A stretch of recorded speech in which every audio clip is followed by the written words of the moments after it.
even. Not even, no? That's not Mage Slayer, not yet. It's not Mage Slayer yet. That was the season before Mage Slayer. Veteran Hunter. Veteran Hunter. The old one. Before that? Yeah. Yes. What? So, the Lancelot here in Rise's hands, Yeah. it's an artist's instrument. Just like we have seen him before on other assassins, like the Fanny, for example. It's great because there's very few players, maybe one or two, now two, that pick up the Lancelot currently in Season 17 in the MPL Philippines. So here we go. We're jumping into it. It's a best of 3 between Onyx Philippines and Smart Omega. Again, they've both locked in their spots for the playoffs already, sitting at 3rd and 4th seeds. This one is a battle between the C. Who can get the momentum going into the playoffs? I really do love that Lancelot. I'm just not 100% sure it's going to fare well against a lineup that has a Kaja and can kind of just lock you down. Although it's great for poking around the gourd. I'm sure you've had your fair share of, Lancelot's trying to get back into your back line. Yeah. But it's just a little bit harder, especially if Brusco's having a good day. Yeah, it's... How many times... I missed the stat there. I know we've seen Kaja maybe, once or twice. Not too much. Very niche. Very niche appearances. Yeah. This is what I like, though. I like it when there is some of that shake-up going on. Whoa! King Kong here. Sit back. That's what you call a technical knockout. TKO, get your butt into the base. Yep, and they're doing that right now very beautifully here. I feel like Omega's exerting just enough pressure while also just keeping their life bars in kind of check. And that's what I'm saying. This is the different Omega we've seen this season, man. Like, they're willing to go ahead and be a little aggressive in the early game. Go ahead and play around the jungle if they want to. It feels like this is a more confident Omega than we've seen in a long time, and they're able to go ahead and rotate the map to go ahead and showcase that. Already there's a few interesting decisions Omega has made. Ryzen is actually rocking the HP-based retribution. Yeah. Right. What's up with that? I mean, that just keeps you in the game, right? That just keeps you in the game longer. Very similar to Tank Lancelot, the way that we will usually play it, but more on the safe side. Okay, in before that actually happens. Now the turtle started up. Pertiva hit with deadly magics, catches it with much gusto. Quicksand guards the damage all away, and Ryzen secures turtle number 1. Okay, so that was a great zoning play, too, from Omega to go ahead and set up around that. But right now, the goal lane... Okay, so Meron's going to be fine. Is there any response there? No. So, objective secure for Smart Omega. No fight breaks out. No one goes down just yet. Yeah, in fairness, that was a very good, trade. And you're right. It was such a free zone. Yeah. Created here by Omega. There wasn't even a contest. And at this point, putting more pressure on Onyx, it's exactly what they need to do. They need to make this Harley's world smaller and smaller to a point where it's not going to do that much damage. Ryzen can kind of deadly, just 4 rows away of deadly magic. You've got also perks who can just quicksand guard it. Yep. And I think we'll see that right here. Oh, wow. As long as you time it properly, you are safe. He Thorn rose away the proc of the damage up top. A little bit of action. Some ults dropped by our gold laners. Once Brusco hits his 4, we'll have to watch out for who he decides to go and pick off.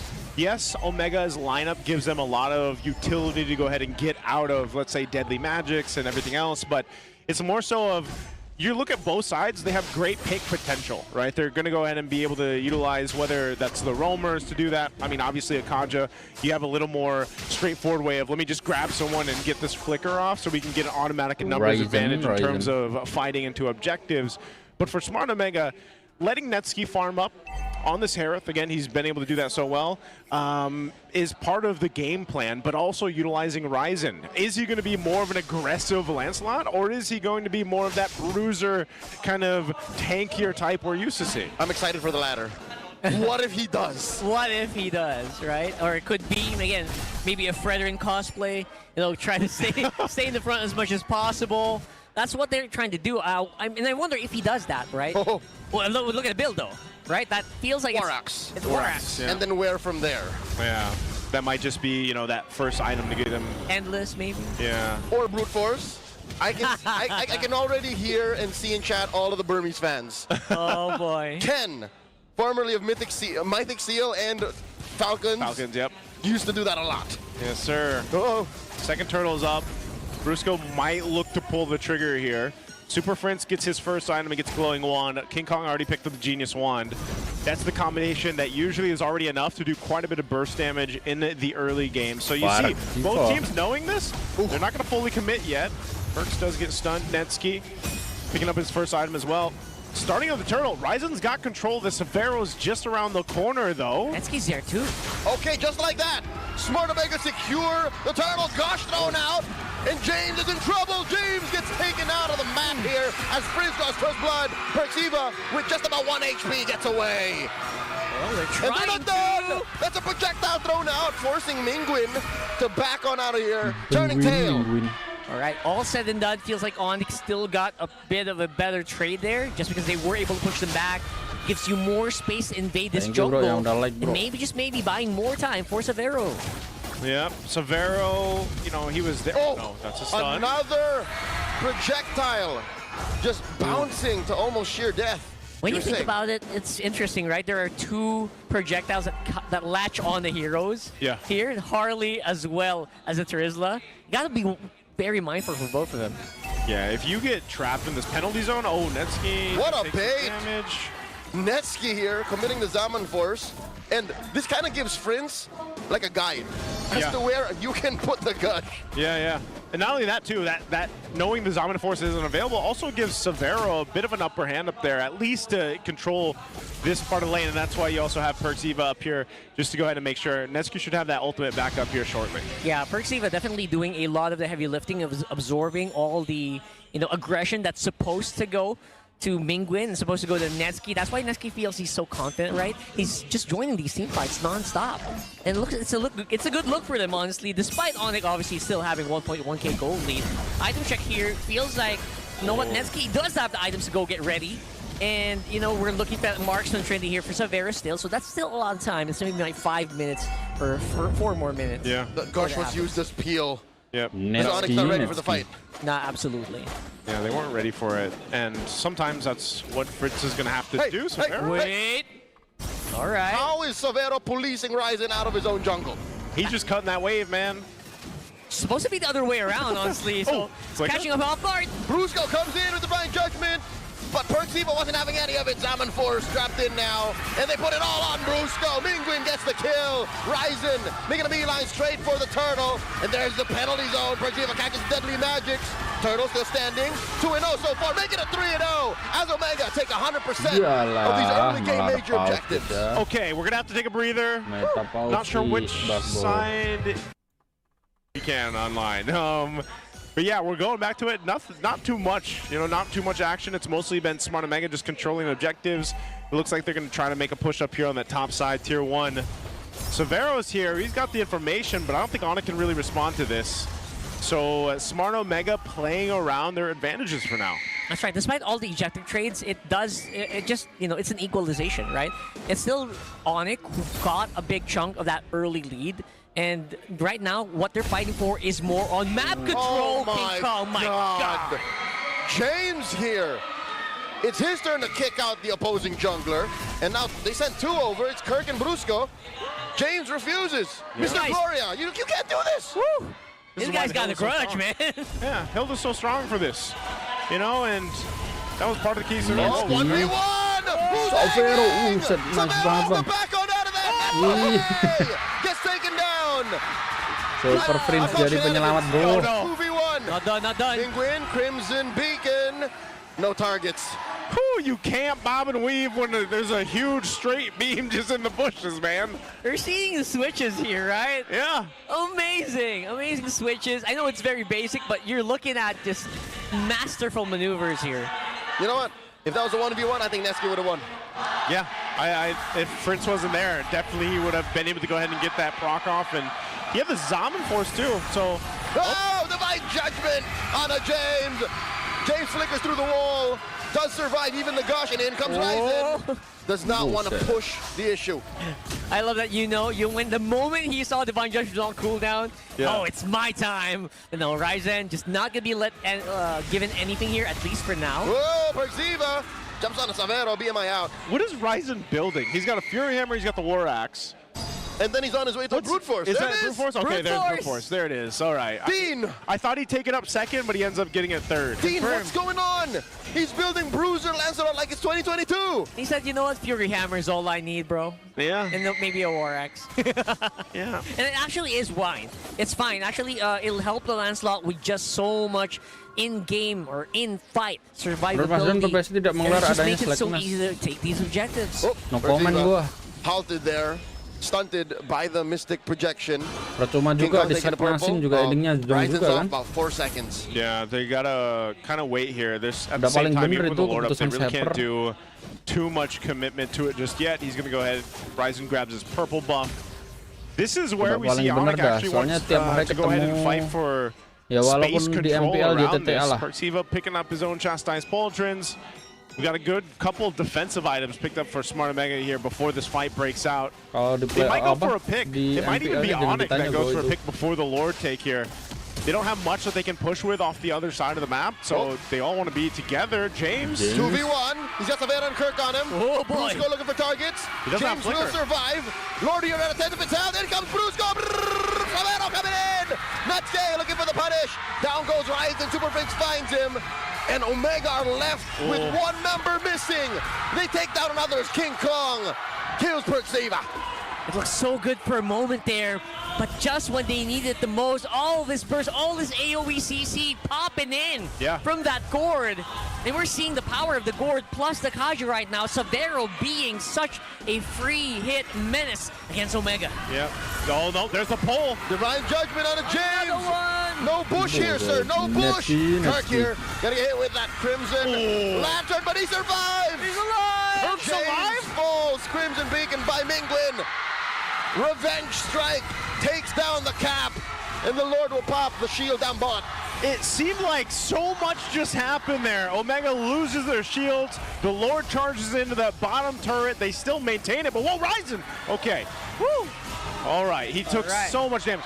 I gotta say, earlier on too, Savero, just to be able to zone out James and poke him down, and James didn't have a flicker to get away, was enough to go ahead and help them win the space around the Lord, which now has resulted to Onyx Restoran kan jadi swinging timnas hard setelah in edit their pernah favor, dan up sekarang Aya 5,000. wajar sih It harus feels like giliran James karena was yang doing udah a good job, right? Like Yeah. Nggak dapet removing the juara gold satu. laner from the fight was massive, but you forget it's a Bukannya god. It can wajar be MI giliran back sih, cuma in. ya itu And I think dia. that's kind of what they forgot. And while that was happening, Perksiva. Perksiva flickers back. Quick sand guard, recovering a little bit of health. Yep, A so bit here. now they got to defend the base. They go for it. Oh, they're collapsing in. Brusco, Mingwin from the flank wants to get it, but he gets taken out of the fight. Crimson Beacon back, looking for more. Kirk jumps into the penalty zone. Damn, Kirk. Yang Mystic juara di projection ASF cuma roster cancels Elva the doang, Zaman kapan Force, ya and they Ref? pull James. James with the flicker. Another projection. Sampai And then kiamat Magic paling itu. King Kong takes him down. Oh, then the Magic still held on to. Did Wah, not throw it ada out. super Perksiva cincin. falls. Onyx are thrifty with it. Man, that's like the perfect back and forth on both sides. And it's a tug of war. That's exactly what it looks Literally. like, Rockhart. It's a literal tug of war when you're seeing a great push and pull. The problem is Omega just not quite having it yet. Ryzen gets taken King down. Kong. Traded up for King Kong. And then Netsky eventually falls. Onyx have lethal intent. Mingwin left to defend. Man, we just hit, I don't know, this feels like watching a movie and getting to the climax where everything's just happening. Mystic gush by Friends. Will not take down James. In comes the rest of them. Smart Omega, they want more. They do not want to rest. They are trying to push back force for force. It's just not working out. It feels like Omega has the firepower, but they don't have the reach, man. Yeah. They're trying to fight back, but it's like their arm is just 1 inch too short. Yep, Savero, 2,000 gold ahead Netsky right now. It's just, you know, him on the Claude, he's been so effective, so efficient. And it's now, especially when you see him being able to utilize all these items that he was able to farm up very quickly. You know, he's knocked down turrets, he's able to go ahead and just pump out damage, that Omega has to respect Savero alone. But in the meantime, they've also got to watch out for getting beamed down or Divine Judgment from Brusco. So Smart Omega has so many things to keep an eye on. And now even James, earlier on we saw him so aggressive, you know, go with James, big game James here. But now he's even got to be a little more hesitant. Conceal's going to be used. Oh, dia orang Conceal, third ultimnya of his salahkan health. roster. Perziva in the middle of it all. Catches some Udah smoke. pasti sih itu. Ryzen forced the Phantom execution on Seperti out. biasa lah. King Kong takes down Perziva. Awalnya ngehujat dulu, That is the nanti kalau second time this menang-menang game mulu that he's baru done that diuji. 1v1. Itu udah Ryzen just barely gets out of that. And now Biasa Netsky sih dropping the itu. top. The Divine Judgment from out of nowhere. Savero takes down Awas Netsky. Netsky. Why did Netsky decide to drop the Zaman Force down there? Eng Eng man. It's Eng moves. Savero was prophetic with it. He said last week, he said, Eng Eng Kanetsky. Eng Eng Kanetsky. It's What a does Eng video- Eng mean again for our viewers out there? Not very bright. Not very bright. Is that the official? Is that the official translation? I think so. Roughly. Roughly. Oh, Oh! inside the base, penalty zone plus the gush. Almost takes down both Mingwin Nasty. and Ryzen. And the Super Fam are on the base. They'll take game one. GG That was guys. just some nasty moves there being done by Onyx, winning the tug-of-war against Omega. It's 1-0. Whew, what a... I am worried for the barangay. It really is. It's straight up. Like, Ntar guys ya. all right, I like what you're doing, throwing out the family right away. Yeah. Maybe trying to force a really weird draft for your opponent, Yeah. but they didn't buy it. Nope. They don't care. They tightened a draft. They drafted a tight lineup Yeah. that Oi. addresses the problem, but also plays very strong as is. Yeah, this is... It's very, like, I almost want to say standard in a way, but the Hilda, Guys. we've only recently seen more so in the XP lane than Rome, for example. They're still very flexible, but this is just a great response to deal with what we've seen from SmartMan before, where they are so honest with picking up the Fanny early on. Let's jump into the Land of Dawn here. Is it going to be a 3-game series, or will it be a sweep for Onyx? There has to be some level of engery involved Eng-engery. for Omega to get away with this. Because again, remember when we first saw the Fanny? Swerved after the Guinevere. He played a split push Fanny. Yeah. No one saw that coming. So for them to pick Fanny early on, again, there has to be something special. Was that Engery, the split push Fanny? I'll call I it- think, yeah. And if you guys are wondering what Eng is, it is the art of the Eng. It's like shenanigans. It's shenanigans. In yes, for the English stream out there, the international viewers, that's the best way we can explain it. And It's shenanigans. Another way to explain it is if you don't know your next move, your opponent doesn't know Keep your them next guessing. move too. Yep. Keep them on their toes. The Fanny can move so many ways anyways. Yeah, You know? But again, we're on expanding rivers. that's true. Couldn't they have done this in walls? Broken walls? earlier?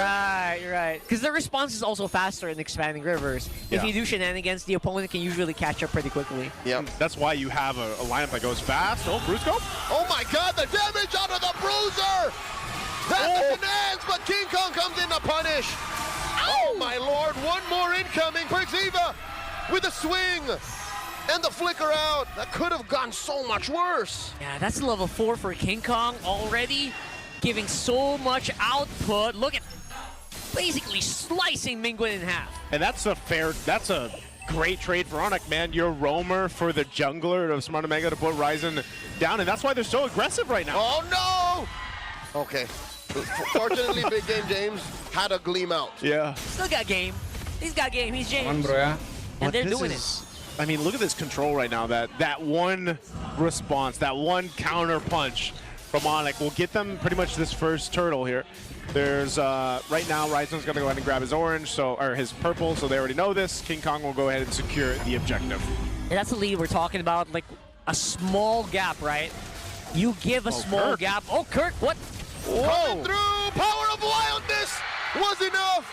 SOD would have been overkill. That was wild. Absolutely. He took it way too literally. Wow. This is, and that's what Hilda can do, but it's, again, that was Kirk that decided to be on that side of the map. I don't blame Netsky. He wouldn't have known. That's what I'm saying. It's not a Rome Hilda. It's an XP Hilda. That's like going to Bali and seeing a polar bear. Like, what the hell? Oh my God! James gets picked off by 3 members of Onyx. Oh man, they're denying so much against James. I think this is like, they're not really giving him any space. Look at the invader in the jungle. Crimson Beacon slams down Parks. They answer with an RWM, and in comes Prince. get taken down by Ryzen. But still, King Kong commits Grand Theft Orange, and there's no punish from the barangay. Okay, well, Ryzen at least, oh no, okay, they get a flicker out from Mingwin. Okay, Gleam into a Throne of Ruin, no follow-up unless Netsuke wants a little something. Throwing out these beads of lead at Brusco, they get away. Yeah, Brusco should be fine here. Obviously, they have a lot more survivability. And of course, James is trying to get back into shape. He needs to recover. He is going to be the major front line here. Perxiva can't hold this front line for long. Right now, with all that's said and done, it feels like they also just bought so much space for Savero here, who is ahead from Netsuke by a small amount, but enough for it to matter. Yep, they'll continue to put pressure on the purple, or at least get some information. Gila, Good, Ryzen pakai Fanny good guys, protecting berani here banget for guys. Perks. Make sure Ryzen gets Ya, that karena buff. mereka And, udah lolos you know, you see this playoff this juga ya, gold jadi lead aman build aja up deh. for Onyx, but at least for Ryzen, consider that he did die early on. He's actually not too far behind King Kong, even in terms of gold. But the question is, will the game continue on that way? King Kong picking up a Sky Piercer. Ryzen is going to be delayed in levels, though, so that's the biggest right now disadvantage. And so he's got to sort of play catch-up, but if he can actually get some kills and convert them, then that'd be great. This fight for this turtle, we'll see if they can actually get control of the space, utilizing the Grok here from Perks. Here we go. Here comes Onyx. Kirk running around. Glorious pathway, drop down. Ryzen in the middle of it all. A wall comes through. King Kong secures. Prince Crimson Beacon back. Ryzen cabling through. Mingwin falls. Kirk gets it. The back line and the BMI. Couple of kills going over to Smart Omega. James secures a double. And now Kirk keeps a beat on the Ryzen, assassinating the Fanny mid-air. Now Kirk keeps on going. King Kong more stacks. Netsuke shuts down Kirk. And King Kong gets on away with it. James looking for more. Will not find the Sigma jungler as he goes for a stolen small camp. You know, bro, that looks so good, but you know the trade is complete gold for Savero. 100% of the outer turret energy shield, plus the turret itself, plus all those minions. He's gave gold to the right target here, if you're on it. Yep, Netsuke's going to go ahead and get a turret here. He did do a ton of damage in that fight. But also, Kirk is a problem, man, and that's why he's got a Blade of Hephaestus, right? He's just locking on targets, whether that's Mingwin, whether that's Ryzen that's low, and he's just a huge threat. Meanwhile, again, all this, Mingwin on the run again. Okay, he did have to burn the flicker to survive, but I was going to say, Savero is just having a heyday. He's fine. He's go ahead, he knocked down that tier 1 on bottom. He can just continue to farm up here on the Mozcop. He's having what we call the gold lane experience. The gold lane experience. Well, to be fair, right, Netsuke was quite ahead. He also got traded that tower on top side. Ryzen mid the heroics. 1v1, Spear of Misery into the wall. Savero. Putting Ryzen down to 0 HP from one import to another. He is the pressure. He is the pressure, bro. So Who does that, guys ya. Fanny? Not at that level. Oh, they're not done. Mingwin gets cut out. Another stack goes to King Kong. The beast is hungry. Netsuke going through, blazing the web. BMI. Prince is not having any of it. Gets hit by the Crimson Beacon. Lantern right into Kirk's blade. Another one comes up, almost cracking Perxiva in half. Kirk is a menace. Savero is insane as well. I mean, Onyx just looks locked in across the board here. Yeah, completely locked in. Like players like Kirk, who seem so hungry to, so hungry to deal damage. I love that when a Hilda plays like this. Although you gotta be careful, you are up against a Grok, you can get boxed in. But you know what? Onyx says, we got this. We are full steam ahead. He'll be careful when he's dead. Yeah. Omega should heed Kirk's warnings. And it looks like Onyx is calling all the shots, like they're saying where they can rotate. They're saying if Ryzen can have his buff. Where's Savero though? Okay. Ryzen gets it. I think that's one thing that Barangay can be thankful for. Yeah. That Ryzen is still getting his buff. Yeah, he needs at least a buff. I don't know, Ryzen might try to default to let me push on the other side of the map, but then, we just saw where Savero was like, no, I got you. Yeah. And don't. That might have been enough to go ahead and just stop that from potentially happening. Whoa, trying to roll. Gleam into a flicker, and they find Friends. All that for one, make it two as Brusco is gonna fall as well. Wow, that is a very rare moment where we see a complete misstep. I don't think Onyx expected that many members of Omega up on top, and they really got caught by King Kong charge surge! I was gonna say surprising. They finished it for me. Well, they surprised them too. Severo's gonna try to hold down this tier 2. Meanwhile, Kirk pushing down a bot to trade it out. So it is gonna fall here. SmartOmega will be able to get a turret. King Kong picking up a Malefic Roar. He's already doing a ton of damage. Super Prince wants to start this fight. And James gets knocked up. Oh, That's Prince, actually. Oh, my lord. They turn it around. And now James, between two, gleams on out. Yeah. Perxiva, a fifth of his health. Wow. King Kong wants a Ryzen. little something. In comes Ryzen. Wow, Takes the waduh, King Kong up kumang dia. against the wall, but Kirk has so much burst. And Netsuke shuts him down. How are Omega winning these trades? They want Brusco. Run, Hylos, run! There's a response from SmartOmega. I don't know. That's twice now in a row where Onyx seemed to kind of overstep Rockhart. yeah, that's consecutive Yeah. moments where Onyx feels like, you know what, we can take him. And Omega says, no, not really. Whoa. You can't. What are you talking about? What? Omega are bursting it. Are they gonna get punished here? It's just Brusco and Prince. How Can do they stop Hylos it? and Azushin steal it away? Ryzen cables on fast enough to Retribution. That's the Okay. first Lord going to the barangay. And meanwhile, Severo took the purple buff of Ryzen, so they just decided to trade it for that. Uh-oh. That's a fairly decent trade, I would say. Or not a fairly decent trade, but they got something. A small consolation prize here. It's still Onyx being proactive, and they're gonna take down Perks here. No way. Oh my lord! Tech Oh my charge! lord. Answered by RWM and a glorious pathway. In comes Ryzen, finding Severo. Touche, good sir, and Natsuki with a blazing duet. Brusco up next. Score for Mingwin. Prince here almost goes down. Not before James does. This is great pressure. This is just undeniable dominance being performed by Omega in the past few team fights. Oh my god! Netsuki finds King Kong! Netsuki. Who's hanging now? Wow, Onyx? They are the ones who just lost themselves the 6,000 gold lead they had minutes ago. Someone has to bring out that gold grab. That must be like a cliff at this point. A sharp turn towards the blue as SmartOmega has taken the map, ransacked it for all it's got. They have the lead now. And that's a complete nosedive here from their value. We're seeing consecutive oversteps, consecutive fights that feels like Onyx did not have the authority to actually contest. Yeah, I just feel like, again, 2-3 times in a row now, they're like, well, we're so far ahead, we can take these fights, and they got a little crazy on their positioning, and SmartOmega will punish them through and through, and now they're the ones taking the purple buff. But King Kong did secure it, but SmartOmega has now gotten themselves control of this game. How the turns are tabled. It's now Omega who's depriving King Kong of his purple. And that's what take you his want to orange. happen, especially right now that you are in a very open field. You're trying to deny as well the Suyo. Slowing him down every single moment counts. Right now they are both in a pretty decent spot. Despite King Kong being level 15, he's actually pretty behind in terms of pressure all around the map. Considering how SmartOmega was playing on the back foot for that middle portion of the game, they have done an amazing job at now leading this game and putting themselves in a position to go ahead and have a way better time to go ahead and take this next Lord here in just a bit.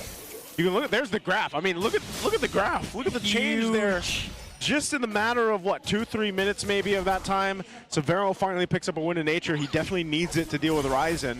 All right, less a cliff, more of a car tumbling down, I guess. That's what it feels like for that gold graph, like, oh, and then you go hit the, oh, and then just consecutively, it just kind of hurts to watch. Is that the Roblox ouch sound? Yes. Oof, oof. Wasn't that like the famous sound effect? I don't Yeah. know, man. Yeah. That's what it feels like. Well, in this case for Onyx, they have definitely pretty much been checked, shoulder checked at least, and now they have to be very lot more hesitant on how they approach this. Lord is up. I think even this Kirk, he picked up, I think recently the chastised Pauldron. I'm not sure what he's going to go for What next. is, oh my god, a Malefic Roar? Yeah, maybe. Just to do that burst of damage if he locks on with the power of Wilderness, but they'll pull out the Lord here. Purple buff's going to be up, so King Kong's going to want that. Kirk's going to swing around though. Oh, Rampart comes through, forcing Brusco to drop that glorious pathway. James fakes him out with a gleam, and now Omega decide it's time to dance. Kirk's very But far it seems away. like they're blitzing it. King Kong won't be able to steal. Ryzen secures Kirk from the back line. Looking for a target. Together. Does not allow for it. Lantern flare up on the Perks. Perks has a tectonic charge. Does not use it. Savera though buying time. Pushes mid. So he gets the turret. They decide to call off that engage, and they'll just go ahead and grab an objective. They got to clear out this Lord again. This lineup is going to be able to go ahead and clear out Lord pretty quickly. Even so on Smart Omega, if they find themselves in that position here. Let's take a look at the items real quick, looking at the defense for Onyx. I would say that was a very decent sacrifice. If your goal was to get Savero basically up on par with Netsky, because while all that was happening, they were also taking that mid lane turret, which is very important in making sure that you still gain control of the wave management. But now you got 3 big waves crashing on your base. What do you do now? Oh, Ryzen. James coming through. Throw ruin on a Savera. Brusco drops to Gore's pathway, slowing down Omega's push. But Lord still standing. Cracks that top lane inhibitor. Lantern flare on the 1. James flickers out. Another lantern flare on the Perk Ziva. But Omega are having none of this. Tech charge to stop the forward push and the flicker out. Smart Omega keep themselves alive, but Kirk, I'm not sure if Kirk's going to do anything here. He has lethal intent. Okay. He knows, not worth it. Yeah. Look at Restragglers. If ever someone got caught by Savera there, even if they didn't die, you know, Kirk would have finished the job. It's pretty fair right now. And if you are looking at item checking, the Fanny just feels so deadly right now, man. It's approaching max items. At this point, you gotta keep your eyes out, bro. Savero's gonna evaporate with one combo. It's at max items now. He's locked in now. Just picked up the Sea Halberd. So it's, you're online, you're ready for Smart Omega. Savero had to burn his flicker earlier on. That's why they probably didn't pursue a fight. They just wanted to go ahead and clear out that Lord, keep the base, defend it as best they could. They lose a base turret. Meanwhile, Smart Omega still maintains theirs. But it essentially will come down to that Lord fight, the next one. But also, if Onyx decides to choose to fight, I don't think that's in their best interest, because again, it's Brusco on Hylos, man. Like, a lot of the times it's just Smart Omega saying, you know what, let's just go ahead, go for Brusco, get the Glorious Pathway done. At least we have one thing down, which is a sort of engagement if Onyx wants to use that, or to get out. But Smart Omega's got a lot of tools. Wait, Kirk has 2 Legion Blades. Is he gonna go BOD? I think he might be going BOD, man. Wow. Okay. Kirk's mad, guys. He wants those kills. Speaking of, Ryzen checks him, and the rest of the barangay come through. Kalahnya 2-0 lagi. Flickers out, forces a response from Ryzen, gets picked off just like that. Not sure if that's worth it at this point. You're 4v5, 10 seconds while the Lord is going on. Oh, man. And it looks like Onyx wants to do their own kind of split. Yeah, without Kirk, oh no, here's the response from Perks. Rampart right through, and he surges, he's safe. And here comes the rest of Onyx. Oh, Glorious Pathway, canceling the escape. They get one other Netsky! Netsky here, BMI through, survives. Check your base. And here comes Super Prince. Super Prince very low, RWM. Gets taken down, Ryzen inside the base. Netsky takes out Brusco. They won't be able to defend. Savannah versus Penguin, but it's all a trap as Ryzen comes through. And again! To go all the way. No, again! No way! No way they do it, son of a gun! Smart Omega! Apa 34 server I mau am so happy to be giveaway? proven wrong. Kagak lah, Bang. Please, Onyx, prove me wrong. Rongkat, Bang, yang Give ada it a nanti win. tiap At this nambah point. 1000 giveaway. That's what I'm thinking. Maybe it'll get its first win here. Tepos terancam apa? Terancam I playoff think either gitu. way, also Bruno does insane damage, so you got a whole Bos, lot of kalinya menang damage lagi kelar profile Bang itu playoff anjir. from Smart Udah Omega fix playoff itu. in Kocak physical kali and in terancam. magic. And Menurut lu that's lolos gonna be dari a great timnas spread. Fafet. You got some Ya decent cocok aja sih tankiness Bang, though, karena ya and itu udah rotatability pilihan here from terbaik dah Onyx, menurut so gua. I Gak ada don't know. pilihan I lain actually lagi. don't. This is almost a 50-50 for me going into Game 3. You guys can let us know what you think in the comments below. Let's go ahead and jump into our final game here. Day 1, it's week 8, last week of the regular season.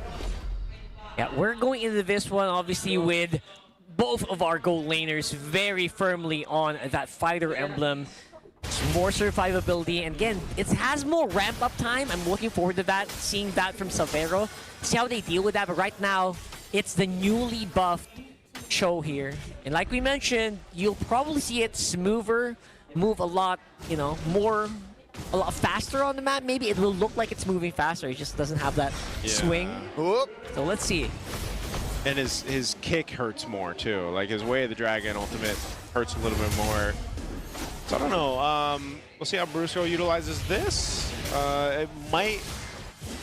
I don't know. He might have a little bit of a difficult time trying to actually get the right targets, I feel like, against this kind of lineup. Also because the Luyi is just going to kind of mess with tempo. Usually that's what we see with Lui's, and when these early skirmishes break out and team fights break out, you really have to respect the Lui's kit and playing around that. But also the macro opportunities that Smart Omega's lineup is going to enable them to have. Yeah, I actually know we were all panicking with that Hanabi hover, but the Luyi was the bigger swing. Yeah. That was I think they were hiding that back behind that hover. King Kong finds the Unite on a Perxiva. Perxiva knocked up, and that's first blood drawn by Onyx. Yeah, that Deadly Magic's not going through this back chef, at least for now. He's gonna need a lot of items before that happens. Ooh, what do they want to do? Just push Brusco those here? Oh, wow. They force He's out threatening it. a space escape, and then up next is James. And James gets a vengeance through, but it's not enough even with the vitalize. And now Perxiva. The slow. Doors pathway. Mingwin will not be able to save his captain. 3 kills straight for Onyx before the first hurdle. Great start for them. They're going to be able to go ahead and secure the turtle off of that too. Onyx knew that even if they wait a little bit longer, playing around this dangerous grass map and the advantage that it gives you, they could potentially get another kill, and they make it happen. A good bonus of that, obviously, is just Super Friends so flexible. Then they see that coming and just getting that glorious pathway. 8-1. This is a sheer example of a 4-in-1. Like the 4 from Onyx can just do whatever they want, while Savero just ramps up. Again, this kind of solves the whole long wind-up issue of Obsidia. When we say long wind-up for Obsidia, because we haven't seen her too much, and especially hasn't won, how long are we talking about? Is it a typical Trinity timing, like around the 9-minute mark, or is it even longer for an Obsidia? Oh, there's a kick. We'll answer that after we see if Perxiva survives, and the answer is no. Again, the trio, or the quad, Prince He's alive. gets in and survives the Deadly Magics. Clutch play here, coming in from Onyx. And answer that, I think the optimal answer is obviously still that Swift Trinity, or now the Marksman Trinity, as they say. But the problem is getting there. Usually getting there is the difficult part in charging up your stacks, right? Because it's not always so easy to do that, especially with long-range marksman right now dominating. At least it's not a quad. Uh-oh, in comes Brusco. Hello. With the Purify. Slide tackle back. Yep. Got back up. Or not really. Yep, the fake Luyi, man. fake diversion, Because but Onyx saw that. yeah, they saw it. It's And every time.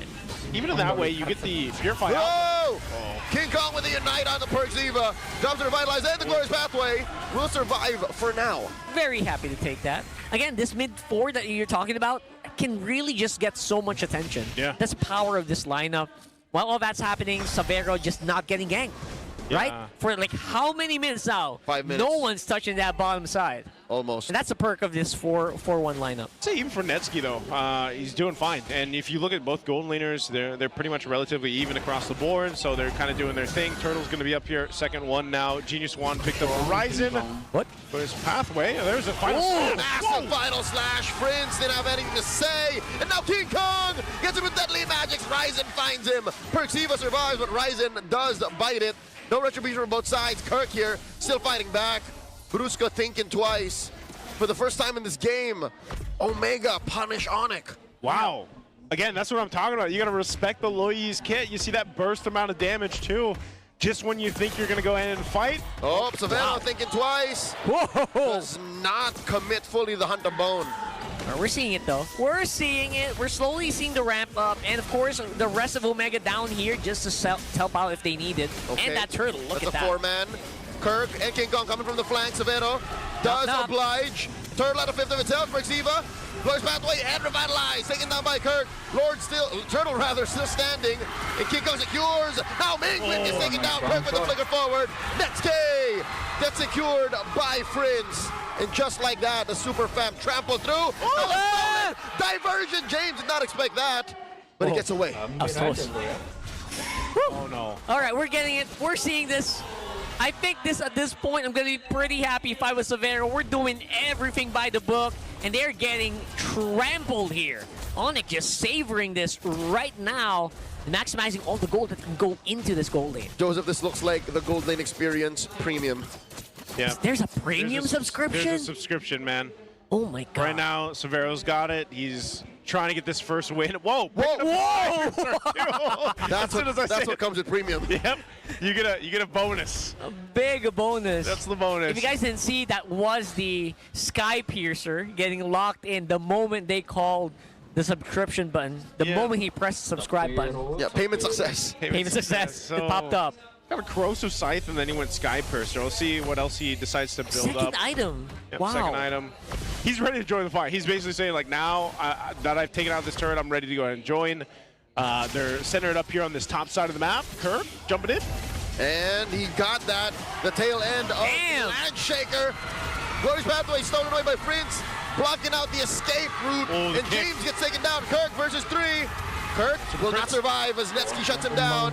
But Ryzen gets found up by Prince. 2 for 1. That was a great response by Brusco, too. He utilized the flicker and then the kick combo. Super Fritz waited patiently after dropping down his own Glorious Pathway.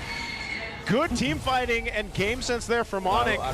We'll see if they're able to go ahead and knock down another turret. Severo does up top. They still put some pressure here in the mid. It's actually right. It's excellent team fighting for Onyx. The only thing not going their way is the kill's not going over Severo, but he doesn't really have a choice in that matter. He's just got so much, combo burst from the other members of Onyx that he can't really pick up those kills yet. Truth be told, oh my lord! Final slash! Fritz flickers back. In comes King Kong to the rescue. Glorious Pathway answered by a Puissance. All right. As we were saying. Severo doesn't have the items yet. He has the attack speed with Corrosion Scythe. Yeah. He has the kill potential with the Sky Piercer, but no true damage item yet. That's true. Doesn't have that oomph. He's got the speed, but doesn't got the oomph. Maybe in another minute he'll have his third item or so. But that's 3 for 3 in the turtles. Oh my lord, where did the buff go? It's gone. Who did it go to? To the King Kong. King Kong Retribution then. Okay. Heartbreaking. Going in. I think I can go under King this Kong's turret. threatening. Super Prince has a final slash. I don't know if you use it here. You don't want to overstep. Again, this is what happened to them in game 2. They had a lead. They threw the lead away, basically. So I think we're going to see Onyx be a little bit more defensive, utilizing what they can. Tier 1's going to fall on bottom as Omega clears that out.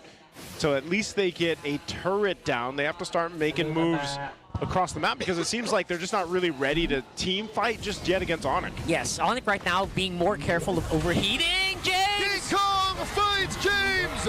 Serving up a kill is available. That's a stack for pressure. And now, Perziva underneath Glorious Pathway might not even stand up against Onyx. Netsky clearing out the waves. Big blade lands on him. They will not be able to pop the Holy Shield, but they will still apply pressure. Oh boy. Now that pressure again all over the map. Ryzen is choosing not to exert pressure. He's choosing to do it in a different way. Not the team fight, but on the towers. Oh my lord. Big G Kundo forcing Ryzen to space escape back in the juke. Ryzen lives. And that's what Harley can do right there. Good low cooldown on the space escape. Oh, Netsky. Okay, he's less than half. He's fine. They're just holding on to that turret, that shield up top.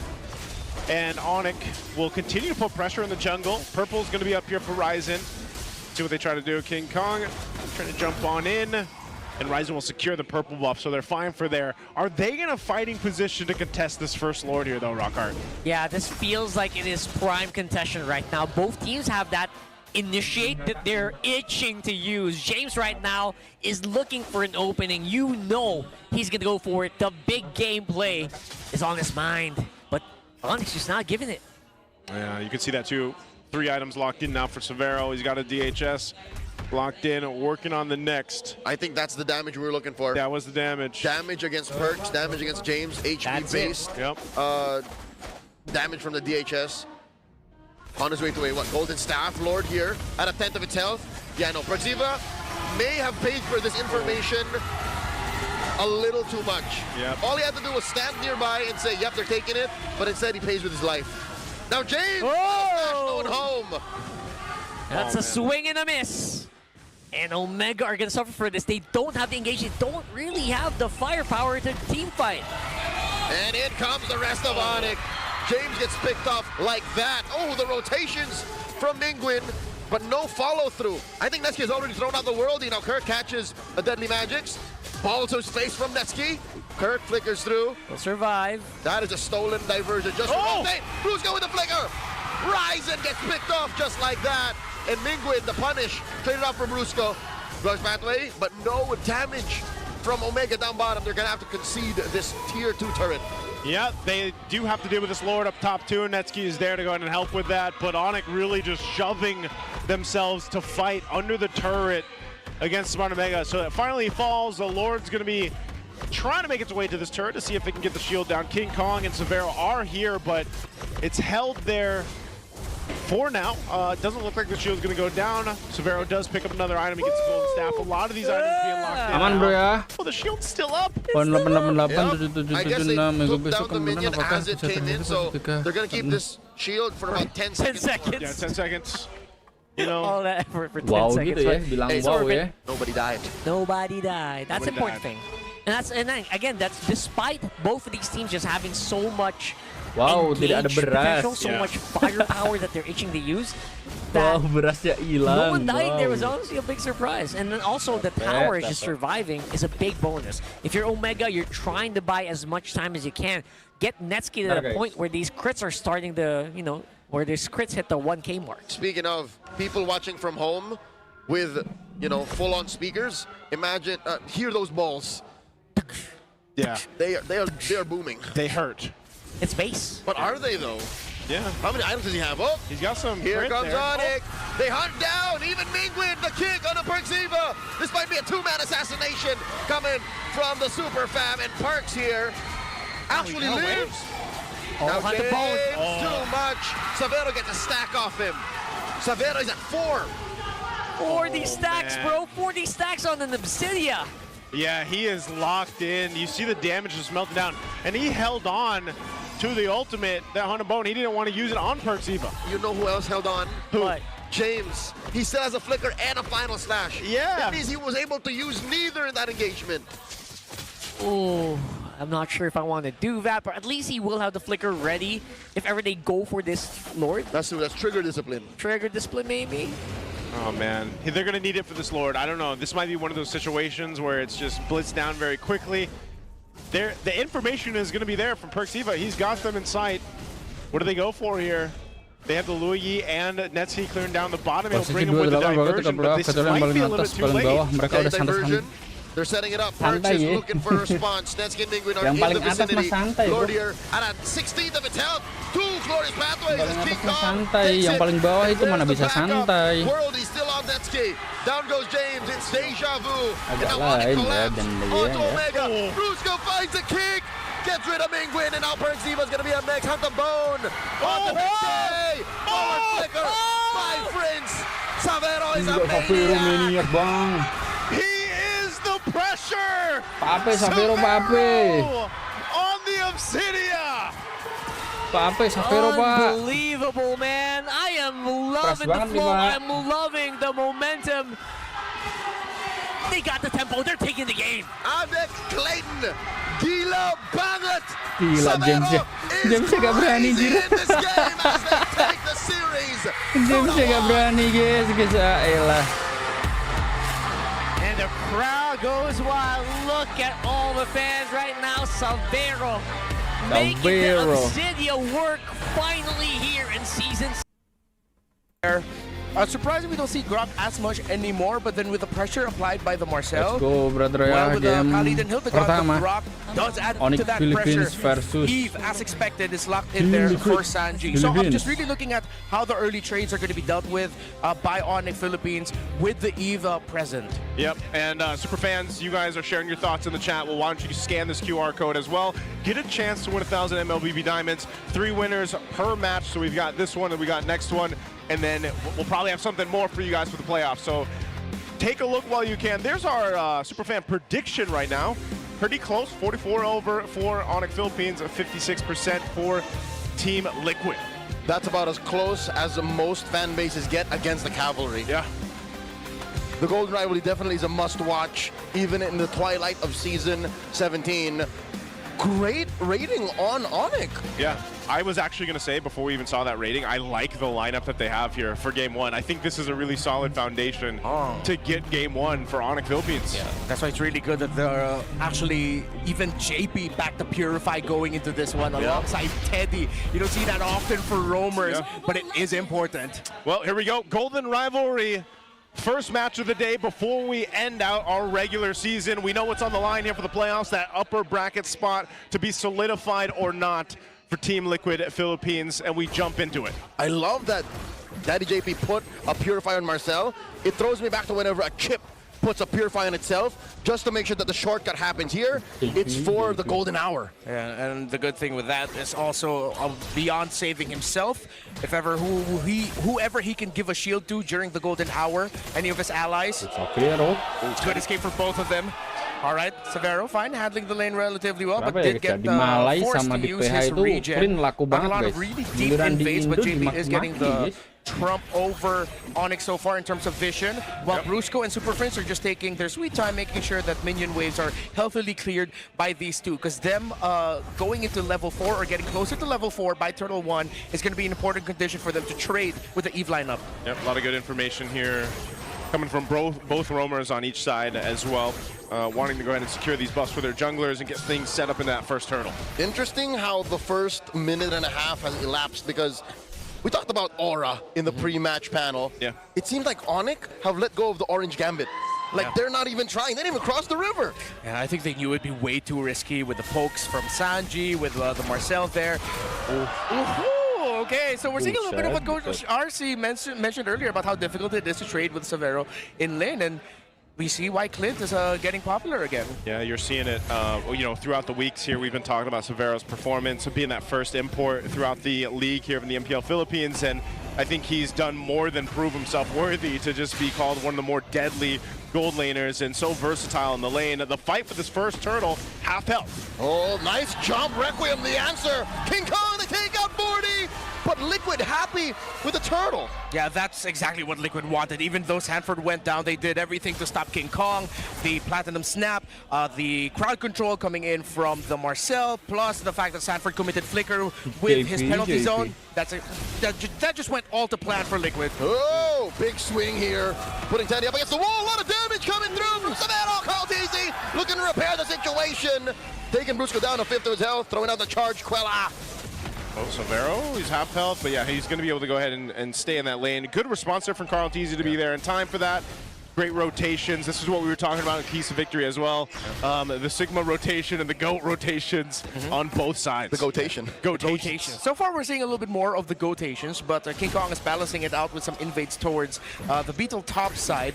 Now, one thing to note, why even more so this Clint looks really good, against roamers that would want to have the support emblem set, early burst coming in from the gold laner is not good for them, or early burst from anyone, not good for them. So you see, when JP's going to be going up to Severo's lane, he's going to be taking a lot of damage despite being a roamer. Yeah, that's something that I think most Marcels feeling like they're going to have to deal with. You know, part of it, again, is we've been seeing Marcel players, these roamers, try to figure out the best way, the most efficient way to play him and also utilize the Golden Hour ultimate. But, you know, this might just be part of the plan for JP to maintain throughout the game and the pace that they need. Turtle number 2 spawns in the lower quarter, so that means Teddy and Severo will be part of the action. So far, not a lot of pressure coming out from Onyx. They've been just playing very safely, which is okay. Even though it's not their usual MO, at least Severo gets farm and they're looking fine. Oh! Okay. Odd positioning for 40s. There is Badia Smith keeping him fairly alive, but disengaged by King Kong will compromise Liquid, at least pre-turtle. Yeah, so at least for Sanford, he'll go back, he'll reset. Looking at the items here for the gold laners. No full build item just yet for either, just rushing components. It's been happening a lot more that roamers are actually going for rapid boots as their priority shoes. It's because I guess they just want to be able to rotate through this map, and also broken walls, being able to move and, you know, maneuver through them. Yeah. Not just roamers, actually a lot of roles now. I've seen a few gold laners in MSL Thailand pick up rapid boots. They just want to be part of fights. Yeah, EXP laners as well. Oh, that's a rampart and a penalty zone compromising that turtle take. Golden Hour stopping it. Kirk jumping on. Infernal Pursuit on a Carl TZ, pushing out the GOAT. Very low members. It's Onyx scoring the second turtle, and they're not done. Brusco with a Rampart, plus the gush. Down goes 40. Kirk is burning, but he's fine. The projectile thrown out to back Teddy off. Oh, Nick. They waited for the right moment and they finally got it. And it seems like we're seeing a little bit of the idea behind picking up the Marcel, seeing the Gord. Yeah, you cancel it out just a little bit, but Space is alive. Woo! It's fine. Severo flickers back. He went to deadly Teddy mode there for a second. You know, trying to at least push Severo off. He's going to have to go reset, though, so Severo's got really good control in this lane, especially with Brusco down in this bottom side. I think, oh, no. Oh, Requiem and the gush finds 40. The third death for the Apex Predator. Yeah, they're man-marking Sanford. Something that we see a lot in the past of Liquid, even during their time as Echo, is if ever Liquid are looking way too strong and teams are finding a way to beat them, they start off with something simple. Make sure Sanford's impact is diminished. And that's one of the downsides of a Terizla. We've seen this time and time again since he's started to get picked up. If the flicker's down, you kind of have to make the decision. Do I penalty zone defensively, or do I hold on to this? And he's just getting stunned and whittled down. Even to take this to the next level, Joseph, even if this wasn't a Terizla, as long as you neuter 40, Liquid is a different beast entirely. That's just not the kind of play he's used to. On the other hand, Kirk has won championships by going 0-8. Yeah, like just be in that punching bag, basically. Yeah, and that's why he decided to go for more a component-based build. Maneuvers in mid. Okay, it's JP compromising Kirk. That's a gush used defensively. Golden Hour. Carl TZ gets jumped on by King Kong. He gets the combo and the knockup. Oh my lord, Carl TZ deleted off the map. Oh man, Carl TZ taken out. Really good counterplay from Onyx. King Kong's not done. Sanji here does get a shield from JP. Liquid looking like they want to pick a fight. That's Kirk backing off. Onyx are up 1,000 gold. You see here why the Phobius and the Guinevere together just works wonders. Besides them feeding into each other's kits, JP. Ooh, JP! Dragon shot, deadly. Teddy coming! Savannah in trouble! Brusco can't save him with a tech charge. That's Liquid's first kill. There he is, deadly Teddy. And now the fight for this turtle, last one of the game. TLPH has control. Yeah, chef's kiss that Teddy even committed that Purify, knowing that the Grok knockup was coming for him, and it just cancels it out. Oh man, this is... You're seeing them take advantage of it. Nothing. Oh, Kirk's jumping on in for JP. He is low, but he scoots on out of there. He's going to be fine. A little bit of pressure on the purple buff of Onyx. They'll go ahead and reset. TLPH keeps things in equilibrium, right? This is not one of those games where you're going to see a massive lead build up on either side. This rarely happens. 8 minutes in, even with a 4-1 and a 1-2 turtle split, the gold lead swings back and forth. It rarely exists. Yeah, it's a lot based on the trades that we've been seeing, those skirmishes. Looking at the items, Sanford decided to go for the War Axe first. Now going back to my point with Kirk, he went for more components. So Black Ice, Silent Robe. Uh-oh, RWM catches Super Friends. Carl TZ scores. Joseph, this is what I was saying. Yeah, I felt that one, Leo. I felt that right there. You can't escape a flicker penalty zone from Sanford or any Terizla, really. Yeah, add to that, Sanji placed down the RWM perfectly. Oh, and King Kong finds it. Requiem on a JP. He gets out via Purify. All right. Liquid are now going to be looking to flow some minion waves. Top and bot. They get Teddy handling bot. They get a 3-man play up top to handle top. So now Onyx are going to have to play through map recovery. Get some flow in. Whoop. Oh, man. Okay. This is the other thing that I feel like Onyx really has to take control of right now before this next Lord comes up is taking care of the map. Not letting TLPH get their way. Oh, 40. Body of Smith, more than willing. DPZ might have been overkill. You see what I said, though? When you don't have the flicker, you have to decide in the moment, do I just use the penalty zone or not? Yeah, a lot of these gold swings are coming off of trades out of nowhere in the center of the map. The Super Prince lands a projectile that can get a gush in, or a surprise entry by Carl TZ, Sanford, and then Sanji just dropping in a Starfield. I really like how these two are not holding back in terms of getting advantages from these little skirmishes. With the nature of these two lineups, it's better than just slowly playing for the minion waves, playing around objectives, get those kills. That's just not the kind of matchup the Golden Rivalry is. Yeah. Well, this one comes down to this first Lord here. Onyx will pull it through, but it is going to go for this reset. Again, we see this a lot with the Broken Walls map with the Lord. There's multiple ways to go ahead and handle it. Yeah, 2-level gap between Karl'Tezi and King Kong, by the way.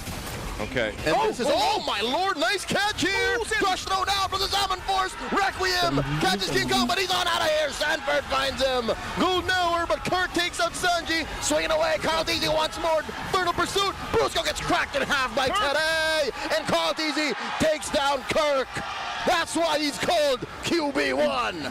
Starfield comes down right on time. Onyx couldn't take Sanji down fast enough, and this is Lord 1 going to Liquid without any problem.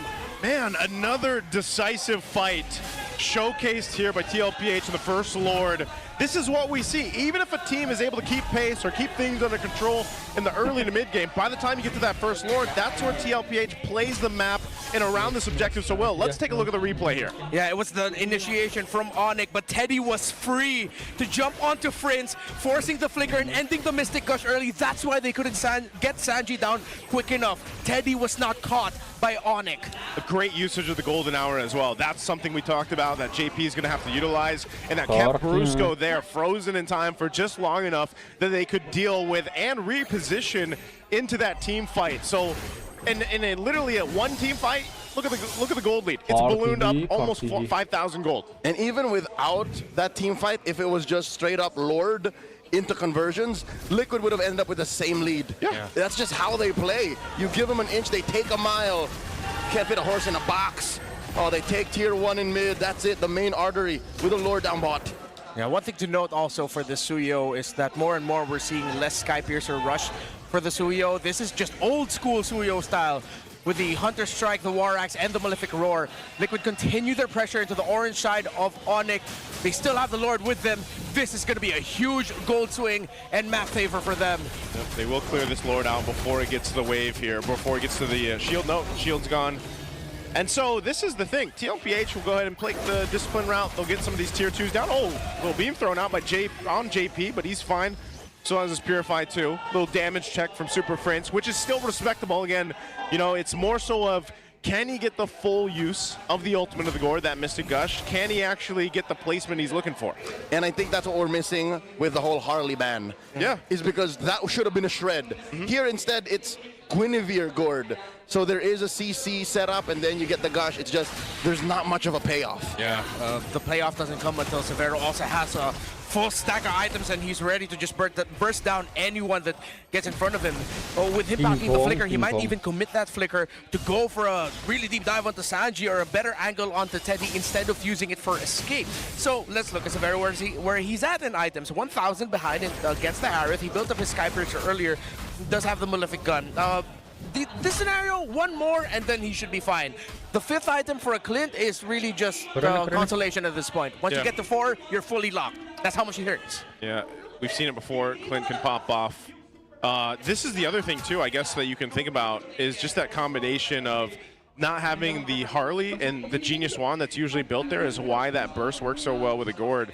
You're able to go ahead and shred through targets, but now you just have to rely on crowd control from the Guinevere. Yeah, and speaking of crowd control on the other side of Liquid, my suggestion for Onyx in my head is if you could somehow bait out the Starfield, the real-world manipulation, but it's Sanji, that he will hold on to that, even if he's down to like 5% health, and then somehow find the perfect timing to utilize the shield that he'll get from it, and then make the most out of it. So easier said than done to try and force it out early. See if Onyx can figure it out here. JP will spawn out Brusco, keep him in check. They're going to fight for positioning. Sanford, meanwhile, up top, going to go ahead and clear that lane out. They have pressure to deal with. There's the Sea Halberd, so another item locked in for Severo. TLPH win to play this long game here. They're going to do quite a bit of damage to Brusco, though. Is he going to be able to get out? They might try to force him to tech charge, but he doesn't. He holds on to it. Oh, no. That might as well have been it, Joseph. Yeah. They let go. Onyx say, Liquid, you can take the Lord. We can't afford this fight. Lacking that shred. It's also really difficult for Onyx to have considered picking up the carry earlier, considering that they already knew that the Eve was active. I was wondering why the Zetian of all bans.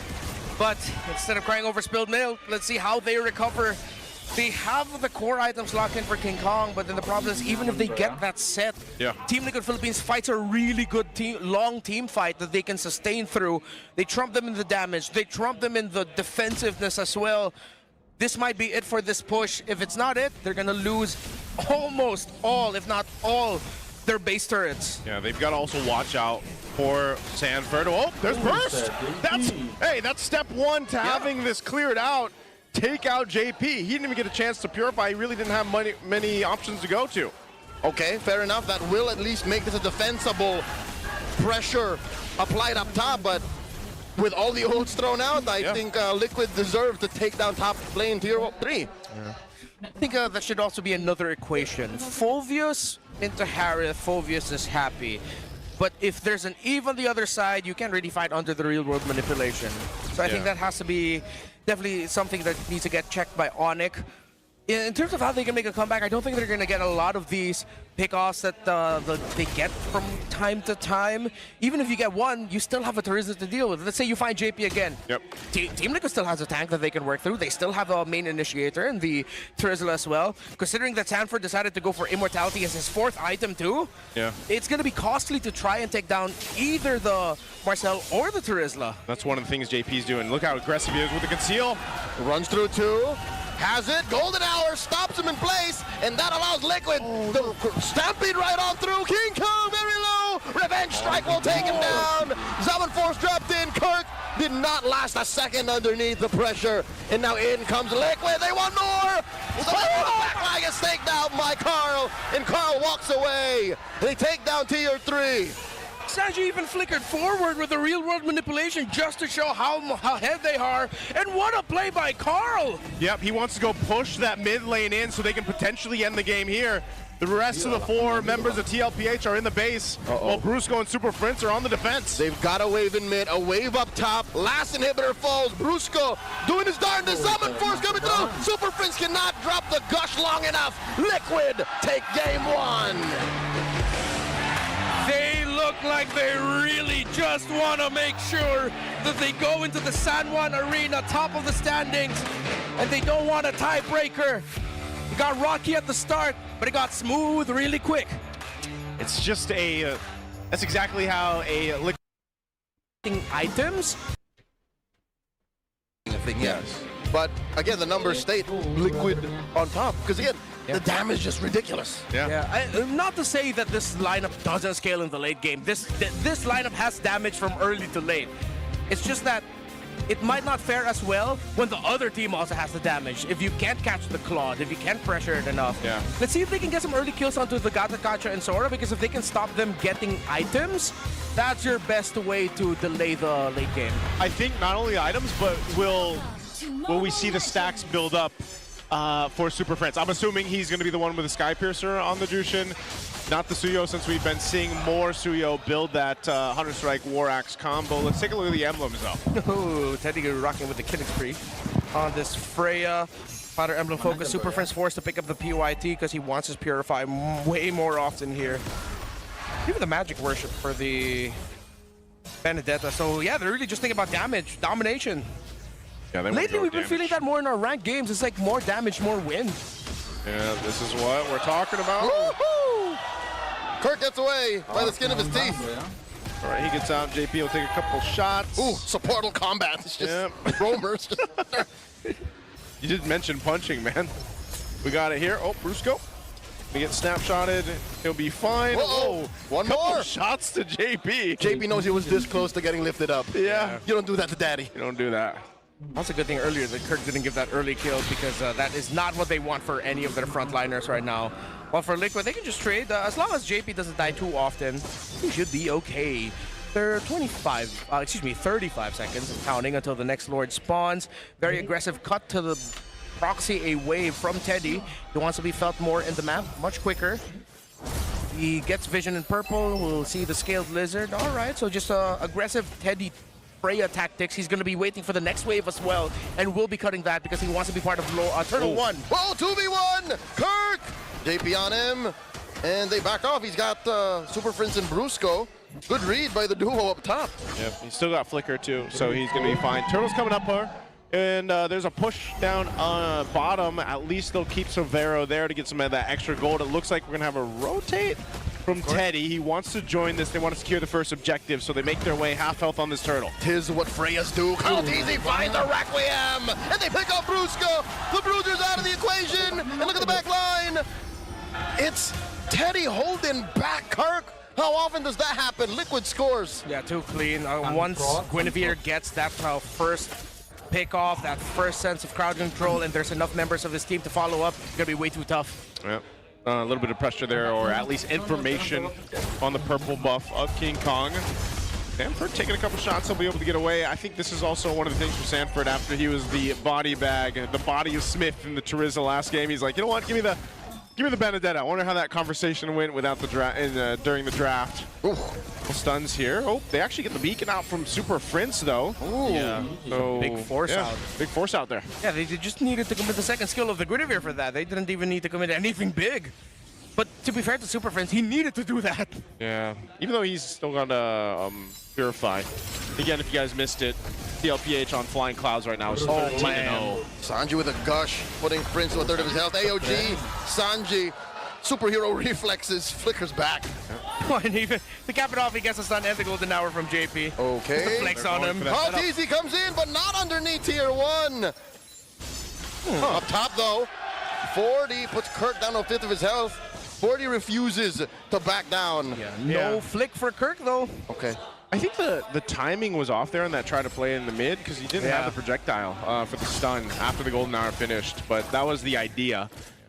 They're still, you know, they're fine. It's just TLPH looking for potential picks if they can. They might try to replicate this in the mid lane, but nonetheless, Onyx is also playing around this really well. They know this is potentially coming here. Freeze. Oh, Sanji doesn't have a flicker. King Kong, nice dive on a Sanji. Super Prince looking for the lift up, does not get enough stacks. Oh, he does get it on JP, but here comes Carl looking for the punish. Jumps onto one, Requiem, plus the snapshots taking down King Kong. The beast has been slain, and they're not done. Brusco and Frizz looking to punish JP. He runs on out of there. Perfect timing yet again from Carl with this Gwyn, and Onyx will lose this turtle. At this point, I mean, he's going as expected for the nature of the lineups, but at the same time, Liquid are just sharper. It's interesting the way that it's working out too for TLPH. You know, we saw the same combination the previous game from Onyx. Well, this Guinevere Gord combo is working out better. There's a belt pickup already for JP, so he's going to go ahead and build up the stacks. Okay, Petrify answering underneath. Tier 1, close call. Kirk, he thought he had 40. Yeah. So despite all of these close calls, oh wait, whoa, Sanford. Is he going to try to make a play? Oh, he does! Vintage Vinuya! The punish on Kirk gets him! That's nasty. Kirk has done so well to stay alive after all these close calls, but finally Sanford has his number. Oh, man. Oh, he has everybody's number. King Kong gets taken down! The San duo strike up top! Like I said, man, Sanford's like, coach, let me play a different type of hero, and you see what he does with the Benedetta. Oh, my lord, JP and Sanji almost just as quickly passing it over. Brusco gets away. They have them in the early, and they still have them red. Oh, Kirk is angry, but Sanji's there to block with a projectile. Oh, he's getting in his head. Look at all the recalls. Oh, man, Sanford knows. And off of an attempt under the turret from Kirk, and then it just kind of snowballed from there. So now with this, you get this advantage for Sanford. A little jump from Brusco, no connect. Turret goes down. Teddy secures the tier 1 the bot. Brusco does not have a way out. Forced to use that Revitalize. Projectile thrown out. Golden hour. And they read the situation. Might not be worth it unless Seek! In comes Stanford, takes down Brusco. Teddy now underneath tier 1, pulls it back. It was able to avoid getting lifted. So far, it's been 2 series, not just this game, but 2 series of Liquid controlling the river and Onyx just trying to respond and trying to buy time. Still though, quite close in the farm is Severo. He's able to freely get minion last hits. But Onyx are about to lose their tower in mid. This is going to make it harder for them to buy time for the pressure. This is also 3 out of 3 turtles now going to the hands of Team Liquid.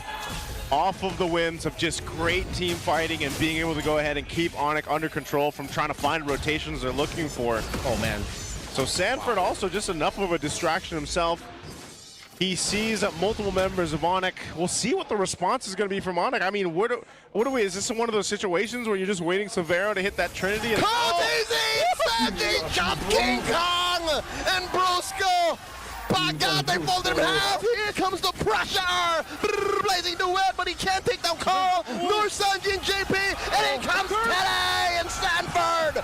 Two fighters in mid, but 40 gets shut down. And in comes Carl. They're not done. Teddy still wailing away. Can he jump in? Teddy finds him. Massive trade. 4 for 1. That initially looked like a great block by Kirk, but Liquid didn't let go of the sequence. King Kong gets caught out yet again. Oh, flying clouds does allow them to answer. AOG, Sanji sidesteps. This fight has to be done. Hey, he's still got his flicker too, man. And Sanji playing one athletic gourd, as I like to say. He is so hard to catch, it seems like, for Onyx. And he's just able to go ahead and pop out the projectiles and the gushes to bring him down. And this is all without the Harley combination we're used to seeing. It's really tough to find an opening here for Onyx. They can counter as much as they want, but there's still too much to deal with. Even after all of the things that they threw out in the last fight, Teddy was still healthy. Healthy Teddy, dare I say. From steady to deadly to healthy. Right now, Teddy feeling great. Yeah, and I'm not trying to push a new moniker, y'all. I'm just trying to make a joke. No, that sounds like a moniker, dude. Hey, That sounds like a moniker. It's not. You want to have a spinning wheel of moniker? No, I'm kidding. But You do sound effects, you do moniker. what am I gonna do? Don't cough. Don't cough. I just won't cough, right? All right, Lord is up. Onyx massively behind, almost 8,000 gold behind here. This is just going to be a TLPH. Lord to take. That's where game 1 ended. Yep. Oh, no. Oh, man. Stanford elect the final blow. Plus a petrified King Kong just not getting through, but it's not going to be enough. Stanford finds him.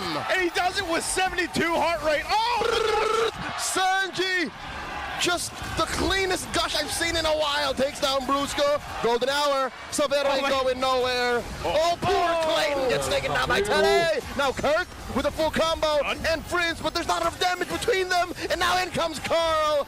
Carl dashes through, survives that deep dive. What the hell is this team? Liquid are on something else. They were definitely ahead of Onyx in terms of everything. They've done their homework, the drafts, the responses, the surprises were great. Greedy as it is, it does make a lot of sense, especially if you have the comfort players there. They have the Lord, they're marching in 10,000. Just massive lead right now. If you thought game 1's ending was a stampede, this one's been the entire game. JP on this side of the base, Sanford feeling great, and just what can Onyx do? Liquid wants to go straight to San Juan after this. Yeah. They're ready. And they said, hey, Falcons, don't put your shoes on. We got this. Stay in the gym. Stay in the gym. We're don't getting worry. top 1. Do the extra rep. Do the extra rep. Right now, Onyx, 11,000 gold deficit. Lord making its way to this bottom base turret as it charges on in. Severo just now gets the golden staff, locks in the Trinity. Sanford. 40. Going 1v1 against Severo underneath tier 3. Liquid cracks the base. Damage. And Teddy wants to take down Prince. Barely a punish. Oh my God, Carl! He finds Kirk between 2 members. Kirk does get the shifting clouds in, but Prince takes him down.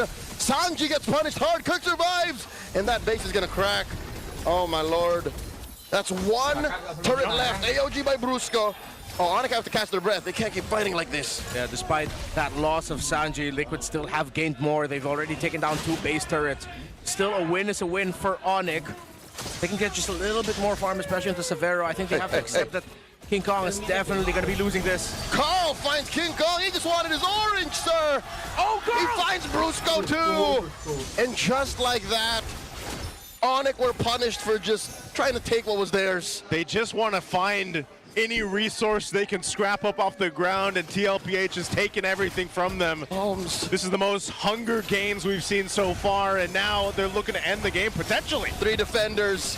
Teddy pushing the advantage, and nice Requiem taking down Kirk. Golden hour stopping Onyx from defending this tier 3 up top. Onyx final turret. Can King Kong and the newly spawned Brusco stop him? They do push him out. With all of these wins, Carl Teasy's wedding should be grand, man. Has to be massive. I'm expecting the Philippine orchestra, the symphony, you know, just show up there. Oh man. They have everything. They have everything. They have all the gold, all the resources. They've stopped Onyx from getting farm. It's been too long since Savero got some good farm for himself. The damage is there. Again, it's a ticking clock that Liquid is working against. But so far, they've stopped Onyx time for a long time. Yeah, and a big part of that is Kirk just being down so far. You know, it started off with him trying to make a play on Sanford, and they're 4,000 behind just in that XP lane alone. As Sanford picks up a little more defensiveness to help him maneuver throughout the base as they secure this Lord here. One of the bigger leads we've seen so far throughout the season here, almost 13,000 gold as Team Liquid gets ready to go ahead and end this game in a sweep, unless somehow Onyx can figure something out of the way. I'm just worried that they don't have the defensiveness to withstand what TLPH is about to throw at them as they try to desperately hold on to this base turret up top. The Lord makes its way down the mid lane here. Savero picking up another item, gets some Limpid gun. Here's the defense. Lord marching through mid with a wave. Synchronized with bottom and top. Here they go. They try the gush thrown out. Backline Brusco drops the revitalized. Lord still standing. Down goes Prince. 40 gets a double. It's just a matter of time as Liquid clear the rest of them out. Brusco falls last as they take the sweep. No tiebreakers. Top dog. Top seed secured for Liquid. Just in case you had any doubts, the golden rivalry is blue and silver. Team Liquid doing it again, and will get themselves a 14-0 on flying clouds. This is the safer route. They want to get to that upper bracket slot. You guys can go ahead and scan this QR code, by the way, to get a chance to win 1,000 MLBB diamonds. Let us know in the chat who you think is going to win this one. Again, Team Falcons fighting for upper bracket, TNC fighting for the opportunity to let things start off in a good place for them to get to the playoffs off a 2% chance. You can see the Superfan prediction heavily in favor of Team Falcons here, but we'll see. The Phoenix Army is out here. It's oddly favorable. Again, You think? 75 to 25, we've seen as bad as 6 to 94. Oh, that's true. Way better than 2%. So even with just 2% to qualify for the playoffs, I think the Phoenix Army have rallied themselves today. I think they feel something is in the air. They should. Again, I think the entire Phoenix Army knows what they were capable of doing last season in the playoffs, especially. Let's see if they can do it here in our best of 3. TNC fighting to not get eliminated from contention here. The chances are not high, but they can still make it happen. Or will Team Falcons get the upper hand and make it to the upper bracket? Let's find out. I would say actually TNC had a pretty decent start on the draft, especially securing the Zushin as well as Marcel. Usually teams would love to do that, and they do deliver a lot of pressure, especially early on. We're seeing that right here as well. And some of those heroes that will put Lancy on a better spot, maybe Lancy will be more stable, and when TNC has a very stable mid-core, I feel like they should be fine. Oh, Little Wanderer battle. Falcons win. Again, larger presence from them, 3-man rotation. XP lane is pretty dead, again, between Terizla and a Lapu-Lapu. You just want him to get out of that lane. Yeah, not much is going to happen there. Oh. Okay. All right, seems to be fine. Again, Chaklu's trying to get those tracking shots in. Again, good damage coming in from this duo of Lancy and Chaklu, huh? Not bad. Pushing Haji back. Yeah, this is just, I think when you think about for TNC, one of the questions, because we've kind of spent time talking about each player leading throughout this season and everything, and I'm still sitting here wondering, like, who's going to be that guy for TNC to make it happen, you know, and against the odds and start to be that playmaker. A lot of the times it was the focus we had on Chaknu, for example, even Lancy before, but I just feel like it has to be someone for TNC, or it just has to be a team effort to make this happen. And that's why it's kind of disappointing that all throughout Season 17, we didn't even take a week to say, yo, look at Zyda. Right. Zyda was the star of Season 16. He was the standout in the playoffs. You know, everybody was talking about Zyda, and it's just, oh, hold on.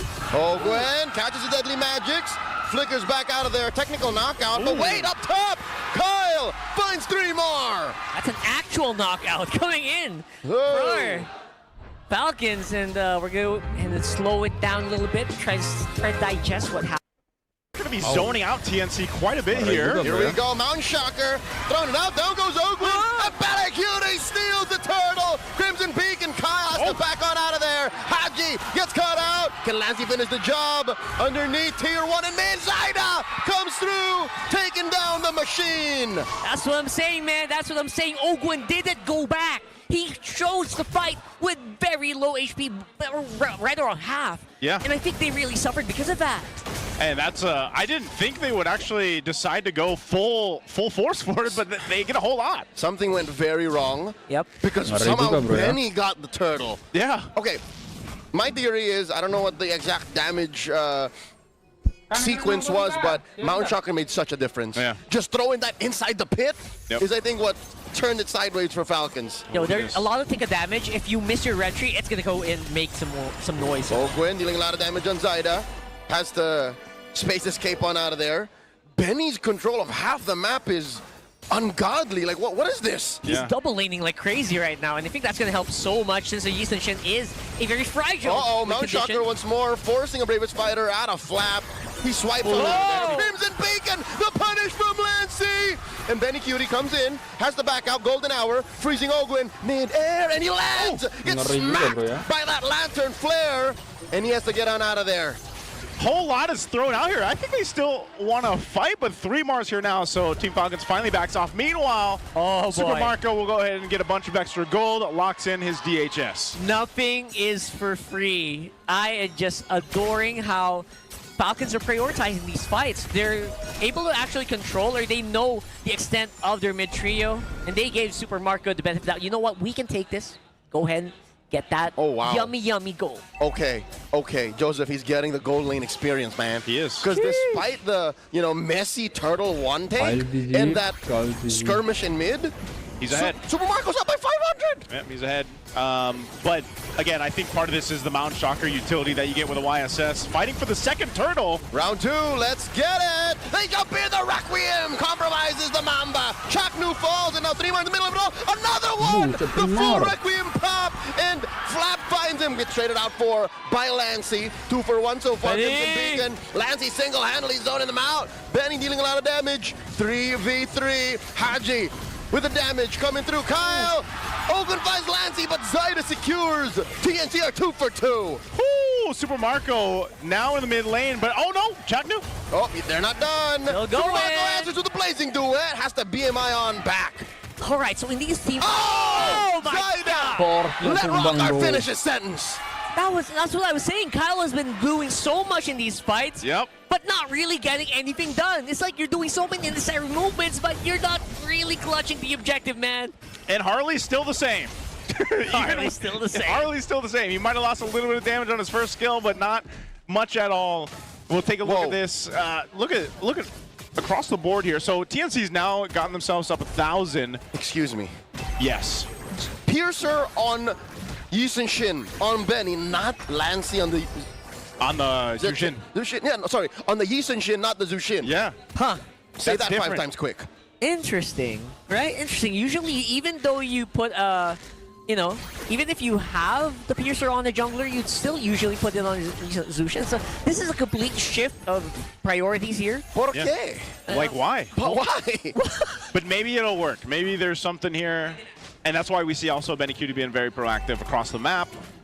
It's just a full utility Zushin, maybe. It could Full be. tank, Could be. maybe. Because part of the idea is to utilize the Jushin to be also a little more aggressive with the Mount Shocker. Like having that information, Lancy can more so kind of throw himself into Team Falcons. He's also got a Purify, right? So for the most part, he's able to go ahead and do that. We'll see what kind of build Lancy ends up going here as well.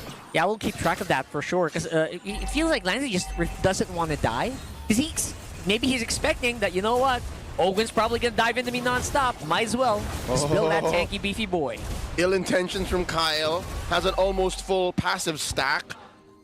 And I don't know if 3 saw him rotate out. Yeah.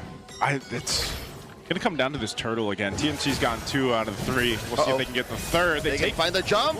Ogwin flickers back. A lot of pressure put on by TNC. And in comes Kyle. He finds him and he relocates. Gets a Requiem. Benny falls. Haji takes him down. Goes now already spent. Flap gets that last hit of the Bravest Fighter to the back line, forcing 3 back. And just like that, Falcons reassert themselves. This is all but a secured turtle. Yeah, it's a pretty secure turtle. I don't doubt that. Especially now that Chaknu is relatively squishy comparatively. Look at that. He's absorbing the hit. Oh, Kyle goes in again. Brrr, Super Marco underneath tier 1. Lancey falls. Falcon finds another big take. It just feels like a switch just flipped after that last turtle fight. I mean, Team Falcons decided to go for it. They end up going and securing themselves the turtle, but then a whole lot of extra gold swinging in their favor off of that. Yeah, this whole fight sounds like TNC fighting like hell to get a loaf of bread. And then Falcons just comes in, takes the whole plate. Takes their bread. And takes the whole dining table with just one fell swoop. You know what? It's weird. It's weird to see how easily Falcons actually gets these advantages and how quickly they do it too. It doesn't even look like a power spike thing. Yeah. It was more of just a positioning and timing switch for Falcons. Yep. Nothing too crazy. No crazy maneuvers. Not or even a anything Trinity like that. secured. On the contrary, I think it's all about the crazy maneuvers. I think it was about being in the right place at the right time. The problem was they were chasing Ogwin, who's on a Hilda, who then, you know, you're thinking, okay, we're going to get this Hilda, but then you got to watch out for Kyle and the Guinevere. Like, he's able to go ahead and just kind of jump in, spatial migration, set things up. Like now. And that's what he's trying to do right now. Oh! Set it up. Okay. All right. Good read. Zyda does get on out of there. Chaknu with a conceal. What are they looking for? Again, Ogwin in the sights of TNC. Gets a deadly magic on him. Finally, procs. Taking down the big Amazon woman. Brrr, combo! Via the ult. Blazing the wet plus Requiem. Crimson Beacon the answer. Mount Shocker back line looking for more. Haji finds Lancey. 3 for 1. Big ticket win for the Falcons. Yeah, that's what. Yeah. Team Falcons is not letting up. Not letting up at all, man. And that's what I'm saying, right? Like one single one single spatial migration. That's all you needed. And look at Marco's damage in that team fight. I mean, Oh! Talking about damage! Joseph, will he survive? He does! he does. Via the life steal! And Zyda wasn't done! Flap punishes him, you were saying. yeah, well, Super Marco's damage in that last team fight was great. Now they've got control around this Lord.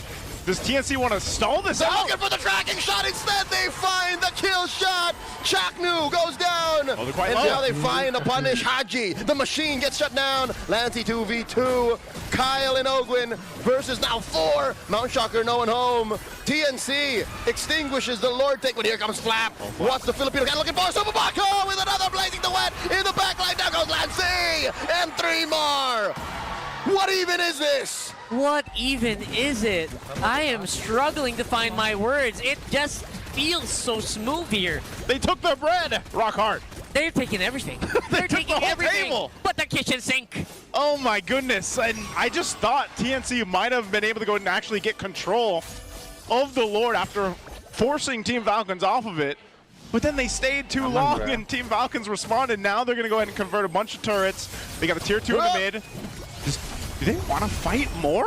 I don't think so. In the last team fight, Chaknu didn't even get to release a golden hour. So in this one, in a very odd situation, I don't think you want to take these fights anymore.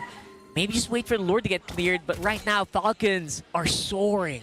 Yeah, they've got all the control right now. Look at the lead right now for Super Marco too. He's about 2,000 gold ahead of Benny Cutie. Picks up a winner crown, so he's pretty much safe to just jump into a fight, pop that, and also depending where the golden hour stops him, in a way it kind of keeps him, let's say, safe for a moment, but then he can always pop the winner crown after it. They do have to deal with these shields still. I'm wondering if TNC just wants to go ahead and slow down a little bit.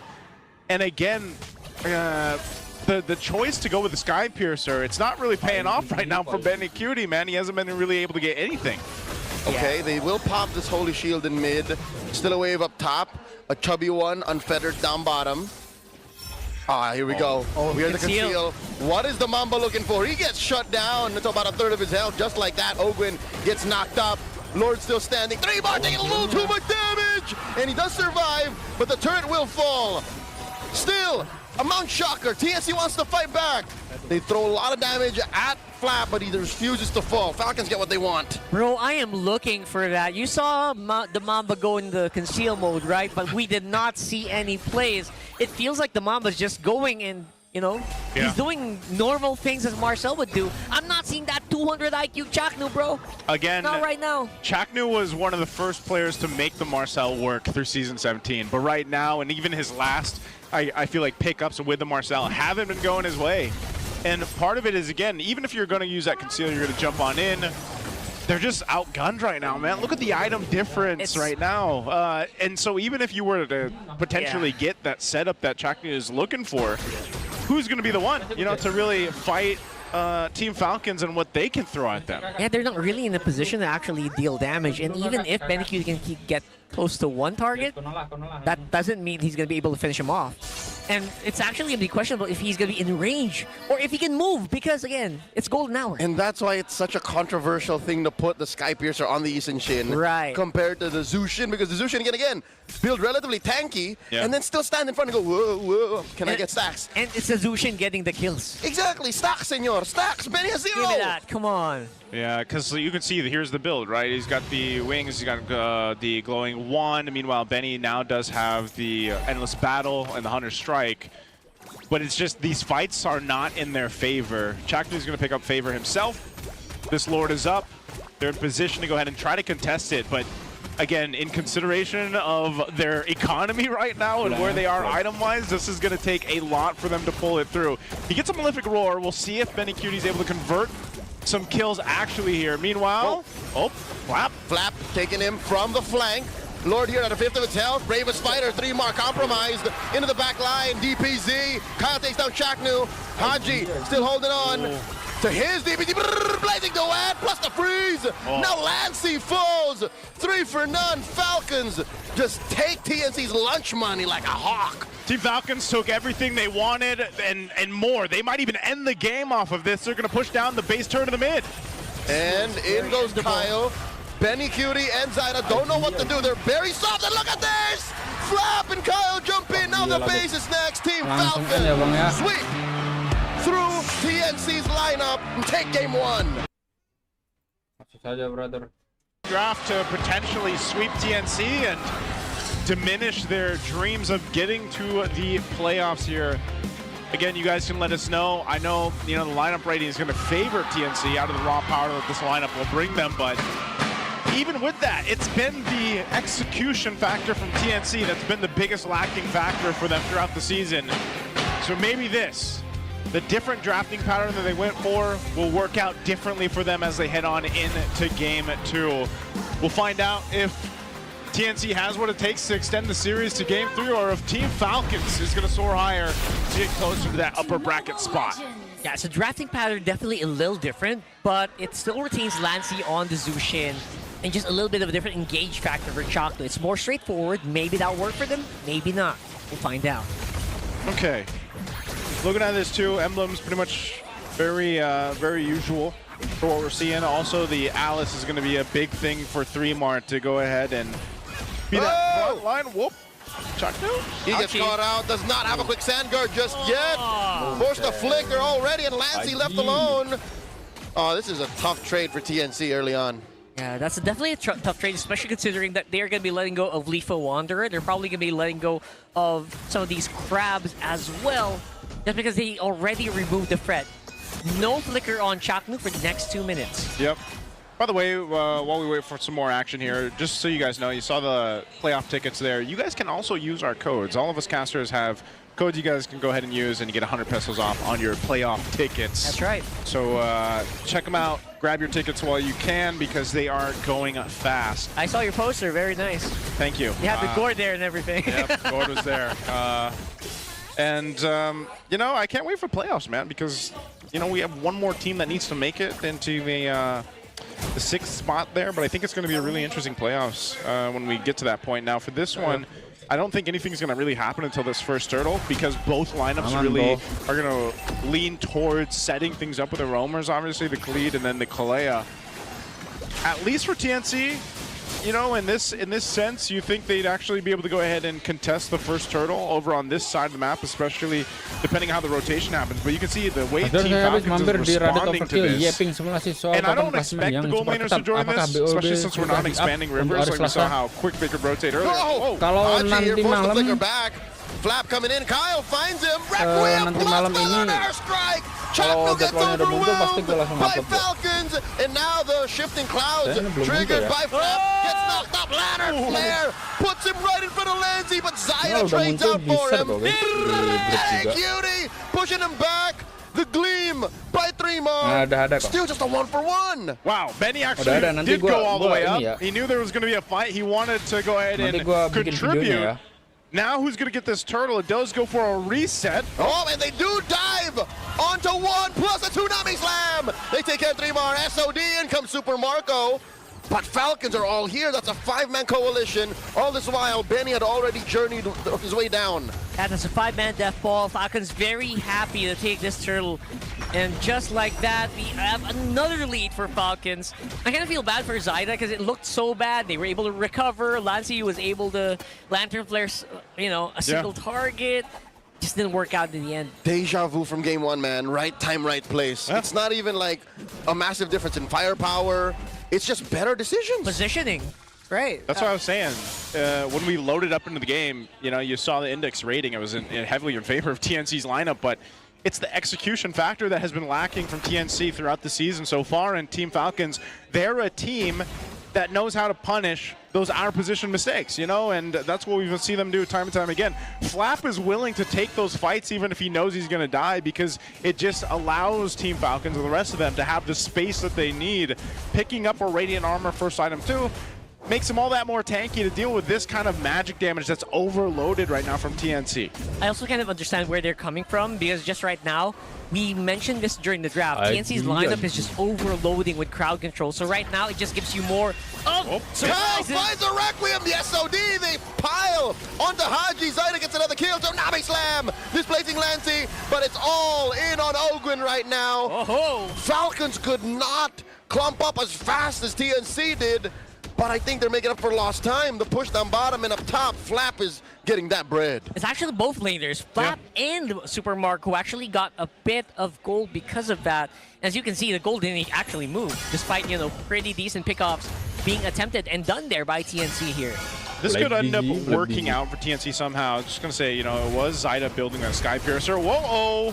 And they jump in on him, full combo unleashed on Benny. What was he thinking? Didn't have a Purify, couldn't really fight back. Yep. I guess that was just a lack of information or just a lack of foundation. Chain CC. We'll chalk it up to Chain CC. Chalk it up to Chain CC and also just information not being given to Benny Q at that moment. Feather Airstrike pushes Lancy back, and they collapse onto Kyle. And Kyle is in trouble. Throne of Ruin keeps him down. 3 more with a shutdown. Another takedown. Ogwin falls 2 for none. TNC goes straight for the turtle. Okay, great response from TNC to grab something. They should get this turtle as well. Gonna block the SOD, doesn't land. So TNC finds a whole lot in that exchange. Meanwhile, too, you've got now, I believe, was it a stack or at least one for Zyda? I know he had the Sky Piercer earlier on. It's 10 now. So he's got 10, yep. He's got about 1 stack. A little jump in from Kyle. And the Requiem plus the Feather Airstrike, the full combo. There's not much Chaknu and Lancy could do to save Zyda. Now it's down to 5. And that was actually behind like a really good team fight for TNC. You're seeing the consequences here of allowing a chain CC draft for Falcons. Even with an advantage, even with a numbers advantage, you're still down in a team fight. Yeah, and I think a lot of that was also behind Freemar's execution. Yeah. I feel like after that initial play, didn't have the willingness to use a flicker. Weirdly enough, more than half of Alice's engages have to be premeditated. There's no freestyling a Throne of Ruin. Yeah, no surprise or anything. Exactly, so you have to be proactive with it, but the way Falcon's playing is, oh, Tsunami Slam out of nowhere, you better be ready.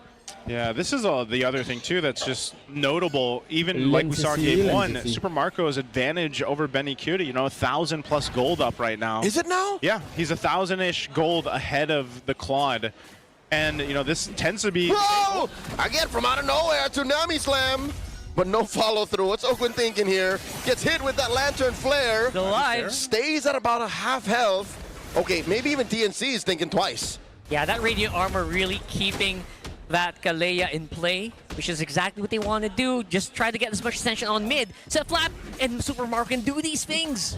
Okay, so that one sequence in mid earlier, now we can confirm, was on purpose. Falcons are willingly saying, side laners stay. Yeah. We're going to cause some trouble in mid. Just keep applying pressure. That's what's been happening the whole game. They're throwing bodies, man.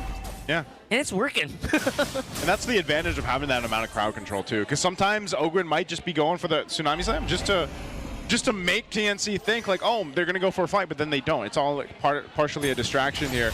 Last turtle is up. Team Falcons almost 3,000 ahead. Flap picking up Chastised Pauldron. A little more defensiveness for Flap as he's going to be leading in this charge here. But right now, TNC fights for the space. We're looking for contact. Restreamer goes to the back line. These avian athletes have a turtle apiece. Super Marco split pushing down bottom. Gets that tier 2. Shifting skies. But the better airstrike and the Requiem. SOD missing. No one home. But 3mar still holding on. Gleams back out, but Falcons have already got what they wanted. The final turtle and a kill on Zyda. Not to mention, they're popping holy defense on the bottom at 8 minutes. That is super early. Could result to the flow being obstructed here. So they're going to have to ban that tower on bottom. They don't want to lose that inhib. Yeah, this is a big loss. Just dire for TNC. It feels like they can't find a win anywhere on the map right now. Aside from getting the few kills that they got, they're just losing. You know, map space, map control, objectives, and you're almost now thinking, even with the way that last turtle went, when the Lord comes up, Team Falcons can essentially do the same thing. This is what we usually see with the Moscovs in play, right? But Team Falcons, for the majority of the early to mid game, they just kept playing the long lane on both sides, and we're just kind of controlling the pace with the other 3 members. Oh my God, Marco finds a Spear of Misery at Jadwal, and they're gonna punish him. Throne of Ruin only hits Ogwin, and they do get the Tsunami Slam on a 1, the jump back Kyle. 3mar gleams back, spear, down goes 3mar, and Haji still holding on from the bushes just in case. Yeah, it got speared non-stop. Super Marco just free hitting like crazy. He's even dashing forward. That's how confident Falcons are playing right now. Oh, Feathered Airstrike catches Lancey, procs that pass. Wow. The final volley. Oh man, that might have been the nail in the coffin for TNC right there. They're just disconnected here. Here's something that the draft index did not account for. Range. TNC are at best a mid-range lineup. Again, I'm talking about range of engagement. Yeah. While Falcons have so much range across all the spectrum. We've seen this multiple times now from Haji alone. Just getting space. Whoa, shifting skies! Throne of Ruin answered by a Feathered Airstrike! Stomping, punching the ground. 3mar gleams back. Oh. Lantern Flare. Yeah. Falcons say, we don't want to fight, not yet. Yeah, big yikes here for Falcons just, you know, stomping everyone, throwing skills willy-nilly. Super Marco feels like he is just geared for battle right now. I think his next one is going to be the Malefic Gun already, and I think at that point, he might not need the 5th one. He might not need the last item. Might end there. Just might be able to end here. Are they that far ahead that he just goes Malefic Gun and doesn't even worry about getting a Wind of Nature right now? Not worried at all, man. Like, there's 2 Win of Crowns picked up by Kyle and Flap, so they're able to go ahead and set things up themselves, be that front line for them.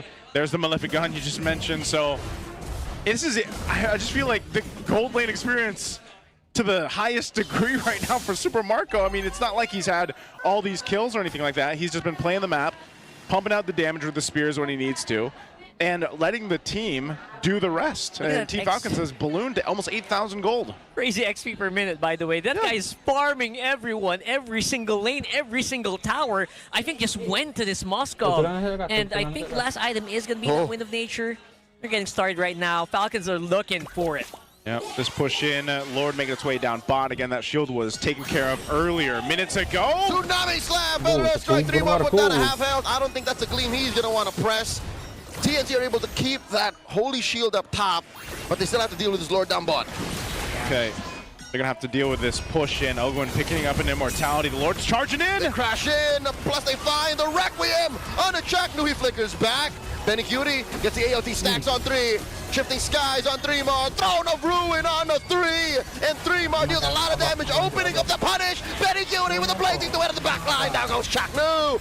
No one falls from Falcons. They trade out for a shutdown on the Marco. 2 for 1, the current trade. The defensive use of the Feathered Airstrike. But it becomes a 2 for 2 as Flap falls. You know what? 2 for 2 and the tower lost. That feels so bad. But look at TNC. They're still not fighting. done. Requiem right in the face. Kyle does not care. Almost take down Zyda, but he does get the spatial migration back. Okay, I think he was just testing the limits there. Great limit test. And I think we also see the consequence, right, of just picking up the Malefic Gun first. Yep. Didn't really care about the damage, and I think Falcons got a little bit punished there. And see that on the replay. We're going to see here a pretty decent engage. Again, Falcons doing Falcons things, trying to see if they can do a -1 before the Lord is going to get focused on. But I think this is beautiful, right? This Throne of Ruin felt a little slow, but it actually bought some time for Zyda to clear the mid wave and then just go crash into a Falcons that did not have their ultimates. And I'm wondering how different that would have been if it was Wind of Nature first instead of the Malefic Gun, just because even in that fight alone with the blazing damage that was coming out from Benikuti, maybe Super Marco would have been able to stay alive. But again, they were up, what, 8,000 gold before that fight, so you know, when you're that far ahead and you can see how much gold Super Marco has farmed up, you go that route. SOD on a Lassie, forcing a Crimson Beacon. Ogun with the Tsunami Slam, better airstrike, a couple of volleys land. Shifting Skies push them back. Plus the second skill, and now Zyda punishes them. Another Tsunami Slam. Throne of Ruin, Chaknu fall. 3 more, gets knocked up one more time. Marco finds him. 2 for none. Now in comes Pele, looking for the punish. Down goes Flap, but he gets punished harder. Marco with a vengeance gets a triple. And here there's only Lancy. They've got to wait, push it mid. Crimson Beacon will deal no damage to these minions. Team Falcons end it in a swift sweep as they take the series 2-0. Beautifully done. They knew that they found the pain point and they did not stop pressing. I mean, you gotta understand it. No, Team Falcons already in the upper brackets, so AB Bren are heavy underdogs in this. But obviously, for people who would love to watch in terms of the plot, this is a squad that you would want seeing winning here in this specific series in order to make it one step closer towards the playoffs. They will not give the win lightly, but they're gonna fight tooth and nail. Also up for contention is first seed of the season. Let's go ahead and load up into game number 1. Let's see how Nova and Aqua can fare against this Khalid and Valentina. So Shijo went for the typical build-up on the Irithel. Gets the Assassin Emblem set, Master Assassin, Fatal, to really focus on the crit and the damage. Take a good look at the health bars throughout this phase when we don't get to see the gold lane a lot. All right, so right now, obviously, it's going to be a bit of a hard laning phase here for Shizu. I think one of the reasons why the Airfield just doesn't get picked up as much. But I wonder, is this what Coach G was talking about earlier, that we're going to be so surprised? I'm not sure what the surprise factor is with the Airfield. Well, we're just about to find that out later on, because the scaling of that Irithel doesn't come until maybe somewhere around 10 minutes or so. Takes a while. To our streamers who are currently watching this game. That's Chai Gaming for you, one of our local content creators. Shizu, on the other hand, is having quite of a difficult time against Super Marco, but the freeze is going to be helping as well. Okwin dished out in terms of the damage, cut up to half of his health, but James Banks not being able to convert. Yeah, so far good management of the row mid trading here by Nova and Aqua. Able to match the aggression of Ogwin and Haji. Tough boots. First one for the high loss. Similar to Ogwin, so both teams respecting the amounts of crowd control. Okay. Good mobility. Decides not to go for Elegant Gem earlier. That means they just want to have more map control instead of survivability here. Yeah. By the way, Shizu has like 150 BPM right now in his heart rate. Super Marco's just under 100. I guess that's just the pressure, right? That's the pressure. Yeah, that's the early game for you, but then it's going to be Ogwin, who's kind of been dealing with the damage, and that's going to be the first blood. Go with the James Banks. Oogie shadow kill from Kyle is going to be cutting Nova to half. This is a win for AB Bren. Yeah, with Alice here, plus more. Look at that. Even a glorious pathway to find Aqua at the back, and Flap started going haywire. But then KLVJ is going to be doing the same thing with the Throne of Ruin and killing one of his own. Kyle doing the same. Double kill for the Valentina. Hachi is doing everything he can, but James Banks still able to take it. KLVJ is going to be able to escape, but Falcons are holding on to a 400 gold lead. So, trying to survive, but barely, and there goes that Deadly Magic. Again, Oakland's going to have to get used to that. Yeah, lots of kill trades, but AP Bren walk away with 2. James Banks gets 2 and gets the turtle as well. He's still getting marked by Ogren in the map, though, with his rotations. Kyle used his Retribution a little bit earlier in the sequence, if I'm not mistaken. It was still on cooldown at some point. Excuse me, that might have been his shadow kill. Oh, wait. All right. He's already used the Retribution. I mean, James Banks was going for the kill, but it didn't happen. Yeah, so far so good here, at least for our gold lane debut pick. still alive, still not dying. Although it is not getting as much attention as we thought it would. I was expecting it was going to get ganked to oblivion, but somehow, again, just surviving, that's key. For AB Bren, slow and steady wins the race here. Well, the glowing wand for Haji. Still, he started off this game with 2. Remember, there's a reason why I put a lot of focus onto his Valentina. He just times it so well. He knows what ultimate to get at the right time. Wouldn't be surprised if at some point we might even see him cosplaying as the Irithel if ever they need just a little bit more. Ooh, that's crazy. Access onto the gourd. Maybe the glorious pathway. A lot of options for him. Berharap aja jangan kayak No, Elpit it's ID. just Shizu getting some help. Kayaknya ini Coming di out from MPL Super atau Marco as di Asian Team Games ya, Bang? Falcons maybe holding on to a 600 gold lead, but it's still neck and neck for both of the squads. Shizu was ahead in XP. That's interesting to watch. Right now, it is AP Brand just trying to make sure that they don't get invaded. So everyone's just blocking out those, you know, those jungle holes, entrances. Yeah. Sorry, what's a jungle hole? I mean, it's Anyway. whatever you call it. Whatever you A call jungle it. hole. It's a hole in the jungle, right The hole there. in the jungle. Just again, going into this turtle pit once more. 50% of the HP. KelVJ faces Flap. There goes the Raging Sandstorm as well. And it might just be Kyle getting this turtle again. Now KelVJ, can he be able to do something here? Flap just roaming around, trying to at least distract the rest of the members of AP Brand, but they will now be setting their sights on him, and he will be going down. That's one kill for a major objective. Team Falcons is going to be taking that trade. Yeah, good thing that AP Bren, instead of just fully giving up the sequence, they decided to see if they could get a kill, at least to trade it out. Good trade, but Nova! Oh, it's a slight punishment, but maybe a major drawback for Team Falcons as they were able to at least give them another sort of punishment. James Banks wanted to assist, but no damage seen. Ogwin with a barricade. I know if you guys feel it, but James Banks feels like he's just like 2 seconds out of tempo, out of timing every time a team fight occurs. Maybe he's just getting outmaneuvered here so far by Kyle, who seems to be having just a field day on this Hayabusa. Look at this, Ogwin biting off a little more than he could chew. Even the prayer is not going to save him from the gush. True damage is making its mark, bro. That's what Renmars was talking about earlier. That true damage can really take you by surprise. Well, in the last one, James Banks was ready for the turtle. It's just that Ogwin looked like he landed the easiest Raging Sandstorm in his entire career, as James Banks was just standing there. It's like, all right, I can see turtle. Oh, nope, the Sky Lead is up on me. And AP Brand, they decided to scatter away from their parley. Managed it. Yeah, James Banks went down, but again, as we mentioned earlier, or at least he didn't go down. At least they were able to get a kill. So him picking up the Bloody Retribution is good as well. Gets him just a little bit more HP that he could steal away from the members of Falcons. Makes him tankier. Yeah, I definitely will need that later as well, right? There's just so much fade-away damage as well coming in from like the shadow kill, and if Haji decides to chase after you. Yeah, and this is going to be the Battle Mage Harley. That's going to be a brute force breastplate, it looks like, for the second item. Me likey. We're going to see a lot of presence for James here. Now they're setting up for next turtle. But maybe a lot of damage too coming out from both teams. 60% is the turtle HP. It's going to be Ogwin again, flickering away from that. It's going to be a major turtle reset. But just to have its help, KelVJ is going to be facing Flap once again. Kyle from the back is going to be Flap still at the front lines. Look at the dish off the damage, and KelVJ is going to be taking the turtle. James Banks is going to be taking the damage the same way. KelVJ is going to be using the flicker to get out of that situation. So with no casualties, AP Brand takes the win. Miraculous. Clean non-fight. Yeah. Wow, AP Bren, you gotta appreciate their patience here. Nova's making the most out of his Revitalize. He didn't even need to use it mid-fight. I believe it was near the tail end of it.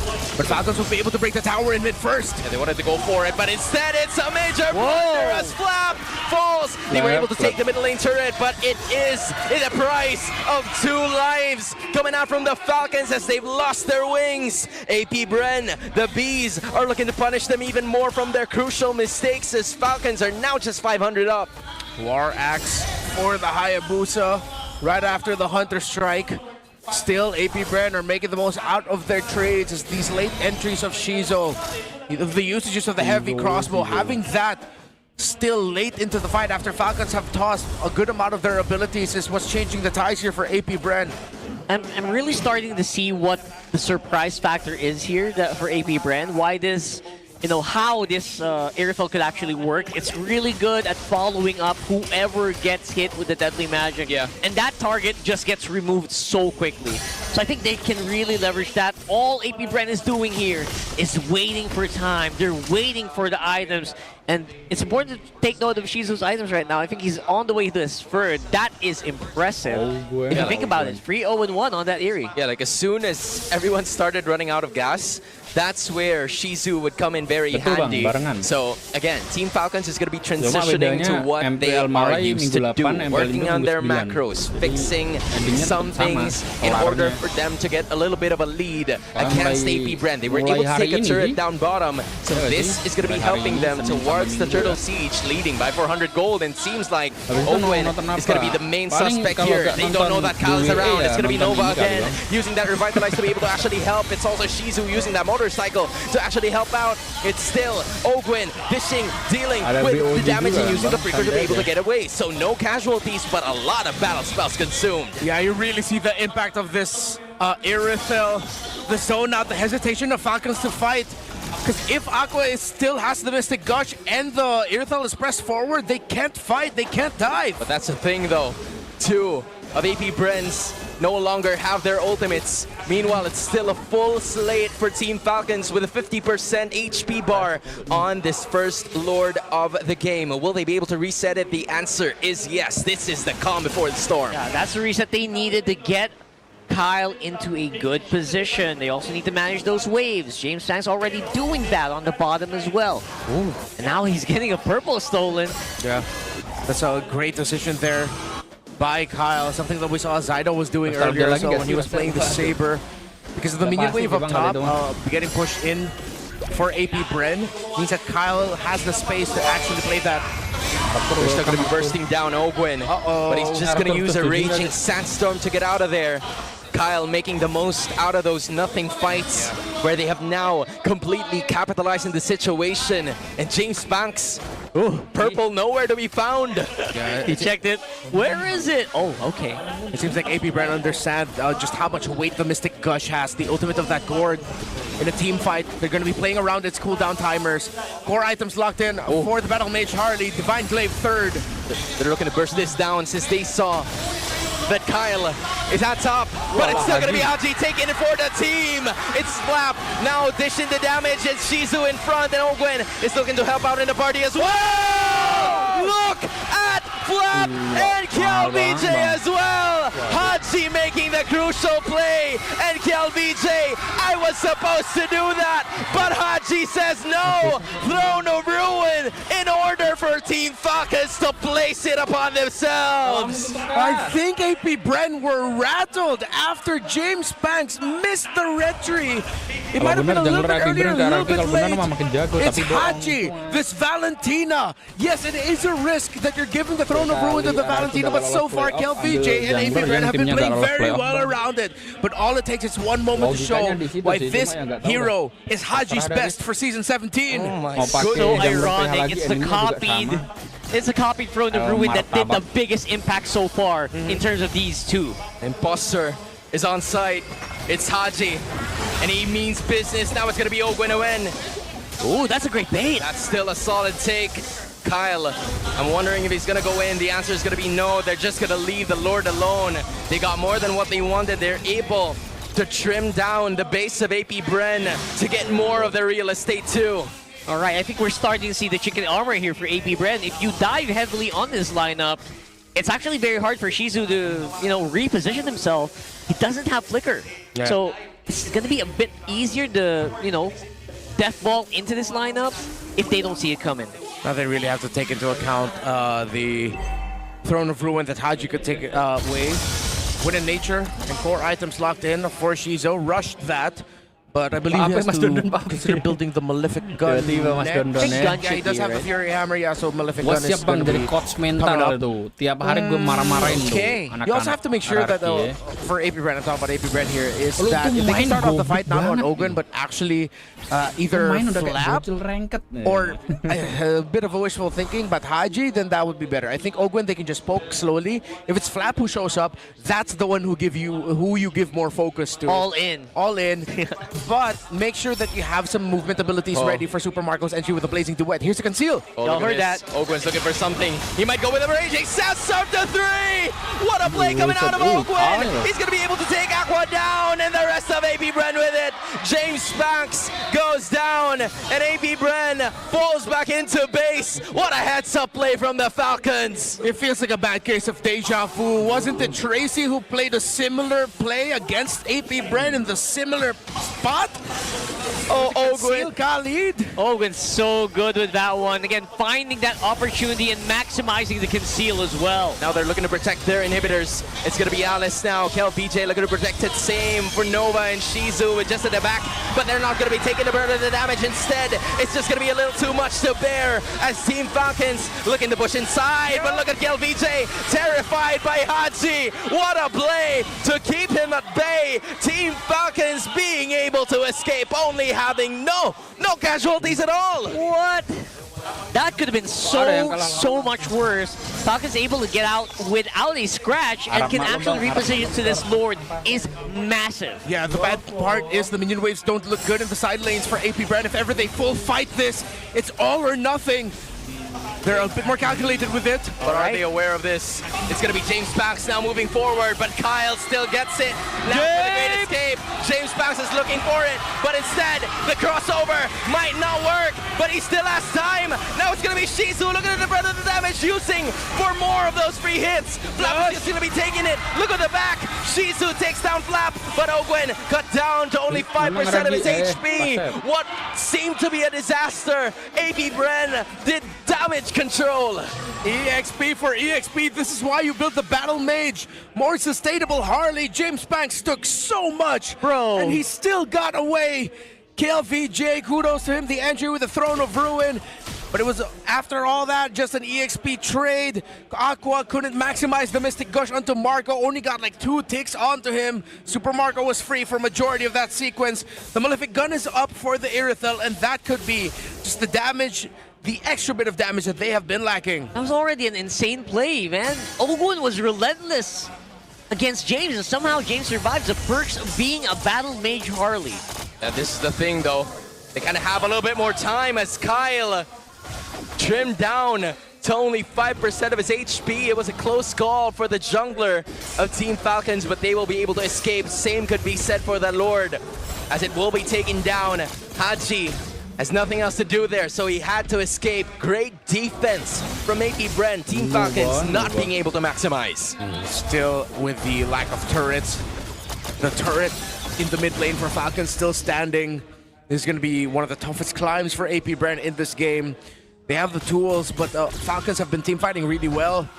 They have not lost Haji, Marco, or Kyle once. The only deaths AP Bren have been able to get have been on the frontliners of Falcons. The cores, the carries of Falcons have been deathless. That's actually a very good idea of how Falcons play. Very good at juggling that damage. And even if they can't take the damage, you know what? They'll put it to the guy who can kind of just, you know, be the scapegoat so that everyone else can still get a very healthy advantage. That's what we're seeing right here, right now. And for AP Bren though, every minute that they're buying is just a minute Shizu is approaching that max item cap. He is starting to become scarier and scarier by the moment. We all know Claude can do more, but the burst that can come from a critical of an Irithel can really, you can feel it from a mile away. Yeah, I'm not gonna lie, it does help AP Bren in some scenarios, and in fact, it's just one more item before Shizu gets the full build. 10 seconds before the Lord approaches, and I wonder if AP Bren's gonna be able to contest for this, because Team Falcons, they are looking at every position, every corner of entry that the beast would come from. 3 Winter Crowns for Falcons, 1 on Flap, 1 on Haji, and 1 on Super Marco. That extra bit of survivability might be the difference maker here. The Falcons going for the rush. AP Bren doesn't know. Dude, guess what? Yo, they're Russian. It's kind of a deja vu. Look at where Ogwen is positioning again. Is AP Bren aware of this situation? Ogwen is just going to show himself. This is a clean take from Team Falcons. Yeah, they were very happy to just take that so quickly. They knew they had tempo. They knew they had the advantage. And you know what? Zero vision for AP Bren. I don't know who's gonna do the checking, but Nova's just not it. I don't think Nova can actually sustain that much damage. No, but they were able to see the members of Falcons. It's just I think they acknowledged that they couldn't get close enough. And because of how fast Falcons were able to clear, James Banks and AP Brand probably just made the call to back off. GDS locked in for Shizo. A bit of movement speed so that he can get around them. Conceal. Ogwen now inside. He's gonna be the one taking a bit of the damage, but still able to escape. Waste of skills coming out from AP Bren, unable to convert on that one. But the siege continues. Team Falcons holding on to an 8K gold lead. This might be Haji now holding on to another Throne of Ruin. We're waiting for the time for him to strike. Instead, it's going to be KLVJ only catching Ogwen. And now they're going to be setting their sights on him. Instead, they go to Flap. Fronting, taking, looking, shooting, and then gonna be dealing the damage again. But look at Shizu staying alive in the midst of it all. Flap is gonna be jumping using the Infernal Pursuit, but he will go down as well. James Banks, Aqua, now they're on the ones in the chase. Super Marco's gonna be backing away, and in spite of them losing all of their inhibitors, the Bees are still standing. I was wondering why KLVJ didn't use the flicker when he initially brought out that Throne of Ruin that caught Ogwen first. Or I believe it was Flap, one of those two. But then Kyle was not visible. I think he was also taking into consideration that if ever he decided to flicker Throne of Ruin forward, James Banks and Aqua might get forced back by the entry of Kyle with a shadow kill. Ogwen getting habit of time, oh my gosh. Damn. It's just inhibitor siege all over again. Yeah, think about that. That is not a Oracle-laden Kali. That is just the strength of his second skill. There's no Oracle on him. And that's what you see, right? That's what you get when you get a Khalid so early on.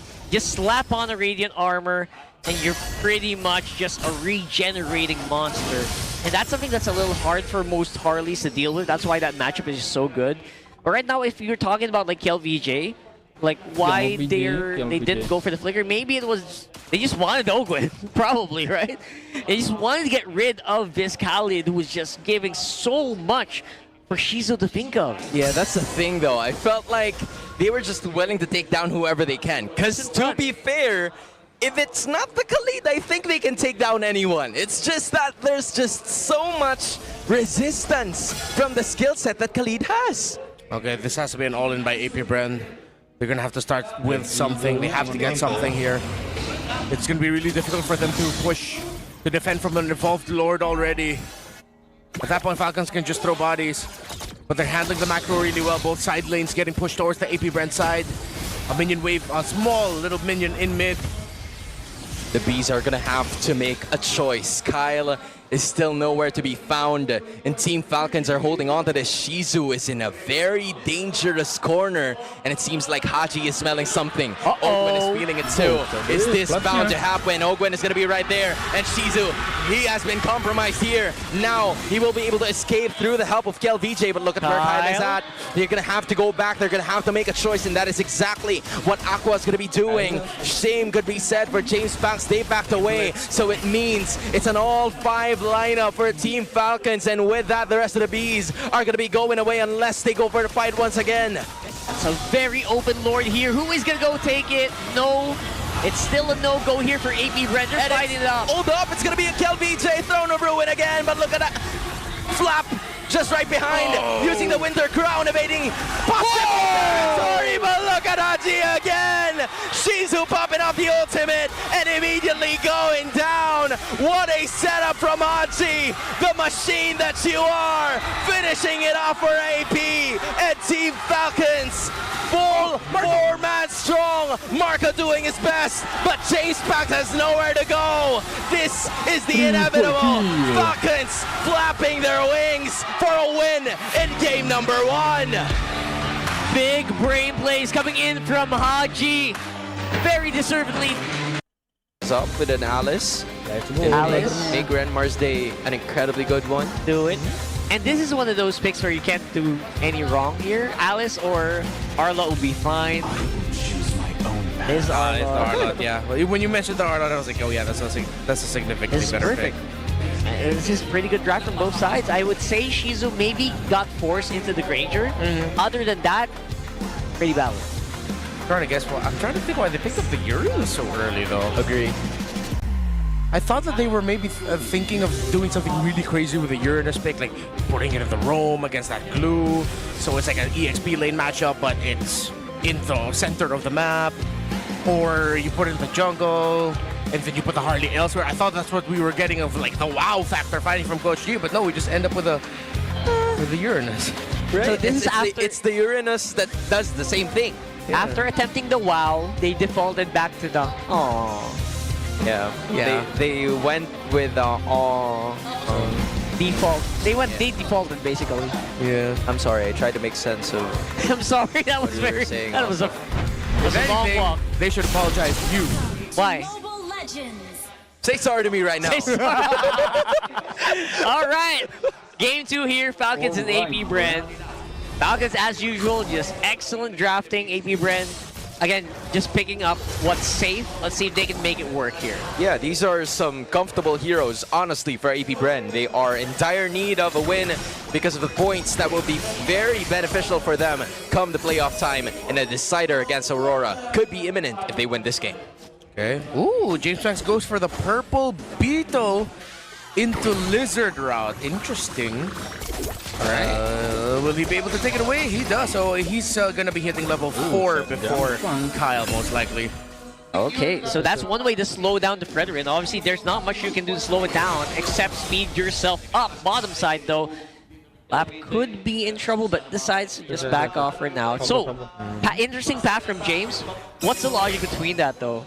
Like, why are you just trying to XP out, or are you trying to get like better momentum? Because you know that the Frederick's going to hit level 4 through the lizard. Didn't get the beetle, the 4 is there, so at least you mark it and you know that that's where he's going to be showing up. Meaning that he will most likely just go back into the mid lane or hover around and get vision here. Arlott had to go back and help him get with the lizard. KLVJ expects that the Fredrin's gonna be there, so it's just a good mark. Yeah, it feels like it's pushing the Fredrin into a certain direction. At least AP Brand knows what that direction is. That might be an advantage. Now, with that being said, less than 10 seconds before the first turtle, this game actually spawns 4 members of AP Bren. Are right back down. No casualties for both of the teams so far in this game. Shizu and Super Marco simply getting as much cannon minions as they can, and the waves are going to happen. Now Nova level 3. Same could be said for Ogwen. And Haji copying that golden hour.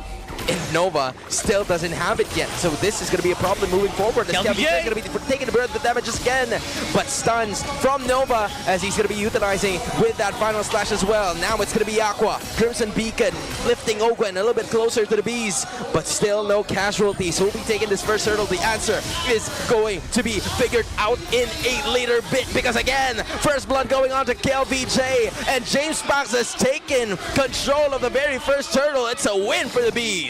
Great patience by AP Brand. That was a long dance. Flap of the final slash. But AP Brand will continue this aggression here. KLVJ on this Uranus is applying so much pressure. But he continues to annoy. Fortunately for Team Falcons, they were able to get it. I'm just wondering as to who gets it. Because again, it didn't go to Kyle. Did it just end up going to James Banks? Rabu bang ya. Okay. Okay.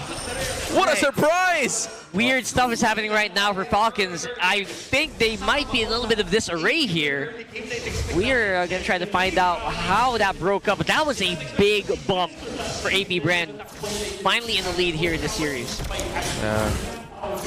That patience. I was wondering why Shizu looked like he was hesitating, but he was just patient. He really wanted to maximize every use of his first skill. He knows that if he did that little trick with the Marcel, whoever's caught in the golden hour, just toss out all your first skills so that once the golden hour's gone, the animation continues and it's a big burst of damage. He just decided to hold on to it because he knows it's a deterrent for the team and a good way for them to be able to take that Fredrin down. Okay, so far so good at least. You know, AP Brand are able to control this mid river very, very efficiently. They've got a majority of their members right now for Falcons in the middle.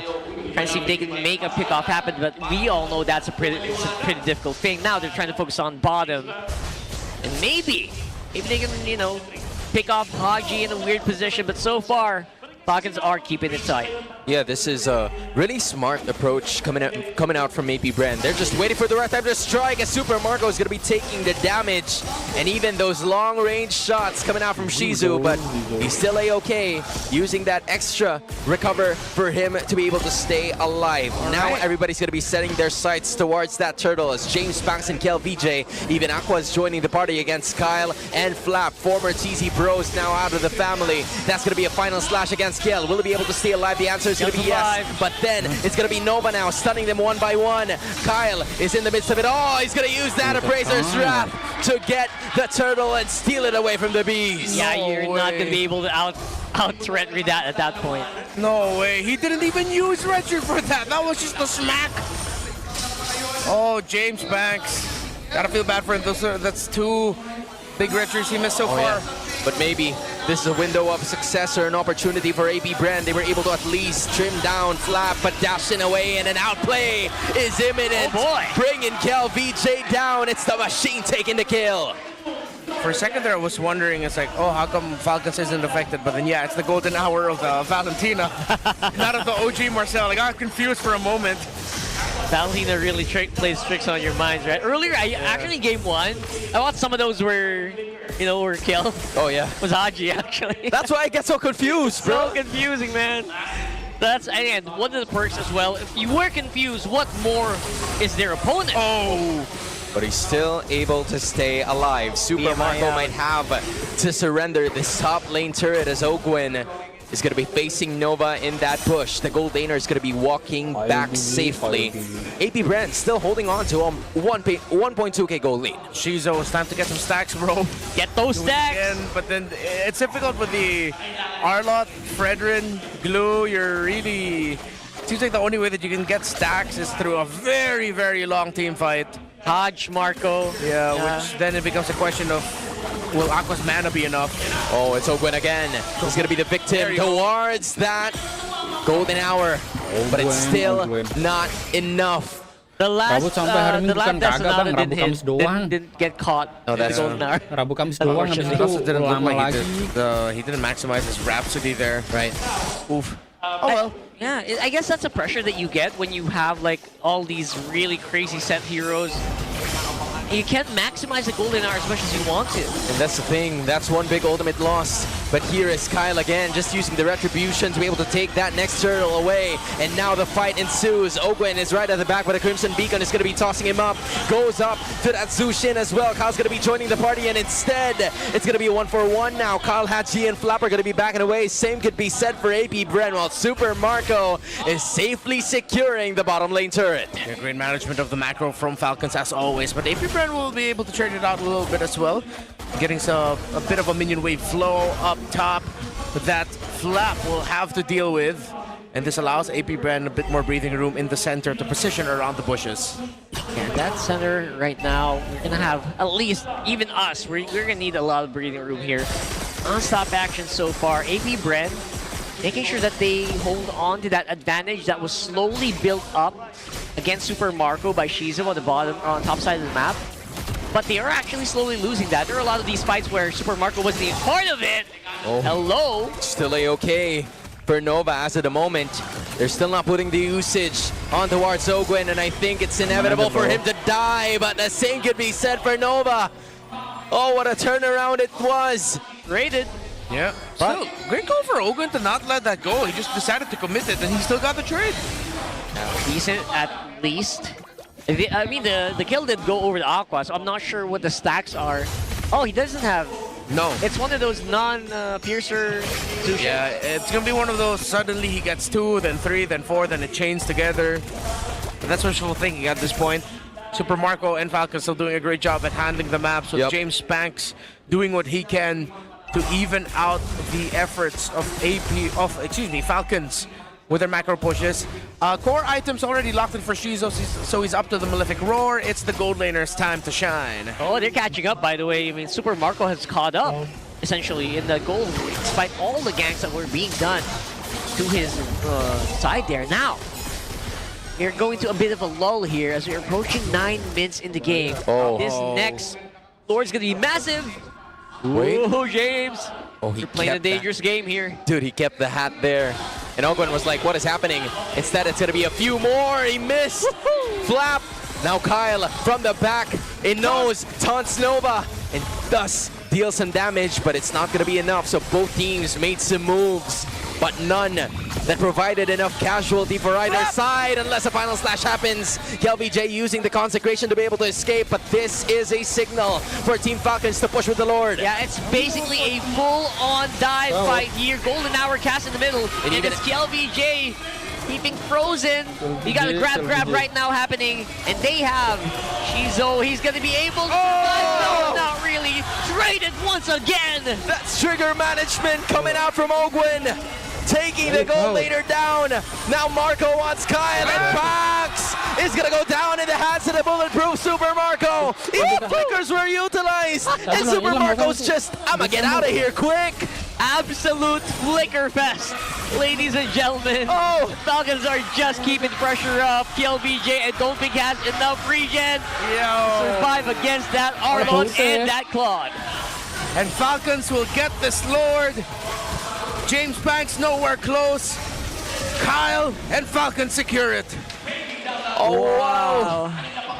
Again, just trigger discipline coming out of Ogwen from the start of that fight. He didn't need to use those skills right away. That's 3 times Ogwen has done this. Not being tricked, forcing a flicker out of your opponent, and then they die anyway. Well, Ogwen is big brain right now on this glue. Oh, now they're gonna go for a conceal again. It's gonna be Ogwen stunning 3. But the plan is just to take down one turret at the middle. Team Falcons lifting up their lead to 2.1k now as James Banks will be facing off another jungler as well. James will not be able to take that. It will go to the hands of Falcons as the siege continues. Right, this is going to be a pretty big Lord push here right now. James alongside Kyle. It's the jungle fight, ladies and gentlemen. Oh, Rumble in the jungle bot side, top side rather. We got Lord pushing in. I don't know what's happening on the bottom side, but I'm sure they're just dancing. Probably not going to be able to kill each other. Yeah, if ever, it should be the Fredrin that should be able to kill the Harley. If the Harley messes up and gets taunted, then the Praise's Wrath will smack him dead. Oh, Nova! Oh, look at Nova using the golden hour, but won't be able to hit anyone actually. And now Super Marco's going to be joining the party. It's going to be another one from Ogwen, throwing it back to his teammates. As Nova goes down once more, the siege continues. Coming out from Team Falcons with a 4k gold lead. Aqua doing his very best from the sidelines to actually help his teammates. And with that, Falcons backs away. Yeah, Nova's just not having a fun time in these games, man. He is just absorbing a brunt of damage. KLVJ is the primary tank, but somehow Nova getting caught here. Now Falcons have full control once more. They plan on continuing, even taking the purple buff for themselves. It's Team Falcons just starting to go Hunger Games against AP Bren in this 12th minute of game number 2. Yep, Hunger Games galore here. I wonder where James Banks is going to get the XP he needs right now. Does get level 15 finally. Oh, that's a Crimson Beacon. What a surprise. I think he was anticipating that there was someone in that bush, but to no avail. That's another ultimate lost. Fortunately, it cools down in time for the Lord to spawn. Part of me feels like that maybe also have been just a little bit of a deterrent from Aqua. He wanted to get into a better spot towards the minion waves and miss so that he can clear it before he gets any closer. Oh, another one. All right. Nova, again, consistently trying to make pickoffs happen on this. Marcel, it's not the target that you want, I think. Oh, I think they were kind of caught off guard. They were only able to find Ogwen, and with that, they retreat as the Lord spawns without a concealed play to actually kick things off with a 4.3k gold lead.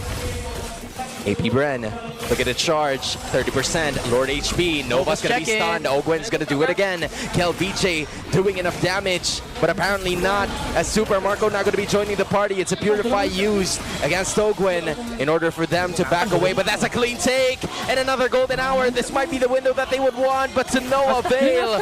They were unable to maximize on the golden hour, beaten up by Nova. It's Falcons taking the Lord clean and smooth. That front line is way too tanky. Ogwin and Kyle can literally just stand in front of the Granger and block and eat all hits from the Rhapsody, from the Sonata. It looks like we're gonna go into a sweep, and AP Brand hoping that Aurora loses their series against Omega later so that they still have a shot at the playoffs. Lots of AP Brent fans are going to be watching match number 3 for sure. And we are going to see a big parade with a conceal as well. Oh, look at Super Marco. Can he actually stay alive? And the answer is yes, because he's used the Winter Crown to be able to keep in play. Now he just has to use the lifesteal and join the fight like nothing happened. It's a full 5-man roster. And then all of a sudden, the top lane inhibitors also went down. Super Marco back with a full HP. Now they look their sights. They set their sights on the bottom. It's going to be another siege coming out from Team Falcons with a 7K gold lead. Still one big wave down here bottom. Can they use this? Will they go for the finish here? Oh, this is just big brain plays coming out from Team Falcons. 3 out of 3. All inhibitors, all turrets are down. They got more than what they wanted. Let's just get out of here. There's still no Piercer stacks for Shizo, and that's where they need their damage to come from. James Banks has it, yes. Maybe if this game goes on long enough, Aqua will then end up becoming a problem for AP Bren. But you can't itemize outside of this Piercer. You have to keep it in the hands of this Granger. The thing is, they can't get any kills. Oh, they kept on trying to go for Ogwin, and Ogwin says, I'm here. I'm very much willing to go up against you. And Haji copies the Crimson Beacon, and Aqua will slowly fall into his inevitable death. Same can be said for Shizu and the rest of the bees. The sting has fallen. Falcons flap their wings. They are calling 9K gold lead. James Banks has nowhere to go. It's a full 5v2, and with Kel BJ and James, the KJ combo goes down to an inevitable end. It's Team Falcons. They're at the upper brackets for a reason, and they're here to dominate, making it harder for the bees to make their way. Around they go towards the playoffs, styling, wiling on every single AP Bren member. They sweep the series. We were hell-bent on the story of AP Bren and them making it to the playoffs. Fredrin and the Selena, that could be really troublesome in terms of the early game, so at least they have early game damage towards that. But I'm just wondering, as soon as Omega reaches level 4, how will Dominkite be able to evade every single skill? I think that's the main issue here. But before heading into that, I'm also looking at the laning phase. This could be a difficult time for Netsky. He needs to make the most out of his BMI, because one of the tough things about trying to trade with a Clint in the gold lane is that even if you have the BMI ready, just one hit from his first skill plus that basic attack takes you down a good amount. Which is why it does benefit Netsky that the current metagame asks for Claude to pack a fighter emblem with Spell Vamp. And that's right, they'll be able to get back into the fight even easier. Maybe you don't even need to go back to the base, right? Just go ahead and regen off of the little jungle creep right next to you. And look at what Mingwin is also doing. In order for Ryzen to roam around the map a little bit faster, he's been leashing him countless times. So that creates a little bit more opportunities for Omega to stay in pace with Aurora, as Demon Knight is already in level 3. Same could be said for Ryzen, who's holding utility. So first rotation is top side, trying to stop James. They want to play for the EXP Crab, get an advantage for one of the roam mids. It looks like, based off of their gold, still very close. Netsky might have gotten the last hit on the Crab, or they just gave that to Demon Kite. Forgive me, I missed that take, but the last thing that we saw is that Demon Kite is playing the lane around his own gold Crab. Bringing it low, dragging it back out, and then clearing minion waves as well. Yeah, just look at James simply denying Edward of what could potentially be an avenue for him to get to level 4. That's not going to happen just yet. Omega gets the tides of the gold. Even if it's 100, it's going to be coming a bit for them. This is what Renmar was talking about. The laning stage is going to be a problem for that Claude entering this first hurdle. But hold on, Light got down to half HP. Now it's going to be Ryzen holding on to that major objective. The Black Dragon form is going to be here as well, as Yue just continues to put the pressure on the others. Light's going to be doing the same. But there goes the cape, and Ryzen is going to be easily taking that first hurdle of this game. The fight ensues. It's going to be James stuck. And that is first blood going to the hands of the Northern Lights. James brought back and stopped. He was able to use the Petri. Omega walk away with the turn of Aurora. One more kill. Oh, look at that. They're now setting their sights on Perks. But quick thinking, just making sure to use that flicker to be able to get away. That's really exhausting all of these battle spells here for Omega, and of course exerting more pressure down bottom. Even though they did get that turtle, the fight looks... An arrow connected. Coming out from the super rookie, Mingwin makes it happen. And with that, Aurora's gonna have to protect the purple buff because now it's Omega that's raining on their parade slowly but surely as Perks. It feels like the Northern Lights won't do anything about it, or they can't even do anything about it. SpongeBob, we're getting our purple. Oh, that was close. But Dominkite is stuck, and this might clinch the end. Netsky, through the help of two friends, living it up for the barangay. Omega are so good, man. They're quick on the react. Because what Aurora did after that turtle made so much sense. They pressured down the bottom side. Dominkite thought that he'd be able to stop Netsky from getting some farm, but Netsky's handling the lanes well. That even with the minion waves pushed in and a threat of Aurora tower dive on him, he still had 2 cards that he could last hit safely under turret. Now, after that, you see Perkziva and Mingwin playing around the river bottom side. They land the Abyssal Arrow, then they continue that play as Dominkite's overstretched, while Netsky came down from the river with a BMI Blazing Duet. The chef's kiss, Omega. I think that right there is key, like landing the Abyssal Arrow first, and then just following up, not really doing anything too crazy here. Oh, they're gonna have to be really careful here. And I'm talking about Netsky because he's been shoved out of the base. Light was waiting for him on the other side. Nowhere else to go. Using that flicker to be able to get away, saved it up until the end. Now it's gonna be Light having to run back to his teammates, but Mingwin for 3 lands it on for a 3-1 kill score. What seemed to be an initiation for the Northern Lights turned out to be better for Omega. It's like this day is trying to teach me how to be more patient towards Selena. And I think we have to accept now that when we play our ranked games, Burrito is just never going to let go of his signature hero. Oh, and this... It's hitting, man. Man, in addition, this was the same set of heroes, if I remember correctly, that this Omega squad has used in the Cebu National Qualifier, so they are very familiar with how the mechanics of this Selena works, and Mingwin is putting it into good use. This is true. Again, Mingwin, despite being a rookie, technically just hitting everything, and it kind of makes you forget. Oh, wait! This is James now on that ship. There goes another arrow. But the thorns surrounding James places him back to his place. So good. That's so good, man. As the kids say, it's very giving. Oh, there's going to be another taunt and then another arrow coming out from Mingwin. You should call him Mingwin Curry at this point. Landing arrow after arrow against Aurora. Bang after bang. 2-0-2, but the impact of the Abyssal Arrows have almost always led to kills. It flew to the purple. That's not going to get the last of the purple buff, but that would have been crazy if it did. It's just these rotations by Aurora. They're getting outpaced right now by Mingwin. I like how from time to time Perkziva and Mingwin are actually playing away from each other, applying more pressure all across the river. So that's why Aurora's having a hard time getting a good and sure footing here. There's a lot of slippery members from the side of Omega. Even if you catch the Fredrin, there's most likely either the Selena or the Marcel nearby, excuse me. So they're slowly running out of map and running out of options. Dude, it's been 6 minutes in, and the Selena is still assisting Ryzen in terms of getting the major objectives. That is, you know, Mingwin putting in so much work from the start, but look at the positioning of Light, though. That's right, 80% kill participation so far for Mr. Mingwin himself.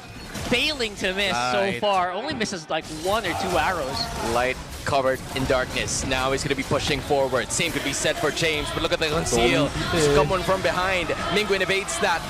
Omega takes The turtle and another kill. Now they're going to be diving inside, but this is biting him off more than they can chew. Rice is going to be able to stay alive, but not for long, because he will not be taken down just yet until Aurora deals the clap back that was necessary. And Yue comes up next. It's going to be James. The dragon falls, and Aurora lands the fight back that was needed for them to stay place in this game. One of the keys to victory we had, Aurora needed to be ready to trade against a very aggressive Omega. They dived a little bit too deep. Yue held on to his Crimson Beacon for the perfect moment, and it all worked out. Aurora gets a first tower break in the center of the map. And that is huge, right? Because earlier, it's been over and over again, Omega, who are the ones who are trying to invade this jungle, and maybe because of that tower break, we'll be able to see Aurora finally giving them back, you know, returning the favor to them.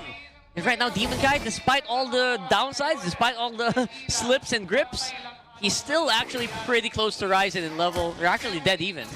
Yeah, he's even on the lead in terms of the gold, and that is probably the reason why, you know, Mingwin has been assisting him so many times in order for him to stay in pace in terms of the scaling against Demon Kite, who now is 2-2-1.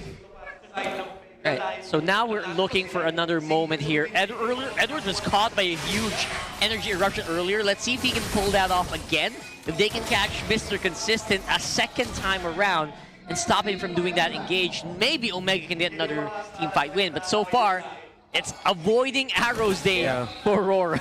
The tough thing right now for Netsky and timing his entry is that he didn't pack the Purify. I know he needed to pack the Flicker because you need to be able to avoid Yue going in with the Crimson Beacon and sidestep him. But now you definitely have to ask Nets to be a little bit more patient with the use of his Blazing Duet. Maybe not until after you've seen Yue use the Crimson Beacon. Yep. So just basic attack, just when Aurora thinks that they have a clean team fight for them, go in with the Blazing Duet to see if they can turn things around. Here's the team fight you were talking about. 60% HP for the first Lord of this game. Light is going to be tanking that arrow like a boss, and Yue is just going to be looking out for Perxiva, and the same could be said for everything else. Ryzen holding on to this Lord. Not much is happening, it's just that Aurora is clearing waves in mid. Yeah, I think they kind of know that these traps are everywhere, so they need to clear them first before they go for a fight. That's what they're trying to do. Core items locked in for the Clint. Meanwhile, top side, there's minion waves of Omega pushing in. If Demon Kai shows himself, Omega might go ahead and pull the trigger. Yeah, they're gonna plan to blitz this as soon as Demon Kite shows himself smiling in top lane. And there it goes. This might be the trigger for Omega to start to pull it right away, and that's exactly what they're gonna do. Perxiva's giving out the information, zoning too, using the golden hour, and then Light Yue. Nothing to do, and then it's an immediate retreat for Smart Omega, and even with a conceal, that's just clean coming out of the barangay. And on the other hand, it's actually pretty dirty. Clean golden hour. He literally just ran up to the two heroes that they need to watch out for, and stopped them and said, hey, but Aurora clap back, and they find the final slash onto Perxiva. And that was very much necessary in order for them to stay in pace. That's what Aurora has been doing. In spite of Omega making all of these moves, they were able to also counter them with some of their own to stay in the game, only separated by almost 1,000 of a gold lead. These traps are really keeping them a lot of info, giving them so much to work with, knowing where Aurora is and not being caught by surprise too much with the final slash. And they just keep going though. Oh my God! Win against 3! He might be able to escape, but not for long, as Edward is going to take him home. But with his life on the line, what a play coming out of Mingwin. And with that, I think they'll be able to push the bottom lane turret. The captain takes one for the barangay. They get the kill. They're not going to be able to pop the holy defense in the bottom lane, but we are getting closer to 12 minutes anyway. Demon Kite, he's going to be able to secure his orange buff, not stolen away by Ryzen. So, for Aurora, clearly, one of the most surprising things about the lineup of Omega is just an Abyssal Arrow hitting you, and don't be surprised if Mingwin just shows up. So that might call for a little bit of a recalibration, wherein if you see an Abyssal Arrow coming in, collapse together as a team, watch out for any potential answers alongside the Selena, and then you go ahead and re-engage. Because if you just think that you're going to hit by an arrow and then think I can probably just walk it off. No, Mingwin's gonna chase after you. So another bit of itemization that I appreciate here is actually through James. After building the Fury Hammer, he decided to go ahead and get the Queen Swings. He still got a little bit of the adaptive attack, but then now he can fight a longer team fight, which is important when you're going up against a very heavy burst in the marksman, while having some good long sustained team fight heroes such as the Arlot, the Suyo, the Juicin, and hell, even the Glue. The entire lineup is great for long team fights. That's right. We haven't actually seen like a really strong engage yet, but you're right. In the long team fight, it feels like they just have so much mobility, so much spell vamp, that they can just do this all day, as Cap says. James also has the Queen Swings now. Ryzen's itemization pretty great as well. Went with Radiant, didn't full build the anti-Karaz. It's now in the hands of James. They get the Chastise Pauldron first. And I wonder if Ryzen will just go ahead and try to rush the Guardian Helmet after this. He can still swerve right ahead into the anti-Karaz, but I wouldn't be surprised if he just leaves it that, because you already have one. Look at top. They're looking at Dominkite, immediately flickering away. Netsky using that Blazing Duet. Big burn. That's a big resource from Aurora. Yeah, that has been taken away. You remove the Blazing Duet, that just means you have like a few seconds to kind of just rotate around the map, and that's exactly what they're doing. They know Netsky is not that much of a threat. Now they're going to try to bless this Lord, though. Yup, they're going to go for it. 80% HP towards the Lord. Netsky is already joining the party, and then the arrow is going to be hitting on towards Demonkai, but it's going to be tanking it. Here comes the Dragon as well. Knockups coming up from the Lord. Arrows hitting. Ryzen still getting, and Demonkai is going to be the first one going down. The Kite Brothers have fallen into the hands of the Barangay. Final Slash is going to be utilized. And then all of a sudden it's Edward all alone against the Barangay as well, trying to fend off for his dear life, but to no avail. Omega lands on 3 for none. Netsky breaks up another turret for their side, and with Yue and Light, the only Northern Light standing, how will they be able to defend? Uh-oh, we got time. 10 seconds, 13 seconds on Dominkite. Can they clear this? No more energy shields. Scam is going to be there. Light is going to go down. It's saved for Yue. The Barangay styling at the spotlight of the Northern Lights. Game 1 is secured. This isn't the same team that Aurora faced off in the last draft. All right. But he made it work. For context, the reason why we stopped talking is because my phone fell. His phone fell. I'm sorry. All right, so we're going into it. Okay. Right, so hopefully, if we want a game free, we're going to be proven wrong here. Yep. Other than that, you know what? It feels like this could be very bad for Omega. With that mid, their mid trio kind of more vulnerable, but if you finesse it properly, you could get a good advantage. Let's go with the game number 2 here, and let's find out where it's going to break. So far, I'm just trying to run the permutation in my head. Master Assassin, by the way, for Edward. That's why we were talking about pressure. And actually, Joshy Cakes, I think, is one of the people here that helped me realize this, because I asked him to pick the Phobius, and then when the Hilda came up, dude just straight up lost lane. Oh, wow. That's why I was very fervent in suggesting the Hilda for Edward, and glad that Aurora decided to take it. But still, outside of the Farsa, the Selena, the 4 picks that Omega has are also really good. Oh, he missed out on it. Although they're still going to be able to burst him down. Light got the light sucked out of him. Can't doubt it anymore. Can't doubt it anymore. It's too real. It's too real. This Mengu Selena is too real, bro. And it's actually doing exactly what the Selena is supposed to do and more. Like, it's doing... You're not supposed to get first bloods like that. I usually only see that in RJ, bro. Yeah. And it's insane, the amount of experience, the amount of pressure it can exert, even though there is, there is a Hilda on the map. Yeah, let's see how the power of wildness will actually fare during the team fights later. That quick little stun dished out by the Hilda, it's more than enough to break all of the tempos of anyone that Omega decides to dive with. I think Netsky will have to make a conscious effort to the moment he goes in, or maybe even slightly before he presses the BMI to enter. He needs to already have Press Purify and have that CC immunity. Oh, Dominkite! This time it's Team Kite's turn to actually burn Mingwin down. He uses the Flicker, actually. Flickered in? Oh, yeah. Flickered in! To just delay Demon Kite from actually initiating, and Perciba is going to buy enough time. Is going to stay alive as well. Now James is going to be taking some damage against Edward, but Some things are necessary for the greater good. Mingguin is a freaking genius. Mingguin. He flickered in, he brought Demon Kite low, it delayed Kite enough in getting close to the turtle, and even worse, it made it way too risky for him to go for a heavier contest.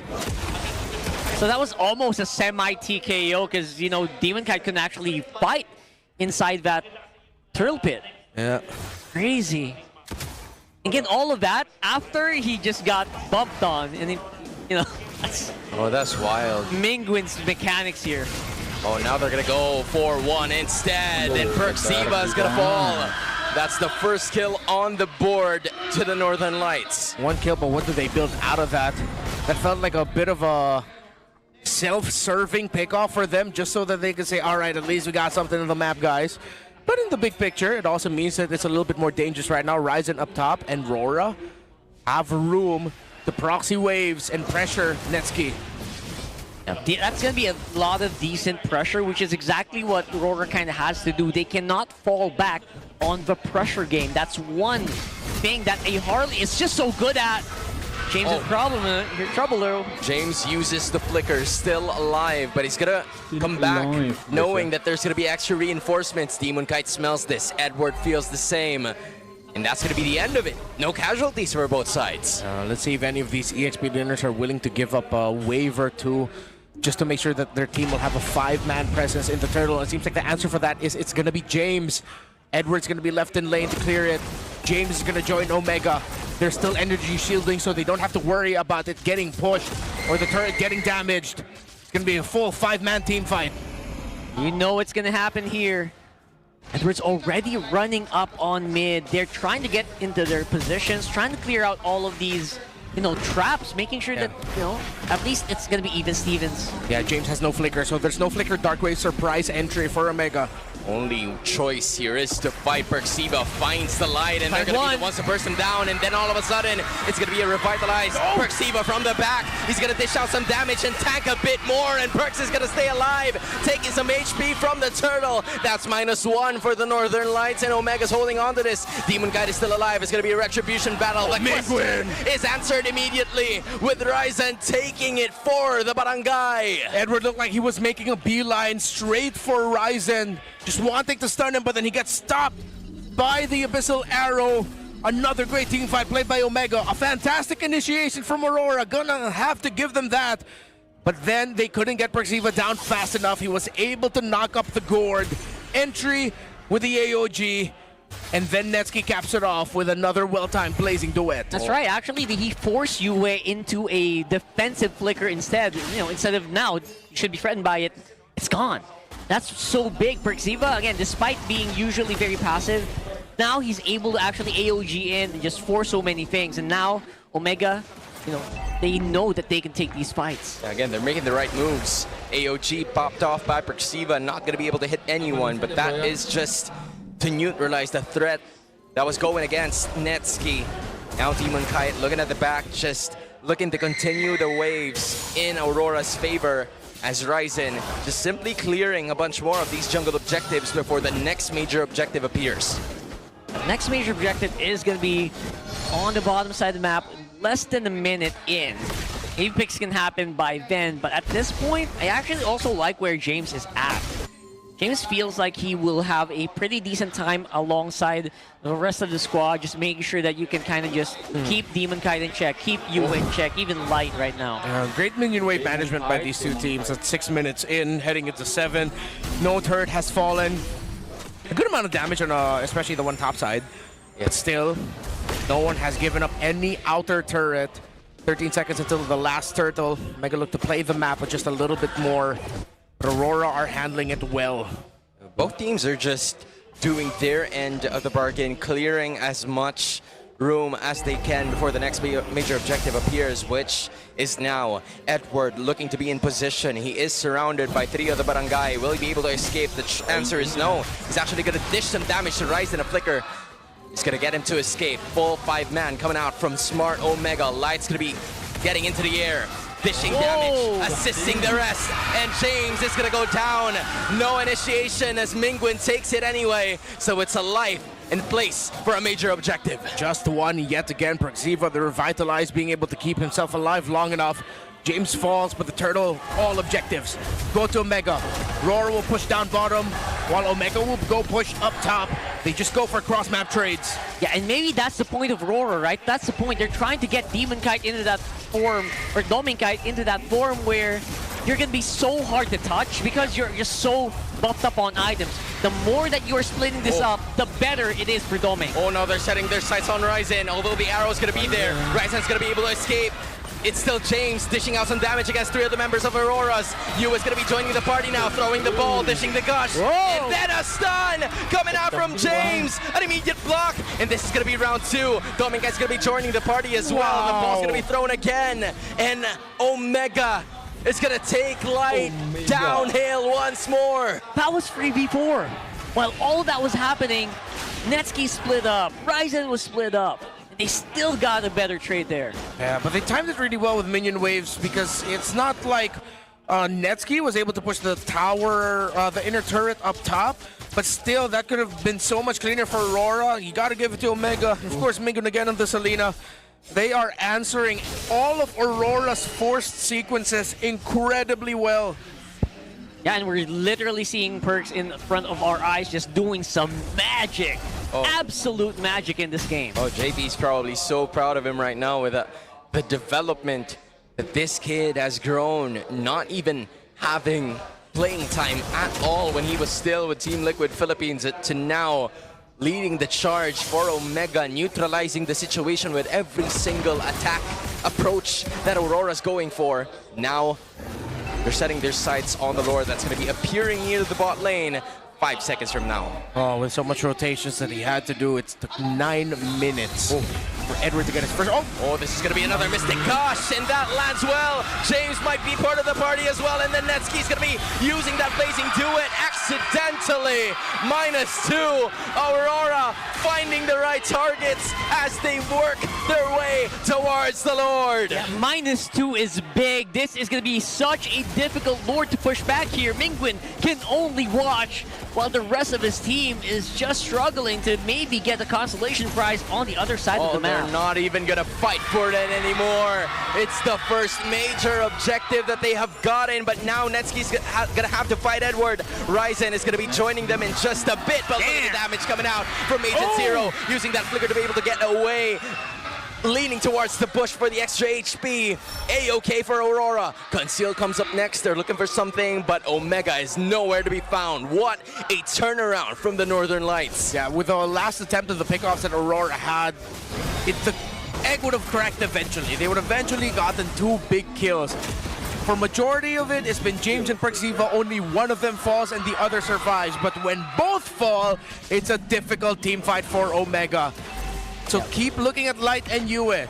Be non-stop, just looking at picking off those 2 when they can, however they can. Oh, look at the angles coming out of Mingun, trying to find a little bit more, but the passive of Light is going to be helping him in certain instances. Omega looking for damage control. They're going to be able to do it as full 5 men are just going to take down that Lord quite easily, but Demon Kite and the rest of the Auroras are looking for more in terms of that real estate. No major casualties in terms of the objectives just yet, as Perxiva stays alive, and this continues. And now it's Omega on the defensive. Now it's Omega trying to buy more time for Netsky to be on a better position. Just the Tsunami Slam is slamming every single frontliner from Omega. Light is showing the way for Aurora to go. Yeah, that's a fleeting time, Kalea. That's why they can keep getting it over and over again. And of course, with, I believe, the battle spells going down relatively quickly, he might have also packed. Oh, Perxiva starts! He's going to be able to use the AOG to actually escape. But please, continue with what you're saying. Yeah, he might have pack pulled yourself together because he gets his flicker sub 100 seconds. You can only get that with a lot of assists through PYT. I don't think Omega were expecting just a fleeting time rush for this Kalea. Instead of building utility, they wanted to go a faster pace. Speed was what we were talking about earlier. You're going up against Aurora, you want to play faster than them. This time, Aurora found picks, found heroes that could eventually match them once they get their pickoffs rolling. once they have that fleeting time with that Kalea. That's true. And with that Kalea, they can just keep going all day. And Aurora, they're actually navigating very, very well along all of this chaos that's being introduced to them by OMG. Right now, it does feel like they just gotta make that move at this point, right? They're the ones who are now pressured to make a play. Yeah, because James can't even make a play. And same could be said for Perxiva, because as soon as they see Light is just gonna use a Tsunami Slam on them and then trim them down. But look at the positioning coming out of two of the members of Omega. They're simply slowing it all down, looking for one misstep from the Northern Lights. But Nets has already showcased himself. Yeah. Or should I say Ryzen even? Oh, Omega needs to go back and handle the minion waves. They do have a slow push up top, but they will not be able to get close enough to this Lord. Oh, there's going to be another push, and it's James again. Might be the victim for that for Perxiva, but enough time for the XP laner of Omega to stay alive. That's big. No, that's an ultimate wasted, and now it's a full 5-man coming up from the Omega team. Yeah, they can just rush this right now, despite them using a lot of resources. Omega used more. Oh, there's not a lot of... They can't go in! Look at the stun from the Northern Lights, and Netsky fighting all alone against the rest of the members of Aurora. That's two going down. It's Light for the price of Netsky, and this continues in favors of the Northern Lights. Perfect stun by Yue. That's 3 members stunned up by that Gord. I didn't even see it coming. All of them were just standing there trying to contest that Lord. Oh, this is how Aurora fights back. They want to get the playoff ticket now, and that is an inhibitor taken down bottom. So this means more problems for Smart Omega as Aurora continues the siege right here at the middle. It's going to be Perxiva using a bit more skills to actually defend, but delay the inevitable is what's going to be the case, as they will be able to take this Lord down. It's just that. Right. How much more can Omega take in this one as Perks? Gonna stay alive, even at the helm of the base. Now it's James, the main front line. 5-man going for the side of Aurora with a 6k gold lead as well. They want to go for the end, the lock. Where is Yue? Where are the others? James is gonna force the issue, but to no avail. He goes down as well. Now it's gonna be Ryzen popping off the wind of nature. Netsky's doing the same, and with full 5 men, the lights continue. We're going to a game number 3. And it's just like that, we are pushed to the limit. Every observation we had on the draft completely coming true. And Aurora finally shows why they keep picking this up. Ngeri kali bang ya. So he's just going to be waiting for the members of Omega to come in. Right, that's right. So this should be a very, very interesting match to watch. Belleric mains are rejoicing. It took 8 weeks, but he got it in Season 17. Ratha Dryad coming up from Light, as Aurora is looking for a way to make the final ticket at the San Juan Arena theirs a few weeks from now. Omega looks to continue what they've started. This is where they got their winning streak. This was the team that they beat to do it. Can they repeat history? Man, theoretically, disgusting pickups, and disgusting in a great way. Let's see if he'll be able to make it work. More HP, more defense, faster con. Oh boy. You want to go for it right away. I love that. Oh. Big knock up on the Light. And just not much else. And that's the beauty of the Bellers, right? You can just absorb so much, especially now. And you have the emergency button of the Revitalize. And once the glue finally falls, you still have that extra layer of protection in Light's Belleric. He can just easily pop off his ultimate, and Ryzen's attempts at trying to dive Yue and Dominkite. Maybe even Netsky might get caught in by the ultimate of the Belleric as well. The only difficult thing for Aurora for me is just they might take a long time for some of these heroes to actually reach critical mass and get to their power spikes, but it should be relatively easy for them to do that since they have so much kill potential from their roam as well as their jungle. Which makes the first turtle ever more essential for Smart Omega in order for them to get at least first blood gold. Wrath of Dryad pops up, maybe level 4, maybe even later towards that Turtle Siege. It's not going to be as important in the first 2 minutes of this game, but once Light has it, it's really going to be an issue for Omega. Look at how fast they clear with this combo as well. Love it. So now, big 4-man collapse here on bottom. They're gonna have to try to pick off someone first before they go for a fight. That was already a pulse utilized. 75% HP. Light is going to be taken again, and that is going to be a Tsunami Slam. And no, Triad means first blood. And now they set their sights on Yue. Edward's going to be using the rest of his Patricklets to be able to get away out of the situation. But James is going to be activated now. Mingwin's just shining the light of the lantern against the others. And Smart Omega is going to be able to take the first turtle and more. That was just misplayed by Aurora. Oh, Mingwin with a Crimson Beacon too. They probably want to go for more. Instead, it's going to be Ryzen. Stolen. Easily taking that. Smart Omega making the right moves under 3 minutes. That was misplayed. It only makes sense for Light wanting to go right in front. Oh, wait!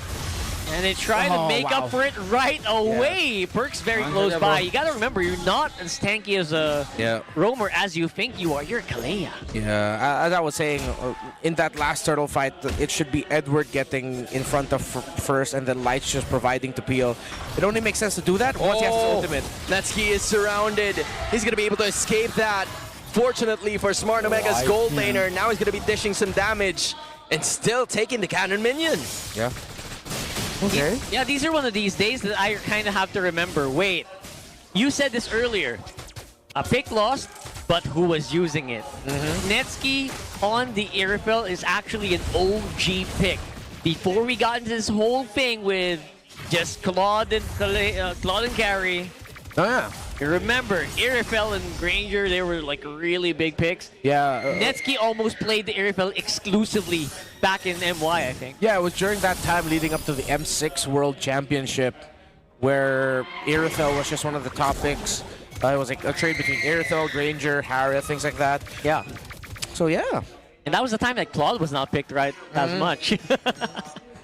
So let's see if maybe some old flame can be revived here by Netsky. Didn't work earlier in the day, but day's not done. Yeah, it's still a new flame now in this current patch, so I would say it could still work for them, but now it's going to be another Tsunami Slam, and they're looking to burst Edward down, but Edward is still alive. The Triad's going to be missing. Light doesn't catch anyone with the roots. What do you think about that, Red? I'm sure he's missing the flicker. But I get why he wanted to bring the Revitalize, but you missed the flicker in that scenario. Look at James now, kind of stuck in the middle of Aurora members. Perksiva is just right at the back, and it's going to be James being bursted down. Mingwin has to retreat immediately, but he's being down as well by Dominkite, who BMI's out of that situation. Now it's going to be Netsky looking at the back. Perksiva is going to be doing the same, and Mingwin cut 25% of his HP, is still alive and kicking. There goes the Steed, but Demon Kick gets the turtle, and the rest of the members is actually going to be attacking. It's Omega transitioning, going for the kills again. Dominkite with no BMI is going to be falling as well. Mingwin, the rookie captain, making it happen for the rest of the barangay, as Demon Kite is going to be falling too. What a turnaround from Smart Omega. Omega, bro! They are accelerating this game at such a fast pace. That was an insane trade back and forth. It was an audition. I don't care. It was fun to watch. They spent so much getting the turtle, getting James beforehand, bringing Perksiva low. But Surge of Life coming in the clutch. Ryzen, though, eats a blazing duet. Ryzen bit a little bit more than he could chew. Now with everybody surrounding, Dominkite's gonna get the bullets into his body for another kill for the gold laner. They force out the blazing duet, but still overstepped is what Ryzen did. Meanwhile, in the bottom lane, it's Perks and Netsky who gets to push down bottom. Now they're looking to transition towards this purple objective, as James cannot do anything to protect that. But fortunately for them, Netsky was able to get a turret down bottom. Aurora making some necessary moves, and Omega's doing the same. Yeah, it's a big error there for Ryzen. Still, though, they have the lead. 2 turrets over Aurora's 1. The last time he was played, yeah, Season 14, Week 8 RSG, Chaknu. Remember that? That's when we had that little couch set up. Oh, yeah, right. Back in Green Sun. When a standee fell on me. I missed that couch. I don't. I kind of don't. as I well. was parked there for an entire season, man. Same. Did not Yeah, we miss were. that couch at all. And literally, a standee fell on me. Someone pushed a stand. Yeah. Okay, now I feel Remember bad.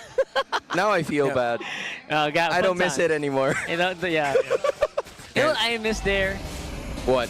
Fast elevator, man. I like it. I like the fast elevator. Yeah, because it was like, what? This is only 3 floors. Yeah, it's only 3 floors. You can even take the stairs. You can get priority too. Yeah. That's pretty cool. Oh, anti-harass already secured for Light. Still no Sky Piercer for Ming. Oh, Still on the boy. way. And they're looking to prioritize here. Light is not Dryad? yet popping off the ultimate just yet. Phantom Feet is going to be appearing. James is at the back. And it's actually going to be one hero from Omega falling, but they're still fighting. Ryze is going to be catched in the middle of it all. James falls down as well. Now it's Aurora fighting back. Berxiva's being chased by Demon Kite, but to no avail. He still was able to escape. Sasuke was able to get another turtle in the favor of Aurora Gaming. Wrath of Dryad, perfect from Light. It was all about timing in that last one. Light really held on until the very last second when the retribution was needed. Yep. And he pulled it off in the perfect instant. Game finally slows down just a little bit. It swings towards Aurora's Oh, look at this. favor. They catch him. Dude, this is kind of a that's dangerous so bad. scenario because Dominguez has so much damage already. He's free. They're going to be able to escape the traction pulls, but now the Crimson Beacon enters. James, nowhere to be found just yet, but in the middle of all of that happening, there's Demon Kite slowly trimming the base down for Omega. If Edward didn't hold on to his grab and decided to play it, Omega would have won that fight. But since they knew the Belleric was there, the glue was there, and still had the ultimate, it was way too risky to take, opening it up. It's now Aurora's turn to go for 4-1 splits across the map, playing the macro, as Omega, with their lineup, cannot afford to send one to clear lane. They either have to go for 3-2 splits, or just go together as 5. That's true. 4-1 is just not an option here, just because you will get overwhelmed if you get picked off. One bad Dark Wave, one bad Tsunami Slam, and that's gone. Netsuki is still a pretty decent threat. 2 over 3 right now on the Irifel. Yeah, if you're going to be playing the one, it's just for minion wave flow. It's you clear one, you get out, but Demon Kite sees Ryzen. 1v1? 1v1? Oh. Yeah. No, that's not going to happen. Especially not 5 seconds before the Lord. Ryzen is kind of forced to pull off a Fanny cosplay with the Slayomord. Yeah. Because that is kind of the nature of what they do. It's just that it's not the heroes that you do it with. Yeah, you got fast move speed, but just not the not cable fast. Yeah, Omega lives or dies by the fight here. And they finally get the Sky Piercer and Mingwin. Whoever wins this Lord should take a massive lead. Whether it's Omega, whether it's Aurora, it's only the first one, but this will be decisive. The bottom lane minion wave for Aurora looks good for them, while Omega have 3 lanes to try and deal with, as they haven't broken the tower up top just yet. Feels like this is the actual turning point of this game. We're probably going to see it in the next few seconds. Oh, Big they hold will on burst left. down Ryzen. It's a perfect target. Taken down by Aurora Gaming Philippines. I was about to say Smart Omega. Those guys went back. The Northern Lights are up top, and they've taken the Lord. Clean initiation, and the Northern Lights are starting to feel it. A few moments away from potentially securing playoffs, but they have to secure the map first, which they will. Minions are going to be coming out towards their side, in their favor. That was just such a massive catch onto Ryzen, the perfect guy you want to find, and they just randomly bump into him like he's bumping into him in a mall. I don't know how that happens so easily here. Not to mention, Light is on that Bellering. It's not that big of a surprise. You see it coming a mile away. But you can't really do anything about it. That's the thing. Now it's Smart Omega looking to defend. Aurora with a 3.9k gold lead. They might add to it even more with turrets going down one by one. Smart Omega still has a bit more in terms of those energy shields for them to fend off the invaders. Aurora holding on to a 4.8k gold lead. Now they set their sights on the Lord, looking to protect the energy shields while also protecting their base at the same time. The Lord bumps, but the traction pulse connects. That is going to be the end of the clash in terms of the top. And the middle. Now they go to the top again. It seems like Aurora's not letting them breathe. The fight ensues, and Light is going to be using the Dryad again. Now they fight under the turret, and it's going to be Light going down. But a lot more from Omega goes down with them as well. Look at Netsky trying to fend them all off. It's 3 going down for the side of Aurora. It's still going. Netsky doesn't have a big defensive item yet. If he only had something like a Wind of Nature, he might have been able to commit a chase onto Demon Kite. But he's only up to 3. He has Berserker's Fury, Haas Claws, and the Malefic Gun. He still can't get the Wind of Nature. He needs just a little bit more damage. Yo, knowing Netsky, he would have just trampled all over them in that moment. If only he had that Wind of Nature. Imagine just like one item making such a big difference in that fight. Dude, and that's the thing. That's Netsky too. You would realize that you're right, but even he had the trigger discipline to like, you know what, I'm gonna back away. It's not my place to just dish out the damage because I don't have the defensive items to go ahead and tank it all to myself. So it's just dangerous waters that he's treading here. That's right, and you can't even say that, you know, a late game game is going to be able to give Netsky the advantage. No, you've got 2 marksmen on Aurora. They're going to hit twice as hard. They're going to get so much DPS. So honestly, at 20 minutes, you might be at a disadvantage here if you're Omega. Already up to a Malefic Aurora for Demon Kite. So the damage is going to get even harder for the front line to hold. James is only up to a Blade Armor, Radiant Armor, and a Dreadnought. While for Perk Ziva, it's Radiant and Chastise. It's going to be a long hill and long road for Omega to climb. Oh, they're wrapping around. Look at this, they want to go at it, but it's an immediate burst down from James. Now they're transitioning on actually bursting down Yue, but it's not going to be enough damage as Perxiva falls as well. What seemed to be a start for smart Omega. The conceal was a major blunder, and Aurora is not even going to chase them back. They're just looking for the Lord, and they're immediately bursting it down in the name of the Northern Lights. That is going to be such a big thing you're going to review later on. That insert, that pincer maneuver did not work out as intended, despite being them on the position they wanted it to be. Belleric. Belleric is just the answer. It was Omega, it was a Chakno-led Omega that picked Belleric the last time, 3 seasons ago. And now just when we thought Aurora wouldn't make it to the playoffs, this is the closest they have looked. Yep. You cannot say it's theirs just yet, but with a 7,000 gold lead, with 6 towers over 3, it's as close as you can get. Will Omega pull off another big surprise and a major heartbreak once again to Aurora, or will Aurora finally secure the playoff slot? No matter how many more criticisms they've got, the critics are now looking. They're ready to type on whatever Aurora's result is going to be like. But for the Northern Lights, it's all support. They want to showcase their voices at the San Juan Arena. Is it going to happen? They want in this clash alone? Traction! Oh, they forced the focus. Okay, but look at another Tsunami Slam. It's going to be like going down, but they were able to take it. And Edward with a flicker again. Now it's going to be Netsky actually bouncing away, but he was able to get Netsky. In the end, it's Tomingai again.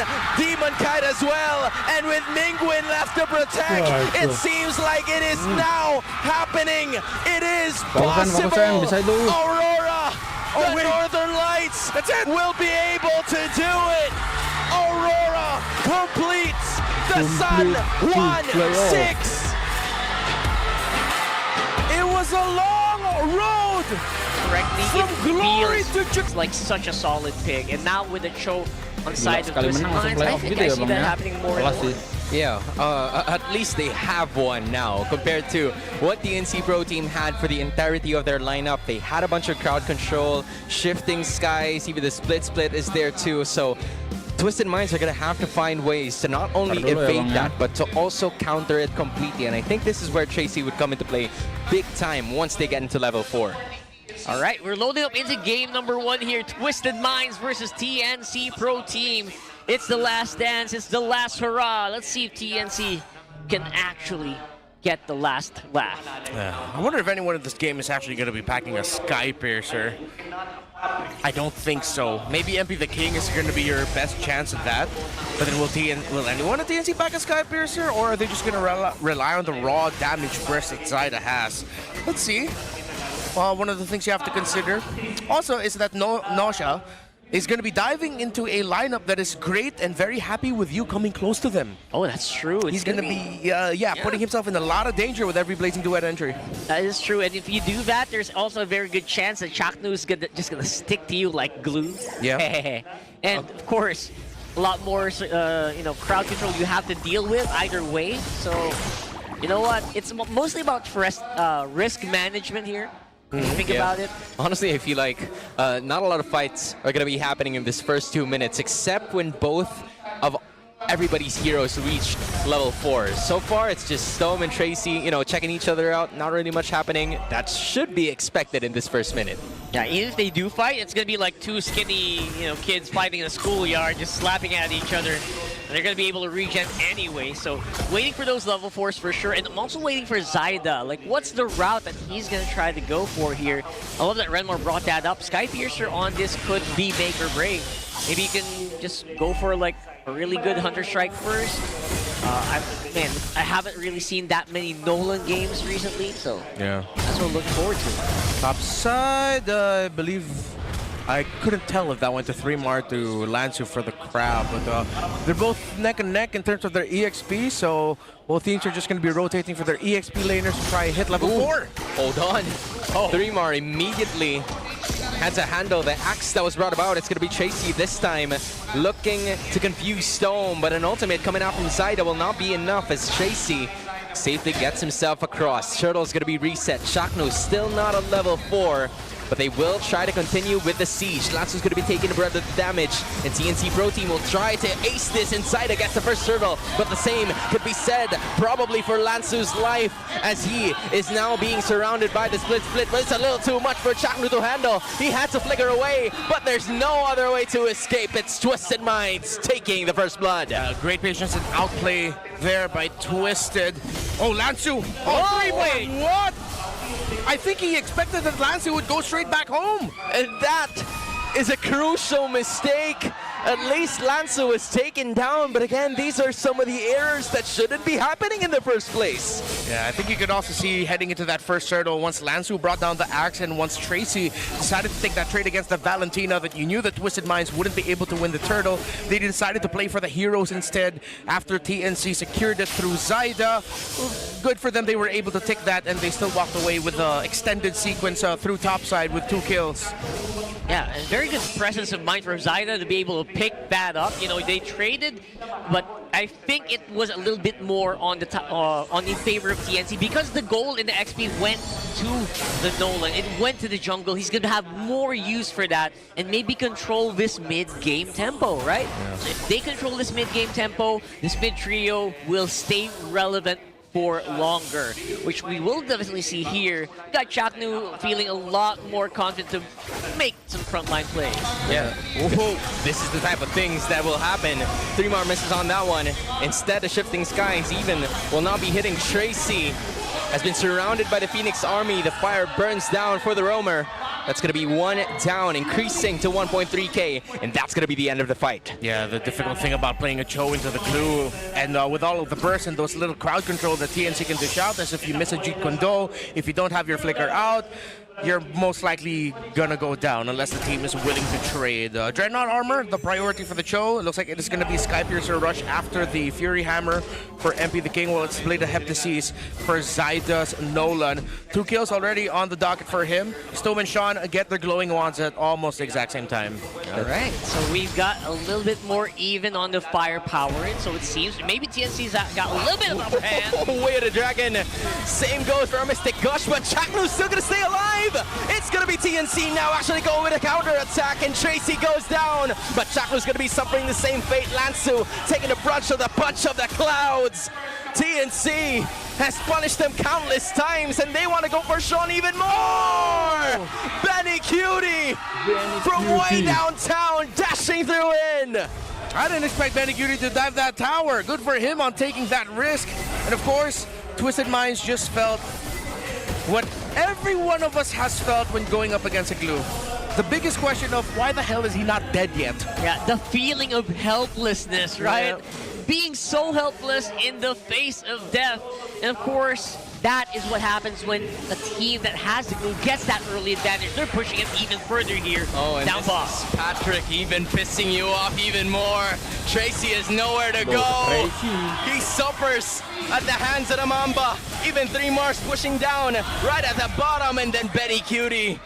Laser focused was Sean in being able to take him down, but without TNC taking a turret away from them. Yeah, it was a really tough choice for Twisted Minds. They ended up going for the Cho because I'm pretty sure the line of thinking is you need someone really mobile. If it was someone slower, higher chance, a high loss wouldn't get away from all of this. Anyone with barely any movement speed won't get away. But it's still a really difficult game for a Cho pickup. So I'm not going to hate on the pick. It's just that I think that was the hand that they were dealt with. They couldn't go for anything crazy like an Atlas because there's a Valentino on the other side. Can't go Grok because there's a Valentino on the other side. Yeah, I feel like the Way of the Dragon is like the lesser of all evils here. Yeah. For that pick, but it is giving them a lot of disadvantages, especially with a glue up front. The Cho can't really do much against it. I think that's one of the biggest, you know, red alarm, or what do we call that? Alarm bells are ringing in my head. When I see a Cho, I see a glue, I'm thinking, this Cho's not going to have a fun time. Yeah, that's a code red, if I'm not mistaken. TNC Pro Team. Also, I've kind of noticed Stone didn't really have much usage of the IMU, but he's using Terrifies to the best of its abilities. Now he has copied the Way of the Dragon. So these are a total of 3 forms of initiation that Twisted Minds needs to worry about upon that next turtle that is about to spawn right now. Yeah, it's actually the better choice than the Mystic Gush at this point. Extra layer of protection for yourself, while you can also be another extra layer of setup. You already have a lot of good crowd control, and Twisted Minds wouldn't even be able to get close at this turtle. It's a free take for TNC. And these are one of those games I think Hans was talking about, that he swears this should be a TNC game. And now again, we have seen this over and over again this season. A lead like this, it's turnaround, TNC fails to finish. Let's see if they can keep it up here. There is still a lot of threat, right? There is still the Tracy threat. We've seen how scary he can shot call through the mess. And the potential of this kid right now can make stuff happen. Yeah, I mean, I know a Tracy that scored 13 points in 30 seconds. What can this Tracy not do, right? It is a definite possibility, but that has to be on point. No. Just like that kick that happened right over there as 3 more is going to be burned down to the dust. An immediate pickoff that was needed by the Minds. And that's going to be the calm before the storm. It was absolutely not caster cursed, right? Yeah. Absolutely not. I guess so. I don't know. It's manifesting, as the kids say these days. I also really like when I see a Gord clearly not completely ready for the surprise initiation, and they slowly just move the Mystic Gush to where the guy who got crowd controlled is. Alishan ended up, was he able to get the swing it there in time to get the assist? Because he's still at 4, maybe not, but still, that's where Twisted Minds can build through the pickoffs, layer after layer. You will most likely not be able to take TNC on a full fight. If they can just send Tracy out, -1, go back. Oh, no shot. Oh, no shot. Just had to use the Blazing Duet, out of danger, but also out of ultimates. Yeah, those are the moments where I say, you know what?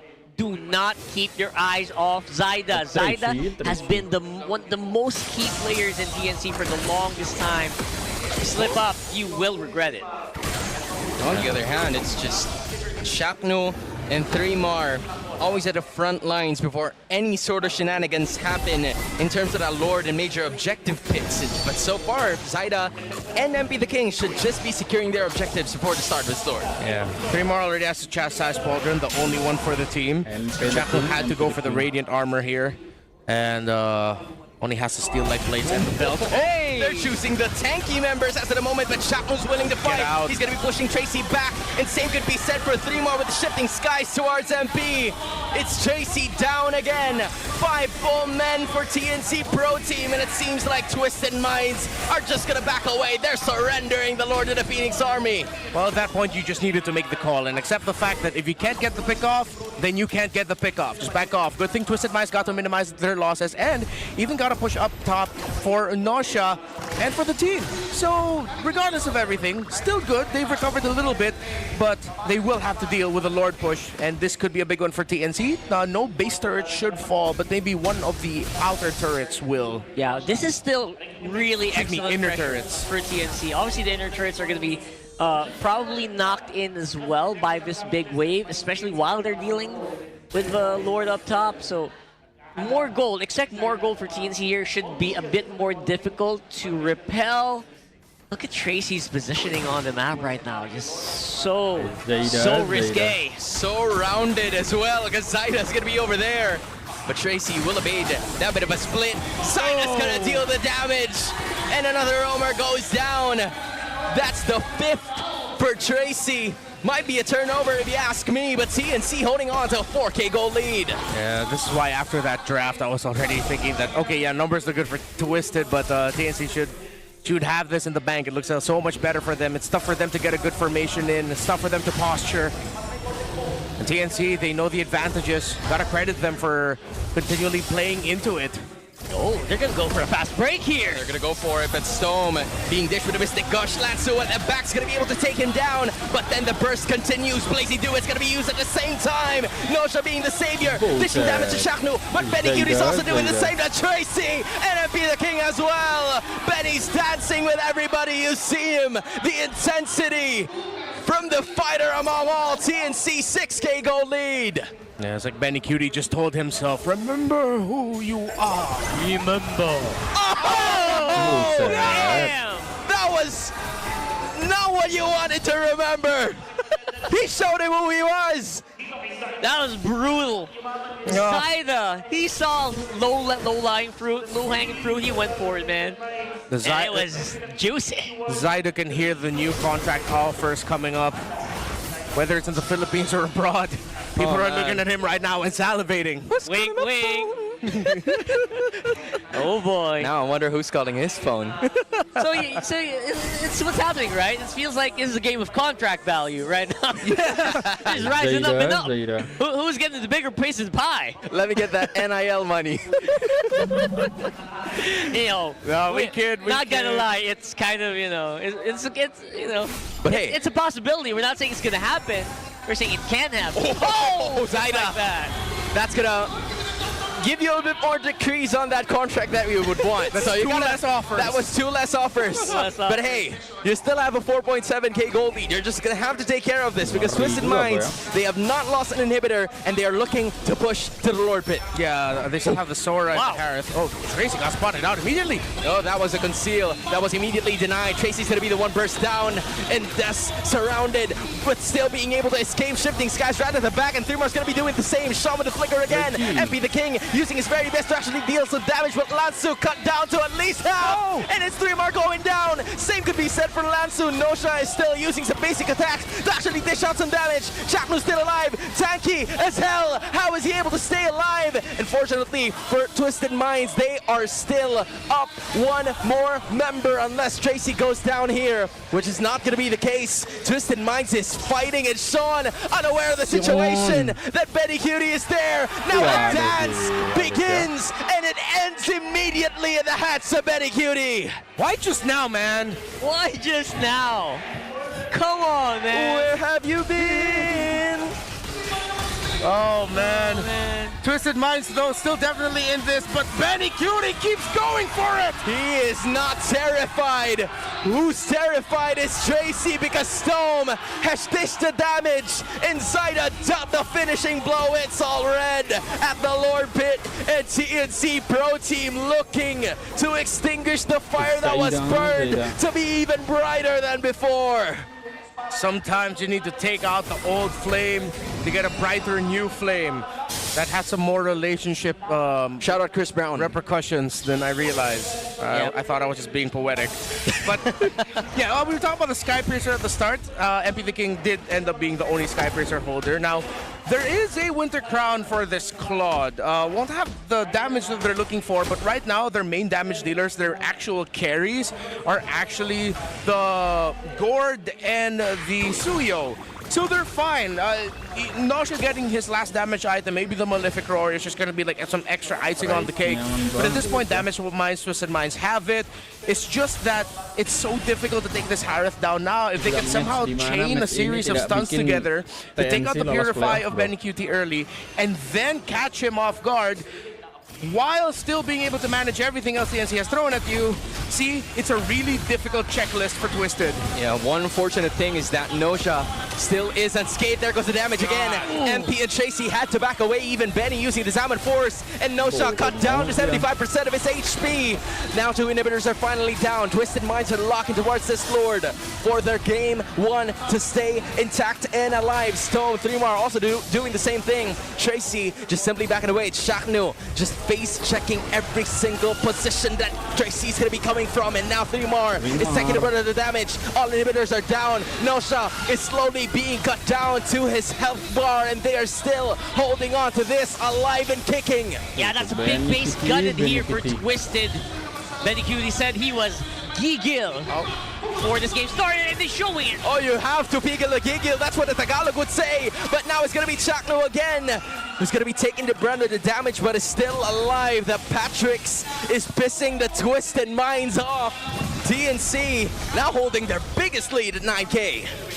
Yep, this is going to be almost impossible comeback unless TNC completely. But I will say it, if they choke, bro, it's not going to be a good look. It's their game to win at this point. It's their moment to win. 17 minutes in, yeah. Twisted Minds is getting close to a threshold where they do have the resources that they need. But the story for majority of the game has been no matter who you kick, it ends up being okay. Even 3mar will be fine. You'll have the answer coming in from Chaknu. Zyda will come in with a burst once Twisted decides to take in a fight after the kick of Tracy. It's such a difficult checklist for them at this point to take that seeing them lose this is almost impossible. That's right. I mean, it's going to take a massive blunder. I was going to say maybe if they drop the ball, less of the C words, but yeah. I'm gonna say it, bro, if they choke. I was going to say fumble the bag, bro. But you know what? It's valid. It's valid. It's valid. Can't choke. Last game. It's their last game. Yeah. Come on, it's their last game. You just can't. They have this in the bag. They should. You can't fumble the bag. Come on, man. Come on. Malefic gun for Nausea, just so he has a little bit more distance to be able to free hit. Because him getting close to Benny QT, he takes like 50% to 60% health. Oh, they want to go for Zyda right away. MP the King notices that the Mambo is there too. Now they're going to have to back away, but MP the King is stuck. He still was able to save the day. Can he stay alive? Tracy playing bodyguard. Lancer's going to be following up the same way, but Tracy's going to have to sacrifice himself for the greater good. TNC won't go home without anything punished. TNC. Good thing that they had someone to man mark Zyda there. Chapter was close by. And Twisted just cannot find the right angle, the right approach. The curse of this Cho pick. Well, I mean, they were making the correct plays. You tried to go for Zyda. You tried to open that board up for your team. It's just the speed was just not there. They need more tips from Vin Diesel, man. They got to go for the chase. Yeah, I think they were also unaware of the fact that Chakno was alongside Zyda in that bottom. If Zyda wasn't there, or if Chakno wasn't there, it would have been a pick off easy. Yeah, because in most scenarios, it's you have someone like a Nolan, you send the Nolan alone. So in the minds of Twisted, it makes sense that they're thinking it's a 4-1 split. 4 members of TNC are more on the top half of the river, while Zyda's left alone. But then, here comes a shocker. They actually had Chaknu shadowing for Zyda. That's a nice little detail. And you gotta commend Chaknu or whoever called it for TNC for doing that. That doesn't usually happen, right? Especially when you have like a hyper-mobile jungler. Yeah. Don't usually have a bodyguard inside. We'll have to fight inside the base though. But they're going to have to guard their bodies this time as Lancer's going to be using a flicker. Look at the one from behind. It's still going to be a slight overextension, but 3mar has done the setup that was necessary. Blazing Duo is going to be utilized again, hopefully to stay alive for Twisted Minds. But TNC, when you have everything to lose, you also have everything to gain. Game 1 taken by the Phoenix Army. That was into an Atlas, Doesn't sound into fun. a Phobius, Doesn't sound fun. Valentina, into a Moskov. You know what? Just give him 30 seconds, man. Renmar, He's fuming, man. you do you. He's fuming. Okay, let's give it to Give Sean. it a benefit of the doubt. Yeah. If he hits it over and over again, he is paired up with a back shell with a revitalize. I think I could see the very blurry cataract-ridden vision. Yes. It sounds difficult, but it's Why do not. It's not just like yesterday, right? TNC's win Yeah. rate. It wasn't 2. It was 2%. It was non-zero. Right, That's so- the thing, though. Why do I hear a but in there? But But everything else? But why? all right, loaded up into game number 2 here. I think it's safe to say that our analyst kind of just sees a TNC victory here. Wait, Chaknu, hold the phone, bro. Whoa, what are you doing there? Okay, I guess the idea was for him to just see where 3 members of Twisted Minds are. That mid trio is going to be very important as to how the rotations are going to happen. At least he didn't use any flicker. He didn't use anything else. That's how we're going to start off the first minute. That's a nice field trip right there. Standard emblem. I also want to see if Chaknu's going to end up hacking the rapid boots still, or if he's just going to double down on picking up a tough boots. Because also him getting chain crowd control is not good.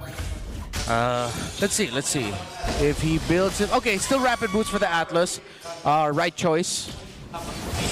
Oh, wants to go for Tracy's gonna more. push back, and at the same goes for MP the King, but then Chaknu finally going to be using his flicker, but will not be able to escape as Twisted Minds gets first dibs on the first blood.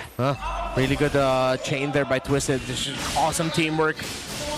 Not much you can do if you're Chaknu in that scenario. I mean, as much as possible, I feel like, you know, Twisted Minds are getting the stonks from the Selena, at least for now. So you got to give them that. They could get into a very early snowball with this kind of composition. Don't forget, Sean is also on a flicker, so as long as you don't get hit by any major crowd control, you should be fine. As long as you don't get focused on by Zyda, you should be fine as well. Yeah, and plus, I did mention it, since it's paired up with a Baksha with a Revitalize, there's a lot more room for error with this. Plus, stun from the shield unity of the Baksha, plus getting hit by an arrow. If they keep timing it together, it is a really disruptive combo to deal with. And since they already did have the Alice, they didn't need any more magic AoE. Oh, look at how fast they're burning the HP of the turtle down. It's going to be going to the side of Twisted Minds easily. Chaknu is going to be looking forward to the fight. 3 more pulling them right back. Now they're setting their sights on Tracy. A Terrify's going to be there as well. And then the Roamer's going to be taken down. It's finally a 1-for-1. Lansu gets out of that situation. Twisted gets the turtle, but TNC is looking to fight. Yeah, good trade there and good call for TNC to see that they could still walk away there with a kill. No clear advantage though for that kill. It's just a little trade that they wanted to take. SOD with a bit of knockback forces out the blazing duet, but here comes Chaknu. Yo, that was pretty brave coming out of Benny Cutie. But apparently the reason why was because there were 2 other TNC Pro Team members. No, she uses Purify. Yeah, that's info to work with. Still though, the Fiddle Links should come back before the Purify comes back for Notion, but Zyda found Lansu alongside 3 more up top. Oh, that's a really good way to kick things off for the jungler. It really is. Getting into that mode, this is what I'm talking about. The moment you get focused by a Guinevere, you're probably gone. You're probably gone, especially since it's combo with a Phobius. So now, you've got more to play with here. You've shown your threat. Zyda's basically like, hey guys, you kind of forgetting, I'm here. Watch out, right? So I like that Zyda's still doing this, and again, that just reminding players like MP the King, players like Sean, you gotta watch your back. Wait a minute. I don't know if you guys noticed, but Stone copied the ultimate coming out of the Selena. I don't know if I got that right, but if it is true, what's the sense of it? Like, trying to make sense of the situation. What's the idea behind it? Is it just an error, or what do you go for? You get something else. Form shift. You should get an arrow, I think. Yeah, because it's a form transformation. Yeah, right. There it goes. Yeah. Right. Yeah, okay, They're getting their own arrows and traps. At least it's going to be an extra crowd control skill for maybe a few seconds. That's going to be helping TNC with his Turtle Siege.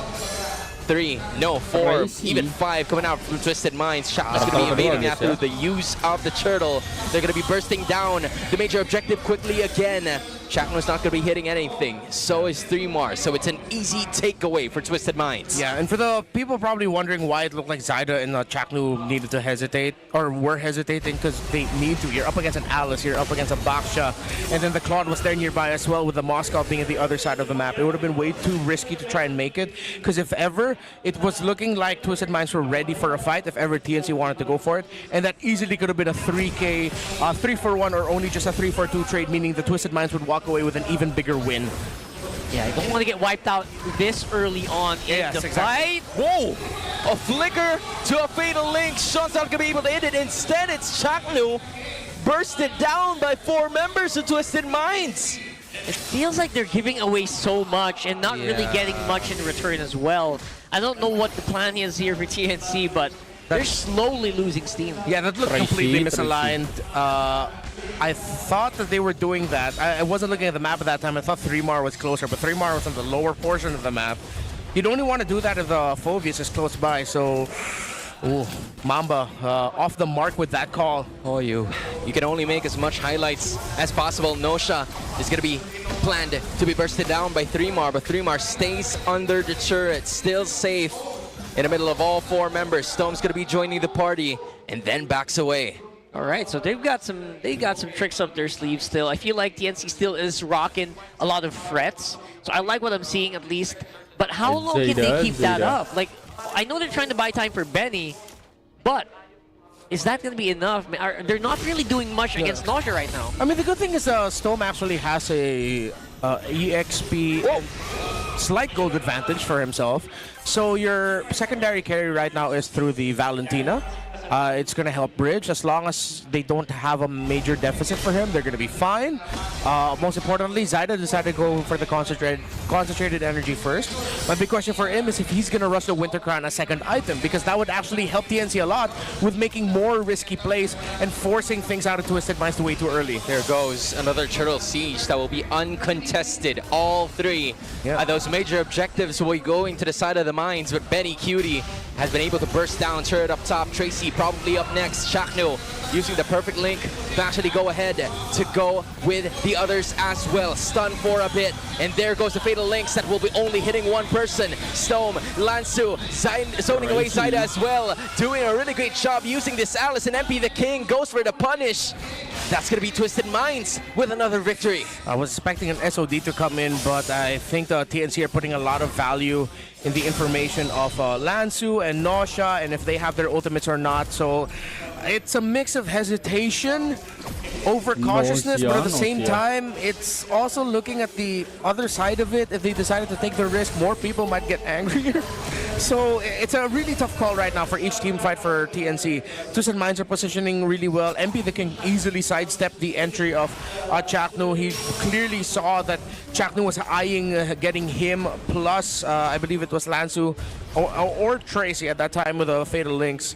Twisted Minds just look ready for every engagement that TNC wants to go for.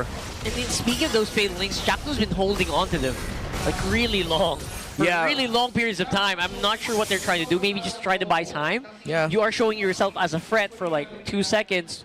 Maybe while Benny QD is doing something else on the map. And in that last one, it was the mid lane turret. Yeah, it's a little bit of deterrent. If you end up walking into that fatal linker, even though you didn't get initially caught, you'll still get caught.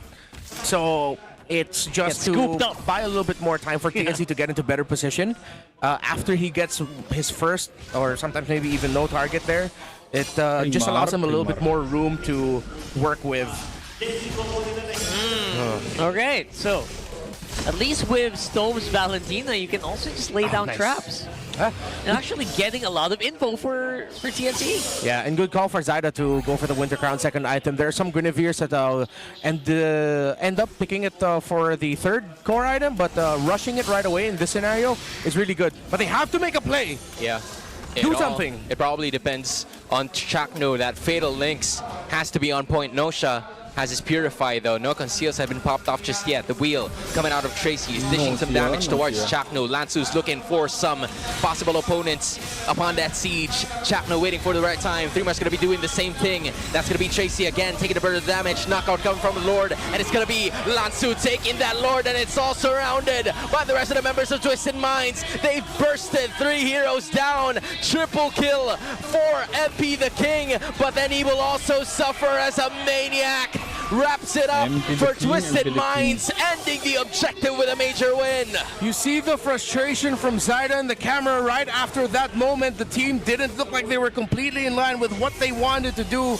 It looked good. The members of Twisted Minds were close by, but Zyda didn't even get his retry off. MP the King got it, despite him being the one heavily pressured by the entry of the Guinevere, the Phobius, and the Atlas. Let's look back at the instant replay of how that could have happened. Let's track Zyda. He gets a knock-up. See MP the King getting pressured by Chapman. They get knocked up by the Lord Twisted. But in the Blazing Duet, they all clumped up together. They get caught in the Throne of Ruin. And you see why TNC have been hesitating for a lot of the previous fights. That was maximum value Blazing Duet, bro, I gotta say. Yep. They swam in that one. And now they're kind of backed into a bit of the corner here. Twisted Minds using that energy shields. That's going to be the Lord taken down. Now they set their sights on middle, but that will immediately be neutralized by TNC. The threat is not going to happen just yet, but the Minds are still looking for a potential route to at least burn down one inhibitor turret, but I don't think it's going to happen at this current wave. It's looking like we're going to be going into game number 3 with how things have been happening right now. Although Benny has been able to farm, he's opened up the map for the team. There were some moments where I feel like Benny should have been there with the rest of the team, at least helping down the poke. But then, again, you also play that Moskov away from team fights and you just come in with the SOD. Yes, for most scenarios, but TNC doesn't have that reliable source of poke for them. Their poke is all in. If Phovis wants to poke, if Guinevere wants to poke, you get close to the action. If Stone wants to poke, you put yourself at risk of getting set up and stunned by the rest of the Twisted Minds lineup. So maybe a little bit of change for the requirements of Benny. Adding him towards the moments where they need the slow chip away of health first would be good for them. Yeah, I would love to see that, right? And I think they're just leaning to their win condition anyway. Right now, the win condition for Twisted, I feel like they've already hit a bit of a power spike, especially since their lineup has that Selena. So they should finish soon, because I don't see this going well for them the longer the game goes on. Like maybe at 20 minutes, I don't see a Selena just having the same impact. Yeah, from the looks of it, it feels like the deny of that Baksha coming out from the drafted Twisted Minds really came in handy, because it was just so telegraphed. They knew that they needed something. They knew that they needed the durability, and in spite of them going inside, it would have been no problem. But now, with the Lord spawn, Tracy is leading the charge in this Lord pit. Sean's been fantastic as well with the checks. Again, he's supplemented by a really strong front line, but you also can't discredit that he's kept his deaths at a minimum. He's gotten vision, and even if that Abyssal arrow hits point blank, it is just a little bit more of extra delay that allows Tracy and Lansu to be able to get even more stunts and more impact in. And they're just very willing to reset this Lord every single time. They've noticed that Benny Cutie's already up top, so the siege is probably going to be starting. Chaknu is going to be bursted down first. Found him. Zyda might come up next. He is there looking for something. He turns garbage into treasure, making the most out of it. Losing Noja, but also losing the Lord in the process. It was a little too late. Almost by the skin of the Lord's hair. And still, Twisted Minds was able to get it, and maybe even more. 3 for the price of 1. Oh, that would have been a highlight. So close. Benny Cutie, gotta give it to him. He had the right idea. Oh boy. Man, my brain would have melted if he hit that one. It was like literally a tick off, maybe 10 damage off. Yeah, I think MP the King also delayed the damage. Maybe he kept knew that in mind. He didn't rush it. Because if he sped up a little bit more the damage, then once that SOD flew in, I don't think it was even able to hit in range. It was slightly off, too. Sometimes the SOD range is kind of deceptive, so Yeah, it's hard to tell might how have big the hit, box is. right? Because the spell animation changes a lot. Especially depending on what skin you're using. But Yeah. right now, it does feel like an unstoppable barrage here, walking up on top for Twisted. I wonder if they can make use of this. Yeah, I think this is where Ben Hudy's services are going to be coming in handy late into this game. 14 minutes in, they're going to be able to burst down this Lord, no problem. Looking at the next wave at mid. It's Twisted Minds, also confused. They're probably just waiting for the right time to actually strike because they still have another wave coming up top.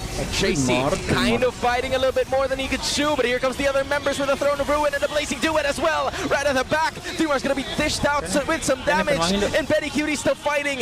But the problem is, the inhibitor, it's gone. 15 minutes in, and look at Benny just playing aggressive, looking to go for it, but apparently not. Twisted Minds have gotten more than what they wanted. Yeah, he can't. The rest of TNC needed to play back, and if they decided to take that fight, it actually would have got pretty worse for them. But Twisted Minds forcing the issue here. They still have minion waves to work with. 45, all right. They've got lots of space to play, and they are going to be forced to wait for the next Lord. You know, honestly, I felt like if Tracy lost or got that immortality puffed, it would have been a different story. They would have actually went ahead with a counter attack, but unfortunately, because of the revitalize, it helped them so much to provide some space for the rest of the members of Twisted. So much space being given here. I don't see them winning in the big team death ball fights. Do you? Is there a world where they've been trying to collapse for the last few minutes? TNC? And when they do, yeah, TNC, they've been trying to do that for the past 2 minutes. I don't know why they're trying to do that against a line that has a claw, but is that the right play here? Is Chaknu onto something? I mean, it's the only play that they can do. If they don't do anything, they're passive. Can't they If split? do something. I mean, they have been splitting the map with Benny Cutie. They've been getting the towers opposite side, but now at this point, our little suggestion for them needs to ring true now, but they still will send Benny Cutie. No. Benny, just stay. Benny, They need your poke damage. You need you. They need your poke. Benny. It's all about him. They have air, fire, earth, and water, Benny. They need the avatar. They need you to handle Gets those, healed. and Benny Cutie and it's Twisted Minds finding him immediately.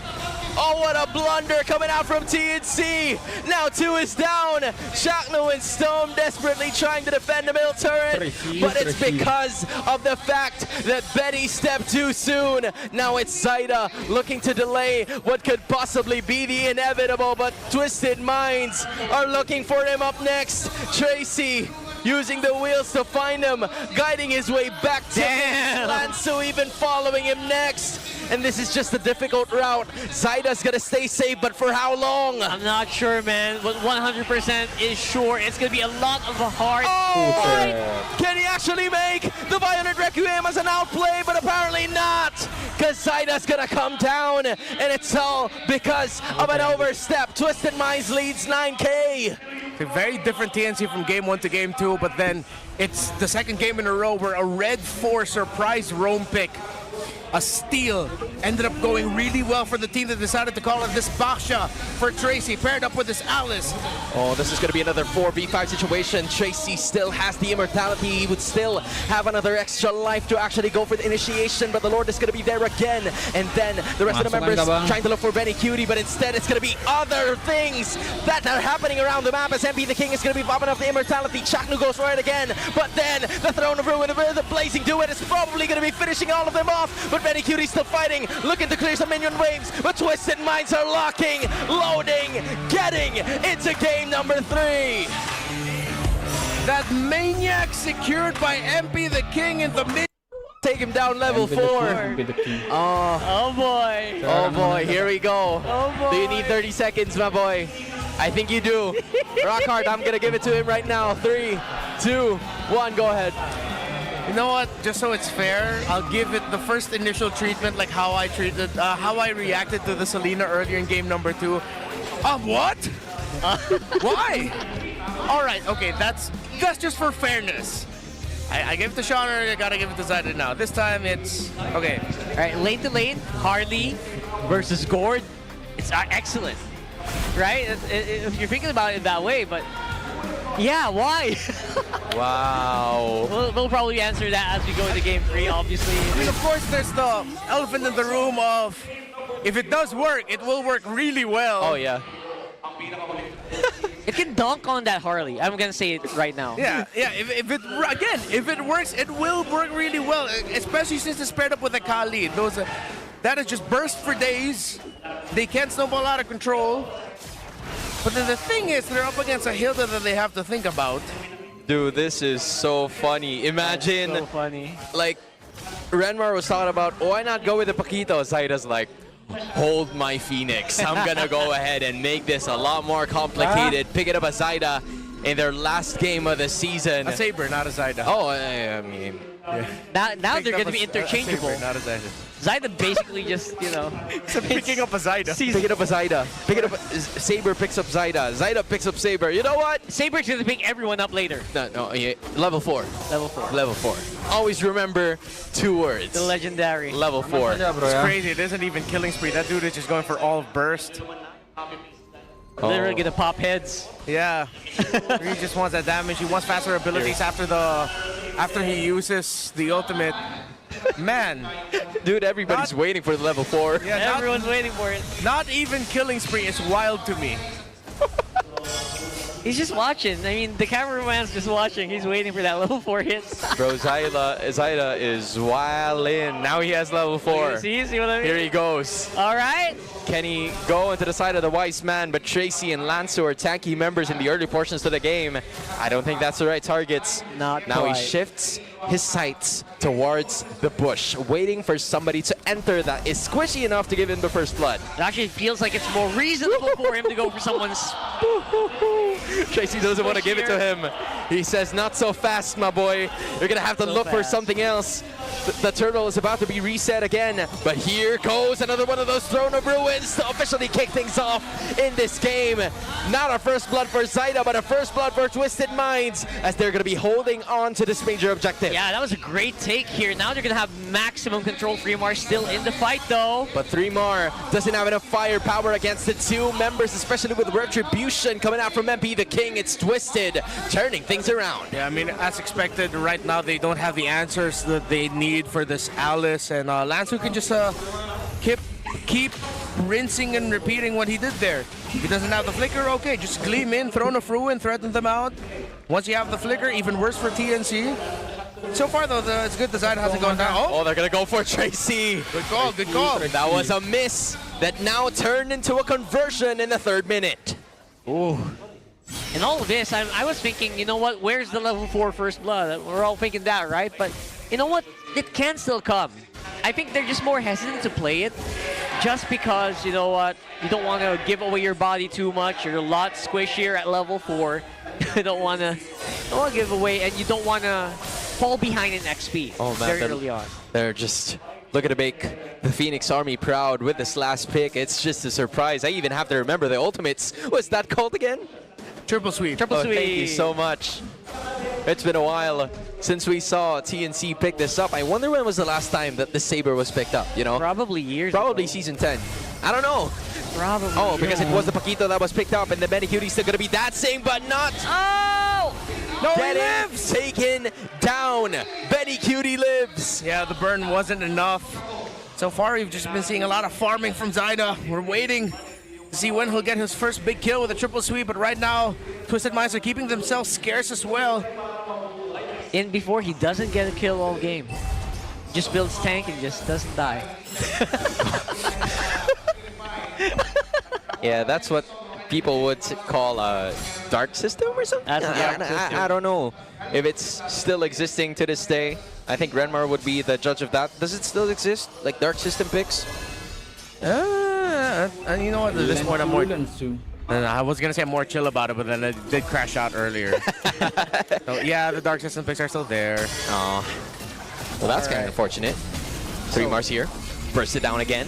Here goes the RWM, and Sean is going to be at least bursted down to a bit, and he might Sean. be taken down, Wow. but still lives, still stays, but not for long, as Chapman's going to be able deal. The Raging Sandstorm to dish out the damage. Streamer's going to be doing the same. Lansu from the back looks for the Mamba. It's going to be a 1-for-1. Sean for the price of Chaknu, but I think the savageness doesn't end there as Zaida looks for Nausea. He wants a little bit more. MP the King's dishing the damage, but he's going to be escaping too. TNC leading by 1K. And remember, when you purify the triple sweep, the damage will still connect. It's just that the animation of you getting held up in the air, that's what's going to end. The damage will still go through. So you saw after that triple sweep, even though Nausea got to purify away, a good chunk of his health was taken out. Still hurts. That's why it's also just so good to build damage on the Saber, no matter what. Again, I would love to see a tank build Saber is eventually, maybe we can have a utility Saber. Yeah, but right now, that's what Zaida's looking like. Yeah, I feel like they're also going to have to be smarter with their approaches the longer this game goes, because the scaling out of that Saber doesn't really come off so well as much. Sean and Nosha's probably going to be your main target, but Chakno has always been the main target for Twisted Minds. He still is able to escape, but going back, Zaida needs to get something up quick. Let's see when that'll happen.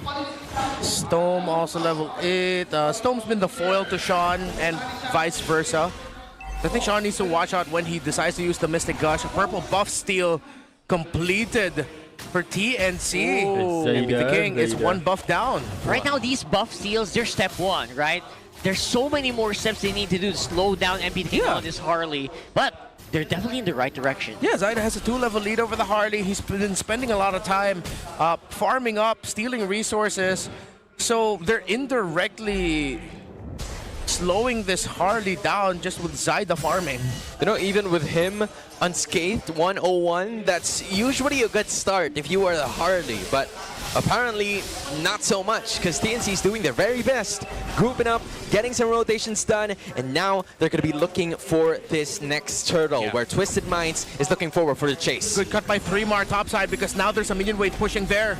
They are going to be continuing this fight once again. Lanzo's not going to be able to hit anything. Apparently, MP the King is going to be able to take that turtle for themselves. Shaknu's kind of stuck, but Lanzo's going to be taken down as well. Shaknu lives. TNC holding on to a 2.2k gold lead. They've increased their gold lead in spite of losing that major objective. They can kind of cut even more here behind the turret.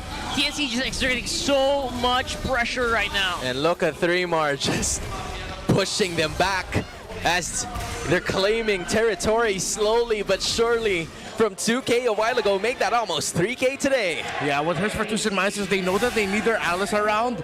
So the fact that Fremar cut the wave and the significant amount of progress was used. Season 10! Jumped to the turret up top. Yeah, it was NXPE Kaizen.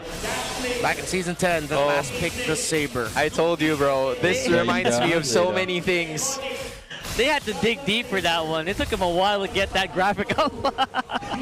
They had to search for at least 3.5 seasons in. That was long ago. Well, fortunately for us, we finally figured out and remembered. Appreciate the one that brought that up, but TNC is continuously bringing up their lead, 3.1. And it's Streamer doing the same regular programming as usual, just being in the face of his opponents. Yeah, similar to the previous game. This time, it's just some great rotations coming in from Chaknu, Fremar, and Stome. That's provided a lot of space. They've been pulling attention away from where Zaida is, which allowed him to invade the parts of the jungle where MP the King was not in. Still, it's a 2-level gap. Divine Glaive already for MP. But Zaida's been doing some terrific counter-jungling this game. Yeah, excellent counter-jungling, to be honest. Yeah. And that's all he's been doing. Just trying to steal away as many of the jungle creeps as he can. Yeah, look at that lead. It's almost, well, it's 1,100 or so. And 2 levels. Yeah, and 2 levels. Damn, all right. Zaida making the support Saber work. Okay. Not what I had in mind to cast today, but it still works nevertheless. RWM is going to be there, but doesn't really chunk up as much of the damage for the other members. Instead, it's going to be Betty Cutie dancing, but will eventually be bursted down. Now it's Twisted Minds actually going for the attack as well. Chakno has no choice but to run. Zaida's just going to be using his blades to actually escape, and apparently not, because Nosha's going to be there as well. And is still going to stay alive. Zaida escapes, but not for long, because of the gourd coming out from Sean. Now it's going to be Lansu dashing away. Threemar's going to be be chasing them yet again, but MP the King waiting for the right opportunity to burst out Shaqnu, and he falls down. MP the King making the most out of it. Stom is going to be putting the punish on MP as well. A lot of things happening in the Lord Pit. It's a bloodbath in Game 3. Yeah, it's just a big trade. TNC needed to get scrappy with that after Benny Cutie went down because a good amount of their damage is gone. But again, Nausea is reminded that even if he decides to go in with a Purify and he cancels out the animation of the triple sweep, the damage still connects. Zyda was holding on to it. Nausea got close, and the moment he did, he got blasted down by Zyda and Stome. Yeah, Zyda's just playing this so weird right now where it's like he's walking in slow motion. I don't know if you guys have seen this. He's using himself as bait, trying to make Twisted come up with a play on their own. Instead of using the triple sweep to initiate, they're doing it to counter. I think that's a tough situation for Zyda right now because the scaling came off a little too early for him, unable to get his first kill. That's why Redmar was also wondering, when's it gonna happen? Apparently in the first 10 minutes, it didn't. Yeah, but MP the King and Nausea will have to time their entries well, and I think that's why they locked in the Saber. This is probably something that they were thinking of showing maybe in the playoffs if ever they made it there, as a response to the Harley, as a response to the Claude. Let's see if we'll get that moment again. We've already seen it twice. Nay, 3 times it happened. Phoenix Army says, let me show you what you've missing, or what you've been missing. TNC holding on to a 2.5k gold lead. Nausea only the lone Twisted Mind showing himself. Lansu is right there behind the grass towards the Lord Pit. Tracy's going to be pushing inside. Shaqnu doing the same thing. Zyda's going to be bursted down again. And that's going to be the first casualty coming out from the Phoenix Army. Knockup coming out from the Lord. But Nausea's going to be taken down as well. 3 more now looking for the push. Lansu backs away, but MP the King is not yet done. He want to make sure that Gamehers is going to pay, but it's not going to happen. Twisted Minds still holding on to this Lord Pit. Consecration and that little buff of heal, I think came after the Oracle. When did he build it? Yeah, that came after he before he built the Oracle. So he built the Oracle right after we saw that little burst of heal. So that's just like Uranus things. 2 Oracles. Maybe a regen also. Was that 2 Oracles? Look at that. No, right? it's just one. It's just one. It's just doubled up in my monitor. Okay, that was weird. But right now, yeah, that's why you pick the Uranus, right? Against a Harley, you try to give him so much hope. You try to give him a target to throw that deadly magic on. And when it doesn't work, it's just bad times. And that buys your team some time if you are behind. Yeah, and in this case, you know what? TNC are behind by not that much. Actually, they're ahead. They're not even behind. They're leading by 241, but not anymore, as Twisted Minds are starting to get a little bit more real estate. They know that this is the time for them to actually strike. Shaqnu sees the target. Sean is forced to flicker away. That's a major resource upon that next Lord Siege. Whoa, there. Was he thinking that Zyda was there with Shaqnu? I think he was. I feel like he might have. He definitely pressed that flicker way too early. He was in a safe spot. Better safe than sorry. Yeah, sure. I would say. He knows that his services is needed in the later portions of this game. Stome has the Divine Glaive already, so his core items are locked in. It is a 900, almost 1,000 gold lead for Sean and the Gourd. I think Zyda, again, he's been farming really well. He's been counter jungling really well, but at this point, he really cannot be seen in any of the Lord engagements. He needs to be playing away from the team because Lansu is going to be the one looking for him. Once Lansu finds him, Twisted Minds are going to be hell-bent in delaying the Lord for as long as they could. Because it's even going to be really difficult for a Saber to get close enough in Retribution range. And Retri battles for Zyda here are going to be really, really tough. So the rest of the team, TNC, need to carry their weight, see if they can bring anyone low.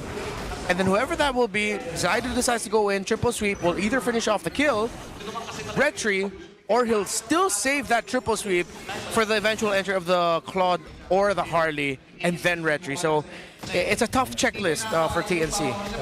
It's a tough checklist. At the same time, it doesn't feel impossible right now.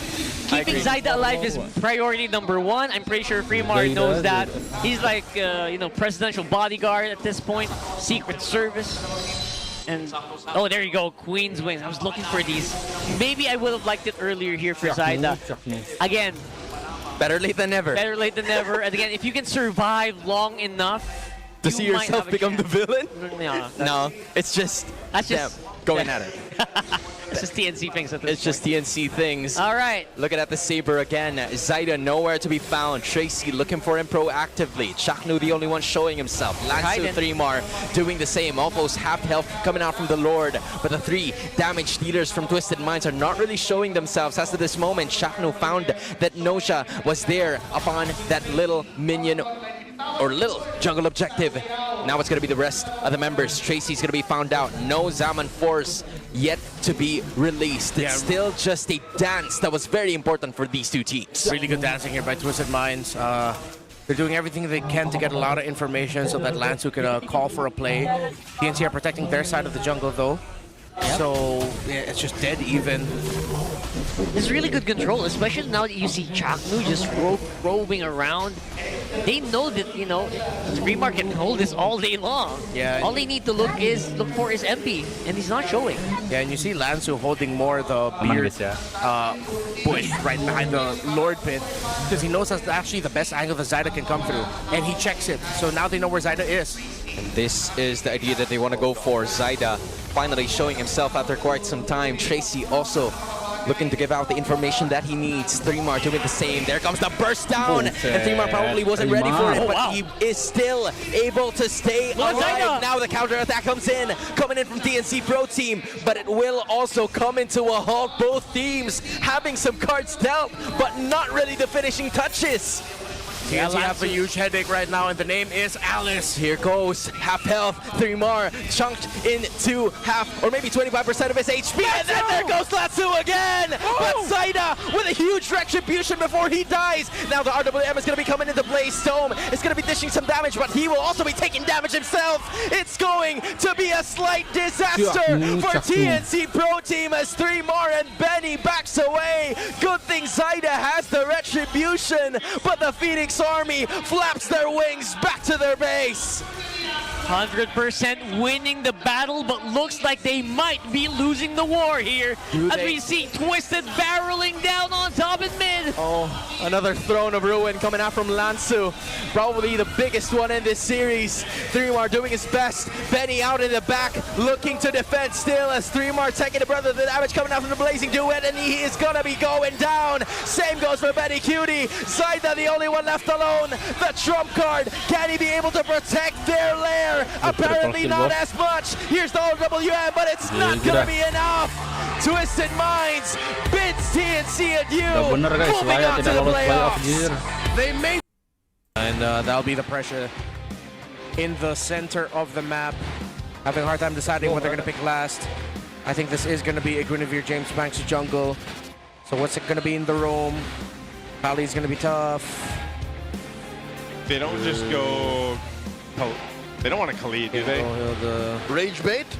Rage bait Hilda? Rage bait Hilda. Yeah, just run up in front of them, but that puts a lot of pressure on the Phovius. Not impossible, but tough. Okay, yeah, they just go for the Khalid. All right, makes sense. Was top of the charts of that prediction. Yeah, top of the charts there. Also just kind of helps secure things if they need to with the Sandstorm, Raging Sandstorm if they want. Also can be healing up if he needs to. Go, brother, Super fans, by the way, if you guys want to go ahead and get another chance to win 1,000 MLB Diamonds, go and scan that QR code right there. We'll be picking 3 winners per match. The only thing I'm worried about for Aurora is the fact that there's only one solid source of crowd control. Yes. How often does it Udah pasti happen? It hierarki rarely Tora lah happens. ya. Minimal satu playoff ya they are very dependent on layering a Ono lot udah of lolos crowd playoff ya control. kali satunya But lolos the playoff thing is, juga itu. that's the funny thing Parah about banget having sih. something like a Tapi gue Uranus on berharap the ada other side. So tiebreaker yes, a lot of this is going to be very dan heavily skewed towards AP Bigetron. Brand. Theoretically, the damage and crowd control, a lot for Aurora to deal with. But then with Uranus, with the Purify, that's the X factor of if he lives long enough, most drawn-out team fights are going to be bad for AP Brand. Interesting too. AP Bren's rocking 3 Purifies over here against this lineup. That's brought to this table. We're going into the Land of Dawn. It's our last and final regular season match. Let's take a look at this one. If it's going to be Aurora continuing the momentum into the playoffs, or if AP Bren will take them and give them a sting before they bow out of the season. I think for Aurora, Shijo has the Master Assassin to do a better job at laning against that Claude. Of course, Yue and Nova both being very careful of how they play their trade. There's a good chance that if Khalids aren't careful, they actually get punished by the Lilia Hard, and vice versa. Yeah, Lily is just one of those mages. Doesn't pop up too much in the mid lane right now. I know some teams still have this niche. Oh, man, Shizu. Oh, whoa. Oh! Wow. The bait! Dominkai did see that coming. He tried to purify, so he knew that he was gonna try to at least get away, but oh my god! What a surprise play by Shizu. I didn't expect that Nova was on his way up. That's a great start. That's a great start for Shizu, yeah. What? Especially on the Moscow. That was honestly really cool, not gonna lie. The MPLMY alumni just showing his veterancy. Oh my god, the wiliness. Yeah, that's going to give him this a little advantage in the gold lane now. Dominkai definitely going to feel checked after that one. We'll see how he scales up the squad, though. We can expect him to join in on these fights once he's available. Light will have to burn his flicker, being focused down on. Right now, AP Bren's lineup, they're showcasing why they have that lineup rating. Kill VJ will go ahead and use that flicker defensively. He'll survive. Turtle's going to be up here in about 10 seconds. Yeah, this Phoveus, his one job is to just hit level 4 and then join the fights later. Always really tough for a Phoveus to deal with the Uranus in lane, but because of the start that AP Bren had, of course, playing through the Kali, they will get the position first. Dear Lord, they jump the Grok, and Light gets broken in half. Didn't even look like a tank, man. He got shredded down very quickly, and this is actually just going to give them control of this first turtle. Edward and Dominkai here for the fight. That's a deadly magic thrown on the Jove skirt. He will get the Lantern Flare on Edward, and it's an easy secure for the turtle. AP Bren scores. A very clean start for them, making the most out of their Khalid and Juicin together. Demoncat had the right idea towards Jove skirt being trying to take down the Juicin. Oh, 1v1, Blazing Duet. He wanted that grab, man. Okay, it's another rope-a-dope. Yeah. Shizu tried to do it twice in a row. Trying to bait him into it. If that's the mindset that Shizu is working to, that's really great, honestly, in terms of a trading. Oh, but James Banks, mistimed rotation. He ended up just leashing for that Harley. This is going to be much far faster for him. Yeah. Even guy coming through. Thanks. Yeah, thanks, man. Appreciate the assist. Yep. And he'll probably look for I don't know, maybe Demon Kite looks for a pick now, too. He's going to go ahead and rotate up this top side, but you also got a mirrored rotation from Nova again up here towards Dominkite. Sandwalk Brox, but Dominkite fast on the BMI. Yeah. I think Nova just accepted that he wouldn't be getting the scenario that he wanted, which is after BMI, he's still going to be safely away from the tower. So he just decided to try and hit it just to force it out. Just a slightly bit more space for Shizu, but topside though, that's where Demon Kite is, but he gets marked by Nova. Yeah, he's just spotted out. Again, orange buff secured here right now for James Panks. He's going in and taking his time. This is one thing that the Khalid really helps you do, though. You know, getting information, rotate quickly, just like the Grok's going to be here throughout this map. Again, on expanding rivers, too. We've got Turtle spawning up on the other side, though, near the XP laners. This time, that is a defensive Blazing Duet! Nova tried to flicker. Sandwalk to his face. SOD, no one home. Dominkite has to go back home.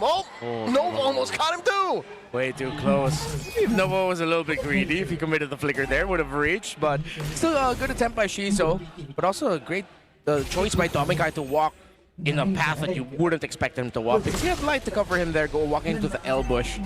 Yeah, they'll keep that together. A lot of extra gold, though, going again to Shizu. And now, you know, he finds himself more than, or nearly nearly a level up above. Oh, Nova. Oh, Yue taking a ton of damage. This is why the Khalid is such a priority pick. There's a pop-up, though. Requiem, Purify by Edward, and he eventually will fall. Big knock-up coming through, Lantern Flare. Light has the flicker back. Nova crashes in with the Raging Sandstorm, and Yue, he does not have his ult. Has to Purify, though, but backline is cracked here. James Banks finds him. Yeah, James Banks is just going to stay here and take this turtle. He's showing us the moves right now. I mean, even on this Guinevere, sitting now on 2 kills, and they have been in control of this game. Crowd control wins games, man.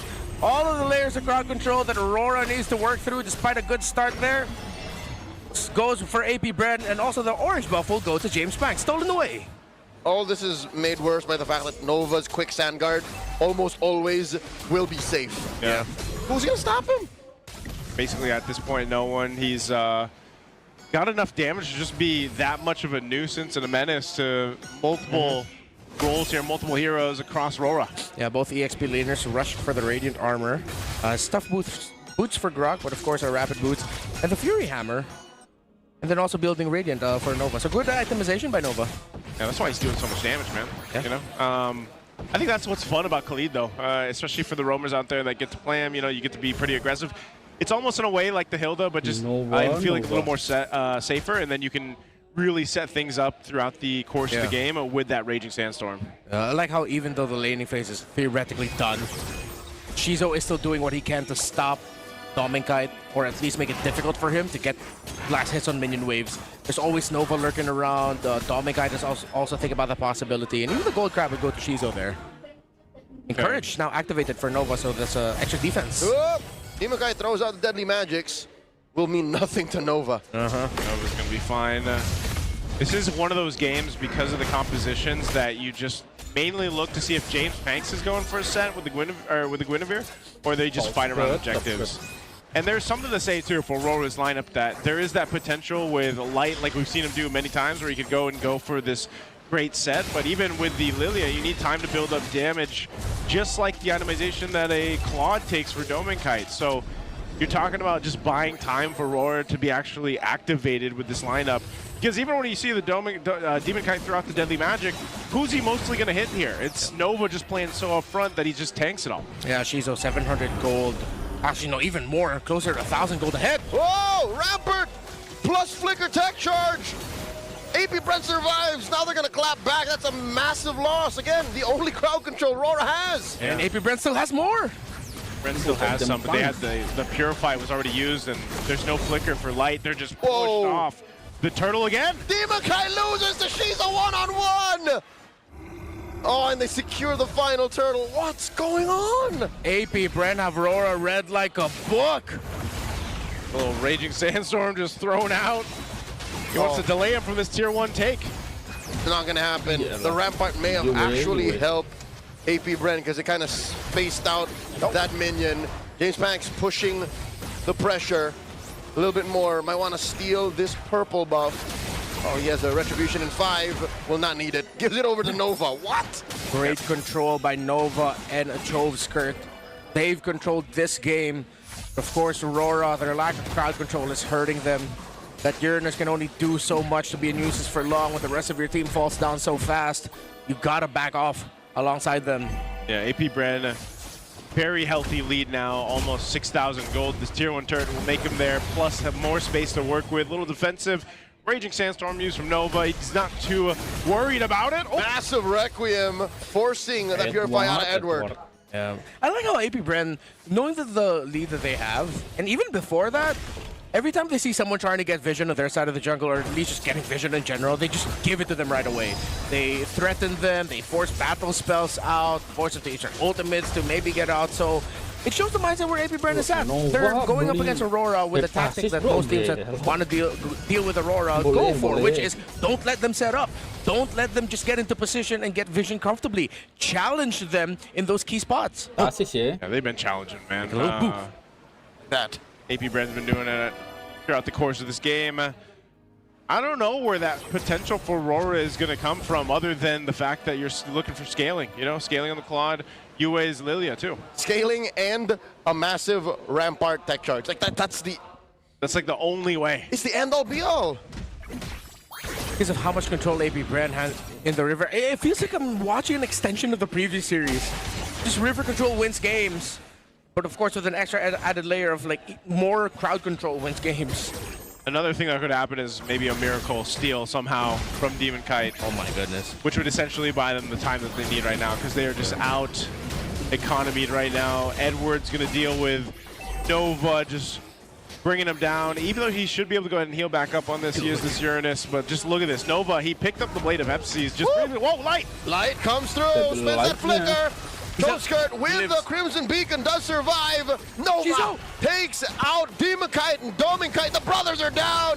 Shizo's still throwing these spear, and now Yua gets caught. And he does get the Purify, but he will get taken down. Shizo gets another. Where has the Shizo been all season long, man? What a great play. He found Demonkite first, Dominkite, and then continued that into even more kills with Demonkite and Yue. And of course, the cover by James Panks to supplement it with a spatial migration jump to ensure that they get that kill. Yeah, this is AP Bren continuing their dominance, at least here in game 1. A little Requiem here, but it's on Edward. He's going to go ahead and eat that up fine. But they have to deal with the Lord that'll be pushing here soon. They're going to try to hold on to the tier 2 turrets before they get pressed down, but Kill VJ working on this top one, he'll take it out. Looking at the items too, there's such a disparity here across the board for Aurora. Yeah, and it's not even the Winter Crown build for the Guinevere. Went for the Radiant instead just to show the Harley and the Lilia even more. It's like, oh, I don't care about the damage. What damage? You're tickling me. Stop it. I kind of like it. Oh, they are going to force the push on this wave to get that Holy Shield. It will pop. AP Bren, they have a Lord up top too. What is this? Demon Kite dancing with James. Oh no, what is he? He should be able to get back to his base here, but the turret's going to take a charge from that Lord. They'll get the pop here on that Holy Defense Shield in the mid. Oh my goodness. James Banks is eating everything that Demon Kite is giving him. Nova jumps the man! Blasted away from the map. I wonder if the talk by Coach G heading into this was telling his boys, telling AP Bren, show them the team that they would have faced if this was the elimination match. Oh my goodness. This could have been so different given how things went yesterday, but AP Bren, I don't know if we've seen them this dominant in a while. And this is also, you gotta look at it from this perspective, man, for the lights out there for the Auroras. This is kind of scary to see. Yeah. Thinking of what's gonna happen in the playoffs to Aurora. Imagine the what if. What if this was the elimination match? What if Aurora didn't beat Omega yesterday? They would start off their attempt at the playoffs like this? Yeah. AP Bren, I mean, don't think about just yet. The game isn't over, but damn, you guys are cooking. And James Banks didn't even get to get one of his heroes, man. He's making this Guinevere work so well with the lineup here. Nova is on fire. If you're thinking about Aurora, what they want to do, who do they even control first here? What's this 8-week dry-aged meal that AP Bren is serving, man? Hey, to be fair, they serve quite the appetizer. Week 1 and Week 2 were chef's kiss. That's true. There's the Winter Crown coming in for the Gwyn. There's nothing has gone right for Aurora. It's been all AP Bren. The way they control this, the way they've read the rotations of Light and Yue and Demon Kite. It's a perfect game. Yeah. Perfect game so far. You're actually witnessing MLBB perfection from AP Bren right now. Yeah, Aurora's got nothing. I don't know if this just one of those games you're going to have to chalk up and go for one of those Hail Mary plays with Light when the Lord does come up. It's weird that in this situation, it's not on a single court to carry. It's on the roamer. The roamer has to be the one to turn things around for you. He's got to be that guy. I think I also really have to give it to Nova for how he's handled Yue. I mean, I made a point about the whole Lilia Khalid trade, but the entire game, Nova has had Light and Yue's number. Yeah, right now, Lord's up. Shizu will go ahead and pull this out. They still want, even after their lead like this, they want to see if Aurora will try to force a fight, but it just looks like it's going to be called off. Aurora's like, you know what, let's just go ahead and get prepared for a base defense as Lord is quickly taken down. It's now secured by AP Bren, bringing them to 11,000 plus gold up to this point. Nova switching on through with those roam boots. He's got the conceal now, so expect him to potentially make a play. This is disgusting. He has a malefic roar. He has a malefic roar, man. He could crack open anybody. Yeah. Save for maybe Edward. Edward might be the one hero that's like, try a little harder. But everyone else dies to a single scimitar combo. This is a statement. You can only go for a build like this when you know that you are in the lead. Yep. You is going to have trouble. Demon Kite, Dominic Kite, they can't even show themselves in front of this Khalid right now. Oh, they do find Light. Oh, wow. And the one way that they're going to turn it around off a Miracle set, he's the one who's wasting their time. James Banks hunting Light, does find the dive, Requiem to the face. It's going to take a while, but James Banks will get it done. Oh, wow. And now, up top, Demon Kite falls to Nova. He did it! Demon Kite gets picked up by the King. It's just you and Edward left. They conceal. They wait straight for the base. AP Bren Sting in game 1. AP Bren have a shot. The lights out in the arena. It's only game 1, but that was. So, although Marcel will be able to give that a little bit of shield to one of his allies with his passive. I don't know, man. I really think we're going to game 3. I like Aurora's draft here. For me, I think it all depends on Joe Skirt. If he can play the Selena like Mingwin played it yesterday, then it's going to be really good for AP Brand. Yeah, it introduces a damage profile that most teams aren't ready for. The Selena. Yeah. So what is the revitalized advantage if you popped it at a weird timing because Chosker caught you with a weird arrow out of nowhere? Yeah. Like that's as much a valid argument as a sustained front line could be. Yeah. But the Unbreakable is also good to have with all of the dive that AP Brand has. Just an extra layer of crowd control. At least they fixed the biggest problem from game one. They have way more crowd control now. That's true. Yeah, they got the crowd control. Also, you have the Valentina, so you can go ahead and take a couple of these ultimates. We'll see how they're utilized. Even the Phantom Steed. Let's jump into it. Game 2 here in our last best of 3 throughout the season. Maybe we'll get 3 games so we can cap out the season with a 3-game here. Let's see how this all pans out. Inspire for both mages. James Banks goes with Marksman Emblem. Nova providing the vision while Light doing the same on the other side. Purple buff first out is James Banks on the Laymord. Wow, James Banks is already in the orange. That's one of the strengths you get as a Selena. Maximum Game 2 leash. ya Bang ya. Yeah. The leash plus the info. I think later for the rotations, James Banks is going to go to the Scaled Lizard because Demon Kite's going to be doing the same for his. Hey, James Banks brought back an old favorite. He did the double camp. Yeah. Maximizing the first skill. Waiting for him to go to the Lizard. Ah, okay. So he's not going to go straight for the Lizard. He goes for the full clear. His side of the jungle instead. Oh, Nova getting away with just an inch of his life. So does Shove Skirt. Light. Oh, great decision by Light. Delays it enough. I'm not sure, are they actually going to go, is he going to go get some information on to see where James Banks is? Looks like he does. Light should have spotted him out there, so he's got info. This effectively denies James Banks the invade because Demon Kite has already stolen the small camp up top. Yeah. So he's going to go ahead and grab this, though, on the opposite end of the map. Oh, that's his own orange buff. Pretty good situation for both teams heading into turtle number 1. Let's see if Kel VJ or Edward can get an advantage to get level 4 first. James Banks and Kel working together to see, but Edward's staying safely beneath the tower. Kel VJ looking to cut, but he knows it's too risky. He already saw Light.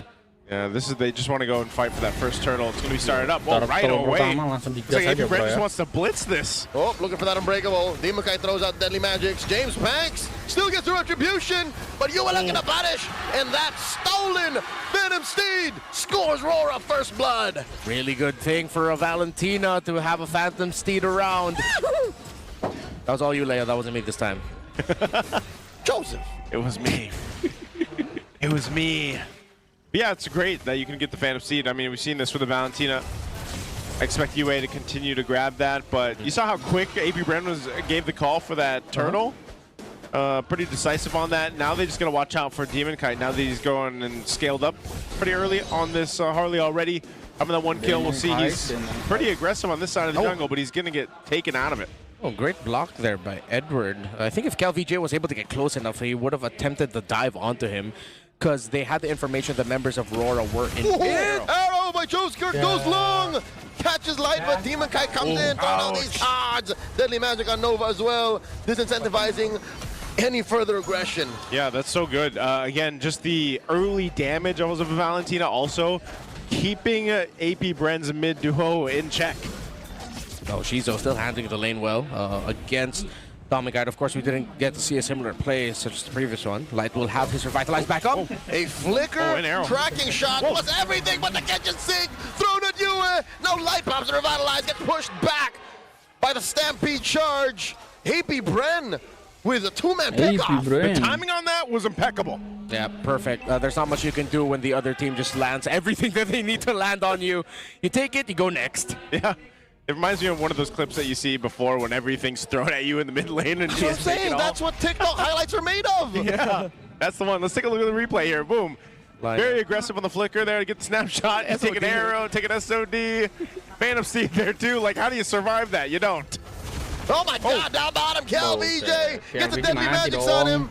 Popping the Bravest Fighter will not save him. He even used the flicker. Yeah, but they know there's no more Harley ult, and it looks good for AP Brand to get this. Phantom Steed called in by James Banks. Keeping them away, zoning them out. Demon Kite deep in the pit, still scores. The retribution now Buset, coming in. live-nya. AOG, James Banks is out. Screenshot. Golden hour, no one home. Aurora takes it all. There's always something about a very important turtle too that something just goes wrong for James Banks with the retry. Yep. It's been happening all season long. They knew they had the infrared lights just going to keep him here. Toe Skirt still there too. Oh my God, point blank, trap and arrow. Looking for more damage, Light walks away. Oh, they just want to keep this alive, but there's so many members of Aurora up here on this top side, but they're going to have to adjust. AB Brand not too far behind. Aurora has found themselves with a little bit of an advantage now after that play down bot, and then they get the turtle secured. That's one thing you always have to be mindful of with a Harley across from you. You know, even if he doesn't have deadly magic, he's still deadly in a way that he can just kind of maneuver in and out of these objectives and get the retry off. Nova's running away from 3. That nerf was a scam. Yeah, AP Brand right now committing a 4-1 split similar to Aurora. But AP Brand are able to defend Shizo. Still, Shizo's been able to farm terrifically well. Oh no, excuse me, I take that back. He's 400 gold down compared to Domikite. Hey, it could be worse. Yeah, it could be worse. But at 5.5 minutes, yeah, that's 500 gold you cannot account for. Yeah, so at least 2 lanes he's down. Some of this too is, again, I'm wondering, you know, we've seen the layering of crowd control that the lineup for AP Brand can give them, but... Jungler fight! Whoa! Demon Kite, very low. Does have the space escape, but kill VJ to the back. Throws those blades in his face. He landed him right when he went back. Yeah. Good call there for KLVJ to help cover. First item priority locked in already for James Banks. He actually went the Fury Hammer War Axe route with no full build boots. Uh-oh, the arrow once again right on Yua's face. And he will survive after the stolen bravest fighter. Yeah, that's big. They got to commit that out, but I think Yua will still have a use of the IMU for this turtle. Okay, turtle up, AP Brand blitzing it again. They're just taking it down so fast. Oh my Should be able God. to get this? The golden hour by Nova. Burst perfectly. And it will help James Banks secure now. Edward coming through. AOG, no one home. James Banks with the momentum kill. Down goes Mr. Consistent. Yeah, Shizo didn't even need to join that fight, and now he'll finally be able to cash up with the farm even more. Well, he's taking it down to 200 gold, so much closer than last time. Good win for AP Brand. No, after picking up that golden, the Thunder Belt, runs through 2. Instant stack. It does have a golden buckle. Yeah, as I say, there's a golden And an ornament. hour. And an hour cylinder. Yes, yes. Well, what AP Brand just did is they pretty much dissipated any gold lead that Aurora built up, which was almost to 2,000 gold. So they've gotten themselves back into this game. Even so, they still are down about 300 gold in the gold lane, but Chizu was able to go ahead and catch up a bit. Both gold laners, though, still working on their second items. As I say that, Domikite will go ahead and pick up his golden staff, so he's got that. But there's fight here at AP Brand, and they've been so quick on the objectives. I'm wondering if they'll try to replicate that when the Lord does come up. And they aren't really giving Aurora much of a chance to think about how they want to set up around the objective fights. Joseph, I think is the only way. Yeah. If they play it mom and they let Aurora get back into a position of power, then they're going to lose this, you know, semblance of a lead. Oh no. Oh, they're going for a play. Sandwich. And Nova about to get sandwich. Light charging up that Unbreakable. They don't know there's 5 of them here. Kill VJ backing off, catches the deadly magics, jumps onto 1. Space escape through. Shizo with the support from the back line. Brrr, coming in. Nope. Cancelled. Domikite still waiting for it. Oh, what? Golden hour unable to stop him. KillVJ's still alive. And they're still going. Edward takes him down. All this while, James Banks was pushing off map. Yeah, 2 kills for Aurora, but for what? You lose so much map. They'll be able to trade out the tower and bot, but they lose their tower in mid heading into Lord 1. Okay, that brings up a good question here. Was that worth it? That whole sequence on bottom, 2 heroes for that top lane, long lane. I don't think they expected it to take that long. But it was also just great kind of micro coming out from KillVJ. Now it's Aurora to blitz this Lord. Oh, calling in Barbiel. In comes Nova. Flickers through, tracking shot. Damage from Shizo. Down goes Yue. Light does keep him down, and Demokite finishes the job. Edward's still alive. Toe skirt with a flicker forward. Pop, the burst. They don't win the fight, not clearly. It's still a 2v2, but at least they stop the Lord take. Yeah, it's going to be a standoff for now. Aurora knew they needed to rush that because the advantage they had was 5v4. KLVJ was down. If they played it slower and allowed KLVJ to come back, it would have been worse for them, but then they decided to rush it.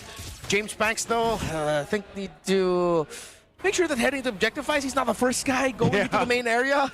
That didn't need to be him to be one of the first ones to take the brunt of the damage. Okay, in defense of the man with a million moves, it's his call on Barbiel that forced Rora away from the Lord. So that may have given them an extra second or two. You wait. Yeah, I see him charging in there. Oh, whoa, whoa, whoa! Dominicate! Oh! Still gets bursted down by the Dominic. trap as he blazing duets on out of there. And we're seeing the use of the arrows. Another arrow! Chove skirt forces the AOG out of light. Man, this never, well, it does miss, but figuratively, he never misses. He doesn't miss. He figuratively never misses. And of course, up top, Shizo with the pressure. This allows AP Bren to rush this Lord. Wow. They consistently just play the map split. They're playing just how Omega played against Aurora, except they don't have a Fanny. Which makes it better, worse? Like, it's honest the way they move on the map. It's just Aurora can't catch up. Yeah. I think, that, again, they acknowledge that Aurora's team fight is great, but their split push is quite risky. I mean, they do have the Harley, but then once you know where the Harley is, it's very safe for you to split push. Yeah. You have a Claude? You got a Claude. Now you're in this position, though, too. You were talking about in the draft, you know, these arrows, they can come through on these off angles that kind of just make these team fights positioning a little weird for Aurora, where they really have to second guess their own positioning, and now they have to defend against this Lord push. Yeah, as a renewed Selena hater, I now see the vision. There's the vision right You there. hate it more, or you now kind of like it? Oh my God! It Nova makes here. sense for him. Forced to go underneath here, 3 up top. Oh, they will take care of the Lord, but Demon Kite will also get enough time to take his own purple, so Demon Aurora's Kite, keeping their head above water. Okay, they're going for this tier 2, a big avatar. Just to keep them at bay. They'll hold on to the tier 2, though. Oh so, my goodness. Off that Lord, not too much that AP Ren's actually able to get. Actually on the way to seeing AP Bren potentially sweep Aurora to close out the season. Whoa, Nova, whoa! Flicker tracking shot. What were they looking for? Chove skirt dashing on back. Golden hour by Nova. That could have been disastrous. Oh, arrow again.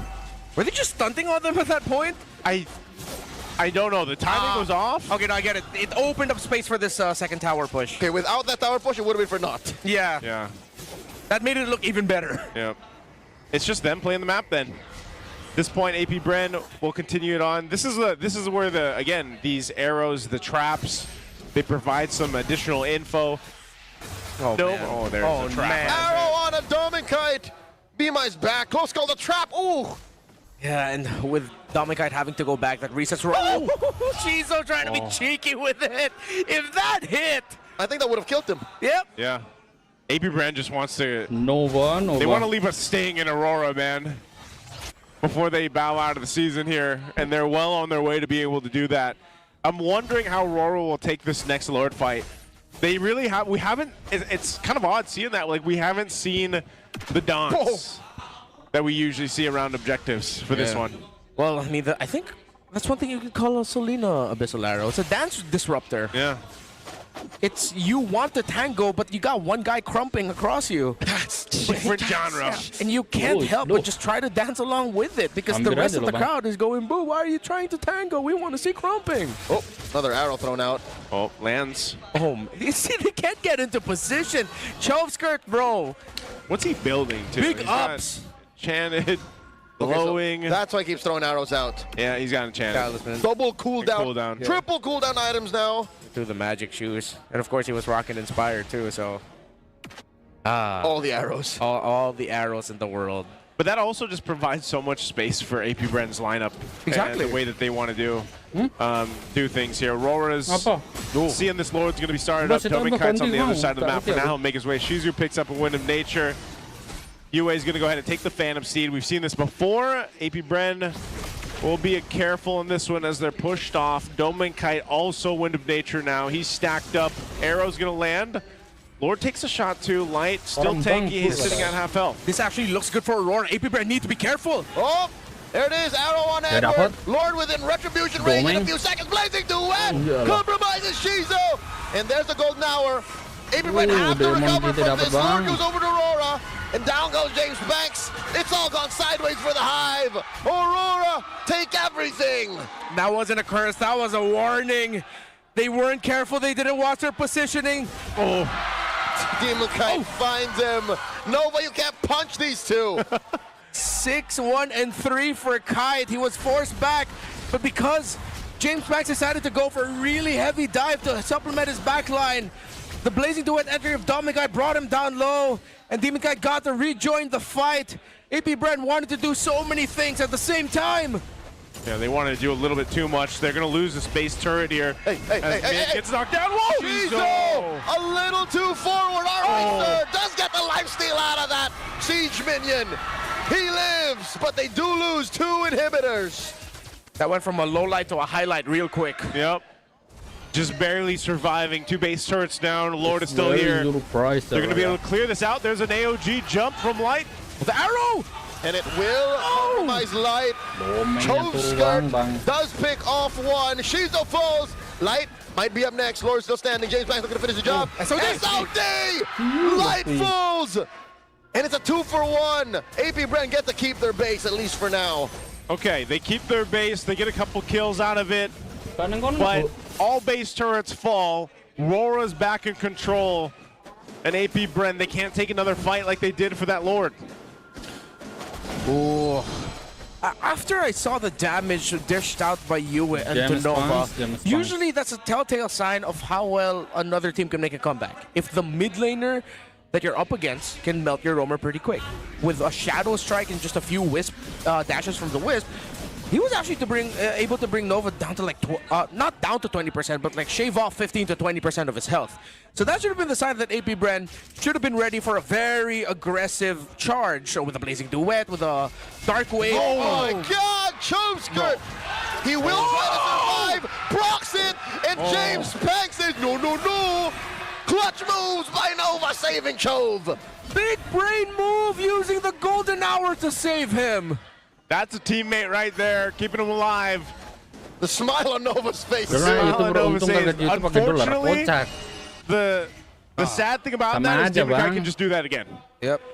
Deadly Magic, low cooldown, you can find Chove Skirt again. Aslinya mah tinggal ganti aja tuh. You know, if you have to use the golden hour that way, then that might not work out in your favor for AP Brand. So Rora's has control of this side of the jungle, and they're in it. Gitu, kenapa itu They were chill about that happening again, but at least Chove Skirt did not flicker. Yeah. So I guess there was some communication between them. They can just land an Abyssal Arrow either onto Demon Kite or Domin Kite. With them packing flickers and no purifies, it should be close to a sure kill. Except maybe the Harley is going to be the most difficult one to take. Yeah. You need to build got the Lantern. So this Lord is up, Roar in control. AP Brand throwing out some arrows here to get some information, but they might be a little bit too late to this fight. Shizu making his way from the base. He's got to clear out the minions here, though, so Roar just has control. Oh, they can only do it via post-Lord fight, and now it breaks out! Securing the Lord, Rora has to face the wrath of AP Brand! And Chove Skirt and Shizo backing off. Demon Kite very low. AOG keeps him down! Demon Kite secures the kill on a Shizo. AP Brand gotta get the hell out of here, Golden Hour. Nova with the shield from KLVJ. Can only delay the inevitable. Here comes James Banks. He goes in, but with a stolen Phantom Steed. Pushes him out. There's no way James Banks survives. Nova left to defend. It's just a matter of time. Rora are taking us all the way. We'll close out our season with a full series.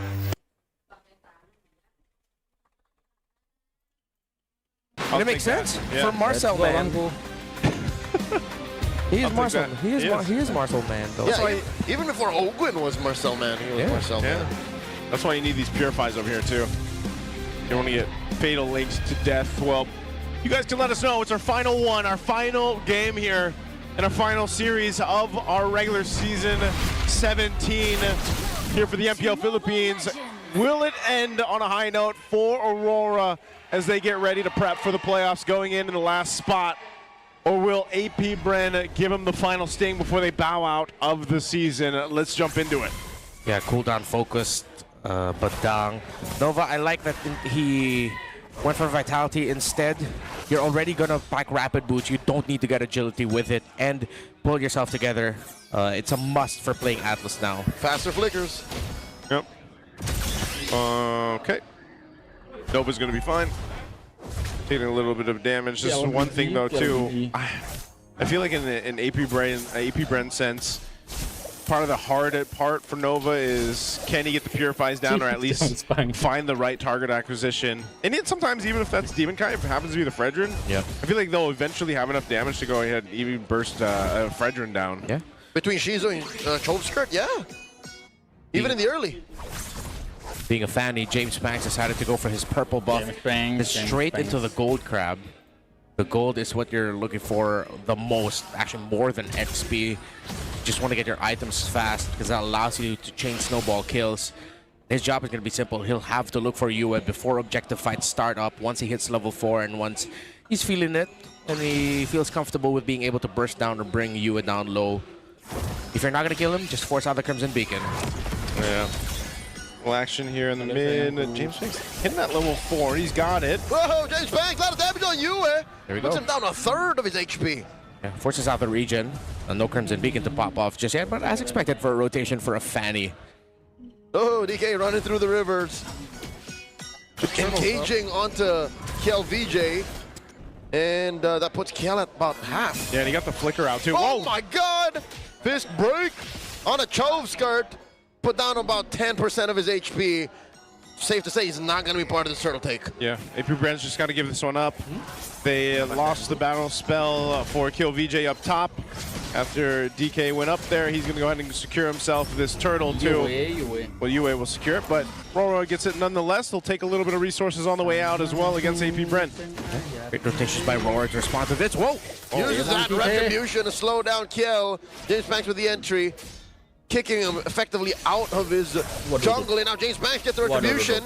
Dashing through, wall to wall! But the Appraiser's Wrath keeps DK alive. He's feeling himself with the recalls. James got greedy, didn't respect that Edward was there close by to help him out. Yeah. Not the right moment to do that, James Banks. He got the get. Oh, man. Get out of there. Get out of there. Because I was going to say before James Banks decided to fight that, he was actually ahead in levels too against Demon Kite, but now that's been pretty much taken care of. He's trying to get his orange buff. Yue's got his information, but just going to handle that. Chovskirt holding on to the Badang ult. See if he ends up using it or not. I don't know if he's going to be able to go ahead and set things up, but that could actually work really well synergistically with a Fatal Links and then allowing James Banks to follow through on that, but right now, we haven't seen AP Bren really find anything. Light's not the target they really want to go for just yet. Awkward spot right now for AP Bren. Oh, 2v1. Kel does involve himself with this 2v1. He will survive maybe 2 seconds. But it's all for this play down bottom. If anything, Shizo's in trouble. Common force dashing out through. James Banks finds Demon Kite. Now Light very low. But they will not have the closer. Light walks away. Counter rotate by AP Bren.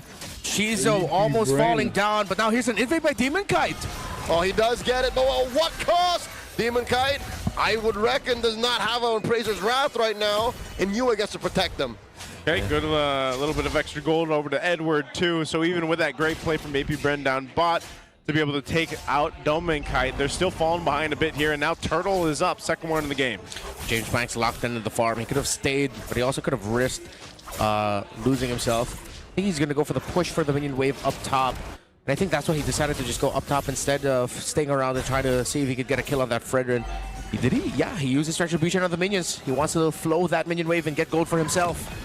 Proactive trade here by AP Bren, and Rora will look to punish. They're going for this turtle, gets soft reset here. How hard? As AP Bren are just wasting as much time as possible. Yeah, they really delayed it. Demon Kite was around his purple buff. I'm not sure if he just left the little small the little baby there, but they did get the call because James Banks was up top, so they'll secure themselves his turtle. Second one now, and he'll go ahead and invade a bit to take a little bit more from James Banks. Expected right now. James Banks' own jungle farming getting disrupted by Edward. Tough time for this Fanny, getting marked really well by Aurora. Does he do that too, just to possibly bait James Banks to take his purple so he can take his? Yeah. Is that part of the plan? Yes, sir. All right. Yep, he is staying up on that side. We'll see if James Banks goes for it. James Banks has lived in that upper quarter for about a minute now. Oh, he does. Yeah. He makes his way to it. Tapi dituker aja sih, guys. Massive damage output, and oh my god, the off angle fist crack coming through. They fail to find the punish as Nova is put down to a third of his health. AP Renner held hostage underneath their own turret. Ooh, looks like he whiffed the fatal links there. That was point blank. Yeah. Didn't make the most out of it. Edward still tracking James Banks, who's just playing farm. I think Aurora have learned from the last time they faced off Ryzen's Fanny. Yeah. Control that long lane if you can. Yeah, don't just let the Fanny freely farm in your own jungle. Try to mark him out. Much more respect now towards the Fanny and the macro play that James Banks could do. Great information there. They have been pretty much just winning across the map in terms of map control, map space, a little bit of stealing on camps here and there, and it's built themselves up a decent lead. You know, this isn't one of those crazy kill games here. Edward will get spotted out. Nova's not going to follow through. Yeah, he's got fatal links now. He didn't have it for that fight, but no follow through. They will get a tier 1 turret though, knocking it down bot, and Aurora will do the same up top. 2-1 at 7 minutes. This is what we call in the business an MPL-PH game. Yeah. Big throwback for us, especially. It was around the time Atlas and Franco was the main trade, when Light was still in RSG, that we saw a lot of games like this. Yeah. Oh, he could be in trouble here. Nova might not be able to get away. He doesn't have flicker. Oh no, you on him too?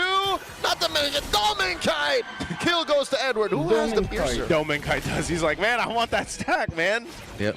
You know, For him. Oh, it's on him. Yeah, it doesn't have to get in. James Banks working on the purple though. Demon Kite taking his. Yue and Light will force James Banks off. Whoa. Light with a conceal and the flicker and crack. Oh, he doesn't have energy. I think that's enough to just kick him out of there. James Banks has to recover energy the old-fashioned way, under the fountain. If anything, this shows growth from Aurora, that now they're actually marking a Fanny. Not a gain. Yeah. They'll secure the third turtle easily so far now for Aurora in the control. Are they gonna? They're not gonna try to fight.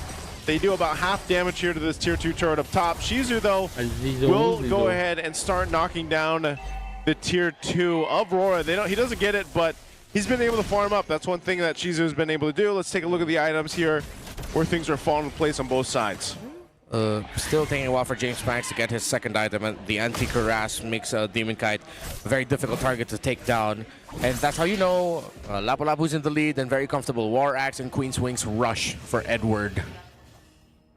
In terms of the gold laners, a 800 or so gold difference between Dominkite and Shizu. Of course, favoring Dominkite. Yeah. It's manageable.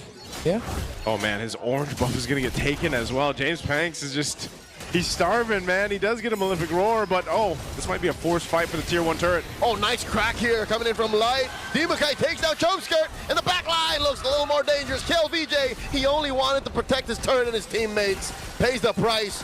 2 for none, plus everything else with James Banks. Trying to get cheeky. Goes for that orange buff and this split lane push.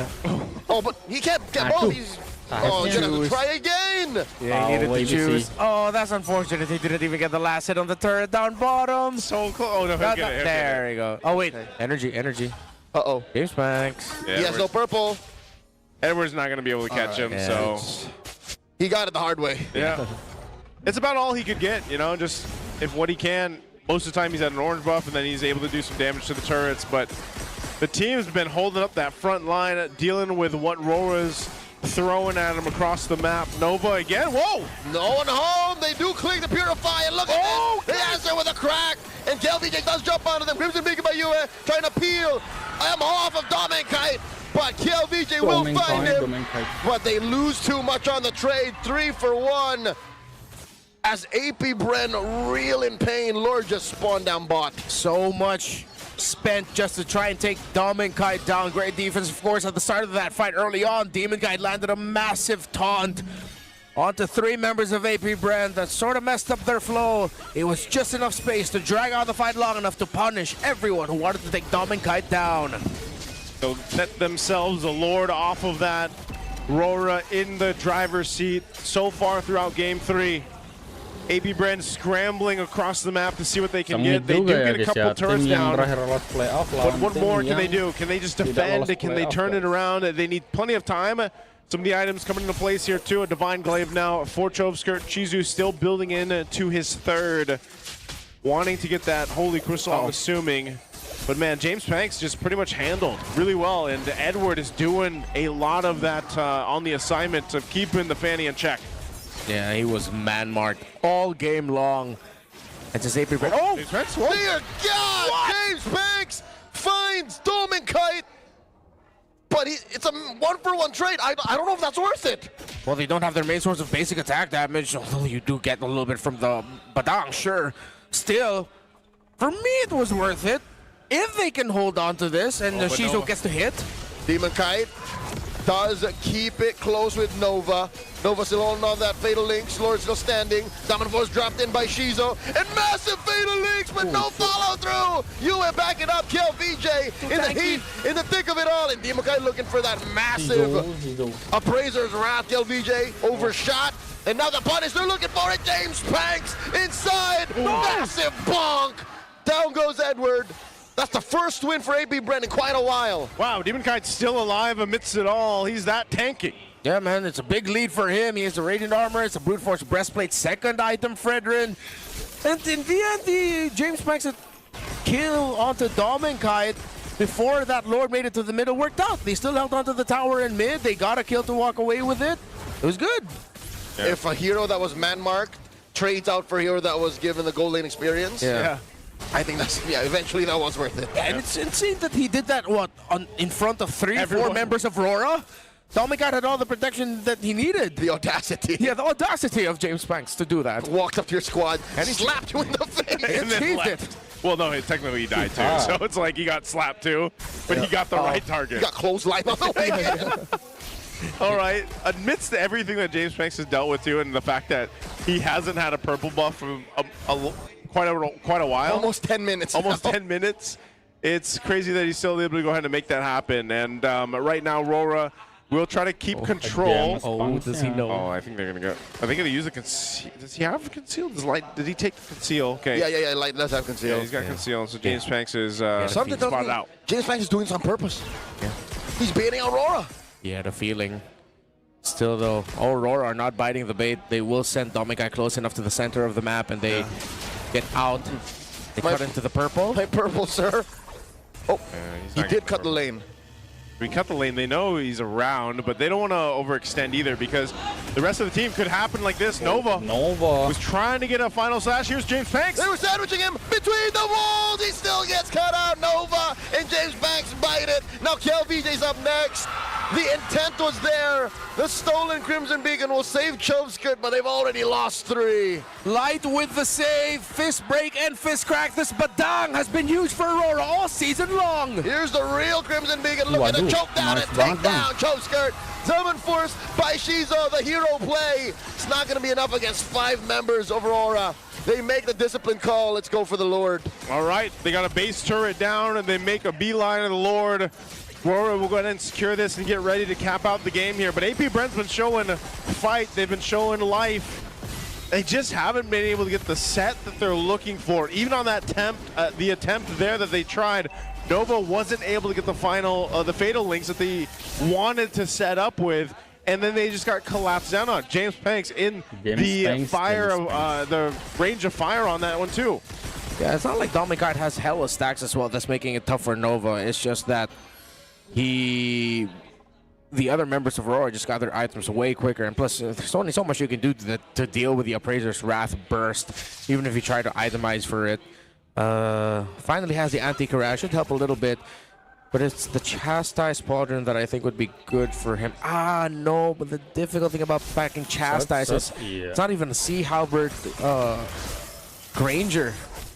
Yeah. So there's no point. Even if you get a little bit of attack speed from the Rose Gold meter, it's not worth it. Yep. Good cut here from James Banks, though. He'll get back to the base defense. Guardian Helm picked up for Dominkite. You got the core items locked in here, too, for Chovskirt, but they got to deal with this Lord push in now. Nova put down a half health. Forced the flicker back. Lord still standing. Bullets rain down on him. Dominkite clearing the waves. AP Brent are still breathing. They get to clear out the Lord and the wave crashing in. Oh, Clock of Destiny there for you. This Juicing is not going to be burstable. James Banks, he thought there would be a purple, but it's just a little... Just a little guy. Just a little guy, just a little Fenrir. Ooh. They have another wave to push in. They want to get this bottom turret. He did cut those waves earlier on, and that bottom enough time. They're going to have to watch this bottom base turret fall. Are they looking to fight? Zaman Force by Shiza pushing back. Dominkite The reverse collapse coming through. Stolen and Beacon. Go again. And James gets caught by the crack and the break. But KLBJ does find Dimakai 1-for-1. Domakai still alive, juggling that immortality. Down goes Shizo. Edward hunts him down, and Light follows up. 2-for-2 so far the trade. And now Nova bites it. Stack for Dom and Kite. KLBJ the king, corner between three, and they all bite it. The wipeout, the triple kill on Dominic Del Mundo, going straight for the base. And they'll take the base down. Aurora fought for it, and they'll take out the series 2-1 against AP. Justru nih, agresivitas dari Alter Ego yang akan membawa mereka justru ke match point terlebih dahulu. Semakin ketat ya perebutannya ya untuk kedua belah tim ini. Memegang kendali dan memijakan kakinya di season yang ke-13 untuk Infinix MDL. Apakah ini akan menjadi keberuntungan untuk tim Alter Ego X atau ternyata tim Navi Junior yang nantinya akan mendapatkan keunggulan yang signifikan dari 10 hero yang emang kuat kompleks dari kedua belah tim. Dan apakah 2 game kita udah didirect di game-game yang panjang ya? Game panjang, selalu kita ketemu dengan Lord Evolve ya. Tapi memang itu dia perjuangan sampai titik darah terakhir. Untuk mempertahankan posisi mereka berjuang kembali di season ini. Atau kita akan ketemu di next season. So let's go to the game number 3. Let's go, ini dia untuk Land of Dawn. Match up dari GB dan juga Hans Aspiana yang dari tadi benar-benar berdarah-darah banget. Kali ini mereka akan makin balance lagi ya, dimana Hans mengambil karya Baxia, sementara di mid lane, as usual ini bakal menjadi mid lane yang cukup rusuh dari Alter Ego X. Ya, udah pasti kuat banget sih River tengah nih. Udah pasti clear kuat cepet, banget ya Bang ya. poknya itu jauh lebih kuat untuk Alter Ego X. Untuk match up-nya menurut gua Alter Ego X masih bisa menang. Dan udah mulai ketabrak juga. Cornelis sudah mulai low HP. Alright, dan Hans Aspiana juga hampir. Dan nampaknya masih bisa diurus dengan adanya bola setup dari BATLLE. Tapi pertukarannya nggak begitu hasil ketika Hans Aspiana ditukar dengan yang mid lane. Dan bahkan masih belum dikena Fondir. Mampu mengunci karya sosok match up-nya Fab yang langsung hilang flicker for offensive dari Kazemen. Mengalahkan Cornelis dan Jual beli serangan di pagi hari masih belum mendekati Fondir. Ditabrak begitu saja oleh rekan-rekan dari Navi Junior sehingga akhirnya ada 4 pemain tumbangannya untuk 2 player saya dari Alter Ego. 1 menit pertama udah 6 poin kill sih, sibuk ya dunia ya. Jujur ini kegiatannya banyak sekali. Ikut, dari awal ya, itu memang Hans Aspiananya dikejar tapi overcommit juga untuk Alter Ego X bisa dipunish satu persatu. Lagi-lagi kalau kita ngeliat dari Suyo dengan emblem marksman-nya. Dan emblem tank yang dibawa oleh Kajak dari Kazemen. Ada Pull Yourself Together juga di sana. Sementara itu ada Rapture untuk Fab. Festival of Blood buat Zeon nyari sustain sama halnya dengan Francisco juga. Cuman yang menarik di sini adalah Foundir membawakan ke arah Vengeance nih untuk bisa mengantisipasi adanya 2 hero yang memiliki attack speed atau basic attack lah ya dari Navi Junior. Dan di area top lane kembali tercipta nampaknya ada gerakan dari kedua belah tim, tapi persiapan mereka masih tetap akan mengarah ke area objektif Turtle ya. Terpantau GZ Sky Pierce menjadi first itemnya. Sementara kali ini Zian sudah mau di level 4 tapi nampaknya Fab nggak mampu bertahan serangan dari seorang GB. Yang membuat akhirnya Fab hilang, Hans Aspiana menyusul kan cukup babak belur dibuat oleh teman-teman dari Alter Ego X. Dan yes, double kill. Di secure Turtle terbuka lebar untuk anak-anak dari Alter Ego X. Yap, oke, traction pulse. Alright, masih mau lebih nampaknya teman-teman dari Navi Junior. Tapi Turtle tetap berada di tangan seorang GB. Yap, tapi Black Dragon 4 buset ini counter serangan lagi. Gila, masih belum berhenti. Black Dragon Form dibuka, Fab mengarah ke arah GB. GB sudah survive, Raging Sandstorm dari Cornelis hanya untuk mengusir mundur pemain-pemain dari Navi Junior yang masih bisa survive. Jujur ini kayaknya mereka ke bawah hype banget sih. Dari awal udah 6 poin kill aja itu udah sibuk banget. Plus lagi tensinya nggak turun-turun. Mereka bener-bener ibaratnya kalau ini egonya kesenggol. Iya kan, gak mau kalah, tabrak lagi. Tapi lihat gak berhenti. Tabrak lagi ya Bang ya. Aduh. GB hilang seketika, instantly kill. GB yang hilang ya, itu jadi poin kill yang mahal banget juga. Dan ini, ntar dulu caster shift buat ya, kita Pak, ya. nonton di meja caster. Nge-cast bertiga sini. Paling enak makan sambil nonton emang soalnya. Tapi emang seru banget sih jujur, ini tensinya nggak turun-turun. Real. Semuanya saling balas-membalas juga. Dan hati-hati loh, membalas ya, Gize Bang, kan item pertamanya udah langsung Sky Pierce. Ini yang memang Waalaikumsalam, menjadi Bim, welcome. tumpuan ataupun ngedompleng damage di early gamenya ya. Ya, dia belum tumbang juga. Dan aman banget. Oke, Francisco juga udah punya Sky Pierce. Cuman yang ngebedain adalah Francisco di gold lane yang gak bakal lebih rajin di team fight gitu dibanding sang mid laner dari Navi Junior. Yes, nggak bakal terlalu aktif lah ya di awal-awal kayak gini. Tapi dari tempo yang dar-der-dor tadi udah lumayan diturunin lagi. Dari teman-teman Navi Junior juga Alter Ego X. Mereka sama-sama coba untuk nurunin egonya dulu kali ini. Iya. Ada turtle juga ya? Itu Dino lewat ya, Bang. Harus Lebih sabar nurunin lagi, lebih egonya sabar dulu, lagi. Bang, ya. Sabar. Jangan terbawa adrenalin. Kayaknya langsung ditelepon deh. Kok Delwin lagi nelfon? Karena ini Apa Pak Jon? Hah? Enggak dong. beda ya. Lebih sabar lagi, lebih sabar. Karena memang temponya jadi bener-bener lumayan chaos ya. Tesla mode X, apa itu Tesla mode X? Dan apalagi ini? nih turtle yang kedua ya. Ini baru turtle kedua ternyata. Tapi keadaan udah serumit ini. Bahkan udah mulai berkumpul. Ada Black Dragon Form juga yang dibuka dari seorang Fab. Di follow up lagi dengan dia Kazemen yang gak mampu bertahan. Dengan adanya serangan yang diberikan oleh seorang Fadli. Tapi Turtle di take over begitu dengan ya Retribution dari seorang GB dan bahkan Cize mengumpulkan pundi-pundi stacknya dengan adanya Fadli yang tumbang di tangan dari dirinya. Di sisi lain ada Fondir yang bakal terkena cicilan-cicilan dari DJ. Tapi Cize mampu ke dan masih bisa survive dari serangan tersebut. Meanwhile, ada Francisco juga yang bakal coba nunggu dikunci tapi masih aman. Lincah ya Gize. Aman banget loh. Tapi Hansa Sviana lagi-lagi dalam keadaan yang tidak baik-baik saja ya. Setelah di game kedua tadi terbabak belur kan. Sekarang harus kembali menelan 3 poin dead karena dia doang yang bisa jadi frontliner. Jadinya dia yang udah bonyok dan tugas dari Hansa Sviana lumayan banyak. Aduh, tarik sisi itu dia langsung mengarah ke area satu pemain tapi Cornelis masih bisa mundur untungnya dengan dia flicker. Ya, tapi itu lumayan ya trigger flicker pastinya untuk Cornelis biar gak terlalu lebih bisa ngasih efek kejut cuman 1v1. Lagi ya, masih ada gerakan-gerakan lagi yang dimaksimalkan Zeus. Terpaksa flicker tapi Cornelis bakal coba untuk mulai menjaga perjalanan pula di belakang Zeus yang buat akhirnya Zeusnya hilang begitu saja. Meanwhile, ada gerakan follow dari Alter Ego X. Keuntungan berganda diamankan dengan ya objektif turret yang hancur. Tapi Cornelis nggak bisa melarikan diri dengan tidak adanya flicker yang dia miliki. Wah, Kazemen bakal lebih aktif lagi nantinya dengan fitting time yang baru saja selesai. Tapi Zeon tadi kena tabrak langsung oleh Founder. Pas dia udah mau kabur, siaplah Cornelis untuk nge-backup jalan pulang dari Zeonnya. 2400 untuk Alter Ego X. Walaupun segi poin killnya imbang nih ya, 7. Tapi buat goldnya jauh bisa dipegang Alter Ego X dengan modal 2 turtle dan juga 1 turret yang udah mereka dapetin. Wise banget sih ini setup gerakan dari Alter Ego X ya. Walaupun kalau dilihat gerakan Hansa Sviana lagi-lagi dibatasin loh ini. Oh ya? Telbak sih ya 3 dead di awal. Karena dia yang di depan sih, karena kan Kaja bukan tipikal hero frontline ya, bukan nahan badan banget juga, plus EXP-nya lebih ke targeting backline. Jadi secara frontliner untuk Navi ya cuman ada di Hansa Sviana. Makanya agak berat ya tugasnya ya, dia harus jaga diri buat pegang retrinya juga. Dan sekarang Turtle sudah mulai di setup, dibalikin. Yap, direspon dengan adanya Black Dragon Form yang dibuka. Dan akhirnya Turtle di take over, dijegal begitu saat tidak ada perfect Turtle. Alter Ego dan banyak kali Cornelis dijauhkan dari kawanannya.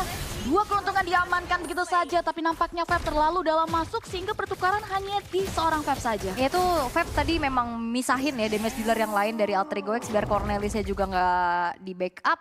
Tapi ya ini lumayan lagi pastinya untuk bisa nabung dari stack lethality-nya Gize. Nambah lagi kan, kalau salah kayak sekitar 30 ya? Enggak. Antara 20 atau 30 pokoknya, 20 atau 30 lah. Karena dari awal kan udah dapat poin kill juga kan. Kalau Francisco baru masih 20 harusnya. Iya, Francisco udah join the fight juga, udah bisa bantuin. Tapi untuk perolehannya ini 2000 kurang ya dari segi gold untuk Alter Ego X. Harusnya masih bisa punya potensi untuk dikejar sih. Terutama untuk bagaimana nantinya pick off yang lebih aktif dengan ada fitting time dari Kazemen. Yes. Lihat itu terus-terusan jangan ditembak ya. Ini Gize benar-benar harus dijaga juga ya posisinya. Karena memang dari ini bakal jadi sorotan juga. Cuman memang dari segi positioning Gize jagonya nggak sih dari 2 game? Ya, nah ini sambil ngehit mundur, flicker. Flicker langsung rajin central, tapi Gize mampu gak bertahan, Gize lolos. Masuk bang. Bahkan dikunci begitu saja, lihat ada kloter selanjutnya menuju Founder yang langsung hilang. Black Dragon Form mengarah ke belakang, kena 3. bakal coba untuk menjaga, tapi Cornelis kali ini nggak mampu untuk menahan damage yang dihasilkan oleh seorang Fab. Begitupun juga dengan research yang dihasilkan oleh Teman-teman dari Navi Junior membuat akhirnya 3 pemain tumbang untuk Nothing. Iya, wow, bakal dicoba dikejar tapi Hansas Viana hati-hati. Dan Navi Junior karena memang mereka membawakan draft ofensif ya. Jadi kayak ya udah mereka serang balik lagi aja. Tadi juga Feb bagus banget, Petrifanya kena 2 kalau nggak salah. Francisco masih agak sedikit jauh posisinya. Dan itu bukan cuma sekedar bisa megangin ya, tapi juga bisa jadi inisiasi tambahan lagi. Di sini GZ-nya yang aman banget bang, kena Divine Judgment dan lihat Petrifanya kena 2 di situ. Freeze dive ke depan langsung. Dan bukan cuma sekedar ngasih efek sisi kan, Yuzong juga punya damage. Dan lihat GZ terjaga banget 5-0-6, 100% kill participation nih untuk Kimi yang jadi prioritas tadi pick dari Navi Junior. Iya, itu segitu tadi udah flicker ya sama Cornelis, udah di reach out semuanya gitu, tapi dia masih bisa lolos loh.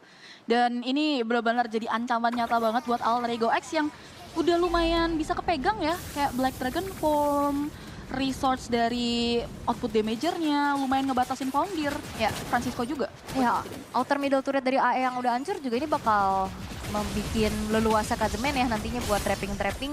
Dan sekarang Lord sudah mulai langsung di commit. Yap, lagi-lagi direaksikan sudah dengan ada Black Dragon. Wah, aja dari Kazemen mampu untuk bisa mengarah ke area objektif Lord yang diamankan. Begitu monster kill, GZ masih belum bisa ditahan begitu saya karena double kill diamankan. 3 pemain dari Alter Ego X tumbang dan Fadli tertinggal dari rekan-rekannya. Mampukah dia selamat karena legendary 3 poin kill in total diamankan untuk GZ seorang. Wah, GZ sih udah jadi eksekutor yang mengerikan ya. Dan tadi adanya upaya lagi tangkapan demi tangkapan dari Kazemen yang begitu mengerikan. Karena semuanya kan lumayan melee ya, kecuali Francisco kan. Jadinya ya semuanya bisa ditarget sama Kazemen. Dan kali ini Alter Ego X mereka kehilangan Lordnya dan 70 stack lethality yang dimiliki oleh GZ. Itu bakal panen poin kill sih. Dan continuous team fight yang bisa dibawain sama Navi akhirnya. Karena mereka punya damage terus-terusan kan. Yes. Satu lagi menuju maksimal ya berarti. Ini berat banget sih. Fadli udah nggak lagi jadi jawaban buat hero-hero terdepannya. Begitupun juga dengan Francisco emang bisa jaga jarak. Tapi kayak damage itu nggak menyeluruh bisa masuk ke depan gitu. Iya. Setelah, wah ini akan ada inisiasi berlebih lagi sih sepertinya. Dikawal penuh oleh tim Navi juga di area top lane. Lihat damage dari GZ langsung membungkam 1 pemain dari Alter Ego X. Dan lagi-lagi tidak ada pertukaran yang bisa diamankan. Yap. Dan juga kali ini dari bagaimana untuk legendary hadir dari GZ ini berat banget sih buat Alter Ego X. Masih coba untuk dipegang pressure-nya dari Navi Junior. Black Dragon Form. Lordnya memang bisa di-clear tapi Navi Junior masih mengencangkan serangan mereka di area top lane. 1 base turret runtuh di tangan mereka. Dan Alter Ego X dipaksa dulu untuk reset ke area belakang. Dan ya disiplin menjadi satu-satunya jalan utama untuk tim Navi Junior. Alright, dan juga Navi Junior mereka bermain disiplin ya. Mereka nggak mau terlalu overcommit, mereka sabar lagi, mereka bangun serangan, oh my god. Tapi tidak selama itu shutdown dan GZ membuat kepala dari teman-teman Alter Ego X pusing. 7 keliling karena Francisco dipecahkan begitu saja. Dan bahkan 1 objektif parah pun sepaket dengan keuntungan dari tim Navi Junior di area bottom. Ini siapapun yang kena tarik dari Kazemen harusnya udah instan hilang sih. Karena Zeonnya juga udah regroup kan sama GZ bareng-bareng nih untuk bisa menyumbangkan damage sebagai follow up. Tanpa adanya netral objektif berikutnya, Navi Junior akan mengawal 1 wave di area tengah untuk dapetin base middle turret. Nggak, aman. Nggak mau ya, masih cukup respect. Nggak paksa. Tidak mau memaksakan. Tapi gold yang tadinya 2000 untuk Alter Ego X ini 3000 buat Navi Junior. Iya, 3000 lumayan banget ya. Tapi sebenarnya bukan di 3000-nya sih menurut gua. Ini Sky Pierce dari GZ-nya yang masalah dan pick off dari Kazemen yang di mana nggak bisa di-dodge secara pasti gitu loh. Dengan efek suppress yang dibawa. Ya, ini bahaya banget ya, siapapun yang bisa kena tarik. Even pun itu frontlinernya ya, Cornelis lah. Itu juga bisa dibabak belurkan nanti. Gila 14 poin assist ya, bahkan dia udah punya flatting, ready sama Immortal juga dari tadi Kazemennya. Ini GZ 17 ini kan, kill. Itu semua dari dia juga tuh, tumbang sih. Gak pernah gak hadir deh. Selalu berdua menempel. Cornelis. Cukup ada resiko yang bakal diambil Alter Ego X untuk mengupayakan strategi mereka untuk masuk ke arah dari Lord. Ini kalau misalnya mereka mau kontes di area Lord masih worth it nggak nih? Oh, harusnya berat ya. Soalnya kayaknya bakal susah banget ini di zoning out juga dengan adanya Yuzong. Foundir. Beberapa hit lagi tapi Retribution dikeluarkan begitu saja oleh Hansa Sviana. Cornelis Tuma menjadi korban pertama dan bahkan double kill disecure oleh Zeon. Dan lagi-lagi tidak ada pertukaran yang bisa diamankan oleh tim Alter Ego X. Oke. Berat ya, hanya dengan tersisa 3 pemain, apalagi Navi Junior.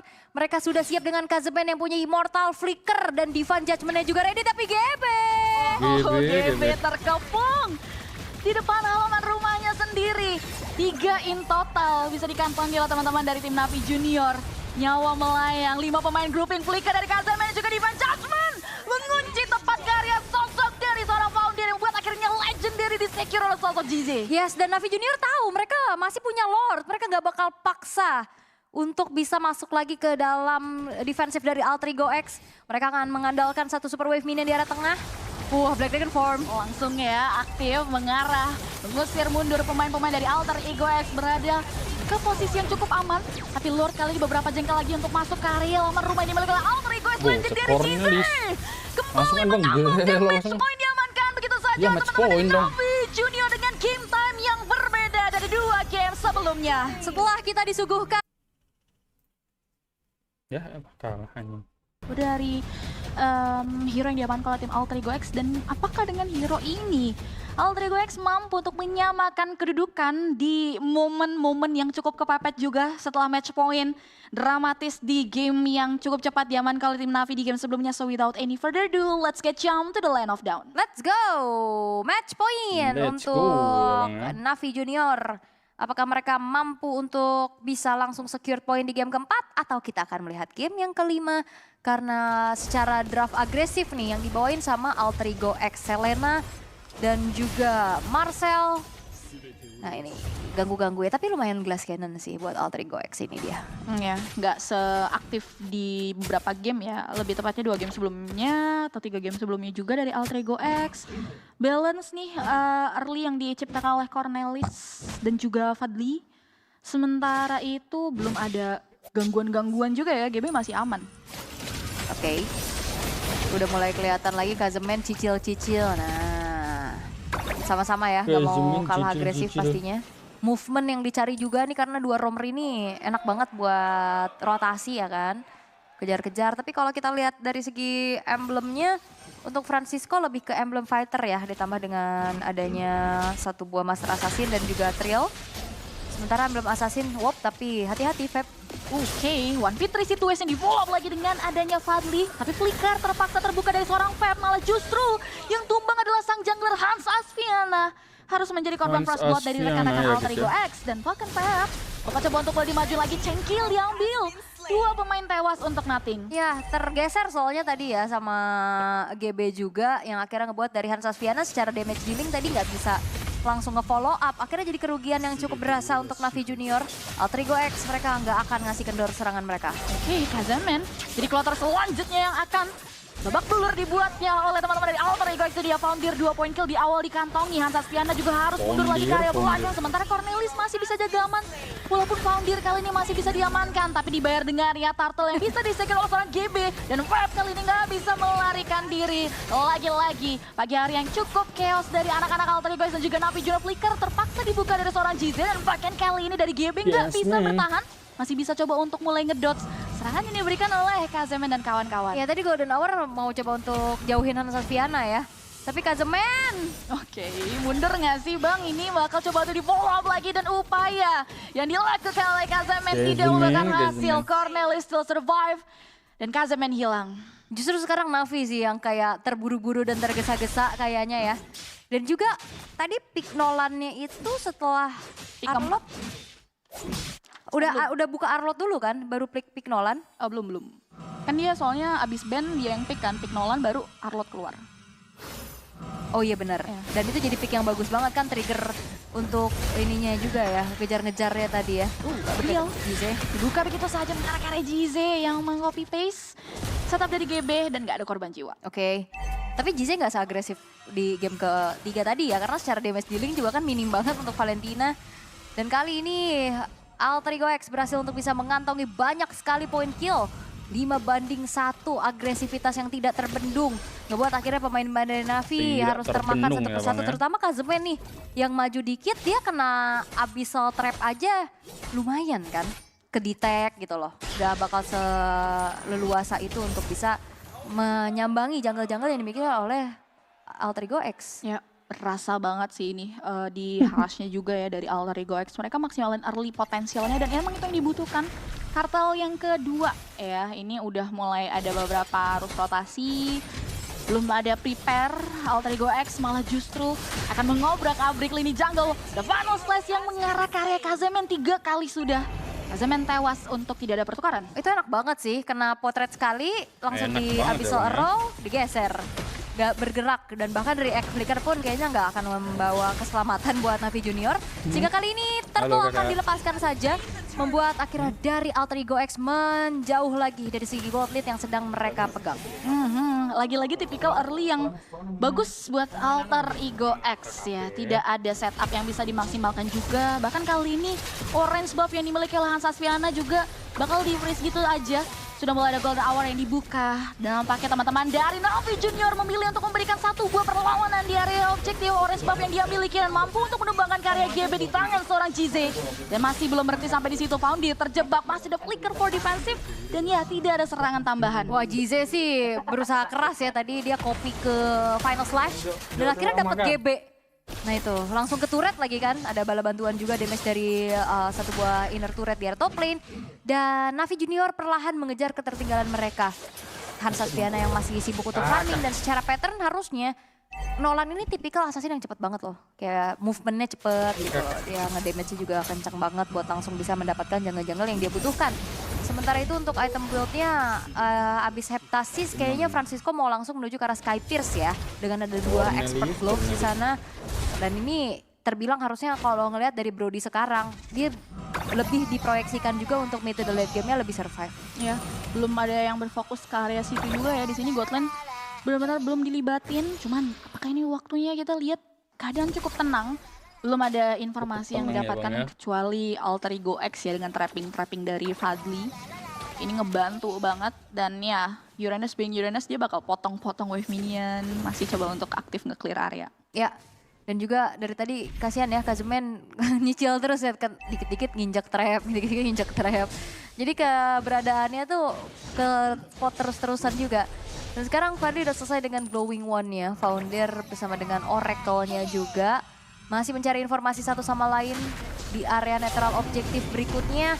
Karena kalau kita lihat di sana Feb udah mulai harus aware ya dengan adanya Founder. Oke, udah ada fracture yang udah diaktifkan tapi nampaknya Hansasviana bakal coba untuk di-rest oleh Founder. GB kali ini cukup babak belur. Oh belum ya, malah Feb justru tapi nyaris saja bisa ditumbangkan. Dan Turtle ini harusnya menjadi perfect Turtle kemungkinan walaupun dari tim Navi Junior perlahan tapi pasti udah mulai coba untuk mendesak masuk walaupun kali Turtle diamankan perfect Turtle untuk Alter Ego X. Bahkan Hansasviana harus hilang di kali kedua di tangan teman-teman dari Alter Ego X. Ya agak maksa buat kontes sebenarnya ya tadi. Dan akhirnya menambahkan 10 stack lethality untuk Francisco. Berkat dengan adanya Torn Apart Memory tadi yang sudah dibuka juga oleh Francisco. Tapi Jize. Oh Jeon ternyata. Berfokus ke area objektif outer mid lane turret ya. Distractions yang udah aktif nih kayaknya dari tadi jungle-nya nggak ada yang aman buat Han sih. Nggak ada. Tapi perlahan juga Zeon masih lumayan farming ya tadi di area bottom lane. Cuman di teamfight masih belum kerasa nih impact dari seorang Klean akan seperti apa. Yep. Ini benar-benar dibatasin atas bawahnya. Berbeda sama Francisco ya, bawah dapat farming. Mid, dia ikut farming di mid lane juga tadi, berhasil hancurin objektif turret. Ini jadi privilege space banget buat Francisco. Ya waduh, ini bahaya nih kalau misalkan udah kena cicil-cicil, terus kena Torn Apart Memory. Francisco bisa jadi eksekutor kan nantinya juga. Dan kali ini 3.400 gold yang dipegang oleh Alter Ego X. Ngebuat dari Navi Junior justru mereka termakan dengan percobaan-percobaan yang mereka lakukan juga kan. Kayak tadi mau kontes, tapi ternyata sulit karena terlalu banyak efek sisi juga yang bisa menghentikan laju mereka. Dan Cornelis akan semakin leluasa beserta Fadli. Dengan hancurnya 3 outer turret, vision mereka akan semakin leluasa. Iya, ini nggak ada orange buff yang aman ya. Sehingga kayaknya kalau kita lihat Hansasviana udah mulai beralih profesi buat manjangin laning dulu aja. Daripada ngambil resiko, udah ada gap level. Dan tetap harus hati-hati ya dari Alter Ego X. Karena game yang sebelumnya juga seperti ini persis juga kan. Keunggulan dipegang mereka 2000-3000. Tapi by the end Navi bisa cari cara. Ya, bisa nahan sampai late game ya. Cuman kayak asuransinya ini Zeon apakah akan bisa menjawab tapi Foundir. Itu dia, satu inner turretnya hilang begitu saja. Golden Hour yang sudah diaktifkan dan bahkan rekan-rekan dari Alter Ego X sudah mulai bergerak untuk bisa menumbangkan beberapa pemain dari Navi Junior. Dan itu dia, Cornelis memang hilang tapi ditukar dengan ini ya Pep yang juga harus tumbang di area top lane. Tapi di area bawah Hans menghancurkan satu inner turret dan membuat adanya satu bawah holy defense yang pecah. Iya di bawah ya, di menit 8 lumayan juga berarti untuk holy defense-nya yang ke-trigger. Tapi ya ditukar dengan purple buff milik dari Hans Main yang ke-trigger hilang. ya Bang ya. Karena mau nggak mau kayaknya farmingnya harus di lane sih. Jungle-nya udah di invade kan, nggak ada lagi resource. Kira-kira cukup bersabar kali ini untuk Navi Junior menunggu momentum untuk mereka, membiarkan saja Lord-nya jatuh ke tangan dari Alter Ego X. Ya beresiko sekali ya kalau tadi sosok dari Hans mau coba nge-spill posisinya dan mengkontes dari area objektif Navi Junior. High ground-nya bertumpu sama Zion dan Jize. Ini masih cukup nggak nih? Ini Lord pertama sih memang. Iya. Kayak kalau tadi kan Zeon pakai Moskov lebih ke continuous team fight ya. Sedangkan kan kalau Zeon sekarang pakai clean harus lebih sabar dulu untuk bisa manfaatin bagaimana quick draw-nya bisa dipakai ya. Double shot memang ada damage pantulan ke belakang. Cuman nih sekarang keadaannya masih belum mumpuni nih untuk segi power spike-nya. Tapi 1v1 situation kah? Akankah Hansa Spiana berhasil recall? Ketahuan. Tipis banget Bang. Ketahuan ya, dan untungnya nggak mau dikejar. Dari GB lebih memilih untuk melakukan clearing dulu area. Meanwhile di area mid lane ada pertemuan singkat dari sosok Hans dan juga Fadli. Coba untuk membuang waktunya terlebih dahulu aja, buying time. Sementara Lord akan dikawal di area top lane. Yap.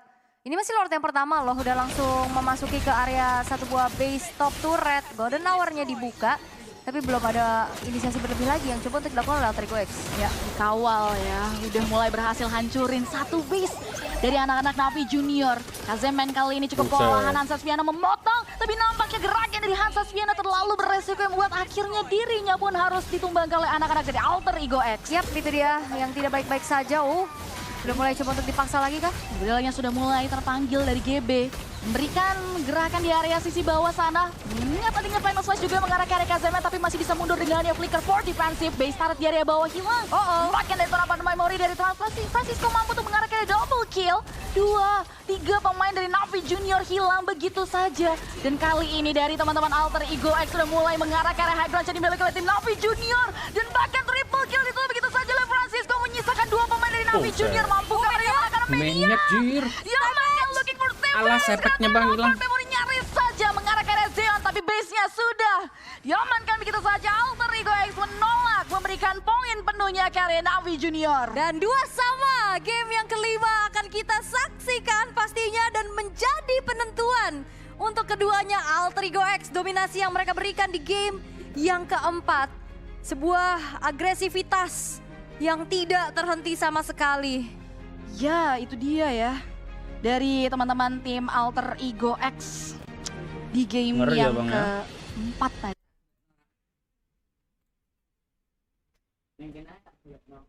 Flicker ya ternyata yang dibawa juga. Dan kita akan lihat akankah pertemuan antara Akai dan juga Yisun Shin nih menjadi pertemuan yang timpang atau tetap Timpang ya Bang ya. bisa akan ada kombinasi pick off Kalea Parsha yang bisa dimanfaatkan oleh Alter Ego X. So match point untuk Navi Junior dan juga Alter Ego X.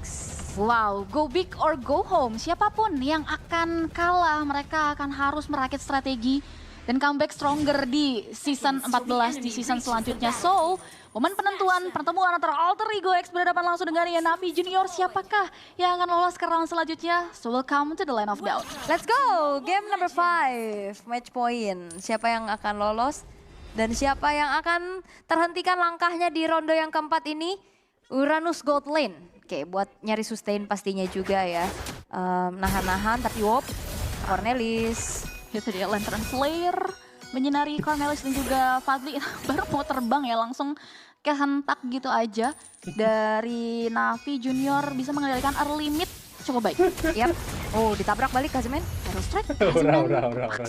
Flicker for defense. Ini agresif di Little Wanderer emang selalu dilakukan sama Alter Ego X ya, kayak 4 orang langsung ada di sana juga ngebantuin dan ngebuat akhirnya ada sedikit pressure yang bisa dilakukan juga. Lihat Jize, Kazemennya udah bonyok. Ya, dan ya ini masih hit and run aja, cuman mahal banget sih flicker yang ke-trigger di awal. Ya pastinya ya, flicker dari Kazeman. Oke, dan sekarang udah mulai di-freeze dulu dari segi wave minionnya, memaksakan untuk maju, tapi 1v1 situation. Luas banget di atas dari tadi ya, ini lumayan ketat banget, tapi Francisco bisa mengendalikan landingnya dengan baik loh. Ya dia nge-plating loh, itu lumayan banget pastinya kan. Dia punya regen juga, kalaupun kena cicil dari Zeon, nggak perlu buang waktu recall. Dan lihat potensi Expanding River ya, di Dangerous Grassing ini ya, Expanding River bener. Itu potensi buat Francisco join the fight nantinya bakal bisa cepat gitu loh ke area netral objektif yang pertama. Oh iya, that's why mereka berani bawa sampingnya lane hero melee ini ya, dari Alter Ego X. Dan ini dia, Expanding River-nya udah mulai aktif, turtle pertamanya juga udah muncul. 1 detik lagi dan terpantau ya, Uranus bakal coba untuk motong dulu dari segi laning phase-nya. Sementara Turtle Pickle ini sudah mulai di-setup oleh teman-teman dari tim Navi Junior. Cornelis berada di depan mata dari teman-teman Navi Junior, tapi Turtle-nya diambil dengan ini Retribution yang on point keluar dari Hansel Spiana. Tapi Alter Ego tidak tinggal diam, ditukar sudah dengan ya perjalanan yang cukup panjang dari Francisco dengan ya first blood point dari tim Navi Junior hilang sudah dari sosok S9 mereka di area river. Yap, dan itu dia. Memang secara perebutan objektif heavy spin dari Hansel Spiana itu bakal strong banget. Heavy spin dibuka plus retri itu enak pastinya, cuman yang dikhawatirkan adalah Expanding River yang memastikan lagi bahwa sang fighter atau tank gold laner-nya tuh join the fight dan akhirnya jadi kalah jumlah kan untuk Navi Junior. Sementara untuk emblem build-nya kita intip sedikit ada, GP lagi marksman sepertinya untuk Kisun Shin juga. Dan tetap ya untuk emblem fighter, Festival of Blood dan juga cari lagi attack speed tambahan nih untuk Zeon. Nyari sustainability lagi. Akhirnya kita lihat emblemnya pada kodratnya ya, dia maksimalin banget buat penetrasinya di awal. Tapi di area top lane ini masih tetap berisi keras dari Francisco. Walaupun tadi fighter attack lumayan membayang-bayangi pergerakan dari tim Navi Junior. Bahkan kali diangkat sudah dengan adanya tsunami slam. Because mentalnya still survive. Meanwhile malah justru Cornelis yang cukup babak belur sinar dengan ya lantern flare. Namun Cornelis masih bisa mundur ke area belakang. Iya, Cornelis HP-nya udah low banget tapi masih bisa kabur dan bahkan gak terlalu terburu-buru ya untuk nge-trigger karena flicker yang dimiliki. Jadi ya masih aman banget, cuman Alter Ego X mereka dapetin banyak celah ya dari segi point kill-nya, dari platingannya juga. Ngebuat akhirnya dari gold mereka nge-boost banget nih di menit yang ketiga. Di angka 1300 berapa total tuh RRQ banyak banget. Ya as usual ya, Alter Ego X dengan keunggulan goldnya, perekonomiannya yang stabil. Berapa tuh? Lihat aja sementara itu di video area yang top lane terbaru bener-bener ya. kewalahan banget kayaknya Zeon. Goldnya hampir habis di plating sama Francisco, dicicil-cicil tapi pasti. Dan bahkan bener-bener berat banget sih. Makin berat kalau teman-temannya ikut join juga. Ya, dia ada sandwich. Yes, sudah malah di-follow lagi dengan Atlas dari seorang GB maju ke depan. Cukup effort tapi akhirnya mampu untuk menumbangkan karya Zeon. And finally, latingan gold kali dihabiskan oleh teman-teman dari Alter Ego X beserta keruntuhan dari satu objektif turret dan merelakan turtle ini jatuh di tangan Hansel Spiana harusnya. Iya, dan itu memang yang ingin dilakukan oleh Alter Ego X adalah nggak mau kontes lagi ke area turtle-nya karena berat kan dengan membawa Kara Akai juga dari Navi Junior sehingga mencari yang pasti-pasti aja dan itu adalah pertukaran yang masih sangat-sangat unggul untuk Alter Ego X. Full plating, sang gold laner direnggut nyawanya, plus outernya juga dihancurin. Jadi ya ini bukan menjadi pertukaran yang adil untuk Navi Junior setelah mereka dapetin turtle. Yep, langsung growth lagi revenue-nya ya, 2000 dibuletin sama ya, Alter Ego X dari sisi Navi Junior. Udah belum ada switch lane juga, cuman emang harus lebih perhatiin sih karena 0-1-0 berasa banget buat Zeon masalahnya. Ya, tapi secara asuransi late game nantinya nih cloud dari Zeon bakal jadi masalah. Di area bawah nampaknya ada problem yang bakal diciptakan oleh Alter Ego X buat akhirnya Fab langsung tumbang di area bawah. Yap, itu dia. Tsunami Slam yang dikombinasikan juga dan memastikan bahwa follow up damage-nya ada. Hilangnya Fab di area bottom lane membuka lagi celah. Outer bottom turret yang berhasil untuk dihancurkan dan kali ini Navi Junior mereka benar-benar tersetir dengan apa yang ingin dilakukan oleh Alter Ego X. Pick off-nya jalan, bahkan dari segi point kill-nya juga nggak dikasih sama sekali. Nah ini udah benar-benar di pressure, habis-habisan.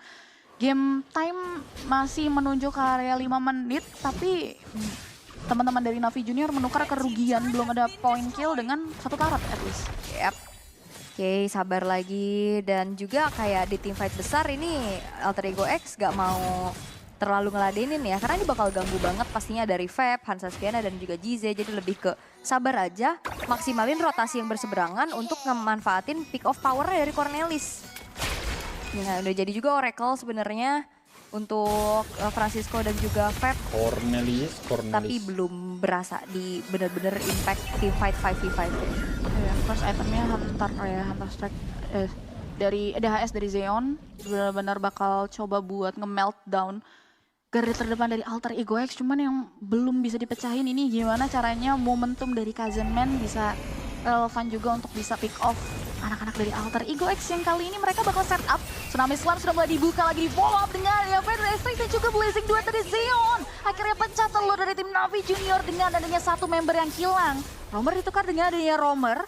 Sementara itu kalau kita lihat dari teman-teman Alter Ego X, mereka bakal coba untuk reset mundur walaupun GB masih coba untuk curi-curi pandang di area objektif Turtle. Oke, tapi masih ada heavy spin untuk Hansaspiana, harusnya akan lebih secure lagi, kecuali dianya bonyok. Oke, GB udah mulai show off GB-nya dari dapat depan dan itu dia perbedaan gap level yang nampak sekali membuat akhirnya Turtle yang terakhir diamankan begitu saja oleh tim Alter Ego X. Ya, sini menambahkan kembali pundi-pundi tabungan ya dari GB, jalan pulangnya ditutup, ditabrak lagi. Oke, diterobos masuk gitu aja dengan adanya satu setup dari Federal Estrik dan juga ancaman yang terasa dari seorang founder.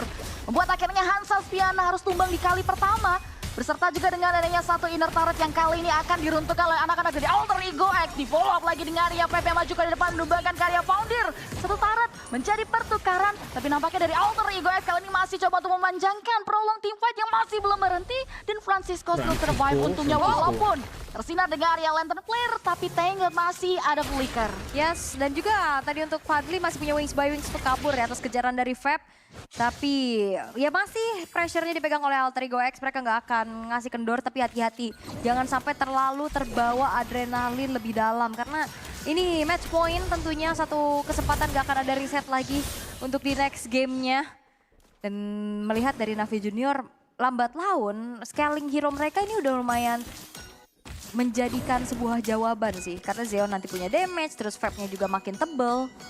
Belum lagi, belum tahu nih untuk GZ-nya akankah menuju ke arah Skypierce. Bisa jadi eksekutor bantuan kan nantinya kalau udah di burst nantinya dengan adanya DPS dari Zeon. Dicicil terus, GZ bisa jadi eksekutor. Di dikasih dari waktunya ya berarti ya, kita bicara soal waktu untuk teman-teman dari Navi Junior. Apalagi ini Expanding River, permainan laning jauh dari Zeonnya juga perlu diperhatikan. Terpantau di area bawah, Zeon sukses mengacaukan satu objektif turret.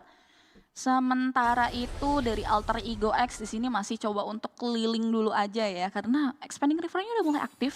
Ini menandakan Lord akan hadir.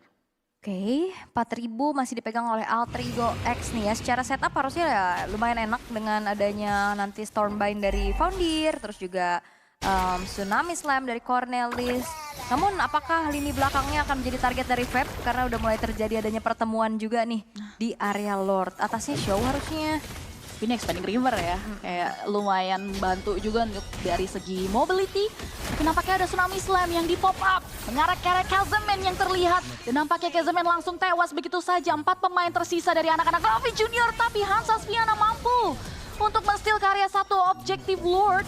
Dan ini akan menjadi nafas tambahan tentunya untuk teman-teman dari tim Navi Junior, karena Alter Ego X memilih untuk mundur ke arah belakang. Yap. Oke, dapetin Lord tapi kehilangan 2 pemain dan juga outer middle turret itu bukan menjadi pertukaran yang worth pastinya untuk Navi Junior, apalagi sekarang invade ke arah jungle pun sudah dilakukan oleh Alter Ego X. Purple buff-nya tidak akan diberikan menuju ke arah Hansaspiana dan Feather Eye Strike mereveal saja ke positioning dari Fadli dan langsung mundur. Wah, ini nafas tambahan banget nih Lord yang akan berimpact sejauh mana dari teman-teman Navi Junior, karena dari tim Alter Ego X mereka punya high ground yang cukup mumpuni ya. Ada Farsha di sana, ditambah lagi juga GB-nya belum tumbang.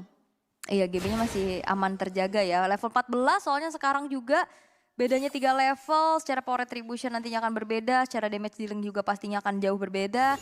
Lordnya masih coba untuk kembali dibersihkan oleh Alter Ego X karena fokus dari Navi nggak ngawal ke tengah dulu ternyata. Oke, mereka akhirnya coba untuk menghancurkan poros rotasi yang mau mereka coba untuk kuasai dengan Navi Junior.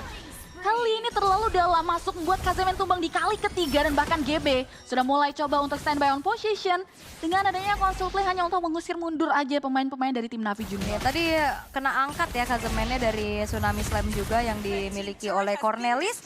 Ditambah dengan ada damage dari turret ya hilang sudah sosok Grok tapi lambat laun ini dia attack speed. Dan juga cicilan dari Zeon udah mulai membuat dari Cornelis harus lebih waspada. Karena Trinity Swift-nya udah selesai juga. Sementara fokus dari GB tidak mencari ke arah Skypierce ternyata. Lebih fokus untuk mencari ke arah Malefic Roar-nya juga. Dengan Endless Battle. Memang ada Skypierce buat GZ tapi sayangnya belum ada stack sejauh ini. Masih terseok-seok ya dari setup yang bisa dimaksimalkan oleh Navi. Bahkan keunggulan gold dari Lord pasca Lord yang di steal pun masih melambung tinggi untuk Alter Ego X hingga di angka 6.000. Ya kita tinggal lihat apakah ini cukup karena Tidal Strike dari Cornelis sudah mulai di-follow lagi dengan ada yang Tsunami Slam yang di-pop up begitu saja. Brand Strike ter-pop up dari seorang Fadlis untuk mengusir mundur. Karena lihat bagaimana GB udah mulai take action di-follow up lagi dengannya damage dari Zeo tapi 3 pemain tumbang double kill. Di-secure begitu saja oleh sosok GB. Fab kali ini masih bisa mundur tapi double kill di-secure oleh Fadlis menjaga CZ seorang diri. Yes, dan juga Fab memang mencoba untuk menjangkau lini belakang dari Alter Ego X namun apalah daya, tak ada damage juga yang bisa terdeliver dan sekarang outer yang sudah tidak ada menuju ke arah inner pun berhasil untuk didapatkan oleh Alter Ego X. Base turret terekspos kali ini 3 dari lane yang berbeda untuk Navi. GZ finally kill di tangan seorang GB. Bakal coba bola di blokade tapi gagal sudah untuk bisa menghancurkan satu base turret. Yes, dan GB Fadli tidak tersentuh sama sekali ya di backline. Tidak ada yang bisa menjangkau dirinya dan Francisco pun yang bisa akhirnya memakan damage dari Zeon. Zeon damage-nya memang udah ada, tapi semuanya ditelan bulat-bulat gitu oleh Francisco sampai akhirnya ya menuju ke arah damage dealer-nya tidak berhasil untuk dilakukan oleh Navi Junior. Lord harusnya akan menjadi free kali ini untuk Alter Ego X 8.000 gold. Mereka pegang dan secara high ground defense untuk Navi Junior juga lumayan minim nih. Bener-bener ngandelin ke arah Zeon aja. Dan lagi-lagi Zeon menjadi sebuah kata kunci untuk Navi Junior. As always ya, ini dari Navi. Apakah Lord kali ini akan mampu untuk meringkus Navi Junior atau ternyata masih bisa ditahan? Ini akan kita lihat karena dari Alter Ego X mereka udah mulai memaksimalkan manajemen wave laning mereka. Harusnya terlaning push juga nggak sih? Harusnya ya.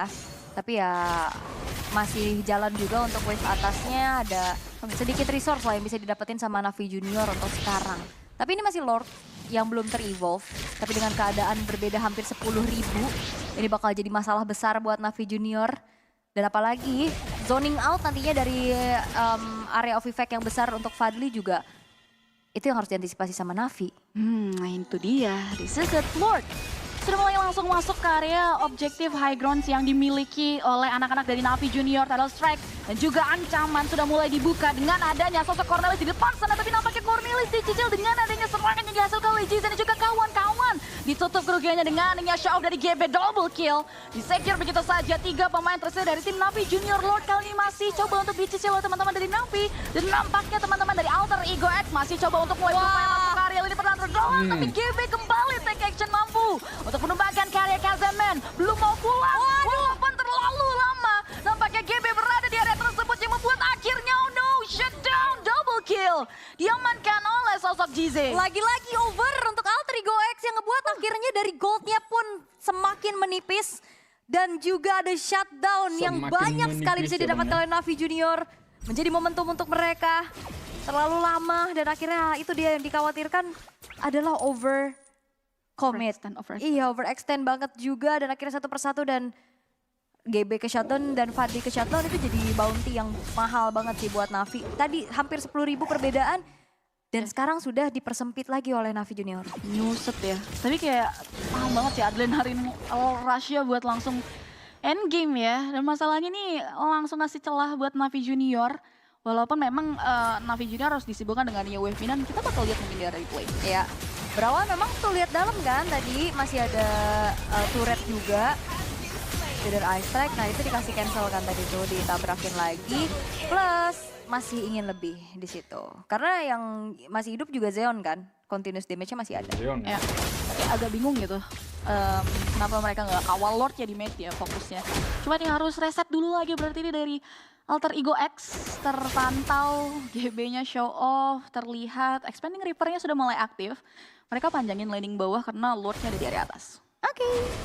Masih ada jawaban lah ya setidaknya untuk lane jauh. Ada Cloud-nya juga yang bisa sedikit memanage.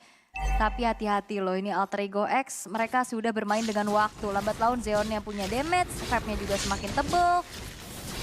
Dan kali ini Kazemen juga punya kesempatan buat bisa memberikan flicker tectonic charge-nya sebagai counter initiate nantinya kalau ada yang diangkat sama Tsunami Slam-nya Cornelis. Oke, masih coba untuk mengarah karya hit and run dulu aja. Lempar clear, mengangkat karya Francisco. Lordnya kali ini masih belum ada full commit, masih dicicil-cicil oleh Damager dari Navi Junior. Dari sosok Zeon di sana.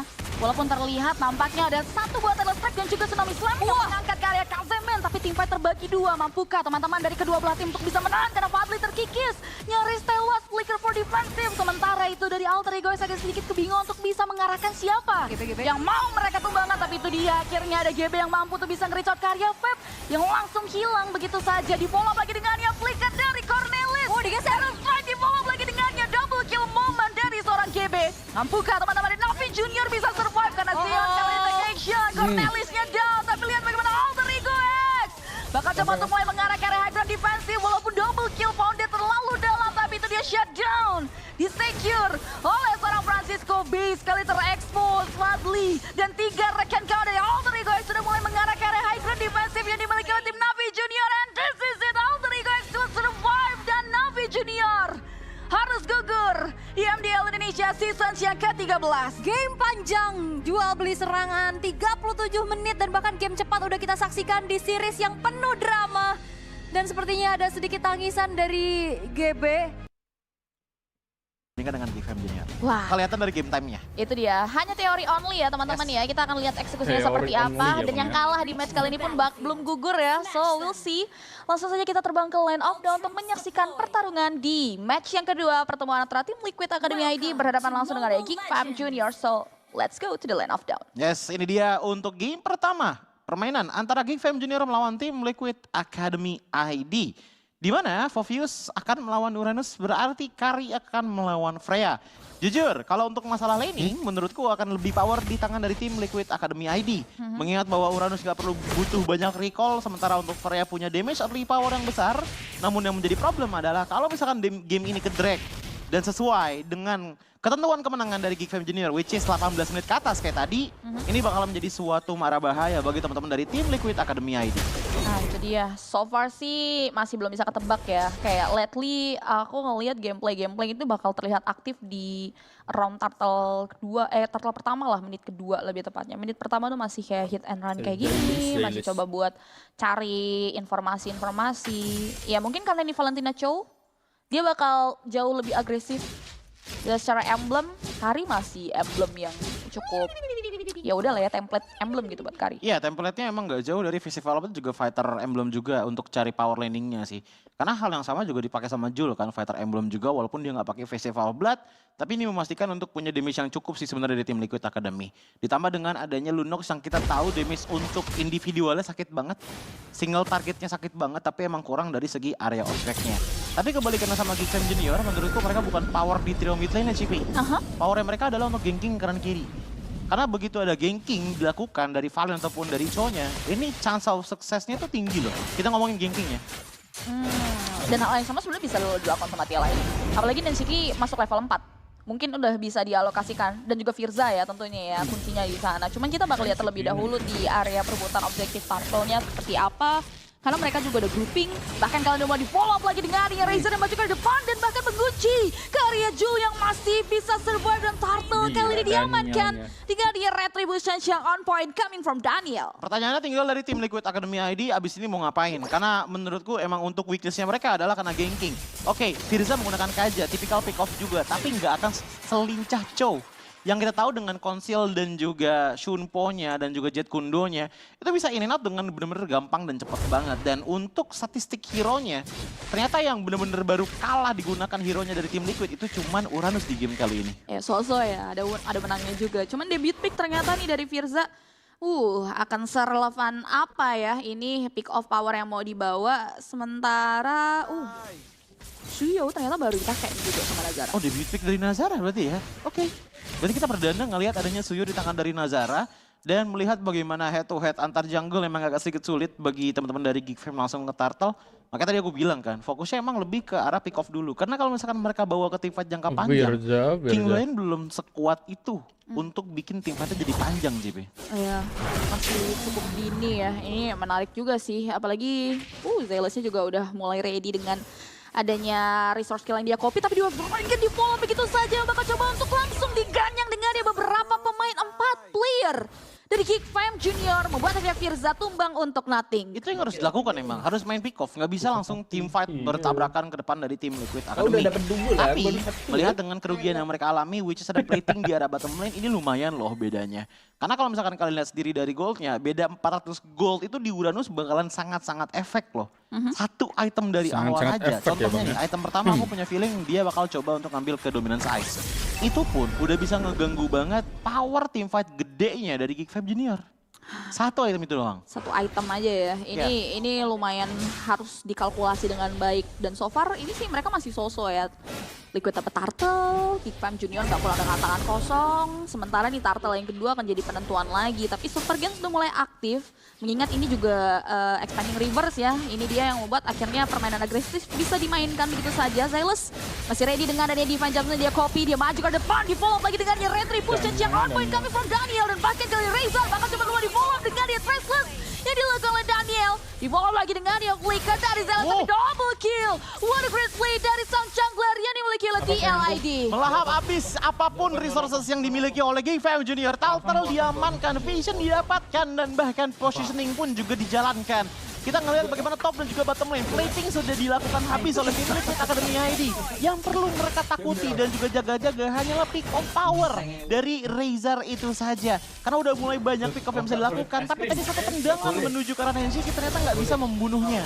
Membuat akhirnya tim Liquid Academy masih bisa melakukan counter initiate dengan full power. Yap. Itu terhiki banget sih. Even kayak mereka malah babak belur ya dari mau inisiasi maju ke depan. Dan ini kayak lumayan mahal banget ya. Apa yang harus mereka lakukan di awal? Padahal kalau kita lihat sebelum kita bahas, Dragon hanya untuk menendang keluar. Oke, mungkin pembahasan dari Geekfam Junior balik lagi benang merahnya adalah komitmen satu laning sebenarnya. Karena kalau misalkan, sekarang pertanyaannya gini sih Pi. Ngelihat dengan adanya power area of effect dari tim Liquid Academy ID, mereka tuh ada di tangan dari Freya, ada di tangan dari Uranus. Area of effect-nya bukan stun emang, tapi damage secara area. Bedakan dengan Geekfam Junior, area of effect mereka dari mana? Cuman 2 menurutku di sini. Suyo dan juga Valentina aja. Fovius iya kalau dapet, tapi itu pun juga nggak pasti. Yang ngebuat akhirnya Geekfam Junior kalau misalkan mau maju itu benar-benar tergantung dengan bagaimana King Blind bisa ngedrag tim fightnya jadi lama. Karena itu yang dibutuhkan. Ini Suyo loh, ini carry loh, butuh waktu yang sebenarnya nggak banyak-banyak, tapi tetap butuh waktu untuk bisa nge-pick off satu. Iya. Ini juga udah lumayan diperkeruh ya sama TL Academy ID dengan adanya tadi chain advantage yang diambil. Nah, pertanyaannya berarti gimana caranya mereka bisa memulihkan kerugian-kerugian dan menciptakan kenyamanan buat Self dan juga Nazara nih ya. Sang penggendong untuk nyawa mereka di game yang pertama seperti ini. Karena kalau kita lihat Turtle ketiga kembali menjadi tumpuan. Mereka udah mulai maju ke depan, sepertinya sudah mulai mempadani begitu saja. Lihat bagaimana TL Academy ID udah mulai coba untuk mulai memasuki adanya arena pertarungan dengan Dragon membuat akhirnya sang Joe pun hilang.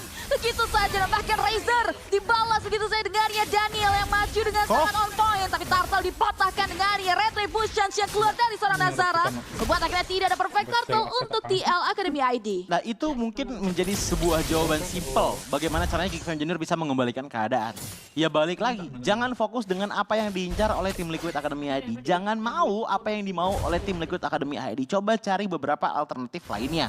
Contohnya kayak tadi, dengan adanya satu pick up terlebih dahulu ke Rajul ngebuat mereka akhirnya bisa dapetin Turtle. Tapi wait a minute, itu dia mega kill Daniel menggila di area bottom lane.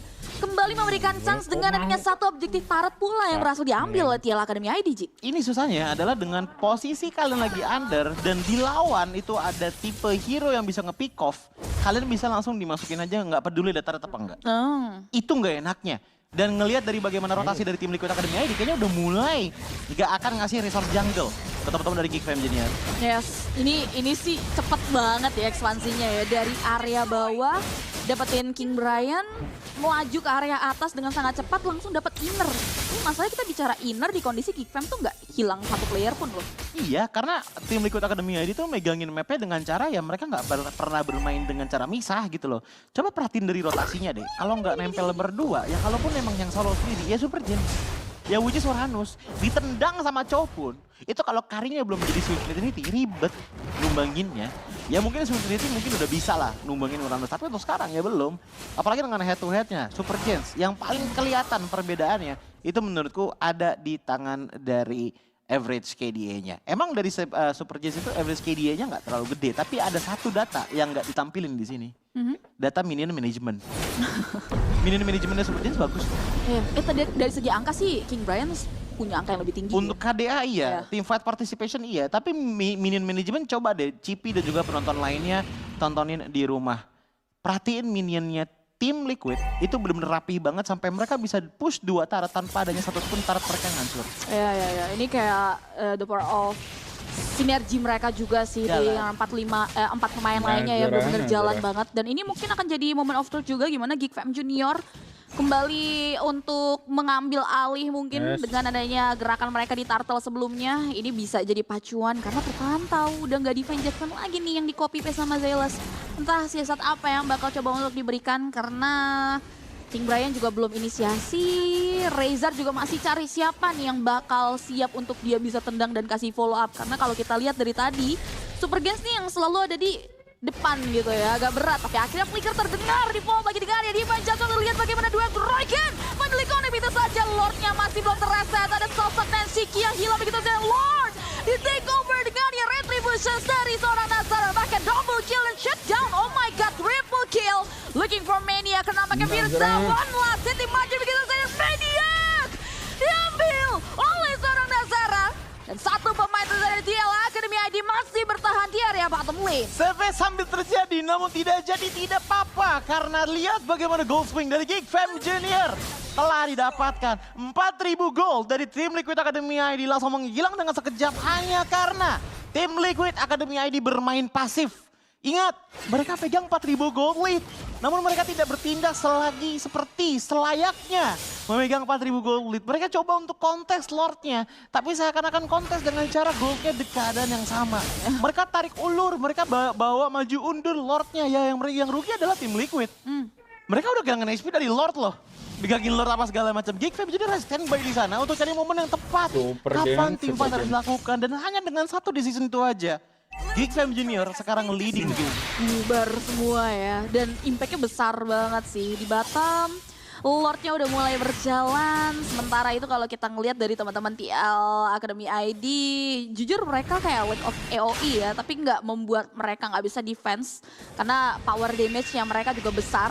Sementara dari Geek Fam Junior, sudah mulai akan memberikan pengawalan terhadap Lord yang mereka ambil secara dramatis. Dan surprisingly ini udah jadi satu privilege karena mereka udah bisa tuker at least inner turret di area bottom lane. Iya, ini bukan cuma dari privilege turret menurut gue CP, tapi dari timing juga. Hampir 2.000 gold dipegang sama Geek Fam Junior dan ingat tadi dari data head to head masing-masing tim ya. Game time average-nya Geek Fam tuh di angka 18 menit loh. Jadi bisa dibilang mereka lumayan spesialisasi juga untuk power rate hit. Dan mereka membawa carry untuk game kali ini. Dikombokan dengan Cho juga. Jadi dengan seiring berjalannya waktu, semakin lama respawn time-nya, semakin besar juga dampak dari adanya power pick-off Geek Fam Junior. Karena kalau dari tim Liquid Academy, aku ngelihatnya dari tadi Firza. Yang dimana untuk itemnya itu lagi ngambil ke arah dari Justice Power terlebih dahulu, tambah lagi dengan fitting time. Kan dia di MDL power dulu. Dan juga caranya dia mainin Divine Jasmine adalah di saat team fight dia ngambil hero-hero pentingnya. Bukan kayak Cho dari Razor yang di saat lagi nggak ada MPL apa-apa seperti mas-mas. Itu adalah dua perbedaan yang benar-benar signifikan loh. Apalagi kalau misalkan kita hitung faktornya bahwa Lunox item keduanya ini langsung Divine Glaive. Hal yang sama juga untuk Valentinanya. Jadi untuk dari segi magic damage dealernya udah sama-sama punya power untuk sekarang. Udah bisa hit and run juga. Dan iya, nggak under lagi jadinya Geek kan. equal ya kalau kita ngeliat karena perbedaannya juga tipis banget, insignifikan. Mungkin kita bisa bilang ini bicara soal momen, apalagi gimana caranya mereka manfaatin expanding river juga. Karena so far kalau kita lihat manajemen wave minion dengan posisi lord yang ada di area top lane sih bagus banget dari Geekfam. Hampir hancur inner targetnya TL Academy ID. Dan harusnya ada informasi ya kalau satu personilnya TL nih di bawah gitu. Ada Freya di sana dari Jul. Kayaknya ini bakal jadi satu dentuman untuk Geekfam Junior masuk ke area lini pertahanan dari Lord yang sudah mulai terbuka lebar. Lagi-lagi Lord tidak terasa. Lihat bagaimana Razornya udah mulai mencari posisi menendang ke area fokus. Sosoknya cukup penting di follow begitu saya dengan Nazar yang maju ke depan. Dan again Lord di take over dengan retributions coming from Nazara. Comeback is still possible dengan adanya satu Lord. Di menit ke-12 yang diamankan oleh teman-teman dari Geekfam Junior. Laning sudah mereka rapikan sedikit demi sedikit. Emang ada sedikit korban. Bottom lane inner itu menghilang di tangan Geekfam Junior. Tapi nggak masalah. Karena Lord yang bisa mereka dapatkan, ini adalah Lord yang akan sangat menghantam tim Liquid. Mengingat bahwa Glory Defense sudah tidak ada. Ya, ini bakal langsung terjun bebas ya. Tapi oh my god, itu dia langsung ditendang dengan dia Dragon. The nice follow up coming from Seth yang membuat akhirnya Jul harus tumbang untuk nothing.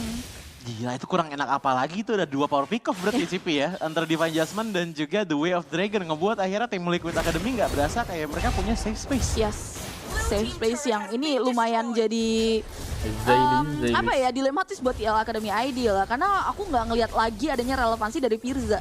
Divine Judgment-nya dia tuh patah pas turtle yang di take over sama Geekfam Junior tadi sih. Karena problem utamanya gini sih, siapapun yang pengen coba untuk nge-backup Firza itu pasti ditutupin sama Razor, kalau enggak minimal sama King Brian. Karena maju 2-3, King Brian bakal enak banget itu untuk nyalain Infernal pursuit-nya. Sementara dari segi Razornya sendiri, dari tadi dia bisa main tenang, masuk kerumunan, dan di follow up yang cantik banget sama Geekfam Junior ini jadi kayak kunci manis. Dan betul aja, Lord yang pertama ya, ini Lord yang kedua sorry, udah berhasil masuk ke area objektif base turret dan disiplin ya. Mereka nggak mau buru-buru juga, mundur lagi nih jadi kunci jawaban juga buat Geekfam. Ya, kunci jawaban Geekfam sebenarnya simple sih menurutku. Dengan buying time pertama yang tadi kita bahas ya, yang kedua adalah bagaimana caranya mereka nggak yang ngebuat gerakan duluan. Kalaupun emang ada gerakan duluan nggak jauh sebenarnya dari antara Xylas ataupun Razor duluan yang jalan. Tapi kalau misalkan kita ngelihat dari apa ya, step by step lah. Step by step team fight yang dilakukan oleh Geekfam Junior, pasti mereka akan membawakan elemen of surprise. Spontan, gitu. Dan dengan item yang emang dibawakannya udah Swift Trinity untuk carry, ngebuat damage output dari Geekfam Junior kelihatan sudah komplit. Dan juga jangan lupa bahwa ternyata Nazara juga membawakan Skypisser untuk di game kali ini. Jadi akan ada dorongan damage juga, mengingat bahwa Valentina juga sekencang-kencangnya damage dari Valentina, menurutku nggak bakalan lebih kencang dibandingkan yang Lunox. Yang kita emang udah tahu banget dedicated untuk single target yang udah sakit banget damage-nya. Makanya bantuan Skypisser dibutuhkan untuk Suyo di game kali ini. Dan ngomong-ngomong soal Lunox, dia udah 2 kali ke pick off juga ya. Berarti kayak posisinya lumayan terancam dan ini yang bahaya sih. 5 stack nyala ya berarti. Dan ingat itu emblem ungu yang menyala ya guys ya. Itu kawan-kawan namanya Killing Spree. Jadi kalau misalkan dapat pick off 1 dari Razor dengan posisi di arahnya Nazara setengah, sehat lagi dia. Makanya ini kayak lumayan jadi dilematis sih antara kayak mereka kunci Razor atau Seth dari tadi bakal jadi shadow striker ya lebih tepatnya buat ngasih follow up di area belakangnya. Tapi Nazara nih eksekutornya nih, gimana caranya mereka pegang Nazara ini juga yang perlu dibedah sama TL Academy ID. Karena Lord yang tadinya 50-50 kini terlihat Geekfam Junior udah mulai menguasai area dari hal yang cukup krusial. Tapi mereka belajar dari kesalahan. Karena tadi di-mention juga mereka nggak boleh buka kan. Jadi mereka hati-hati banget. Iya, mereka harus nunggu respon dari tim Liquid dulu sih sebenarnya. Supaya mereka yang meng-counter initiate. Tapi kalau sampai Frey-nya show di atas, ini langsung digas harusnya sama Geekfam Junior. Lagi, itu dia Jul show off di atas sana terlihat. Sementara Super Gen Firza sudah mulai memberikan ancang-ancang dan bahkan dua Broigen dari Rizar di follow up dengan sangat cantik oleh King Brian. Dan bahkan Lord kali akan diabaikan oleh teman-teman dari Geekfam Junior. Mereka memilih untuk berfokus karena hero terlebih dahulu dan memberikan sepenuhnya kontrol karena Nazar dan juga Saf yang membuat akhirnya Lord diambil dengan sangat mudah oleh Geekfam Junior. Bingung jadinya kan ngelihat bagaimana dengan top lane kita nggak bisa keurus nih, nggak ada yang bisa ngejagain. Tapi giliran satu ke show, Lord yang diambil. Ini adalah power dari makro. yang kita bisa lihat dari Geek Fam Junior juga, nggak cuma dari Super Gen saja, dari tim Liquid Academy ID. Bahkan kalau misalkan kita ngelihat Nazara, ditambah lagi dengan King Waduh. ini bisa melakukan hal seperti ini. Tapi itu cantik banget sih Flicker di Judgment Copy di Wallbang dengan Deal Dragon yang bakal coba dibuka buat akhirnya satu base turret dipecahkan begitu saja. Mortal Legend terbol dalam tubuh King Brian. Bakal dipecahkan tapi tidak membuat King Brian mundur. Dia maju ke depan dan bahkan Lord belum jalan dari base sudah terekspos dan kemenangan diamankan begitu saja oleh Geek Fam Junior. Awal yang bergoyah-goyah namun ternyata tidak menentukan akhir dari hasil sebuah game. Melihat bagaimana Geek Fam Junior lumayan tertarik. Dimainin pakai cow. Iya. Kaja tuh riskan ya kan. Ngebuka badan. Ini signature hidup juga sih. Franco ya udah lama banget loh gak liat Franco-nya dia ya. Iya. Terus tiba-tiba dibuka sekarang juga, tapi harus hati-hati tetap nih. Nih dari tadi aku mention gold kan bukan tanpa alasan kan. Iya. Selama goldnya aman banget di belakang, kalau ada Bloodhound yang memang kena. Bentar ya, mode member dulu guys. Iya, dan Mau maghrib Terisla dulu sih yang gua. paling kena gold dengan slow effect dari Mystic Gush. Iya, targetnya harus benar-benar on point juga, secara eksekusi juga harus benar-benar bisa maksimal. Dan ini bakal jadi penentu untuk tim Liquid ID dan juga RRQ. Apakah perjalanan menuju ke babak playoff dari tim Liquid ID akan sedikit ditahan atau justru ini akan menjadi batu loncatan bagi tim Liquid ID. Jadi langsung saja kalau gitu kita akan menyaksikan match kedua hari ini, MPL Arena. Mana tepuk tangannya? Let's go to the lane of down. Ingat, kali ini Liquid mereka dalam kondisi yang harus mendapatkan poin untuk bisa bermain di zona hijau. Sedangkan RRQ, mereka punya chance untuk narik Liquid. Ada banyak banget kemungkinan yang bisa terjadi ya. Pakai Franco lagi. Pakai Franco lagi, bener-bener narik ya. Apakah beneran ditarik, apakah? Iya. Tapi dengan adanya kombinasi Franco Kari ya, ini kayaknya Franco-nya bakal nempel terus dengan Karinya. Kayak zaman Idok dan Super Toy. Betul, betul. Zaman Idok sama Super Toy main-main di atas MPL awal ya. Ya, berarti ini akan membiarkan 3 pemain lain dari RRQ ini bakal berusaha lah untuk bisa mandiri juga ya. Apalagi Suyo kan. Nah, sebenarnya concernku nggak di Suyo sih, Terisla aja nih. Terisla-nya berarti yang harus keep up. Iya, harus bisa keep up dengan yang lain. Kuroki. Iya. Tapi kalau sebenarnya mereka bisa ngedapetin momennya ini bakal sangat mematikan juga ya buat tim Liquid ID karena ya instant point elimination. Kalau udah ada Bloody Hand, follow up-nya bisa Farsha, bisa Kari juga. Tapi itu sih memang yang kita khawatirkan dengan Kuroki bermain di arah XP. Perubahan role secara mendadak nih. Harusnya lebih agresif. Karena dia terbiasa ini juga ya. Iya, adu mekanik, adu mekanik. Dan sesuatu yang baru ya. Kan dulu kita lihat, dulu kan masih sideline kan. Lihat main sideline EXP dan bot lane itu kan dulu kan mirip-mirip ya tipikal ya. Sama-sama damager lah biasanya kan. Iya. Itu juga menjadi penentu juga. Dan sedangkan Kuroki dari kemarin bermain agresif. Apakah keagresifannya bisa terdeliver nih Om di sini?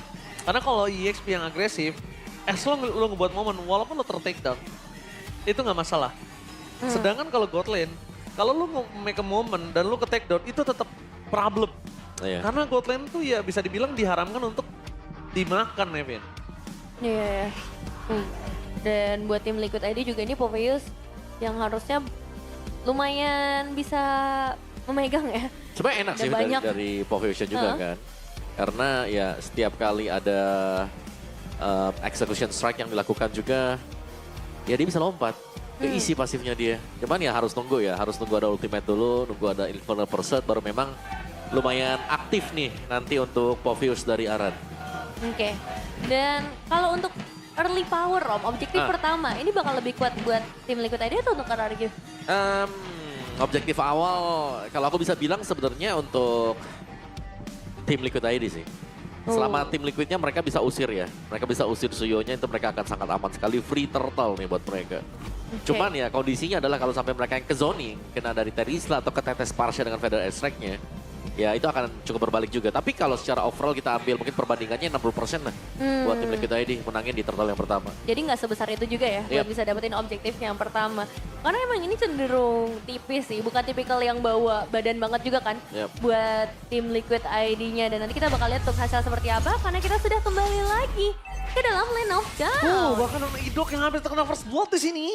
Bahkan dia harus mengeluarkan flicker for defensive. Wow, kerugian yang sangat mahal untuk para pasukan dari tim RRQ.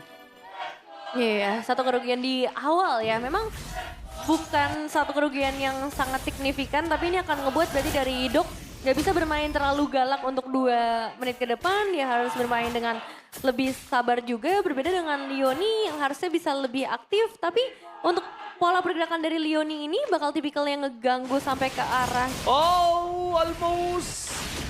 Combo yang sangat luar biasa bagus, tapi kali ini Leoni yang agak terpressure. Iya, berarti nggak bisa ke jungle ya Om? Belum ya, kayak ya tetap sama-sama saling jaga juga satu sama lain. Dan ternyata untuk hidupnya gak join atau gak ada stay di gold ya. Goldnya bakal dibiarkan juga untuk mandiri saja, jadi 4 lawan 4. Untuk setup turtle yang pertama ini akan jauh lebih seru juga. Tapi di bagian top Aran, ini ada sedikit freeze lane yang dilakukan oleh Aran juga di bagian atas dari emblem setnya. Pull yourself together tadi aku lihatnya ada di tangan Richel ya. Oke, tiba-tiba langsung ada satu buah first blood. Indok di depan sana mencoba untuk menarik, bertukar dengan satu apapun gak bisa. Dan Kyo di arah bottom lane, one by one situation dengan Super Toy. Membuat para pasukan dari tim RRQ kali ini harusnya nggak bisa melakukan kontes terhadap Turtle. Kalaupun ada, itu sangat berani. Lihat Kuroki di arah top lane.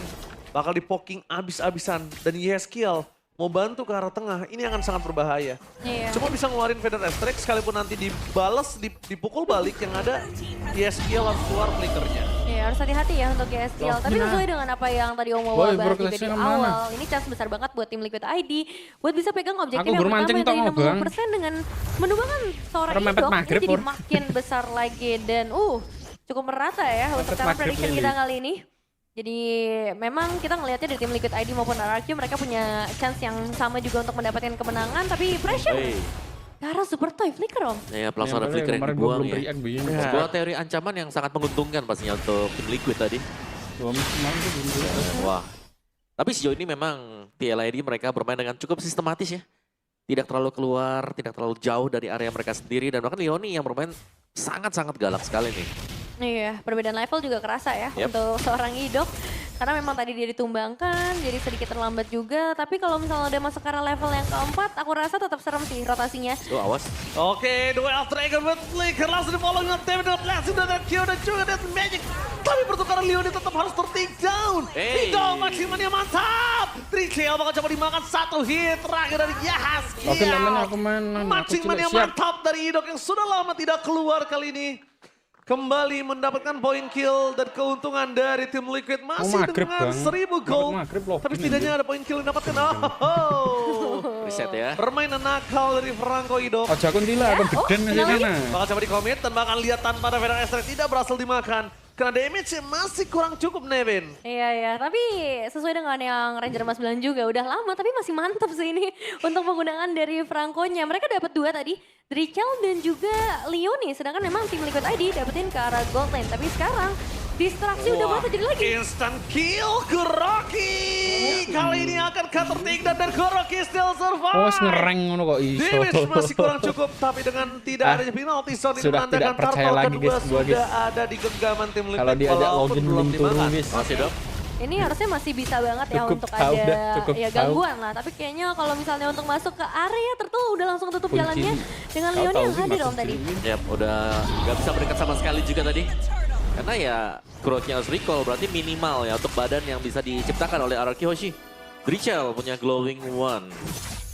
Jelas jenis one ada jadi ini akan menjadi perpaduan yang akan sangat sinkron ya. Di-commit lagi Kurokinya. Kali ini nggak bakal bisa ada lagi kesempatan untuk bisa mereka bertahan.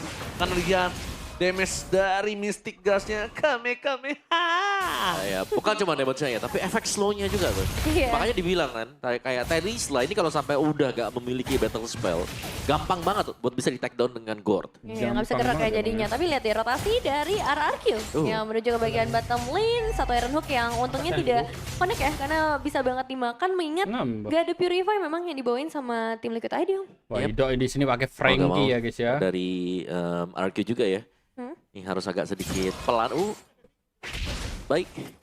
Sebenarkan Iron Hook, tapi ya selalu yang membuka vision. Tapi langsung menuju ke arah yang lain. Kali ini Super Toy. Worth it flickernya, bertukar dengan flicker juga. Maharaja Kevin sudah standby di depan sana. Tapi posisi dari bottom lane RRQ, mereka terpressure dengan ada sandwich yang udah terlihat 4 vision.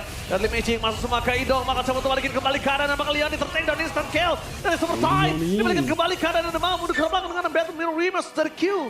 Target utama mereka adalah turret. Dan melepaskan Leoni bertukar dengan Idok sebenarnya lumayan cukup worth it untuk RRQ dibanding gak ada lagi sama sekali. Iya, Leoni tipikal yang gak takut tumbang ya kalau kita ngeliat dari tadi. Karena udah 2 kali dia bakal tetap paksa siapapun yang ada di dalam turret demi bisa ngedapetin objektif. Dan terutama dengan turtle yang akan muncul di area bottom lane. Tapi kalau untuk RRQ, bisakah mereka melakukan hal yang sama Om? Untuk memberikan pressure.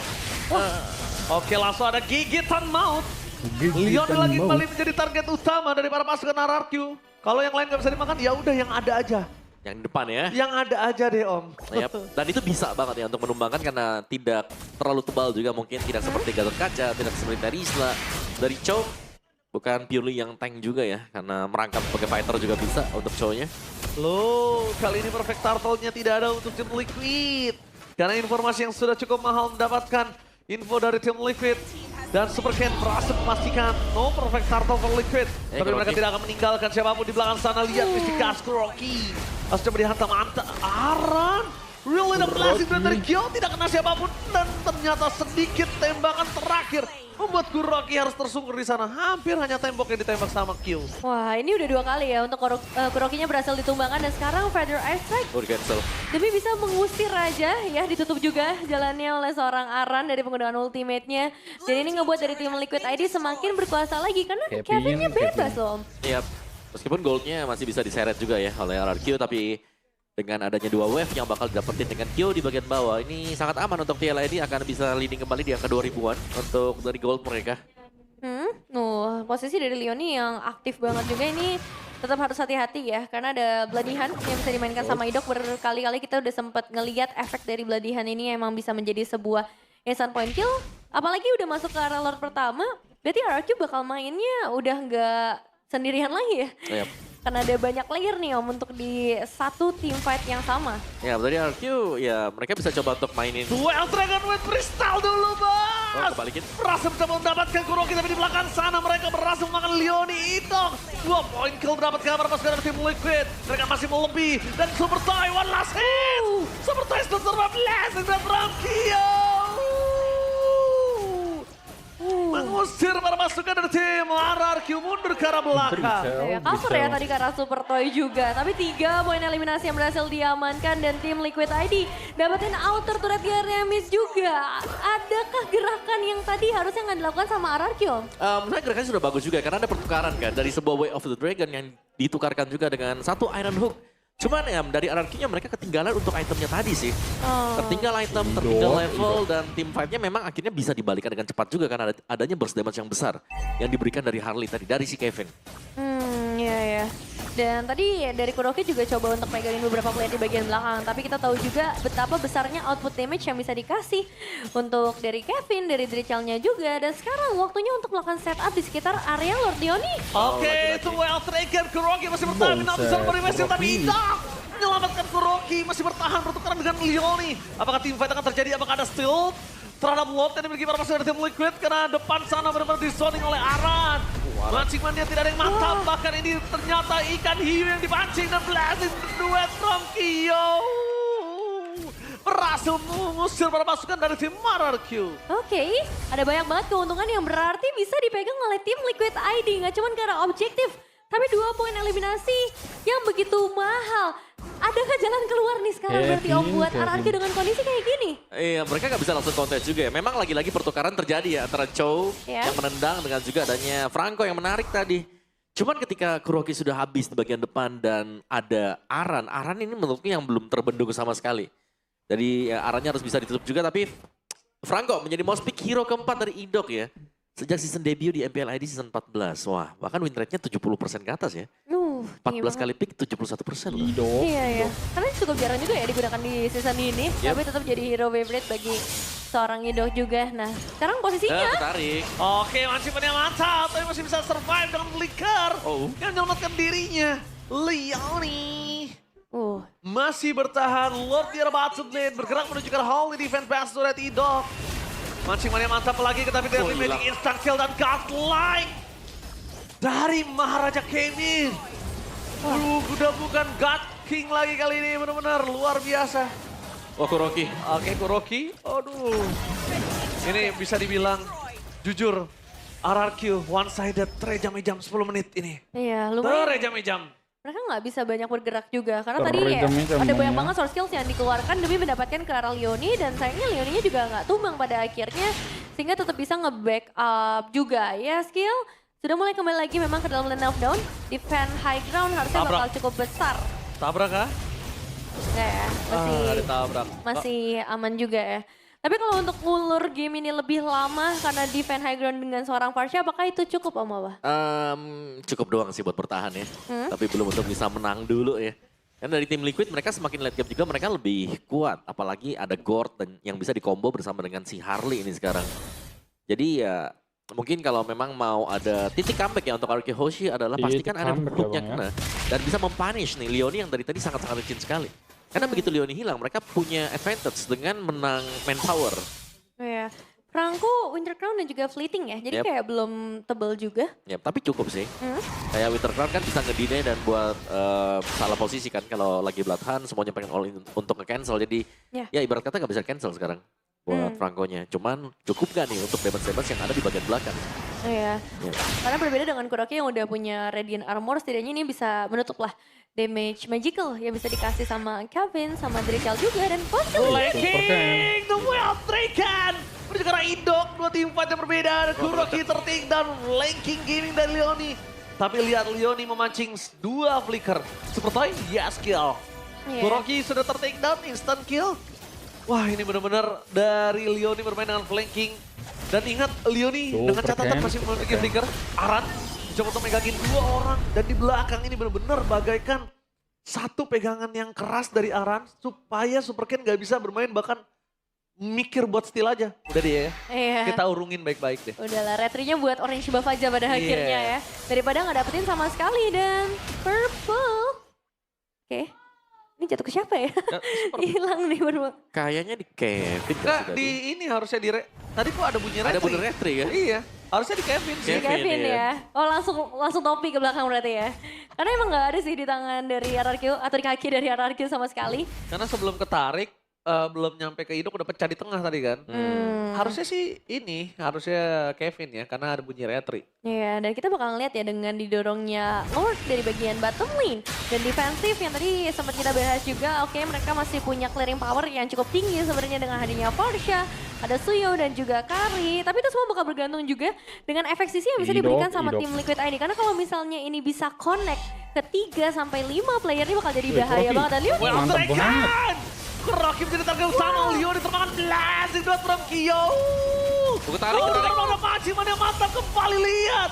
Kyo langsung terbangun tertake dan shutdown pun terjadi. Deadly Magic, target menuju ke Super Time, masih terlalu jauh. Tapi Maharaja Kevin hampir termakan oleh Super Ken.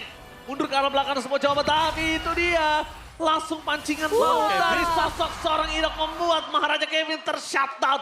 Membalikan kembali keadaan dan tim Liquid kali ini melepaskan beberapa ribu gold atas shutdown menuju ke arah RRQ. Wah itu beladihan yang mengerikan juga ya dari Indok. Karena pergerakan dari Leoni langsung ke shutdown, abis itu masih ada Iron Hook lagi Om untuk narik satu pemain lagi Om. Iya, Kyo tumbang, Kevin juga tumbang. Waduh. Kamehameha. Terlalu sakit dari perpasukan dari tim Liquid, bahkan immortality-nya sampai pecah dari seorang Indok. Oke. Tadi RRQ mereka berhasil untuk mempunish sekarang ya. Iya. Adanya overextend tadi. yang dilakukan oleh tim Liquid ID. Kita melihat masuknya memang Leon itu dalam banget. Sempat untuk tendang satu, ada Way of Dragon. Tapi belum bisa mempanis seluruh pemain-pemain dari RRQ juga. Sehingga tim fight-nya bisa berbalik dan bounty yang pecah dari Kevin di sini yang mahal tadi. Oh, ini dari 8.000 keunggulan jadi sekitar 2.000 dan kayaknya masih bisa diturunin lagi loh. Benar, jatuhnya rugi banget tadi untuk tim Liquid ID. Dan meskipun mereka lagi unggul, ya seharusnya untuk keunggulan mereka sudah mulai bisa dikejar ya oleh RRQ Hoshi. Dan RRQ Hoshi mereka bermain dengan defensif dan ini adalah stance yang harus mereka ambil. Oke, tapi mereka gak usah keluar main agresif karena mereka punya Franco. Tapi Om jangan lupakan juga, ini karirnya lama-lama udah jadi, lihat. Dia udah ambil Malefican dan yang menjadi catatan adalah sekarang mungkin Super Toy untuk bisa selamat ya Nevin ya. Iya. Dia butuh Rostov Meteor. Ini bakal nunggu untuk main ke arah pick off juga. Tapi kalau misalnya nih ngelihat dengan ini. Mancing mania mantap! Leoni tidak bisa bertahan, instant damage dari para pasukan dari tim RRQ. Mancing mania mantap dari Idok benar-benar menggetarkan Land of Dawn di game yang pertama ini. Tapi tim Liquid, para pasukan berkuda gagah berani dengan dipimpin Maharaja Kevin. Mereka tidak kendor, mereka ingin lebih dan Mystica Splashing Blade dari Gio membalikan kembalikan dan Super Ken yang tertinggal.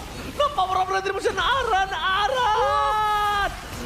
Iwek berhasil mendapatkan kill, double kill. Looking for triple kill, tapi Gio di follow up dengan Maharaja Kevin. Memiliki kesempatan untuk mendapatkan Maniac. Apakah bakal coba dipaksa? Damage-nya terlalu sakit ke Rocky. Mencoba di following up, damage-nya masih terlalu kurang. Dan Maharaja Kevin gak boleh ter-take down. One last hit ke Rocky. Terbaiting and wipe out.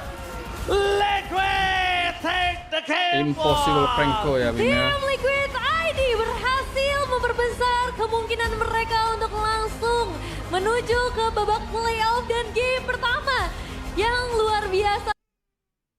Gord bisa jadi combo besar dengan hari ini, trionya main dan Moskovnya akan jalan sendiri untuk farming dan Sora. Oh iya pakai Sora. Sora. Bukan. Lengkap ya sudah ya untuk dari segi drafting. Jadi ngeliat dengan draft yang sudah dibawakan oleh RQ dan juga tim Liquid ID, Ranger Mas kira-kira akan menjadi 2-0 atau 1 sama? Kalau 2-1 1 sama aku nggak tahu, tapi yang pasti aku suka sama Glue. Aku suka sama Glue. Aku tim Liquid untuk draft kali ini. Kalau dari Omawa? Liga aku RRQ sih buat draft yang ini ya. Oke. Kalau Nevin silakan. Kalau Nevin akan melihat dulu ya akan jadi seperti apa nanti eksekusi dari kedua belah tim juga. Karena sekarang kita akan segera masuk ke dalam game yang kedua, match kedua. Untuk hari yang kedua juga di minggu yang ke-7 jadi. Langsung saja kalau gitu kita akan segera masuk ke dalam Land of Dawn. Api yang ada mana suaranya? Let's go to the lead of down. Selamat datang di dalam Land of Dawn. Dan kita akan langsung melihat juga early potential seperti apa. Karena tadi sempat dibahas juga sama Om Wawa kalau misalnya early-nya berhasil, ini akan ngebuat dari RRQ pegang keuntungan. Tapi karena sekarang tim Liquid ID ngebawain tipikal jungler kayak Fredrin Om. Apakah itu akan menjadi pemberat juga buat mereka? Sebenarnya lumayan susah ya kalau sampai ditabrak dan nggak bisa langsung instant eliminate. Untuk menuju ke Freddy atau ke Glue-nya. Tapi sebenarnya masih double juga selama masih satu suara untuk RRQ-nya target ke hero yang sama. Tuh contohnya kayak Leoni aja untuk di early kan masih bisa dibojokin. Iya ya, langsung setengah darah bisa menghilang. Tapi tetap harus hati-hati sih dengan Lantern Flare juga yang dibawakan dengan Richel. Wah, ngetop hidupnya. Super Ken bakal coba untuk memaksa memberikan damage di depan sana terhadap seorang Leoni. Ini nampaknya di sana Richel benar-benar mengganggu pergerakan dari Idok. Tapi lifesteal yang terlalu besar. Leoni bakal coba memaksakan dan ternyata hampir aja first blood. Di tangan dari Leoni, Super Ken hati-hati. Ini cukup berbahaya juga ya untuk pergerakannya karena kalau misalnya Super Ken tumbang udah pasti efeknya bakal ke snowball ya Om. Iya, lebih ke delay ya. Untuk dapetin ultimate, dapetin deadly magic juga. First item untuk Super Ken selesai tadi ada magic shoes ya. Mempercepat cooldown dari space escape 10%. Dan bagian topnya Super Toy lawan Kyo seharusnya akan berimbang juga ya untuk kedua duel ini. Jadi mungkin kita akan harus menunggu nih sampai dengan turtle pertama keluar ya. Apakah memang di LID bisa diredam nih untuk jalur tabrakan mereka ya. Karena mereka menggunakan glue dan juga Fredrin ya. Otomatis mereka harus bisa menabrak juga untuk di awal-awal. Tapi Kuroki level 4, Aran level 3. Ini kan Panil. Dari belakang sana langsung dipasar dengan penalty zone. Dan memilih mundur ke belakang. Maharaja Kevin yang akan terkena first blood. Di tangan dari Kuroki. Para pasukan dari tim Liquid Indonesia. Kali ini mereka harus kesulitan dan melepaskan turtle pertamanya karena Super King sudah memegang turtle tersebut. Ini early-nya sangat potensial tapi... Oh, dipaksa dengan seorang Muhammad dan diberhentikan pergerakannya oleh Klean. Tapi nampaknya Aran di sana masih memaksa untuk berhasil mendapatkan point kill. Kill didapatkan. Seperti mulai masuk ke dalam. Menuju ke arah blazing duet. Seperti damage masih belum berasa dari Kyo. Dan Kuroki gak ada jalan untuk pulang, harus termakan keuntungan yang dipegang dari RRQ seketika berbalik dipegang Liquid. Wah, 4 poin eliminasi yang ternyata bisa dipegang. Tapi apa yang ngebuat akhirnya keuntungan malah bergeser ke tim Liquid ID, Om? Ditabrak balik tadi. Jadi langsung dibalikin juga karena semua source skill RRQ habis dan berhasil tadi untuk tim Liquid ID. Karena source-nya memang skillnya nih ya, dari RRQ kalau sampai lagi muter semuanya. Dan nggak ada yang tumbang, jelasnya mereka akan rugi dan mereka nggak bisa ngapa-ngapain juga. Dan itu yang kita lihat tadi kan, langsung ditabrak, dipegang dengan Kevin, Arannya juga masuk secara langsung. Iya, Aran berani sih, itu HP soalnya terbatas banget ya sebenarnya. Tapi emang udah pasti trade juga dengan Aran, jadi dia coba untuk maksimalin. Dan memang tadi awalnya rugi karena Kevin kan yang tumbang, memegang retribution, tapi ternyata semuanya bisa dibalikin meskipun turtle tetap ada di tangan dari RK juga. Dan sekarang, Yuni. Oke, balik Amit Liani. Wow. Gagal dimakan dan bahkan Hiduk yang harus terbang dengan damage yang terlalu besar. No way outplay dari Liani. Dinaik di saat yang tepat. Bahkan Kuroki penalty zone for defensive dikeluarkan begitu saja di dalam turret. Memilih kalau belakang Liani. Membiarkan dirinya tumbang untuk ditukar dengan adanya Kuroki. Pengorbanan dari Liani berimpact 2 point kill. Is it worth it, Om? Sangat worth it sekali karena sebuah kalkulasi yang sangat manis ya. Dengan grab yang sanggup naik tadi dan mendapatkan HP tambahan. Jadi gak pecah kena Deadly Magic. Iya ya, itu keuntungan yang begitu besar juga. Tim Liquid ID mereka pun ngebawain 2 Purify di dalam game ini. Tapi tetap harus hati-hati dengan banyaknya efek sisi yang sebenarnya bisa dipegang dengan RQ juga. Tapi kalau untuk early game, ini karena udah mulai bergeser ke arah tim Liquid ID, apa yang harus dilakukan oleh RRQ? RRQ tetap sama sih, menurut gue main pick off saja karena mereka punya pick off power. Jadi maksimalin untuk kaliannya angkat 1 dan langsung di instant burst down. Karena mereka punya kan toolsnya itu. Nah, Lioni, tsunami slam, instant kill di sana. Mencoba diselamatkan oleh Aran, tapi nampaknya nggak mampu. Melihat lawan defensif, mengusir mundur berpasukan dari tim RRQ. Tapi Kevin masih coba untuk memegang kartu turtle. Mereka tidak mau kehilangan turtle, tidak mau ada perfect turtle untuk tim RRQ, Kevin. Iya, udah pasti ya, tidak akan diberikan juga. Mereka tahu power dengan penggunaan Fredrin juga, ada Sora yang udah jelas bisa menutup siapapun. Tapi dengan hilangnya seorang Lioni, apakah itu jadi kerugian besar buat tim Liquid ID? Nggak terlalu besar sebenarnya. Karena dari goldnya juga kan masih sanggup untuk unggul. Apalagi itu Roamer. Roamer yang memang tugasnya akan menjadi badan saja. Dan selama ada Lioni juga sebenarnya ya barisan depan dari PHILLIPINES lumayan strong ya. Iya. Oke. Gila, nyebelin banget ini glue-nya. Yap, agresif. Sebel banget sih ditempel sama glue seperti ini nih. Lihat, bakal coba dipaksa lagi, langsung ada tsunami slam. Ditembokin dan bahkan langsung ada Hiduk di sana yang dibalikin keadaannya blazing duet dari Kyo. Mengusir mundur para pasukan dari tim RRQ. Malah kembali lagi RRQ yang kerugi. Liquid lagi mendapatkan 7 point kill dengan 1000 gold difference, Devin. Iya, ditambah pressure karena outer threat atas ya. Ini udah pasti bakal dipegang juga dengan super toy. Buset, Dor. Wah, Flicker tapi lihat di belakang Liane. Wah, mantap banget. Super toy Liane.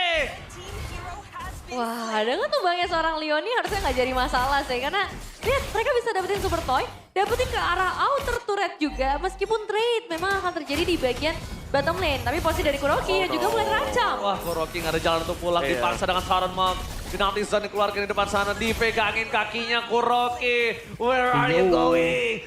Nowhere to run.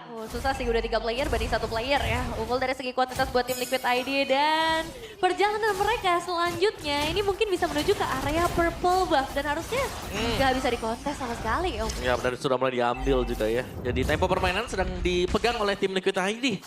Sedangkan dari Kuroki sendiri ini udah gak bisa jalan sendirian. Tsunami slam, instant kill, bakal dikeluarkan tapi lihat kembali lagi Leoni.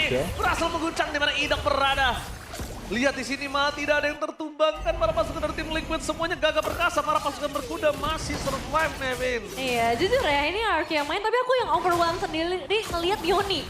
Gimana cara nge-stop dari penggunaan glue Lioni karena selalu dia bisa menghindar Om dari setiap serangan RRQ. Iya, itu yang buat sulit ya tadi. Iya. Sepertinya memang harus di instant burst. Jangan sampai ada stack yang terlanjur menempel ya. Jadi grab-grabnya selalu bisa naik juga. Dan itu menghilangkan mungkin kalkulasi-kalkulasi dari pemain RQ yang lain. Wah, ditangkap lagi Idok ini depan mata. Gak ada jalan untuk pulang. Nah, lihat Idoknya hilang. Idok, happy birthday. Penalty zone mencoba untuk menangkap Kevin. Damage-nya dari Mystikas terlalu sakit, tapi Kevin masih terlalu tebal untuk bisa dimakan oleh pasukan dari tim RRQ. Lagi ya, Leone lagi. Wah, Dan sekarang berulah dia. inner turret juga udah berhasil dipegang oleh tim Liquid ID. Tinggal mid lane sih sebenarnya yang akan coba untuk ditekan lebih dalam. Dan ini sangat possible untuk dilakukan. Karena posisi dari Q dan juga Drichel akan langsung menghalangi siapapun yang coba untuk keluar dari area tersebut. Adakah potensial untuk melakukan defensif dari RRQ?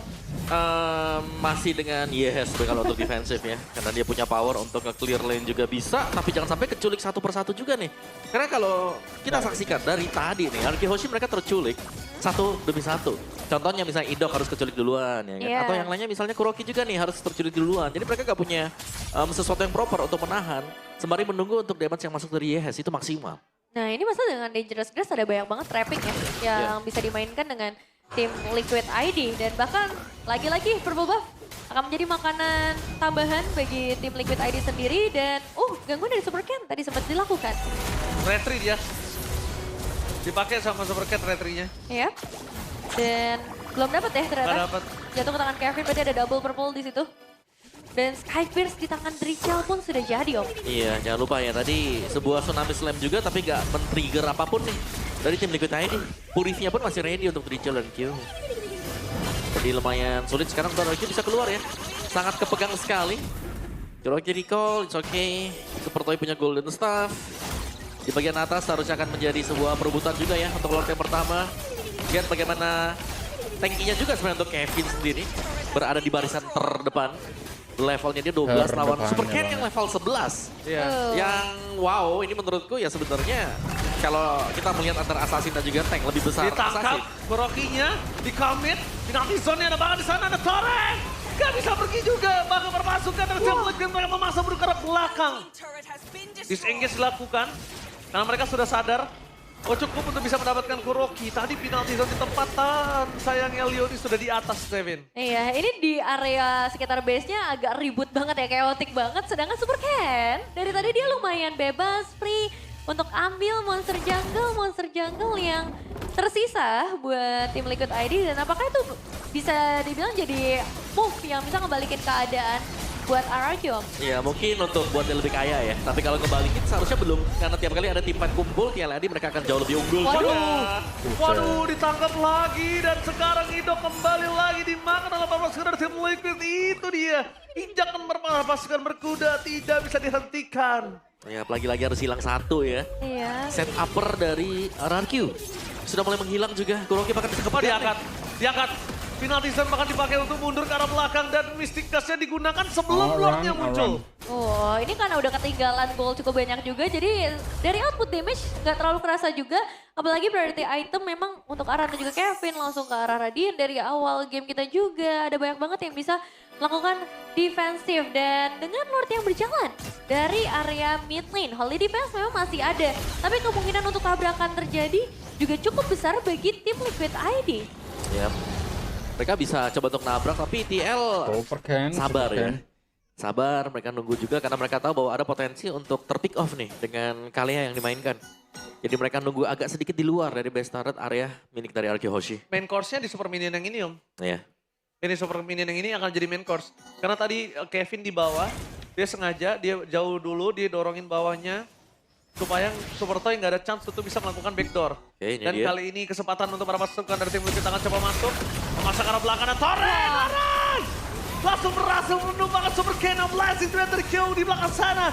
Leone ditangkap tapi Leone langsung take down. Damage terlalu sakit. Drichel berhasil mendapatkan double kill. 2 poin kill diamankan oleh para pasukan dari tim Liquid. Sedangkan mereka harus kehilangan Leone. Oke, tetap pertukaran yang sangat menguntungkan sih buat tim Liquid ID. Dan Aran mencari target selanjutnya. Tapi yang ditangkap sekarang kali ini Kevin. Dengan cukup cepat, Idok mengeluarkan flickernya yang defensif. Tapi di balik sana, ditarik sama Drichel. Tidak bisa dikasih lepas. Untungnya tombak lintas Sumatera dari Supertoy nggak kena ke siapapun.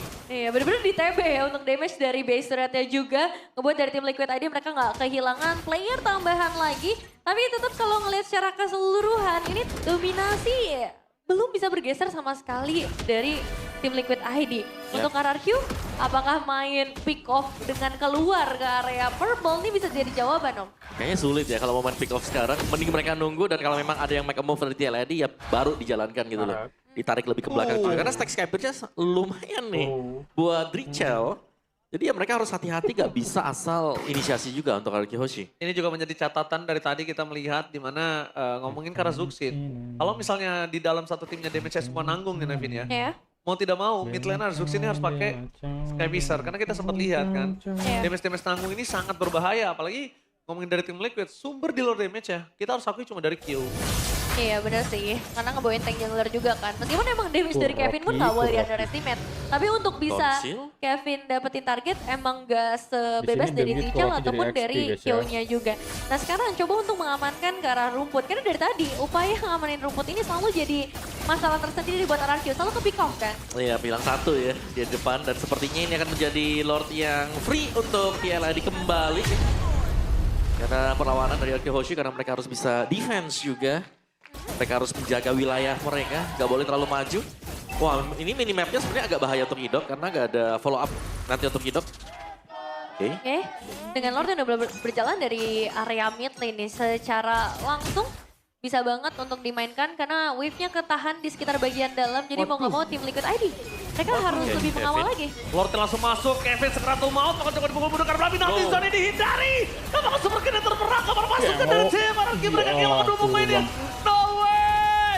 Ini bencana tim, Legend Blast itu dari Kiau. Triple kill dari Richel. Akan coba untuk fokus menutup game kali ini 2-0 tanpa balas tim Liquid. Ini kok katanya menjegal guys. 2-0 berhasil mereka amankan. Lebih memperbesar lagi kemungkinan mereka. Lihat sih harapan yang masih coba untuk diperbesar lagi oleh Navi ya. Benar. Dan asa dari RRQ untuk menarik Navi ke zona yang sangat-sangat tidak aman atau ya itu misi balas dendam. Iya. Dan juga kita melihat full hero baru dari Kuroki. Alice. Ada Alice di sana. Oke. Berhasilkah tiap-tiap hero yang akan mereka gunakan sesaat lagi? Best of 3 series. Navi Nation ready. Kingdom tetap di sini. Jadi langsung saya Piala Arena. Mana suaranya? QQ. Masih rame. Kenapa QQ? Biasa. Cukuruku kali. Cukuruku. Oke. Tapi yang sebenarnya juga hal-hal kecil dari Kaja ya Om ya. Jepretannya dia tuh sakit banget. Kadang bisa nyolong jungle lawan. Bisa ya itu pasifnya dia kan. Kan ini kan apa namanya nyambung. Iya. Kalau ada objek di depan. Oke, tapi kita akan melihat bagaimana 1v1 antara Kuroki dan juga Kars. Duo XP laner. Karsnya. Yang sekarang harus ya diperlihatkan oleh Kuroki nih. Iya, Kuroki ini harus bisa sustain ya lawan Kars juga dan dari Karsnya juga paham pastinya bahwa dari Povius ini akan sangat tanky sekali tapi tidak untuk di awal ya selama belum pegang Infernal Pursuit harusnya lebih stabil dan lebih pelan juga. Dan memang untuk efek-efek dari transaction-nya si Kaja sendiri kan ada efek pengurangan damage dari lawan kan. Jadi lumayan membuat dia kelihatan lebih tebal. Yap. Nah lihat Ring of Order ya kan sakit ya. Ngasih pressure lagi. Kakak. Tapi ini dia untuk setelan emblemnya Kaja dengan emblem support Om. Yap. Kaja support movement speed tuh ada dengan pengurangan cooldown time nih. Inspire 5% lumayan. Oke. Ini kalau gini terus-terusan. Terus quantum charge dia. Habis pukul larinya cepet nanti. Ini lari apa terbang Om? Lihat, nah ini beda nih. Kalau dari Suyo dengan juga tadi Leomordnya, emblemnya itu assassin. Ya bukan dengan marksman. Ya. Ya tergantung pilot ya mau yang mana ya. Soalnya masih terjadi perdebatan sepertinya. Buset, tuh kombinasi tuh. Projectile, injunction, udah enak banget. Iya dan suara skin board yang ini. Yang skin legend. Iya skin legend. Bikin serem ya. Serem ya. Iya. Whip. Serem ya Bang ya. Kuroki mendadak. Ada area terdepan. Sementara sekarang, Hidupnya sendiri revitalize sudah di pop up. Bisakah dirinya bertahan? Menjadi 1 poin kill untuk Navi. Yap, dan harusnya unggul jumlah tidak akan membuat dari Navi bisa langsung setup karakter tuh ya. Karena tadi retry-nya dipakai. Betul, nanti retribution yang digunakan sementara. Beberapa player milikin oleh Navi, mereka melihat dari kejauhan super kill. berhasil diusir jauh bahkan Cize. Menyembur bahkan Afro tadi mendapatkan point kill. Oke, informasi tidak ada retry tapi nggak masalah dan kita tahu bagaimana sekarang powerful-nya dari Popheus. Ini ngeganggu banget setup dan idoknya bener-bener dipegangin. Ya, jangan lupa ya Super Ken juga dikejar, Rangers nggak harus pulang juga. Oke, di depan yang lain Zeon. Hampir aja bang. Sakitnya. Ya, dan lumayan sulit ya untuk bisa adu. Mendapatkan gold crab, lihat sebesar itu loh damage dari Synchrovision. Aha, itu ya damage ke creep ya. Yep. Yang ditambahin juga. Dan kali ini di menit ketiga udah ada 1000 keuntungan dari segi gold yang bisa dipegang oleh Navi. Walaupun ya memang 2 point kill-nya ini di tangan dari Apro ya. Tapi talent prediction by GoPay, Pak Pulung versus everybody, MVP-nya Pak Ape. Kenapa? Ya kan hari ini temanya MVP-nya CEO. Oh. Tadi MVP CEO ya. Sekarang Pak Ape aja. Ya udah deh, Nah, gak apa-apa. Terserah Pulung aja. Terserah Iya. Pulung. Paling ntar ya udahlah lu udah. Ya, tapi 2 point kill awal buat Navi ternyata dipegang dengan Apro ya. Nah. Dengan ya kita lihat tadi emblem supportnya juga. Tough Boots ada, Steel Like Plate juga punya sekarang buat Apro. Tapi ya gold difference yang lumayan jauh, lihat Seonnya. Yep. Gede banget itu dia, maksudnya gak bakal Gimana bisa. kontesnya? B itu 1 bar langsung hilang. Itu udah paling kuat kayaknya. Kalau dulu kan kayaknya dengan Iritel ya. Dari kuat tuh. Nah sekarang kan lebih diperkuat lagi, Iya. ditambahin. Wow. Oke, dan masih belum ada gerakan juga dari RRQ nih untuk bisa menjawab bagaimana Navi yang luasa banget dia screening. Udah cantik anak flicker. Ada satu flicker ditarik dan selesai. Begitu baik kombinasi tidak akan bisa lepas dari Divine Judgment. Benar, itu udah didorong 2 kali loh tadi. Iya, ditarik Udah terus kena Divine. geser kan. Iya. Kena decimate juga jadi sulit tadi untuk bisa keluar ya. Apa? Oke. Gimana coba caranya mengelak dari suppress gitu? Iya, tapi untungnya juga Afro di sini nggak langsung ke fleeting ya. Dia ke defense item dulu 1. Jadi nggak terlalu banyak lah defense judgment yang bakal kita lihat dulu untuk sementara waktu ya, sementara waktu. Sampai nanti fleeting mungkin dipegang oleh Afro. Iya. Tapi masalahnya targetingnya on point juga untuk Afro kan. Iya. On point juga ya. Oke, dan kali ini turtle-nya sudah mulai terlihat. Yep. Joining out dari Cars. Oke, dan ada satu tadi Glorious Pathway sudah untuk dikeluarkan. Jizenya masih free di bagian belakang. Turtle-nya berhasil diamankan oleh Andrew Ryu. Akan seperti apa lagi pertempuran karena terlihat ada Zaman Force juga yang sudah di pop up. Dan itu dia Mystic Cash. Wow. Wah, Kuroki tadi udah sempat ancang ke belakang juga untuk kabur kan. Tapi nggak sempat ternyata pindah posisi. Kena tarik dengan suppress effect dan juga tadi Throne of Ruin yang tidak mendapatkan siapapun. Iya, lumayan sulit ya. Bahkan ada 2 item yang langsung terjadi juga secara berbarengan. Ada War Axe untuk Andoryu dan tadi ada Justice Pauldron juga yang selesai untuk Afro ya. Yang menjadi item pertama untuk dia. Langsung ya. Iya, tapi ini belum ada poin balasan dari Hierarchy Hoshi. Oke, lagi. Glorious Pathway sudah terlihat di dalam area tersebut. Mencoba untuk bisa menyelamatkan diri dan menjadi makanan kembali untuk Navi. Iya, damage-nya dari Jize juga ternyata cukup banget ya. Untuk ngelumat siapapun yang udah diinisiasiin. Karena dia udah jalan bareng nih. Setebal-tebalnya orang ketemu Gord yang jadi item lebih cepat seperti ini sulit ya. Glowing-nya udah selesai dia. Kan menuju lagi mungkin ke item yang lain yang lebih besar damage-nya. Tapi Sion akan mendapatkan top turret juga nih. Menuju ke Feather of Heaven. Ya, free banget ya untuk Deonnya juga. Tapi lagi-lagi. Di retry. Oke, ditarik. Mereka mencoba. Dapat lagi 1 per 1. Jadi kayak siapapun yang kena Divine Judgment, auto hilang. Auto hilang. Udah jelas ya karena lagi leading nih untuk Navinya. Ya jadi siapapun ya Om ya. Siapapun sekarang. Bebas, mau siapapun yang mau ditarik. Bebas selama ready ya buat Bebas ya, investigasi Bang, di ya. belakang. Ups, 2-0 tuh kemarin. Siapa bang tuh? Pelan-pelan Navi juga udah kembali memberikan tekanan nih. Siap, 6-0, 4.500. Dengan itemization yang harusnya untuk Afro akan on the way ke mungkin Kemarin gue fitting belum time. nonton, Ji. Iya. Bisa jadi opsi. Tahu dia mau Oracle? Oracle bisa. Oracle juga ada. Kita gina banget. 10% di sana. Gak perlu sering, yang penting on point ya. Betul. Yang penting hilang aja orangnya yang ditarik nanti ya dengan Divine Judgment. Iya. Even pun dari Iduk yang di depan. Kalau suppressive kan dia nggak bisa react terlalu banyak kan. Ya, dan mungkin problemnya untuk ROK Hoshi adalah hero tebal yang mereka bawakan sekarang terlihat tidak efektif karena lawannya itu Gore. Aha. Ini nanti aja kalau udah pakai fleeting time lagi ya. Kira-kira pakai fleeting time nggak? Harusnya enggak sih. Harusnya enggak, tapi kira-kira kalau emang menggunakan dari fleeting time buset secepat apa ya? Sangat sering pasti ya. Sangat sering, tiap tarikan. Benar, lebih aktif ya. Tapi lihat, ini banyak keuntungan yang bisa didapetin sama Navi. Oke, ditarik kah? Belum, nggak ada follow up ya. Ada Sidan, kenapa Jir kok gak main? Ada kerusuhan yang terjadi. Bapaknya Bahkan mereka berhasil untuk bisa menumbangkan ke arah satu outer turret. Info terkini bapaknya itu sakit. ada 3 kejadian yang cukup berbeda juga ya. Tadi atasnya dapat, turtle-nya didapetin secara sempurna juga dengan 3 yang diambil sama Navi. Dan outer middle turret yang berhasil untuk dihancurkan. Iya. Karena setiap kali ada ring of order yang kalau kita lihat kenal juga ya, kan dicetas kali. Sebenarnya cepet banget, ini bisa kabur terus si Apro.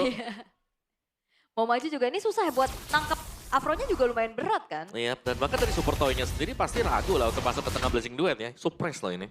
Yap. Udah gak bakal bisa ditahan lagi. Gak bisa diapa-apain ya. Yap, Cars dengan Justice Pauldron. Selesai juga untuk item kedua setelah Radiant Armor. Tanki-tanki semuanya dan jelasnya akan mengurangi. Wah, yap. Pertempuran kembali terjadi. Sebuah aksi penculikan benar-benar terjadi tepat di depan mata. Bahkan sekarang Super Toy-nya mencoba untuk bisa kabur dengan satu Blazing Duet juga. Tidak ada BMI lagi di dalam tubuhnya. Triple kill didapatkan oleh Andoryu. Yap. Wow. Wes. Andoryu. Yap. Tapi, wah kalau kita lihat memang tim fight-nya sudah berhasil dimenangkan. Dan Pak Pulung, second item buat Apro. Fleeting time. Ternyata itu tadi selesai. Makin aktif itu lagi ya. dia. Tapi tadi positioning dari Jizi juga oke kan. Yep. Dia langsung nyembur dari samping walaupun targeting dari Kuroki udah oke tadi langsung kena 2. Cuman perbedaan atribut ini udah jauh banget. Yap. Ini mau tarik siapapun akan hilang juga. Mau idok dengan darah yang tebal pasti akan tumbang. Wah. Oke. Mau bawa Holy Defense. Udah amat mentang-mentang arah gak lolos playoff lah. Tiba-tiba cuek. Dan Holy Defense. Iya tanggul saya, tanggul dia Pak. Wah, mati lampu ya, klip ya. Wow. Orang mati cuma Bahkan klip. lore terbuka ini kayaknya nggak bakal bisa dikontes sama sekali ya oleh RG Hoshi. Karena dari sisi apapun yang kita lihat sekarang, ini lagi didominasi banget oleh Navi. Ini RG Hoshi mereka nggak bisa keluar, bahkan untuk kontes mendekat sedikit pun. Kelihatan ada Apro di sana, mau gak mau mereka mundur dulu. Iya, sekarang Zeonnya juga udah semakin besar lagi damage-nya dengan Holy Crystal yang baru selesai. Sprinting time ini akan menjadi sebuah malapetaka dan Super Ken masih dengan Sky Pierce. Ya. Oke. Siapa lagi akan menjadi korban tarikan dari Apro nih? Ini Apro apa aja ditarik nih? PPKB, motor apa semua. Hah, bukan dong. Ditarik juga sama dia nih. Bukan. Hati-hati kepegang itu. Oke, dan sekarang zaman Force terlihat mulai dalam air tersebut disebut ditarik. Sedih dong. Ya, ingat, ada fleeting time sekarang di tangan Apro. Ya. Ini bakal ready lagi nanti waktu lordnya mendekat. Harusnya ya, ini bakal sempat untuk menunggu lagi cooldown dari Divine Judgment-nya Apro. Dan sementara itu juga flickernya masih ready Om. Ya, itu. Jadi bisa maksa keluar player hierarchy. Ya, karena kalau kita lihat memang lumayan kena efek slow ya. Oke, dan zaman Force kembali terlihat. Zeon benar-benar memimpin untuk bisa memberikan damage. Dan di bagian tengah sepertinya satu Bestara sudah berhasil dihancurkan, bahkan di bagian bawah sudah akan terbuka karena Lord akan masuk pula. 2 Bestara berhasil dihancurkan, bahkan di bagian atas. Ada Super Ken mencoba untuk bisa ngebeli sedikit waktu, tapi di bagian bawah ada satu defensif yang terbuka. Ditarik lagi dengan satu defense judgment. Tapi sepertinya berhasil dihilangkan. Apronya pula sempat hilang sementara sekarang. Pemain-pemain dari Navi mereka berusaha untuk bisa mendapatkan kemenangan secara cepat dan secara langsung. Dan selesailah sudah karena base-nya terbuka. Dengan begitu. Kata-kata yang sangat singkat tapi mengandung dolar pink. Wow, sebuah dominasi yang diperlihatkan. Supras Evac kombinasi dengan adanya Kurt. Benar-benar mengacak-ngacak. Ada Pove, ini Pove Tapi tutup KO. banyak kan. Highlights, oke, Baxianya di jungle. Buset. Ini 3 badan ya buat Navi. Ya, berarti sangat-sangat mengandalkan Zeon ya. Ya. Untuk nge-deliver full damage-nya nanti. Dan juga sebenarnya bisa ditutup dengan adanya Sky Pierce dari Chusin sih.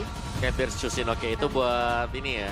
Lebih menjamin kalau ada yang mau kabur karena memang damage mereka kecil. Cuman harus hati-hati banget nih karena Lilianya bakal pegangin hero seperti Terisla, Baxia, Hylos. Ini makanan dia. Ini 3 tembok ya boleh? Iya. Beton, baja ringan. Waduh. Satu lagi apa? Triplek. Lah. Gipsum. Game sumpah. Ya apa terserah. Rapul. Bata. Semen? Lu gue batain lu lah. Maaf dah. Marah terus. Oke. Dan ini dia game yang kedua. Akankah menjadi 1-1 atau ini semua akan berakhir 2-0?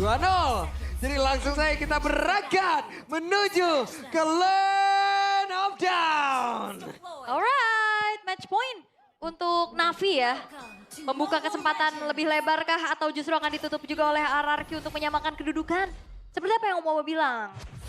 Lilia ini bakal magangin hero-hero frontline plus juga clear-nya cepet kan? Yep. Nama Chow lagi. Yep. Tuh lihat apro-nya. Oke. Buset. Oh, maksa juga ya apro ya. Iya. Revitalize ke trigger soalnya. Ya sakit, sakit kan, Angry Gloom. Dikasih not Bau balok. Kasep. Lumayan akumulasinya, cuma bagusnya memang kalau untuk Hylos sendiri adalah waktu Poveus lagi lompat nih. Ya. Dia tuh bisa kepegang Poveus. Tapi lihat deh, Zeon di Rasanya laning ini dari nggak tadi upload agresif berita banget. Esports Agresif atau bikin banget. jadwal. Dan selalu kayaknya bisa menang juga deh di lane-nya Si dia. Bro ya. udah banyak duit guys, Karena untuk pakai hari tadi ngapain menangnya bikin kan jadwal karena bro. dapetin Capek doang gold yang crab. ada. Ya. Banyak banget gold crab yang dimakan tadi dengan Zeon. Oke. Tapi kan sekarang Haritnya Indah ya. Indah ya ke Super Toy ya. Mhm. Oke. So far untuk keduanya masih terbilang cukup aman juga. Belum ada gerakan lebih lagi yang dilakukan. Tapi saya talent emblemnya nih. Bau upper ya. Wah, Emblem, tipis-tipis plating deh ya. ya. Full emblem tank ini berarti buat Apro. Tenacity, Wah. Vitality, Oren Kontrasi. semua tuh ya. Heeh. Nah ini tembok bata nih warna begini oren. Bata semua ya dia. Bata nih ya. Oke. Tapi ke arah bottom lane udah mulai dipegangin nih Karsnya biar gak bisa leveling dengan aman. Tapi enggak, ternyata gak dilanjutin lagi. Ya. Masih aman juga nih. Nah ini loh gerakannya bertiga mulu nih kita lihat dari Navi. Hati-hati. Oke. Akan menabrak ke arah siapa? Oh. Wait. Tahu dalam ya. Ya. Balik Andorio. Untung power steering nih ya. Betul. Langsung muter lagi. Kalau enggak nabrak tembok lagi tadi tuh. Tembok viral lagi jadinya. Oke. Sementara itu Kars harus mundur tapi tadi ada pergerakan dari Dok. Wah. Langsung belok juga deh tadi ya. Oke. Tapi Turtle sekarang sudah mulai terbuka juga. 4 versus 4 terlihat. Akan seperti apa nih ya. Dari perebutan untuk Turtle-nya. Dan Andorio menabrak. Masuk ke belakang dan mereka. Mendapat langsung ke arah dari Kuroki Bang. Untuk sekarang ada satu belajar Joet. Dan Zeon mendapatkan poin kill. Wow. Penalty zone. Flicker. Dari Kars juga. Yap. Gak cuma itu sebenarnya adalah bagaimana Navi memaksimalkan Super terrain yang mereka bawakan sekarang ya. Expanding River. Dan itu kita melihat adanya Zeon yang hadir dengan melakukan sebuah blessing duet. Cepet ya. Yap. Wah tapi bawahnya juga udah mulai ke plating tipis-tipis nih. Ngebuat dari Karsnya cukup bisa mendapatkan beberapa tambahan dari segi gold. Perlahan Navi kembali untuk bisa mendapatkan early game advantage mereka Om. Yap. Si Zeon juga rajin ya tadi, jalan ke tengah. Terus ngambil tuh ya satu wave, ada 4 minion di sana, balik lagi ke top. Jadi goldnya harusnya Zeon ini lumayan unggul lebih lah dibandingkan dengan Super Toy juga. Apalagi di awal-awal nih masih Kira-kira early sama banget, namun udah di hitungannya upper 1 point antara kill. King Evos, Roar sama Itu Dewa masih apa Sep? mungkin menjadi modal Harapan utama gue lagi sih untuk Evos Dewa. Bang. Tapi Afro. Oke, Apro sendirian. Apro berhasilkah dia mendapatkan? Harapan gue sih Bobek kapan dengan Evos ya rekan-rekannya harapan dan gue ya. benar. Cuma nggak tahu dah. Apro pun selamat. Ya, burst pathway-nya nggak mundur ya, maju. Revitalize-nya nggak ada loh tadi. Gak ke trigger ya. Gak ke trigger. Karena emang Masih belum ready ya. baru nongol juga. Belum ready tadi. Apro? Oke, dan Apro percobaan selanjutnya Revitalize. Hanya untuk waktu sesaat sepertinya. Keadaan berubah. Masing-masing roamer menghilang. Tapi Andorio masih ingin lebih ada retribution tadi seperti udah langsung di pop up juga. Dan flicker kali ini dari YSKL. Ya, YSKL karena cukup pop. Tapi Super Toy. Tempat yang lain. Iya deh. Tebal ya. Yang kena Baktia soalnya ya. Oke, sementara itu serangan balasan dari Zeon. Masih cukup santai Super Toy. Masih aman banget. Bahkan kayak gak terlalu banyak berkurang ya. HP-nya, damage-nya masih belum terlalu terasa karena baru kelihatan nih untuk first item priority-nya. DHS buat Zeon. Nah kalau ada DHS-nya baru Gue juga berasa Evos ya. gak Tadi masih berarti gue jadi Evos fan atur untuk bang. Andorio, mid-nya masih tetap bisa dipegang oleh Navi juga di mana turtle-nya sudah mulai akan spawn. Dan sepertinya dua tim ini mau nih ya buat dapetin turtle-nya. Tapi Zeon sudah mulai lebih dulu bergerak dibandingkan dengan Super Toy. Ya, clear cepat ya. Hati-hati. Oh. Wah, ini disinari loh sama Jize. Yep, dan 5 player. Idok. Dari Navi mereka bersiap. Cepat untuk bisa menendang arah satu player dan Idok berhasil mendapatkan langsung ke arah JC. Tapi ternyata itu pun tidak akan dibiarkan begitu saja dengan sangat cepat oleh pemain dari Navi. Karena udah ada balasan yang terjadi. Maka untuk sekarang ada 2 player yang dimiliki oleh Hierarchy pun lejap seketika. Andorio udah masuk jauh banget ke dalam area defensif. Tapi di pada berbeda Super Toy. Benar-benar ditampol oleh Pak Lucas. Waduh, ini bakal menjadi kerugian yang besar lagi untuk Hierarchy. Mereka kehilangan 3 pemain. Mereka juga nggak dapetin turtle-nya. Ya, dan Andorio juga ternyata ada di tengah ya tadi ya.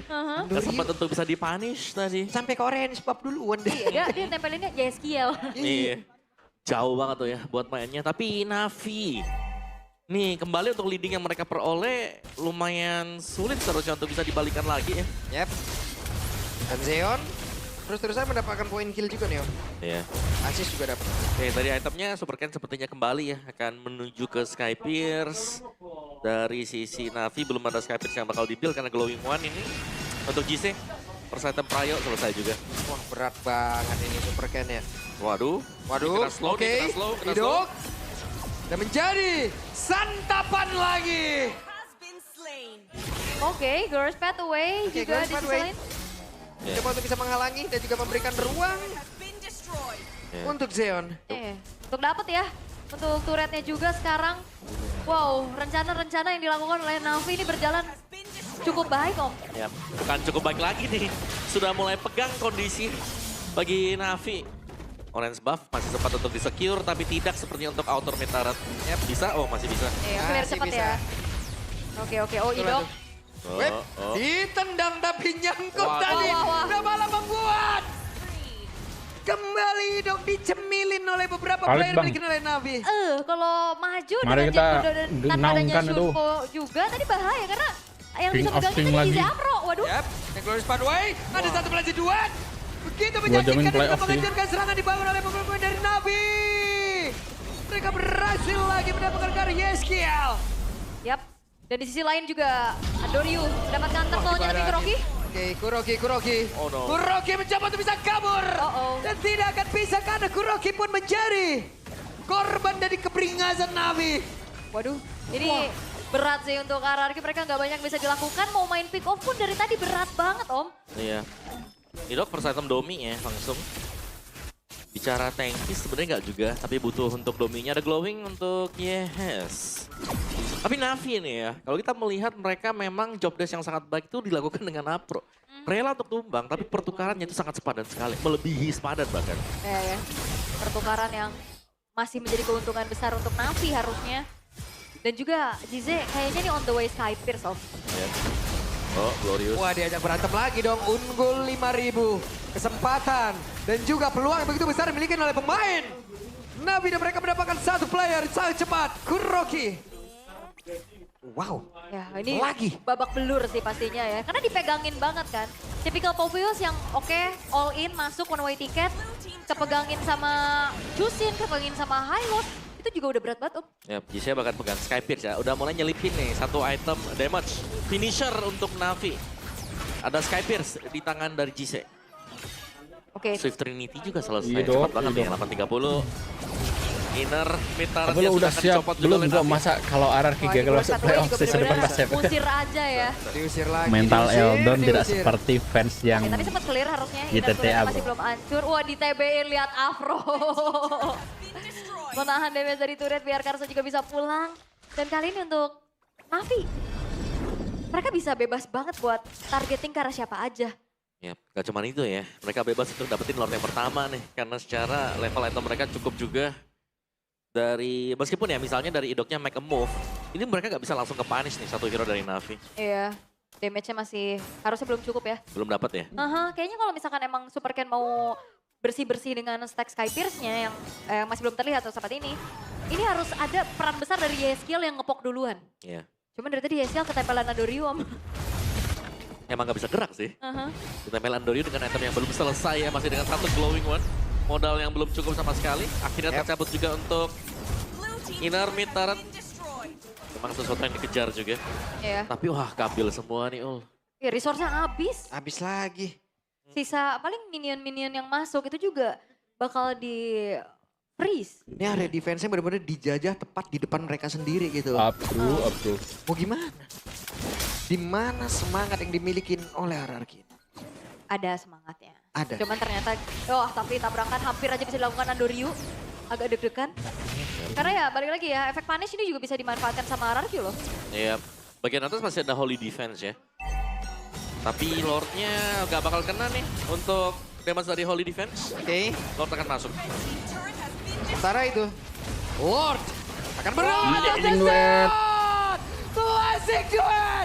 Yes, kill down! Kuro kill jump! Menjadi sebuah keunggulan yang dimiliki oleh pemain dari Navi. Mereka bersiap untuk bisa menutup game ini. Karena Lordnya pun masih ready steady. Apa yang akan terjadi? Navi mencoba untuk bisa mengatakan damage. HIDUP pun langsung jam seketiga. Wave minion masih akan masuk lewat tengah pula. Hanya menyisakan beberapa player saja. Mau pakai S17 juga sama aja bisa menerima. Begitu banyak attacking yang dilakukan oleh pemain Navi. Dan sekarang bestnya selesai. 2-0. Harapan semakin diperlebar oleh Navi. 2-0. Buat adu retri masih oke, bisa kabur juga. Cuman jangan sampai ketangkap dengan ini sih, Marcel yang bahaya. Kepotret ya? Kepotret dia kan ada berhenti bentar kan. Platinum step nih, bukan yang golden hour nih. Iya ya. Pasifnya dia platinum. Nah itu yang bahaya yang platinum. Wow. Karena nggak bisa langsung kita ngedeliver damage, nggak bisa langsung tonros. Berhenti dulu baru tonros. Ya bikin sedikit miskalkulasi lah ya. Iya benar. Oke. Let's go. Ini pastinya lagi banyak juga yang berharap untuk hasil di match ini akan menjadi milik siapa. Karena kita akan preview dulu pastinya untuk di game yang pertama akan seperti apa. 3 Purify, wow dibawakan oleh Alter Ego. Karena respect dengan Kalea ya. Yup. Which is 30 FV itu bakal membuat Moreno happy. Moreno dan juga Nail. Iya, Indonesia juga happy nanti. Oke. Dan derby STM ke-39 akan kita mulai. Jadi, Troopers dan juga Alter Jam, kita berangkat menuju ke game yang pertama FPL Arena. Mana suaranya? Let's go. Rame. Iya, oke. Terdengar 40% Champs, 40% Troopers, 10% Infosfam sama anak dewa. Masih ada di belum pulang, masih nunggu match ini ya. Oke, tapi untuk bagaimana kali ini penguasaan dari River-nya juga masih aman. Tapi Shogun. Lumayan ya. Lumayan nih. Lumayan kecil, masih bisa nge-regen pastinya. Ada Uranus juga. Tapi Nailnya diganggu nih ya, karena Platinum Snap hanya akan dicicil juga. Iya, padahal nggak yang terlalu gimana-gimana ya, tapi emang nge-vision aja. Tapi Nino. Nino. Namun ada bala bantuan mendadak. Alek hadir. Oke, itu tadi scavenger-nya dapat Alek ya? Alek kayaknya ya. Iya. Wah, itu lumayan banget pastinya, tapi udah mulai terangkat, tapi Oke, Nino terancam keadaannya. Nino sangat-sangat berbahaya, tapi Shogun cair ini mah. Oke, dan Shogunnya juga nggak ngasih space ya Ninonya. Oke, ternyata masih sempat untuk bisa mendapatkan satu gerobak terakhir. Tapi ini dia emblemnya nih, Leomord, emblem Marksman. Standar ya, Trill, bawa killing spree juga. Lancelotnya emblem Assassin, ada Swift yang dipakai. Arvi langsung menuju ke Magic Shoes. Langsung mempercepat berarti adanya cooldown reduction 10%. Dia juga bawa Inspire nih 5% potong cooldown reduction. Belum lagi nanti ditambah lagi ya. Iya. Dari Starliu. Set. Oke. Galak banget Arvi. Kalau belum nge-damage belum mau balik kali tadi tuh dia. Benar, Nail. Oke, sementara sekarang Nail mencoba untuk bisa mengatakan damage ya kan, balik lagi. Balik. Oke, tapi Shogun kali ini harus bertemu dengan adanya Yazuke juga. Cuman dengan adanya 3 Purify ini memang targeting dari Kaleanya bakal lumayan susah ya Om. Cuman ya ini bakal jadi kesempatan buat Nail gak sih? Yap, Nail ada ya. Balik lagi sih masih ada Nail, Shogun dan juga Moreno. Trigger-trigger selanjutnya mungkin bisa dihadirkan juga oleh Moreno itu sendiri dari projectile ya. Tapi sekarang terlihat Mystic Cushion tadi dari keluarga, tapi totalnya berhasil diamankan oleh Yazuke. Sementara sekarang Nino di bagian belakang sendirian melawan 3 player. Tapi sejauh ini Nino tidak bisa ada blessing duet. Eman mendadak masuk tapi masih bisa dijangkau lagi oleh Hijume. Ya, Turtle memang didapetin oleh Alter Ego, tapi setidaknya Big Troll mereka bisa mendapatkan 1 poin kill dan itu dia. Purify tidak bisa menjawab bagaimana kejaran antara Nile dan juga Eman terutama. Ya enak banget ya, tinggal masuk karena itu dia. Cooldown dari Purify juga yang memang cepat ya, karena hanya mengandalkan movement speed nih, bukan yang langsung tiba-tiba hilang dari titik mereka menggunakan battle spell. Dan Shogunnya juga tadi enak banget, udah tempelin aja. Iya. Mau ngapain Purify juga nggak akan bisa lepas dari kejarannya Shogun. Tapi di data prediction 3-3 ya. Ya. Tapi wah 2-0 semua. 2-0 Ya. semua. Bang, historinya nih 2-1 semua. Enggak 2-0. Tapi Saya tuh. MVP-nya kenapa Koet? Saya mau MVP-nya Koet. Sama loh Mirko juga. Iya. Koet juga. Koet juga. Semangat Koet. Kalau saya masih percaya Nile nih. Masih ya. Nile. Let's go. Oke. Tapi terlihat Nino juga sekarang udah gak terlalu terkurung ya di zona defensifnya setelah kena cicilan-cicilan dari Shogun. Dan so far ini dari BSDM yang cukup menegangkan karena gak banyak poin kill yang tercipta loh. Itu dia sih, lebih ke meninggalkan culture ini ya. Dari Culture baku hantam ya. Iya, baku hantam lebih ke objektif. Oke, tersedot dikeroyok habis-habisan. Berhasil ditarik lagi. Menuju ke dalam arena pertempuran dari Alter Ego dan selesailah sudah. Ya, Gengging berhasil ya menuju ke arah Shogun juga karena flickernya dalam keadaan cooldown. Apakah history Onyx Emperor 19 terjadi sama BTR pas set? Sama banget ya. Ya. Tiba-tiba Retribution memang dipakai tadi oleh ya. Yazuki, tapi seharusnya bakal ready juga ketika ada progress untuk mendapatkan turtle yang kedua nanti. Gak terlalu jauh untuk ekonomi dari masing-masing tim juga. Finn ini kita harus menunggu aksi dengan angkatnya satu hero. Tapi kayaknya Finn juga nunggu ya. Iya. Kalau battle spell Purify-nya ready, dia nggak bakal ngangkat. Harus juga. ada yang nge-trigger dulu nggak sih Om? Nah itu tadi. Yang nge-trigger siapa lagi nih? Projectile oke lah bisa kalau connect. Kalau enggak, apa kira-kira Om? Oke, sekarang Golden Hour-nya connect karena dua player di bagian belakang. Tapi turtle-nya diamankan oleh Nile. Kembali Nino bekerja keras, sementara sekarang coba lihat double kill berhasil didapatkan oleh Nile. Mencoba untuk bisa mendapatkan lagi Kardari. Hijumi dan triple kill for Maniac. Dia berhasil diamankan oleh Nile. Tidak ada yang bisa menghentikan Nile. Maniac di menit ke-5.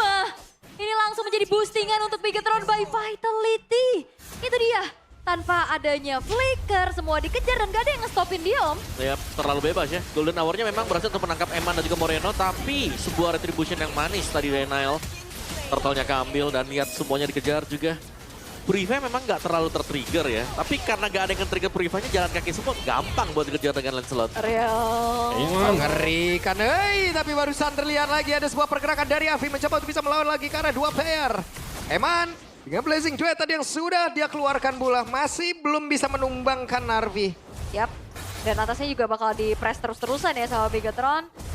Oke, masih bisa sedikit ditahan inner turret di atas, cuman kalau dilihat dari Alter Ego, sisi pasti mereka untuk bisa menghentikan Nile juga lumayan susah ya Om ya. Kayak timing buat Torrent ataupun Golden Hour yang punya crowd control besar, itu harus tepat waktu gitu loh menuju ke arah Nile. Ya, kayaknya gak bisa sih, bakal licin banget ya susah buat ya. Nile-nya juga ya. Terlalu licin kalau buat Nile, kecuali memang itu tadi ya, pas torrentnya yang bakal bisa di-dodge dengan Tomros. Jadi kayaknya untuk objektif ini bisa jadi sedikit ini sih pancingan ya untuk Bigetron by Vitality kalau mereka mau memulai sesuatu. Karena lihat setelah Maniac dari Nile-nya, gold-nya leading dengan sangat-sangat jauh sekali. Iya, 1.700 sendiri tuh ya. Iya benar. Perbedaannya. Karena ya udah ngantongin banyaknya keuntungan juga dari Turtle, plus juga tadi dapetin full kill participation berarti. Yang tinggal targetingnya bebas mau kemana aja. Yep. Nah ini dia buat Turtle nih ya, yang kita bilang tadi bisa jadi bahan ya untuk Bigetron by Vitality. Kalau mereka mau coba untuk melakukan sebuah team fight dulu, Nile di tengah. Oh, ke-trigger ya. Yep. Heaven's Wrath-nya juga, cuman kalau ngelihat dari Alter Ego juga lumayan minim dari frontliner gak sih Om? Jelas, karena badannya kan cuma mengandalkan Nino ya jatuhnya sekarang. Nino juga itemnya masih Radiant Armor, which is gak bakal bisa menahan damage dari Tom Rosmael. Dan Turtle yang kedua. Onyx BTR di leg 1, Onyx kalah, udah pasti Onyx leg 2 balas dendam sama BTR 2-0. Tapi kalau back to back menang gimana tuh? Gak ada yang mendekat sama sekali dari Alter Ego tadi. Season kemarin kan leg karena kedua semuanya harus menang berjalan untuk farming juga. Sementara dari minimapnya di bagian atas dan juga bawah. Ini untuk outer turret sudah diambil oleh Bigetron. Oke. Bawahnya tadi sempat sedikit didorong sama Nino ya, cuman nggak bisa terlalu lebih jauh lagi. Dan Eman, ini diam-diam juga Trinity-nya akan segera selesai. Wah bakal bisa join the fight nantinya untuk Emannya juga. Sementara itu ditahan, gak ada inisiasi berlebih satu sama lain. Mereka nunggu next objektif untuk menjadi zona peperangan selanjutnya harusnya. Ini benar-benar BTR ngasih kombinasi hero yang membuat Alter Ego bingung sama spellnya nih mau pakai yang mana Om. Iya, Kalau pakai flicker ketangkep, kalau pakai purify kekejar. Nah, itu dia. Pilihan ya, tapi memang lebih safe-nya pasti purify karena ada Kalea kan. Mungkin lebih pasti juga untuk bisa menghindar. Di purple buff sudah mulai out. Oke, karena tadi mereka mencoba untuk bisa memberikan perlawanan. Tapi tidak. Tapi tidak. Buat Oren yang miss ya tadi. Tidak kena dan dia lebih memilih mundur. Ya, nggak bisa dilanjutin lagi juga ya. Udah nggak ada toren momennya juga. Tapi dengan adanya pencurian menuju ke arah purple buff dari Yazuki ini semakin ngehambat levelingnya dia lagi Om nih. Wah, bukan menghambat lagi, ini beda 4 level ya. Dibandingkan dengan Nile sekarang. Iya, 4 level. Iya, jadi kayaknya Alter Ego mereka bisa, dari Bigetron ya, Bigetron by Fatality mereka bisa coba untuk main tabrak sekarang. Karena untuk item damage yang dipegang dengan Nile, ini siapa yang kegores dengan Thornbros itu Halvetsu pasti hilang. Sakit banget loh, ada Endless Battle juga yang selesai. Iya. Dengan Endless Battle beres, ini mau ke penetration lagi, bisa ke Malefic, bebas deh ya. Dalam keadaan unggul, well farm banget pasti untuk Nile-nya. Dan ya, makin diperparah lagi keadaan untuk Alter Ego dengan hilangnya resource dari jungle. Banyak banget yang hilang. Buff-buff habis semuanya. Dan kali ini untuk Lord yang terbuka juga bisa jadi cepat nih bakal diambil oleh Bigetron by Fatality. Wah. Oke. Sementara tadi BMI. Eman kembali lagi menuju ke area belakang, mempertahankan dari archery-nya. Waduh, enak banget nih sekali masuk ya. Blazing Duet selesai itu ya. Moreno-nya juga free banget ya di belakang. Dia kasih Mystic Projectile tuh. Tanpa harus khawatir gitu loh. Masuk juga ini di depannya udah ada Shogun juga. Loh. Dan Nino diusir jauh banget dan Eman berhasil melakukan itu. Ya, di babak belur kan ya, biar Ninonya nggak bisa terlalu depan juga sebagai frontliner dari Alter Ego untuk mencari informasi. Arvi ternyata yang sudah ada di area dari Lord, tapi Lordnya juga nggak langsung buru-buru di burst sama Bigetron. Udah mendeteksi di mana keberadaan dari Alec. Yap, ini masih kiting ya untuk masing-masing. Oke, Blazing Duet. tapi barusan terlihat ada Blazing Duet sepertinya yang sudah tertrigger. Ya, Barbiel juga tadi udah ditunggangi ya sama Yasuke, tapi Hijume. Oke. Hijume, Crimson Bacon mau tidak mau. Harus dikeluarkan pula sebentar sekarang. Pertempuran yang terjadi. Ada satu golden hour bahkan sekarang Yasuke mencoba untuk bisa mendekat. Namun baru saja melihat pergerakan dari Nino. Berhasil dia mendapatkan lagi karena Imana berhasil sepertinya. Namun di tempat yang berbeda Hijume malah menjadi korban. Double kill berhasil didapatkan kembali oleh pergerakan Nile. Looking for the triple kill. Yasuke mencoba untuk bisa mempertahankan diri tapi tidak bisa. Yasuke down. Triple kill untuk Nile. Yes, triple kill itu dia. Sebuah damage yang begitu terasa dan bahkan sustain banget dengan adanya brute force juga di dalam tubuh dari Nile. Yap. Dan ketika semuanya fokus untuk mendapatkan Eman ya, Nile ada di sana dan bekerja juga. Dan ya sekali lagi kita melihat tidak adanya purify yang memang bisa di-trigger oleh pemain Alter Ego nih. Semuanya memang masih nge-keep sampai dengan kena Tsunami Slam. Tapi itu berarti akan bisa dikejar oleh pemain Bigetron. Gak banyak ya momen Tsunami Slam sebenarnya. Gak banyak, emang disimpan. Lebih ke Tidal Strike. Iya. Ya udah. Tunggu lagi ya kan, kalau memang purifnya ke-trigger itu bakal dikejar dengan Tsunami Slam. Swift Trinity untuk Eman selesai. Pembedanya jelas ini terlihat dengan sangat luar biasa ya. Nile leading hampir dengan 4.000 gold. Dengan satu buah maniak, dengan juga triple tadi. Cukup, dia bisa mendapatkan 7 poin kill. Ya, nyayur ya. Yap. Oke, Shogun. Wah. Oke, retreat lah terdengar untuk nge-secure ya. Shogun mode mancing ini. Kenapa mancing? Iya, ayo pukul aku. Benar. Oke, Lord sudah mulai ditemani oleh Moreno juga yang akan menjadi sebuah teror untuk Alter Ego. 3 base turret udah ke-expose untuk sekarang. Akan seperti apa lagi upaya dari Bigetron? Yap, Lord akan bertamu di area mid. Sementara itu, buset damage-nya dari Nile. Ada Phantom Execution, sudah terlihat. Sementara itu, Lord bisa dihilangkan. Yap, Lord masih aman ya. Tapi tidak dengan pressure yang masih dipegang oleh Bigetron juga. Projectile dan Mystic Ghost! Crimson Bacon! Hijume mencoba untuk bisa menangkap karena Shogun dan pertempuran yang kembali terjadi di 2 titik. Yap, flicker ya untuk Shogun untuk keluar juga. Tapi Nino. Oke, masih lanjut lagi. Conros terlihat tapi Nino Nino masih bisa kabur dan blazing duet dari Hebat. Mencoba untuk bisa mengantarkan damage-nya. Itu juga tadi sebuah Tonros sakit sekali ya menuju ke arah Alek yang harus hilang. Wah, ini belum selesai nih serangannya. Masih di build up lagi, masih ada super minion wave di area mid. Ngasih lanjut nih ya. Tanpa adanya Alek, 4 player saja. Oh my god. Flicker. Dan menghilanglah sudah Moreno. Mistika juga Flicker. Projectile kembali mengganggu. Tonrosnya sakit banget Yasuke. Di atas kuda mencoba untuk bisa mempertahankan satu phase utama aja. Sementara untuk sekarang Nino masuk. Tapi tidak bisa karena hebatnya Free. Wow. Bigatron by Vitality. Bagusnya Bigatron kalau game pertama kalah, game pertama menang, game kedua menang gitu. Oke. Apakah adegan tabrak-tabrakan seperti layaknya derby STM seperti biasa kita lihat akan terjadi? Atau akan tetap mereda seperti di game sebelumnya? Oke, karena kita akan menjadi saksi ya bersama-sama. Akan seperti apa berarti ini derby STM di regular season terakhir ya di ini ya. Betul, di season 17. sebelum masuk playoff ya. Iya. Kalau ada lagi di playoff. Bisa jadi, karena kemungkinan itu tetap masih ada.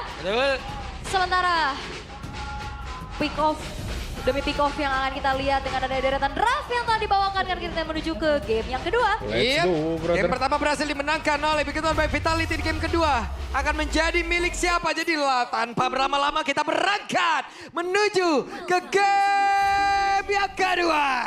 Alright. Oke, tapi terlihat lagi untuk bagaimana Glue yang akhirnya muncul setelah mungkin di minggu ke awal-awal ya di leg pertama. Glue ini sebagai roamer Prayo dengan win rate yang cukup tinggi. Terus hilang habis itu kan. Drop. Ya, kemarin muncul lagi sempat dibawa dengan Leoni kembali. Yep. Jadi sekarang kalau kita lihat memang secara pressure mungkin untuk di area mid dari Morenonya lebih duluan untuk bisa memberikan poking damage dan juga bisa memberikan pressure karena Void Crystal ya, range-nya cukup jauh. Iya. Ini akhirnya setelah sekian lama ya. Ih, keambil. Waduh. Nah tuh lihat tuh Patrick mukanya. Langsung happy dia ya. Mukanya itu. Ya, lumayan pastinya Little Wonder untuk Alek ya, tapi udah mulai dicicil juga. Oke, dibanting sementara sekarang. Masih sempat-sempatnya Alek nampol ya. Ya. Dan kan Vincent ini bisa nge-heal kan nanti, jadi enaknya kalian ya nggak perlu lebih ribet mungkin nanti untuk partnernya harus recall juga. Masih aman bagi Uranus, Emblem Fighter untuk Yujong nih. Ada Festival of Blood juga versus Tenacity. Jadi Shogun lebih mengincar untuk lebih lama ya stay di lane. Ini sama dengan emblem yang dibawakan di game yang pertama. Buset lah. Habis sebuah lompatan indah tadi seperti dari Yasuke, cuman belum kena. Loh, malah sekarang Alek ya. Iya pergi tuh, pergi dengan bahagia dia. Iya nggak kena. Dengan angkat tangan ya kan? Iya. Angkat tangan sambil angkat kaki dia kan? Lari soalnya. Web di tempat yang berbeda. Solo kill. First blood dari Yasuke. Yap, itu dia. Solo kill yang langsung dapetin target utama. Nail. Yap. Bahkan Shogun belum level 4 dulu nih sekarang. Yep, langsung dihajar ya tadi ada 2 player yang miliki oleh Bigatron by Vitality mencoba untuk bisa mendekat ke arah Yasuke tapi malah dibalikin saja Nino. Mencoba untuk bisa mendekat. Ada satu Petrify tadi seperti udah langsung digunakan. Bahkan untuk sekarang coba lihat ada Finnya yang langsung menghilang. Dengan 1 poin kill tambahan lagi dimiliki oleh pemain-pemain dari Alter Ego. Yap, oke udah mulai babak belur ya untuk Yasuke-nya juga terpaksa untuk mundur sekarang. Tapi apakah akan ada kontes yang bisa dilakukan karena HIDUP akan mencari informasi dan Arki-nya udah join. Ya, bisa diusir nih ya karena ada Alek juga yang kembali masuk dengan slam-slam dia. Cukup annoying memang meskipun belum punya grab-grab nih. Kalau udah punya level 4 bahaya banget Alek. Yep. Sementara itu, 5 player sepertinya sudah mulai berkumpul di masing-masing tim kuda untuk bisa mendapatkan karena turtle yang berhasil direnggut oleh Nail. Yep, secara level soalnya juga kecap ya untuk Nail-nya. Imbang dan retribution power dari Nail tadi berhasil untuk bisa membuat setidaknya ada bayaran atas kerugian yang mereka alami untuk Bigatron. Yep. Tapi masih rugi juga ya karena 3 poin kill tertinggal untuk Bigatron by Fatality. Ya thanks-nya pasti mereka masih dapetin buat turtle-nya tadi. Bahkan untuk kedua gold lane-nya bahkan sampai join ya untuk ada melakukan team fight. Ya lumayan ya, ketolong expanding river kan. Dan akhirnya kita ngeliat ada banyak kejadian yang terlihat dari 3 menit pertama ya Pak. Iya. Tabrak nih ya, bahkan turtle-nya baru dapat di menit ketiga ya. Bore, akhirnya mereka team fight. Betul. Dan yang bahaya juga ini untuk Megatron ya, mereka harus aware dengan rumputan yang ada karena surprise attack juga akan bisa dilakukan oleh Yasuke. Begitupun dari Finn. Nah, ini pick off siapa yang nantinya akan lebih berjalan untuk satu sama lain, Om? Betul. Masih sempat dapat.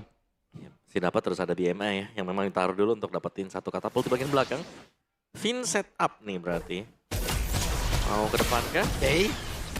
Hero strike. Jauh, gak bisa. Jauh tadi kemana itu? Terlalu jauh, tapi ada purple yang bisa jadi akan coba untuk diadu oleh Bigetron by Fatality atau enggak ya. Oke, lebih ke mincangin aja untuk sisi samping creeps dari jungle milik dari Alter Ego. Itu yang ngebuat dari levelingnya Nile juga masih unggul bahkan ya. Dengan satu poin dead yang harus dia terima, Om. Ya, cuma di early kan tadi juga. Iya. Di spawn time-nya juga lumayan cepet. Oke, tapi RV sepertinya memberikan sebuah impact balasan. Eman menyelamatkan diri dengan satu blessing duet yang dia punya. Iya, dia blessing duet sampai pahit. Jauh. Hey. Arvi belum tertrigger purify yang dia milikin. Yap, sementara untuk sekarang coba ya. Ada satu real world manipulation yang memang sudah dikeluarkan. Iya, kopian dari Hidup ya, IMU-nya. Dan itu akan menjadi informasi resource yang cukup baik juga, walaupun Yap. Apa yang terjadi? Bantingan sudah terlihat. Dan turtle-nya berhasil diamankan mulai Yasuke. Sementara coba lihat di bagian belakang ada pergerakan. Di mana Nile malah menjadi korbannya pula. Alek benar-benar menambah beban kehidupan untuk Nile. Ya, targeting yang lagi-lagi optimal ya untuk bagaimana menangkap ke arah Nile. Gak bisa kontes lagi karena retribution dan bahkan Nile-nya juga tumbang nih, Om. Yap, tuh banyak objektif yang langsung dipegang oleh Alter Ego tadi. Yep. Dan ya purple buff ini mahal banget sebenarnya ya, karena akan menekan mungkin untuk Nile-nya juga. Sudah harus mendapatkan death yang keduanya juga tadi. Kalau kita lihat memang goldnya swing ke Alter Ego dan ini adalah draft yang mereka mainkan, menang di early tabrak aja. Jadi lebih ke Yap. Satu lompatan lagi, tapi masih ada purify. Aman udah. Ya, dan itu juga relax. Shogun ya, ada Regen juga untuk Shogunnya. Sehingga tidak berhasil untuk ditumbangkan. Mungkin beda cerita kalau ada follow up damage yang lain loh. Iya. Masih harus lebih bersabar mungkin ya untuk Bigetron by Fatality juga. Yep. Dimana mereka akan mengandalkan ya full damage dari Eman dan juga Nile. Which is ya kalau dari Eman harus tunggu. Kalau dari Nile-nya lagi patah di early. Karena ada 2 poin death yang sudah diterima. Sementara itu, di tempat berbeda, ada satu bantingan Tsunami Slam terlihat. Namun Yasuke membalaskan juga dengan Spatial Migration. Bahkan Pylon Requiem lalu ditambahkan lagi beban kehidupannya. Shogun berhasil langsung dihilangkan yang sangat cepat. Bahkan Black Dragon Bomb tadi langsung opening. Menuju ke arah beberapa player guna untuk bisa dihantarkan damage-nya sambil belum ada lagi. Pergerakan yang memang benar-benar bisa dilakukan oleh pemain dari Alter Ego. Karena Bigetron by Fatality memberikan perlawanan. Yap, 2 poin kill bermain juga di area turret milik dari Bigetron. Mereka manfaatkan tapi Eman. Ada BMI dan sekarang bisa dia bertahan. Tapi ditambahkan lagi beban kehidupan. Wow, Alek. Jadi sebuah masalah untuk Bigetron. Benar-benar jadi beban dia, Om. Ya, karena tadi kalau kita lihat dari Bigetron by Fatality juga mereka bisa mengejar loh ya. Karena tadi terlalu overdive dari Alter Ego. Di mana memang Nino bisa masuk dengan Black Dragon Form-nya nyumbangin Petrify tapi tumbang dan ada lagi yang tumbang di sana kan. Cuman memang nih, Alek yang sepertinya bisa pegangin pemain-pemain Bigetron yang lain. Iya, Alek bisa, Nino juga bisa. Iya. Tinggal pilih nih, job desk-nya kemana. Yep. Nino bisa tempelin nanti yang mungkin ke arah Moreno, Alek yang kenal lagi. Tinggal gimana caranya momentum yang dicari. Oke. Ada suara flicker dari Finn tadi. Gak ada yang tahu Pin, santai Pin. Santai. Hey, ada satu bantingan. Mekanik guys. Udah langsung terlihat zaman Force. Namun untuk sekarang Black Dragon Bomb udah langsung dikeluarkan pula. Sementara tempat berbeda. Shogun bukanlah menjadi satu pilihan yang tepat untuk bisa dilumar habis secara cepat pula. Tapi Nile dari kejauhan langsung saya melirik guna untuk bisa mendapatkan lagi karakter turtle tersebut Yasuke.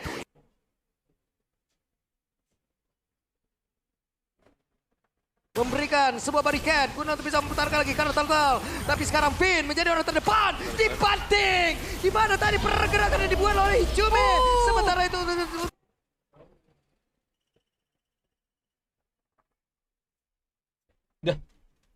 Gila baru kumat sekarang ada satu zaman yang udah dikeluarkan pula. Terlihat Blazing pun tidak bisa memberikan impact apapun. Dan mereka mundur. Emang acting itu. Tur acting apa Bim? Bali. Wah, ini damage-nya masih minim ya untuk Bigetron by Vitality, tapi lihat bagaimana Alter Ego. Kumat guys, Mereka CV-nya sangat-sangat kocak. bisa Padahal dari tadi gak ada yang kumat loh. keunggulan. Wah, dilompat tidak berhasil. Siapa yang menjaga Yasuke langsung ke bawah coba. Ya, itu karena ada informasi NP Eman ya kan. Iya. 9-20 hitung. Langsung ya. Bisa diinformasikan kan, itu jadi penting banget buat kalkulasi. Iya. Ini masih belum ready ya buat Purify. Eman no Purip. Tapi serangan dari Alter Ego itu belum terhenti juga. Mereka langsung kebangun loh, kayak mereka langsung dapetin objektifnya dan lagi ya, setiap kali mereka dapetin objektif, lagi ada tambahannya, bonus. Misalnya tadi Eman juga harus tumbang. Dan sekarang ini kayaknya masih belum berhenti deh, buat Alter Ego-nya mereka bakal berupaya untuk bisa dapetin mid turret yang lumayan mahal juga. Dan so far kita melihat tim fight-nya belum berhasil, satupun dimenangkan oleh Bigetron by Vitality. Bagus banget ya, emang bener-bener manfaatin ya, dimana tadi kayak pinnya yang miss moment. Langsung dibalikin aja. Iya. Ijume tadi, banting. Tadi bendera AE kan? Iya. Di situ. Dan Hijau Bendera juga AE dibanting. ngambilnya Tsunami Slam terus ya dia. Tuh udah ada lagi di Valentina ya, Tsunami Slam. Oke, keadaannya nih sekarang lagi dipegang oleh Alter Ego.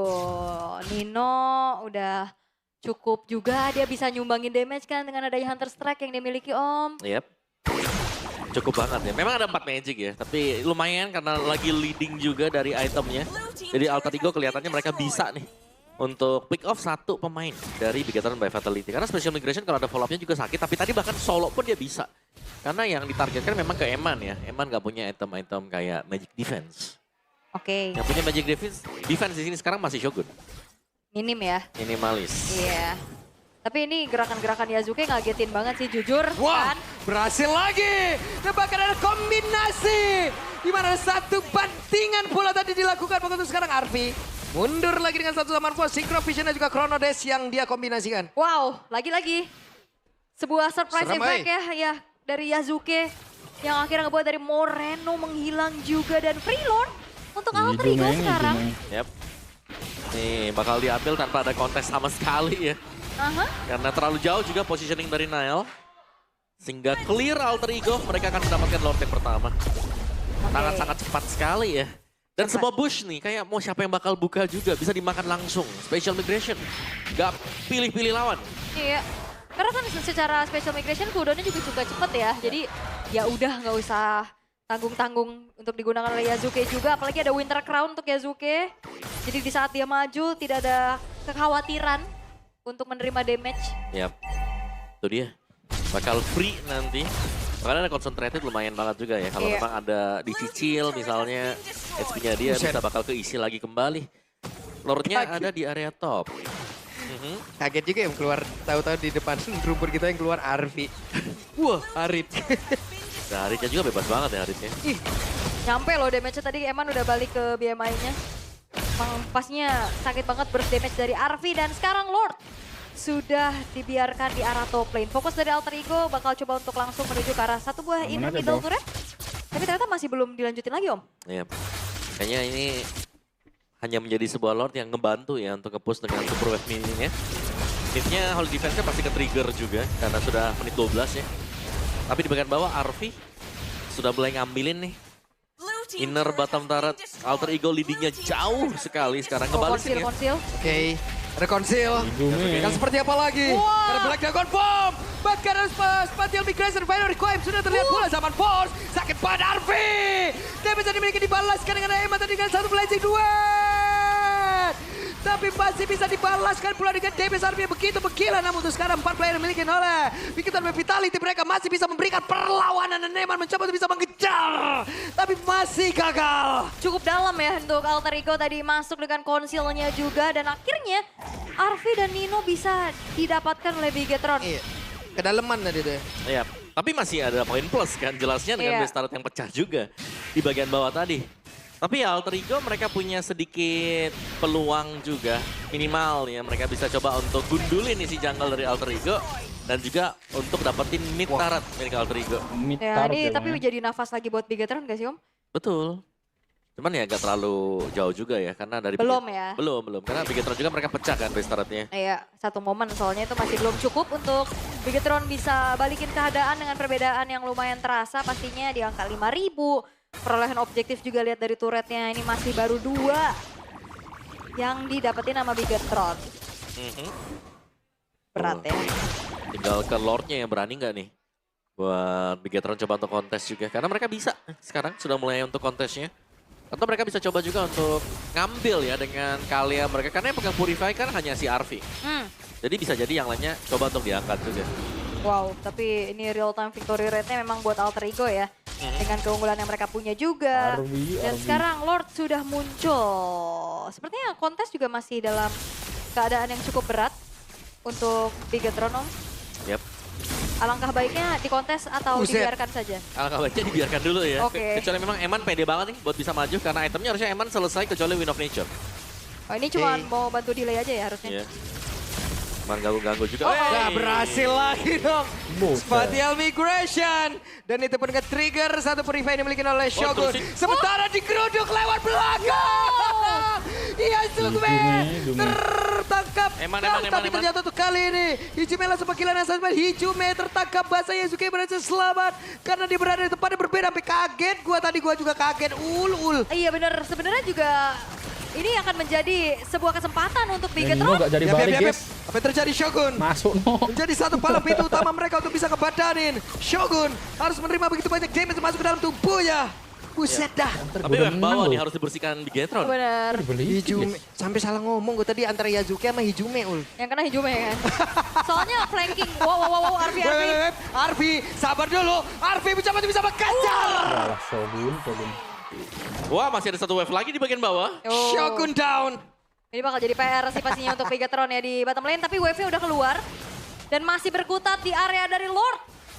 Flanking gaming itu yang memang udah jadi signature juga gak sih buat Fit? Signaturenya Bigetron Vitality ya. Iya. Saya konsil tadi. Hijume jadi korban lagi dan lagi. Wah, kena Ome lagi dan nih. Oke, tapi setidaknya kali ini dari Alter Ego mereka mampu untuk bisa melakukan adanya pembalasan dari segi point kill. Shogun yang hilang ngebuat dari Bigetron juga nggak bisa set up lebih lanjut lagi ke area dari Lordnya. Dan harusnya ini Lord menjadi milik dari Alter Ego. Iya, kalau dilepasin ya. Betul, Lordnya dilepasin aja. Kayak emang gak bisa dikontes tadi. Hilangnya badan di bagian depan, jadi yang membuat mereka harus bisa defense. Karena mereka masih punya gift. Jadi secara untuk defensifnya mereka masih bisa. Apalagi Eman tadi kalau nggak salah dia rose gold ya berarti. Ini kalau Rose baru selesai. Kalau jadi lucu banget. Emang lu pada kalau emang orang lagi belibet langsung tahu lu semua. Iya emang. Ternyata saya ngomong Yazume. Collab to fusion. Bang, emang caster pernah belibet bang? Ya pernah bang. Iya barusan. Ya tapi yang itu, satu kesalahan bakal diingat, 1000 kebaikan bakal dilupakan. Yazume, ya Collab to fusion ya. Collab Yasuke sama Izume. Agro banget Itu gerakan ngeri-ngeri sedep tuh. Yap, agro banget tadi. Iya. Gerakan-gerakan mengaktifkan pasif namanya itu. Tapi yakin tuh di atas bisa dipotong loh. Oke. Gak dipotong, oke konsil. Oke, jadi ya. Ada satu konsil tadi terlihat, Lord ada di bagian bawah. 5 player masing-masing tim. Berhasil kembali karena satu player tapi Yasuke berhasil dihilangkan. Itu di satu bantingan begitu baik tadi yang diperlihatkan oleh Pin. Wow. Iya. Respon ya, gak inisiasi tapi lebih nunggu aja. Siapa yang masuk diangkat dan yang hilang adalah Yasuke. Dan itu kan menjadi poin bounty yang lumayan pasti untuk Bigetron by Vitality karena itu shutdown. Iya, baru dapat ya sekarang di menit yang ke-17 tadi. Dan ya Bigetron by Vitality mereka harus kehilangan satu base turretnya. Gak terlalu banyak memang, tapi mungkin ada peluang untuk mereka bisa coba untuk main pick off satu hero lagi nih sebelum si Yasuke kembali respawn. Hijume sendirian. Sangat beresiko. Wah, ketempelan. Sangat beresiko kita deg-degan ngeliatnya ya tadi dia keluar di situ. Sama. Tapi ini juga lambat laun Emannya udah hampir selesai dengan ya tinggal ganti sepatu mungkin kalau memang mau mencapai full item maksimal. Yap. Sudah jadi ya, semuanya rose gold kan tadi. Buat item ke-5 dia. Oke. Jadi tapi lumayan slow ya tempo untuk Alter Ego dapetin turret-turretnya. Satu di bawah mundur lagi. Nah jangan lupa dong, mereka dapetin base turret ya, tapi gold mereka kurang 1000. Dari 4000-an ke 3000-an sekarang ya. Oke, ini bakal menginjak ke arah Lord Evolve nantinya. Yap. 35 detik lagi. Dan kita udah tahu kalau misalkan udah ada Lord Evolve, biasanya poin kill itu akan lebih penting dibanding Lord itu sendiri. Betul. Kejar orang nih. Orangin dulu bang, orangin dulu. Orang dulu nih, kalau pancingan katanya, kan. Oke, Shogun selama gak tumbang cepet juga, lumayan enak sebenarnya untuk Begotten by Fatality. Nih harus bisa ngemainin ya, semuanya juga Alek sih. Wow. Tetap nih kalau untuk Aleknya yang leading jauh banget. Arvi Windtalker om. Dari kemarin aku ngeliat hari-hari itu Windtalker ya, item terakhir. Nambah movement juga, attack speed sih lebih kalau untuk Harit. Kevin akan menangkapkan satu play dan berhasil. Gamehers berhasil diantarkan dan kembali. Ini cuma menjadi korban walaupun untuk kali ini. Aleka berhasil mendapatkan satu play di mana itu adalah Nail. Nailnya langsung berhasil menghilangkan dari Immortal tadi udah terpecah dalam tubuhnya. Tapi malah Arvi kali ini menjadi korban pula oleh Blazing Duet. Dengan attack speed tinggi itu. Siapapun bisa ditumbangkan dan Yasuke down. Di tempat yang berbeda. Cuek. Tetap bisa ditembakin dan kali ini.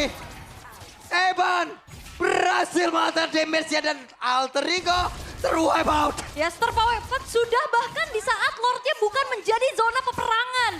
Dan ini menjadi momentum 5.000 gold yang dipegang oleh alter ego direnggut semuanya. Yap, memang Nailnya tumbang tapi damager dari alter ego juga ini sekarang lagi habis. Yang ini akan membuat Eman akan bisa mendapatkan Lord ini. Meskipun bakal coba untuk di kontes, ini pasti jatuh ke tangan dari Begotten by Fatality. Iya. Itu sebuah momen tsunami slam yang memang pas banget mengangkat HIDUP yang lagi-lagi menjadi korban pertama. Oke. Benar kita deg-degan juga ya. Wah, tapi itu gold swing yang jauh banget. Jauh banget. Nih Eman kalau udah nggak pakai skin serem. Iya. Pinnya juga bagus banget loh. Pin dari tadi emang bener-bener bisa manfaatin gitu loh. Orang nggak bisa salah langkah dikit aja, Om. Iya. Kaki kanannya nongol aja, sikat. Oh, ada kelihatan di sini. Ya, apalagi HIDUPnya nggak pakai purif kan? Lah iya, ditangkap. Touring. Wah. Nggak ada ya. Touring. Bareng-bareng ya tuh konsil. Tapi bohong nggak ada gitu. Iya, ternyata kosong. Shogun. Oke, dia berhasil bertemu ke satu play tapi itu Shogun.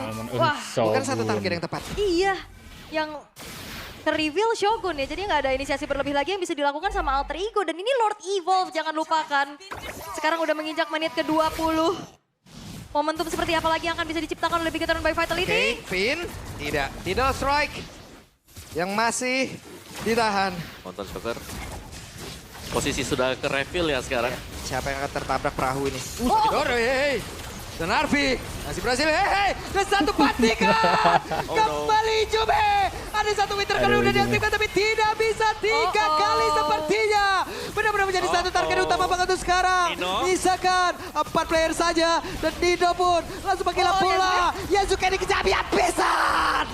Dan Begotten by Fatality diambang kemenangan setelah 4 kali kekalahan. Dan ini dia Begotten by Fatality. Clean sweep yang dibawakan menjadi kesempatan mereka untuk bangkit. Latih untuk di arah early game-nya, namun mereka bisa melakukan counter setup dengan satu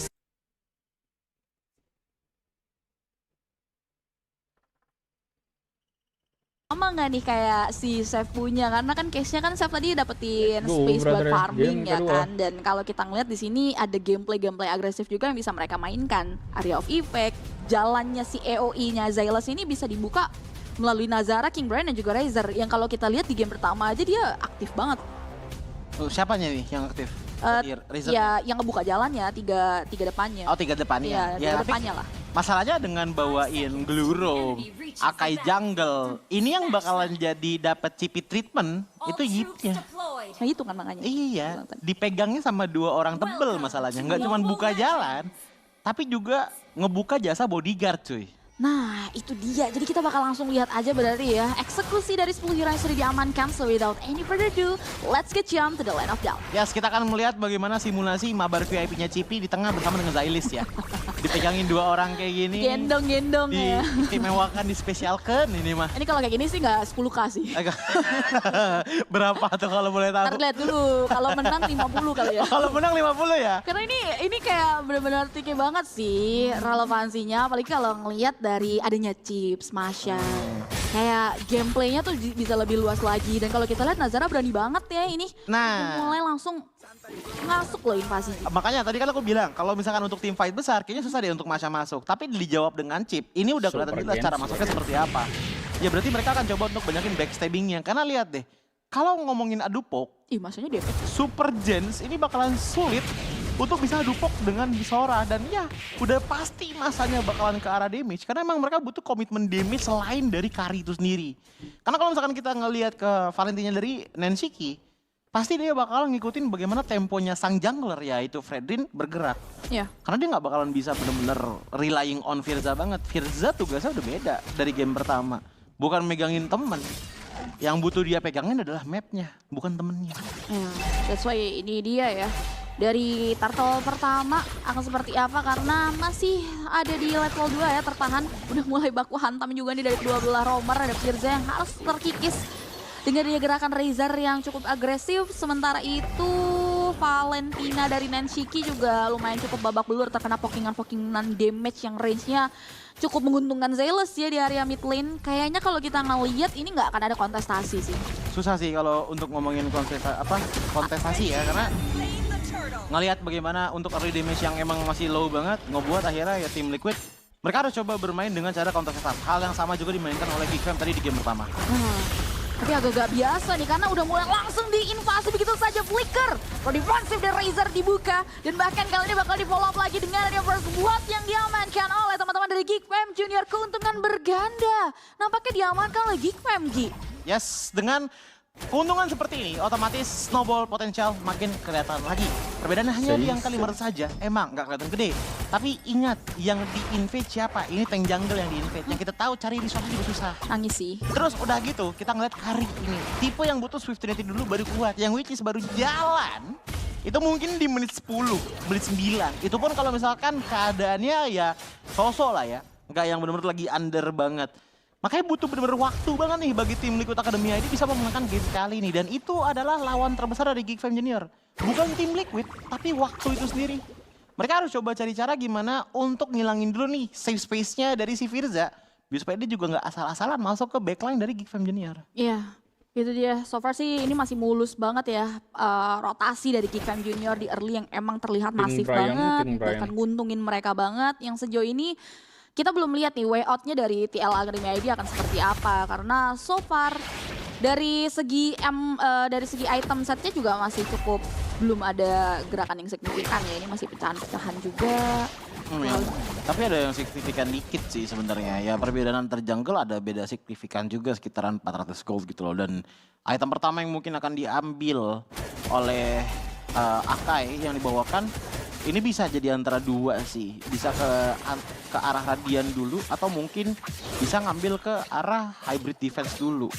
Hybrid Defense yang kebuka pun juga dengan item ya Steel Express kayak gini ya. Sorry, Letter Jerkin kayak gini. Ini bisa menuju ke Dreadnought Armor sebenarnya. Iya, dan agak nggak biasa gitu kalau kita ngeliat durability jungler, tapi agak sedikit terbatas mengarah carry objektif Turtle dan nampaknya Turtle terus diamankan oleh Nazara dengan sangat mudah. Walaupun di-wall lagi dengan assassin team fight dari TL Academy ID yang tidak begitu diam, tapi Mirza harus tumbang dan bahkan dua pemain hilang. Ditukar lagi dengan ya King Brian, pecah turun dari TL Academy ID, tapi itu hanya menjadi poin setidaknya karena Geekfam Junior masih sangat untung. Yap, karena lihat bagaimana dengan adanya satu orang menghilang dari Geekfam Junior which is King Brian. Tapi lihat apa yang ditukarkan, dua player plus satu turtle buff. Ditambah satu turtle juga. Itu udah keuntungan yang benar-benar masif banget. Bisa nggak kira-kira? Kalau nggak bisa ya udahlah, 720 nggak apa-apa lah ya. Nah nggak bisa guys. Banget, hanya membuat adanya celah di mana Karinya hidup.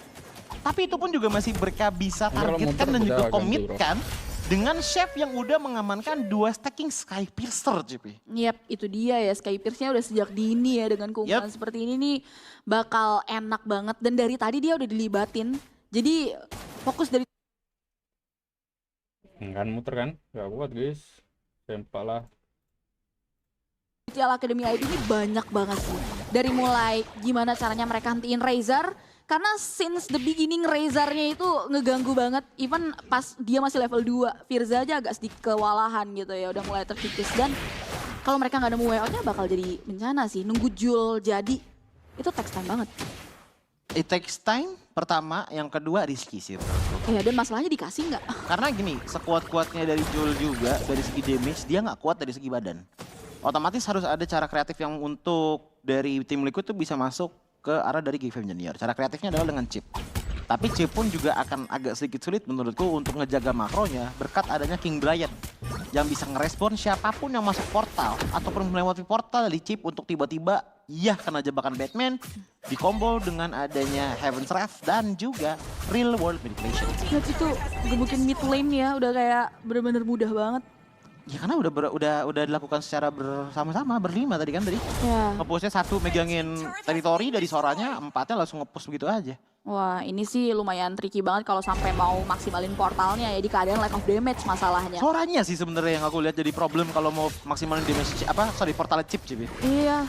Ini berat banget, bahkan tadi Purple Buff aja berhasil diambil, Turret diambil, udah untung banget, cuan banget. Tapi Geek Fam Junior kali ini akan menerima serangan. Dia berikan letihan lagi di media, lihat bagaimana damage yang dihasilkan oleh seorang Steph begitu masif. Membuat aja Firza tumbang. Dengan adanya serangan, buat TL Academy ID tidak mau tinggal diam. Jul pun berhasil mengamankan poin. Tapi Steph double kill, Turtle diambil begitu saja dengan retributions coming from Daniel. Dan nampaknya teman-teman dari Geek Fam Junior masih mau lebih. Mereka memberikan distraction dua pemain TL Academy ID. Dan keuntungan kurasa masih dimiliki oleh teman-teman dari Geek Fam Junior. Sangat-sangat di tangan dari Geek Fam Junior, mengingat bahwa SP ekonomi dimenangkan juga oleh Geek Fam Junior. Itu yang pertama. Yang kedua, walaupun Turtle nggak dapat, tapi at the very least lihat tradingannya. Bottom lane Turret yang akan dipush, membuat teritori dari Geek Fam Junior semakin luas lagi. Total berarti ada 2 turret yang sudah bisa mereka hancurkan di arah mid dan juga bottomnya. Tapi wow, ternyata bottomnya nggak dipush sama Granger. Iya. Tadi aku kira kumpul di bawah tuh pengen dipush loh, Jibi. Sama Glue juga tadi selalu ngumpul di bawah. Mungkin karena tinggal 1 tetes ya, dia masih kayak yaudahlah ya. Tadi masih ada 2 minion tuh.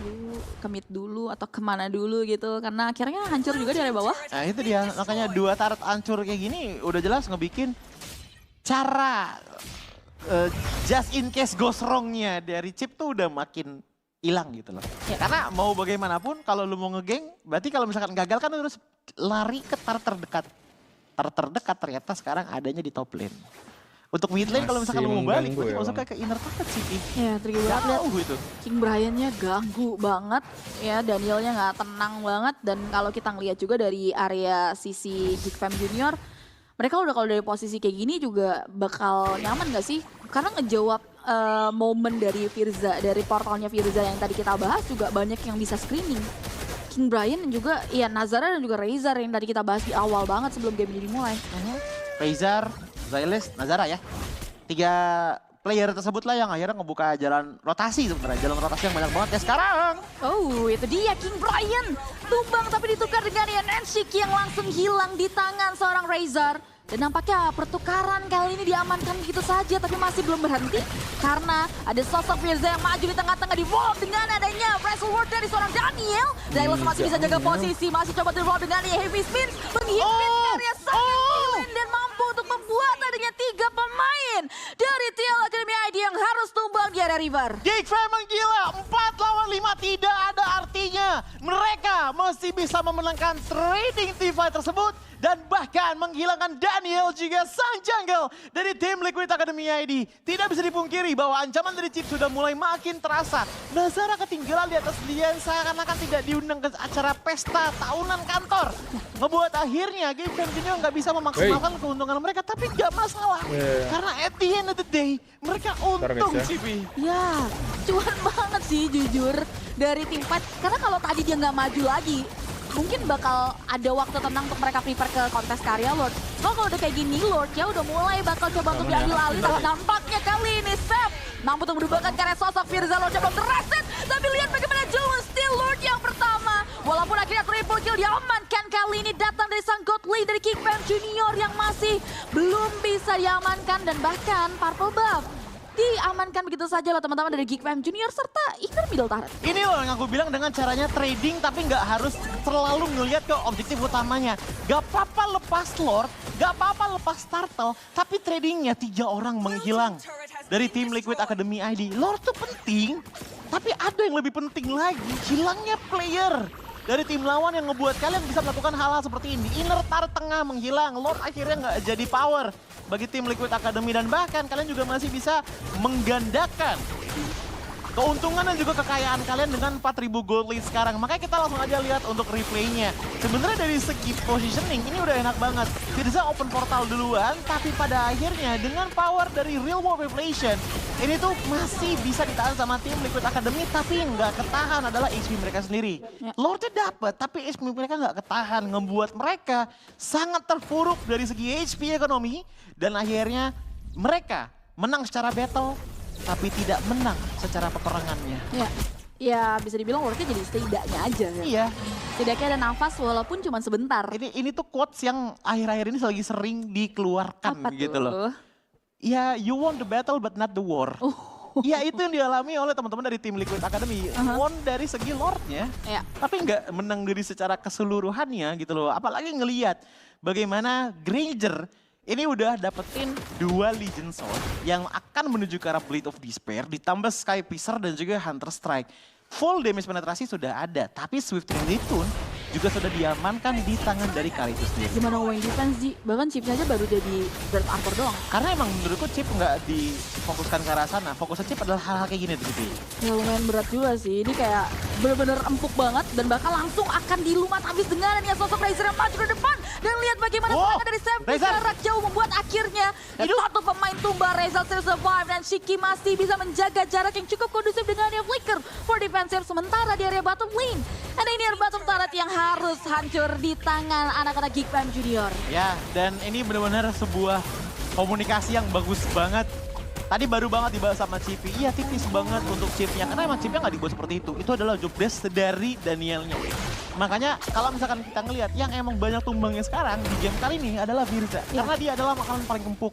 Dia yang akan maju duluan karena itu adalah job desk dia untuk maju dan membuka portal. Tapi begitu portal kebuka, teman-teman dari tim Liquid sudah kehilangan 1 playernya. Dan lihat saja 60 stack dari Sky Piercer Chef yang udah jadi bersama juga dengan 600 stacks untuk power pasifnya. Apakah besar untuk di menit ke-12 ini? Menurutku sudah lumayan besar. Ngebuat dia bisa lebih nge-spam lagi untuk Desonata dan juga Rhapsody-nya di menit ke-13. Hence why dia jadi damage dealer DPS itu, damage per second. Yang konsisten memberikan damage ke arah tim Liquid Academy ID tanpa adanya waktu downtime yang banyak.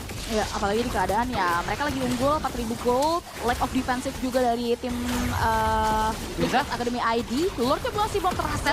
Firzanya kali ini udah mulai mengaktifkan karya konsil, mengunci karya lini belakang. Lihat bagaimana Razornya kembali berada di area low position, tapi masih bisa survive mengunci karya Save.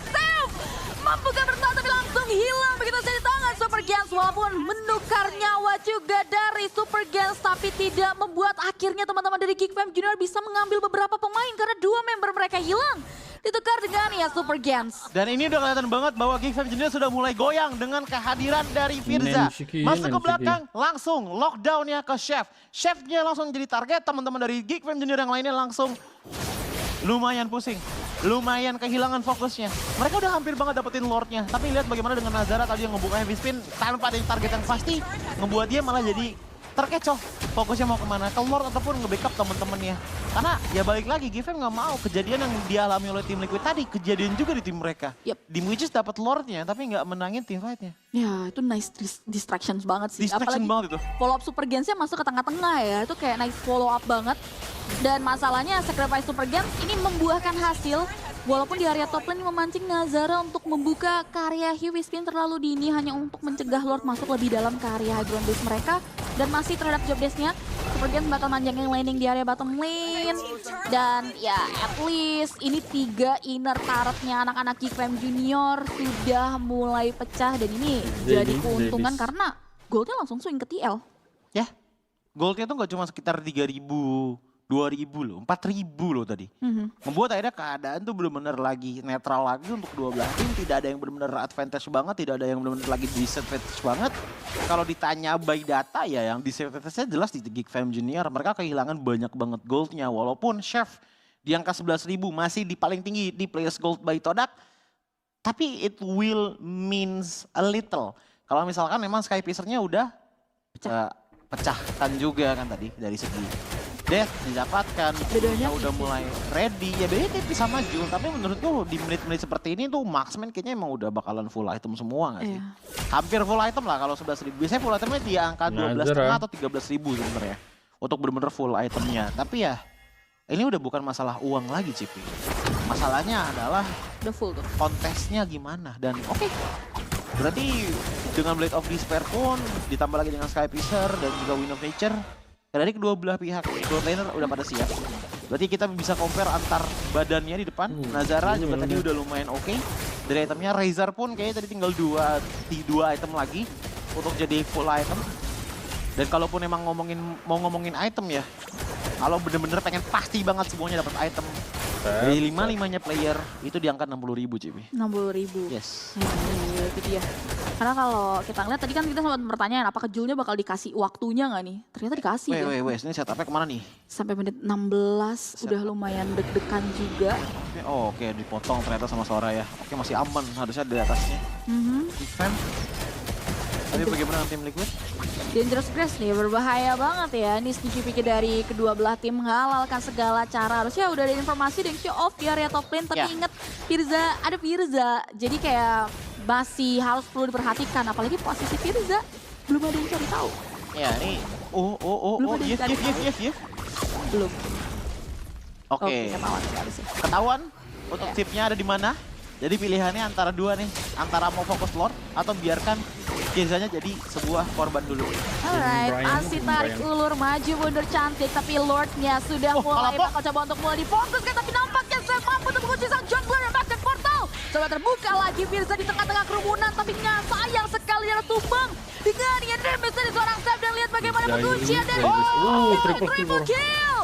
Keluar begitu saja dari seorang Seb. Teman-teman dari Geekfam Junior masih mau lebih maju ke depan. Seb masih coba untuk mulai memposisikan resource ke arah depan sana. Nansiki menggojek dengan sangat cantik dan triple kill menjadi penutup yang cantik untuk mengeksekusi Lord di area river itu. Genius gameplay dari Geekfam Junior. Mereka menyadari bahwa jungle tank tidak akan selamanya bisa memegang Lord. Bahkan mau fighter Suyo, Alpha, Julian, Export pun susah untuk menjaga IP-nya di keadaan sehat untuk ngelawan Lord di menit 17 kayak gini. Apalagi dengan adanya tank jungle yang gak terlalu punya banyak spell fame power dan juga regen yang gak terlalu banyak. Mungkin bisa dengan Guardian Helmet, tapi itulah yang dimaksimalkan dari Geekfam Junior. Mereka tahu nih, tim Liquid Academy mau coba untuk ngulur-ngulur waktu terlebih dahulu untuk membiarkan Firza mendapatkan placement yang baik.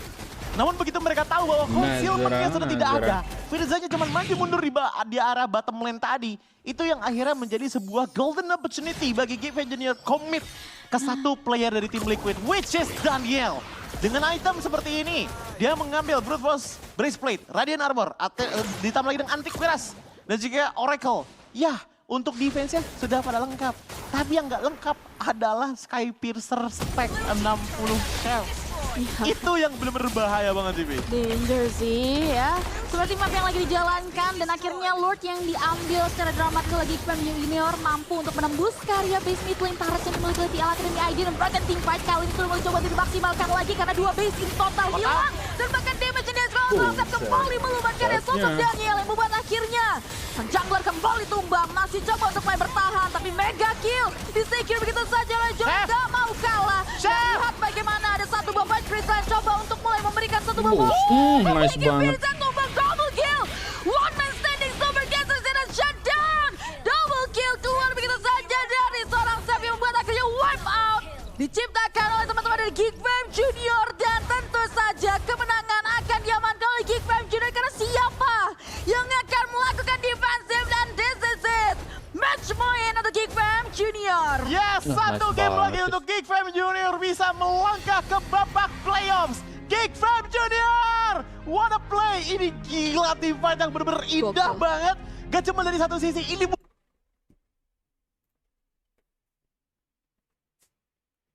Junior berjalan ke babak playoff semudah itu sehingga memaksa kita semua untuk masuk ke game selanjutnya. Karena adanya penyamaan kedudukan yang bisa dimainkan. So, teman-teman jangan lupa untuk berikan dukungan juga di kolom komentar ya yang kondusif. Karena sebentar lagi kita akan lihat gameplay mereka di Land of Dawn. So, here we go. Game yang ketiga. Yes, ini dia game point untuk teman-teman dari Geekfam Junior. Satu langkah lagi untuk akhirnya menghentikan 3 season yang kurang baik mereka alami di season lalu. Untuk menuju ke babak playoffs. Dan ini dia dengan adanya sebuah match up antara Fanny melawan Daniel. dengan Suyo-nya. Suyo, Fanny kita udah sering lihat sebenarnya head to head-nya. Tapi kalau misalkan ditanya gameplaynya seperti apa, biasanya sih kalau udah Suyo kali ya sama Giv ya, rotasi early-nya lebih enak di tim Liquid harusnya. Di Liquid ya, ini kalau kita lihat juga Geekfam Junior langsung mainin rotasi agresif ke arah jungle lawan, tapi bakal langsung diberikan reaksi yang cukup agresif pula dari TL Academy ID. Membuat akhirnya first blood, dan bahkan satu pemain lainnya harus tumbang dari Geekfam Junior. Dan Geekfam harus pulang dengan tangan kosong, keuntungan untuk TL Academy ID. Yap, balik lagi tadi yang seperti aku bilang, kalau untuk power ya udah, untuk Suyo, Giv, Kalea biasanya udah pegang banget early-nya, dan masalahnya adalah kenanya kena Zara. Tapi ini bukan masalah tentunya untuk tim Liquid karena ini keuntungan buat mereka. Marvel buff-nya udah nggak ada. Udah untuk kayak gitu. Dengan posisinya berarti Nazara nggak bisa terlalu agresif mainnya. Nggak bisa terlalu banyak nge-ganking ke kiri, apalagi dengan adanya Cloud juga, apalagi dengan emblem yang dibawakan ya seperti biasa. Festival of Blood. Tapi Razor nampaknya tidak bisa berkutik banyak di tengah-tengah kerumunan TL Academy ID di area mid lane yang membuat akhirnya Razor harus tumbang untuk nothing. Ya. Main pick off udah jelas menjadi salah satu playstyle dengan Kalea seperti ini. Dan pencarian targetnya dari tadi emang mostly datang dari trio mid lane ya. Ini kalau misalkan tetap di keep up sama tim Liquid kayak gini ya, otomatis kanan kirinya dari Geekfam juga bakalan lumayan melemah. Mengingat bagaimana kalau trio mid lane udah bagus, biasanya yang dimaksimalkan adalah ganking kanan kirinya juga, Jiki. Ya, dan ini bakal berat ya buat tipikal Fanny kayak gini untuk langsung masuk ke area top lane, sehingga kayaknya nggak akan ada kontestasi. Dan ya free turtle nih untuk Daniel yang kalau kita lihat nih flawless banget sih buat TL Academy ID. Apa yang terjadi? Keputusan main secara agresif tadi lumayan fatal loh buat kita. Karena balik lagi, yang diinginkan sama Geekfam Junior adalah tempo dari game 1 dan juga game 2 diaplikasikan ke draft yang sama juga. Melihat bagaimana mereka untuk di arah early-nya juga punya power, tapi Elis!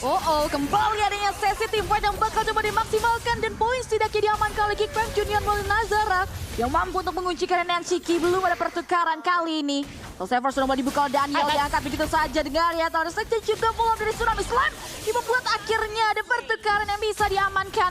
Meanwhile, Flicker terpaksa terbuka dari seorang Xylus dari mid lane. Yap, ini akhirnya jadi pertukaran ya dengan tadi adanya satu player Nancy yang langsung dihilangkan dan ditukarkan dengan Razor. Tapi menurutku ini menjadi sebuah catching up dari Geekfam Junior yang nggak boleh dikasih lagi sama tim Liquid Academy ID. Mereka agak sedikit kecolongan tadi dengan tiba-tiba ada Alice yang dikombo dengan Fear of the Phoenix, tapi inilah fakta aslinya. Fakta di mana untuk team fight besarnya, Geekfam Junior punya power yang lumayan besar. Kalau misalkan kita compare dengan power dari real world manipulation-nya Giv. Ya, jauh sih. Itu kayak EW-nya juga dijaga ya. Dan dari tadi kayak enak banget satisfying liat Firza buka momen Ji. Sebenarnya gini sih, sebenarnya bisa dikombo antara Super Gen sama Nancy juga ya. Cuman lebih fleksibel mana kombonya, jujur menurutku lebih ke Geekfam Junior kombonya. Karena Super Gen itu dengan syarat player Geekfam harus nempel. Masalahnya gameplaynya Geekfam Junior itu nggak terlalu nempel pun juga nggak masalah. Ya Harit, Zetian, Fanny kita tahu nggak pakai nempel tiba-tiba ke belakang. Itu loh perbedaannya yang ngebuat akhirnya ya mungkin Geekfam Junior akan sedikit lebih mulus dari segi team fight-nya. Secara teori ya. Oke, dari turtle kedua nih akankah menjadi penentuan ya? Mau coba untuk main berani dengan adanya eksekusi kontes. Karena dari gap level masih ya terlihat dari tumbangnya dia di menit awal tadi. Satu gap nih. Danielnya udah langsung ngunci ke area Skypierce setelah berhasil dapetin 1 poin, which is kayak dia bakal pede buat bisa nge-growth, mengembangkan lebih jauh lagi. Dari stackingnya di area top lane kosong, dibiarin kosong banget. Wave mininya teman-teman dari TL Academy ID jalan mulus dan kayaknya kontes nih yang mau coba untuk dibawa.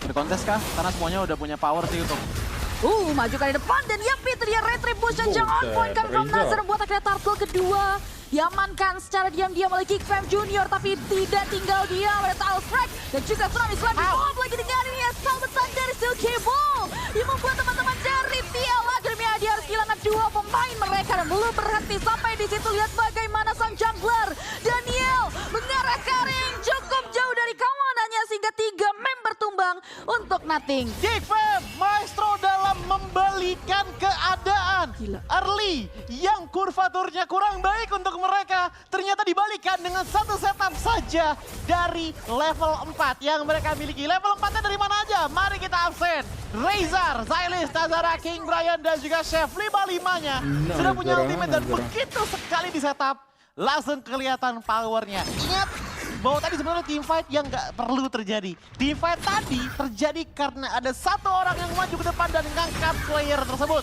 yaitu Firza mengangkat Razor. Tapi ternyata ini adalah pedang berbilah dua bagi teman-teman dari tim Liquid Academy ID yang dimana mereka justru kalah dari tim fight yang mereka inisiasikan sendiri. Yes, plot twist ya. Jujur cantik banget loh balikin keadaannya ya. Dari 4-0 ke 1-1 turtle sampai akhirnya kita lihat 4-4 dari Kenapa ini bukan cuma jempol emang? gokil. Di kepala juga, kepala dingin. Jangan panas.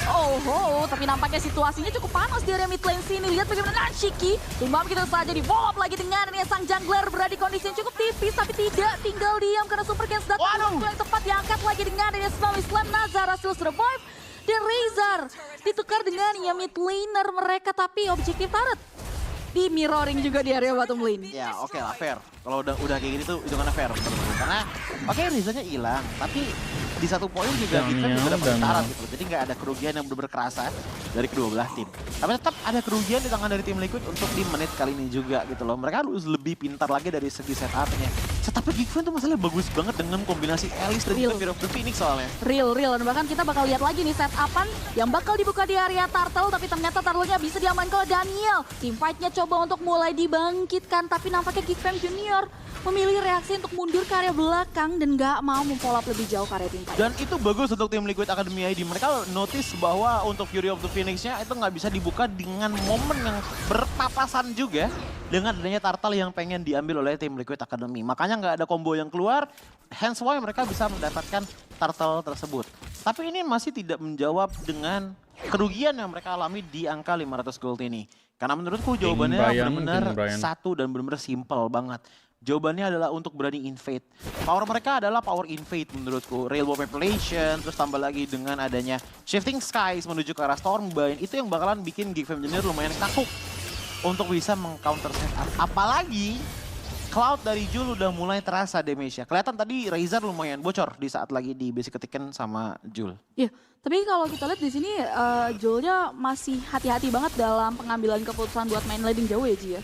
Dia kayak masih hati-hati karena memang mungkin match up-nya Fanny juga kali ya. Dan dia belum cukup dari segi item defense. Karena kalau misalkan untuk lawan Moskov ya mungkin masih bisa. Karena Swift Trinity pun juga belum ada, Wind of Nature pun juga belum ada. Beda sama Fanny dari Nazara yang ternyata dia nggak bikin War Axe, dia bikin langsung ke Blade of Vertasis dan juga bikin ke arah Malefic Roar. Kenapa pakai War Axe? Karena ada beberapa player jungle yang pakai War Axe dulu biar supaya pertama masih ada sustainability di team fight, yang kedua bisa jungle lumayan cepat juga. Tapi kalau untuk fokusnya dari Fanny Nazara dengan item ini, fokusnya adalah untuk menumbangkan orang, menurutku. Blade of Vertasis dan juga Malefic Roar. Targetnya siapa? Banyak kalau udah kayak gini caranya. Even Firza pun bisa mereka coba untuk pick off loh.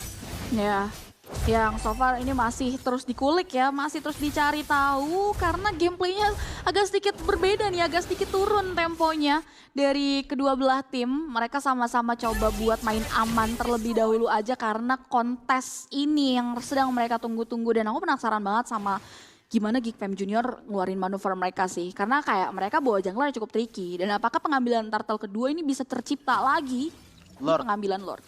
Ya, Lord yang dimana Lord otomatis bakal setup sih ini. Dari kedua belah tim, nggak dari TL, nggak dari Geekfam, nggak bisa asal pegangin Lord, nggak bisa asal pukulin Lord. Karena di satu sisi juga yang harus di watch out oleh TL adalah power of split pushnya dari Fanny itu sendiri. Sebenarnya bisa sih kalau misalkan pengen dipancing gitu loh dengan dua orang, misalkan Kalia plus siapa lah untuk nembangin Fanny-nya duluan, tapi dia nggak bakal dikasih. Tapi itu dia di follow dengan yang satu serangan dan wadah gameplay dari Nazara menguncikan belakang Jul dan sedikit tumbang 3 pemain terusnya dari TL. Ada Biagin paket kali ini Title Strike dan juga Slam Slam dan Firza justru mengarahkan malapetaka karena dirinya harus tumbang dengan synchrovision dari seorang Steph. Dan lihat bagaimana Geekfam Junior tidak ada yang tumbang dari teman-teman Geekfam Junior, bahkan mid lane outer turret yang harus runtuh untuk TL Academy ID yang merugi. King Brian hidup, mau dibanting, mau dilempar, mau diapain juga. Dia akan menjadi bantalan resmi dari Geekfam Junior. Gila. Bisa dibantalin, bisa dipanjangin waktunya untuk teman-teman dari Geekfam Junior melakukan invasi ke dalam turret di arah mid lane. Membuat akhirnya Geekfam Junior menghilangkan 3 player sekaligus. Berawal dari apa? Berawal dari loncatan berani, loncatan you only live once dari Razor ke dalam purple buff dimiliki oleh tim Liquid Academy ID. Dan follow up cantik dari Nazara. Itu langsung shot. Jadi kayak Lagi lurus nih, tiba-tiba patah setir ke kiri cuy. Oh gila sih. Itu tadi bener-bener masalahnya dari river tengah Cipi. Bukan dari Lord Pit. Dia tadi kayak bukan dari bottom lane, tapi dari river tengah. Iya. Ke kanan, langsung ke kiri. Terus dia ke kanan lagi kan. Terus ke kanan lagi. Cloud. Iya. Abis megangin Nensiki, megangin Cloud langsung. Cloudnya miring, wah. Wah itu gila sih. Cakep banget sih. Wah ini indah sekali Geek Fam Junior player-player ya. Wah. Nih untuk Geek Fam yang MPL kalau misalkan ada yang lagi nonton, mau dari Geek Community atau mungkin dari Geek Fam yang langsung, tolong deh diperlihatkan lagi deh ini player-player kalian bagus-bagus semua ini asli. Gokil sih, gameplaynya bagus banget ya dari Geek Fam Junior. Cuman ini kalau ngomongin ke area high ground defensive, TL Academy ID, obviously mereka punya Yves, mereka punya Cloud, jadi masih strong banget ya buat high ground defense-nya. Dan perlu diperhatikan lagi berarti untuk TL Academy, Geek Fam Junior. Iya, makanya mereka kayaknya nggak bakalan bisa langsung nabrak begitu aja sih. Melihat bagaimana untuk hold defense masih ada juga dalam 30 detik gitu loh. Ditambah lagi dengan Lord yang masih bisa di defense juga. Ya at the very least mereka cuma bisa dapetin.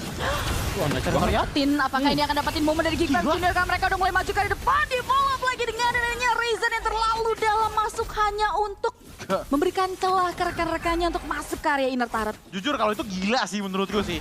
Crazy. It's too deep man. It's too deep to go into the base turret man. Too deep man. Bahkan lu loncat ke depan. Kalau defense-nya nggak pecah bang. Masalah gini, lu loncat ke depan di saat temen-temen lu mau backup, tapi temen-temen lu kehalang sama inner turret cuy. Nggak bisa asal masuk gitu aja cuy. Mohon maaf, itu menurutku offside itu. Ekstrim. Iya, lumayan ekstrim itu kalau itu. Yuk direm lagi ya. Karena kayak akhirnya bikin celah TL Academy ID tadi kayak kalau kita notice dia nggak berani keluar terlalu jauh kan. Ini jauh banget keluarnya. Sekarang malah jadi ya lumayan kebuka dan bahkan nge-push juga kan di bagian atas. Tapi bawahnya coba lihat deh kawan-kawan. Udah mulai pada pulang ya. Kita lihat ada informasi Nazara. Ya Nazara, Big Nazara gitu dengan Fanny apalagi. Ini yang harus mereka catat juga sih dari TL. Ya, udah pasti bakalan coba split push. Udah pasti bakalan coba cari keuntungan sebanyak-banyaknya. Cuman aku mungkin bisa ceritakan seperti dua sisi koin. Untuk powernya dari Razer itu sendiri. Kadang emang kita butuh gameplay gila untuk menang secara gila juga.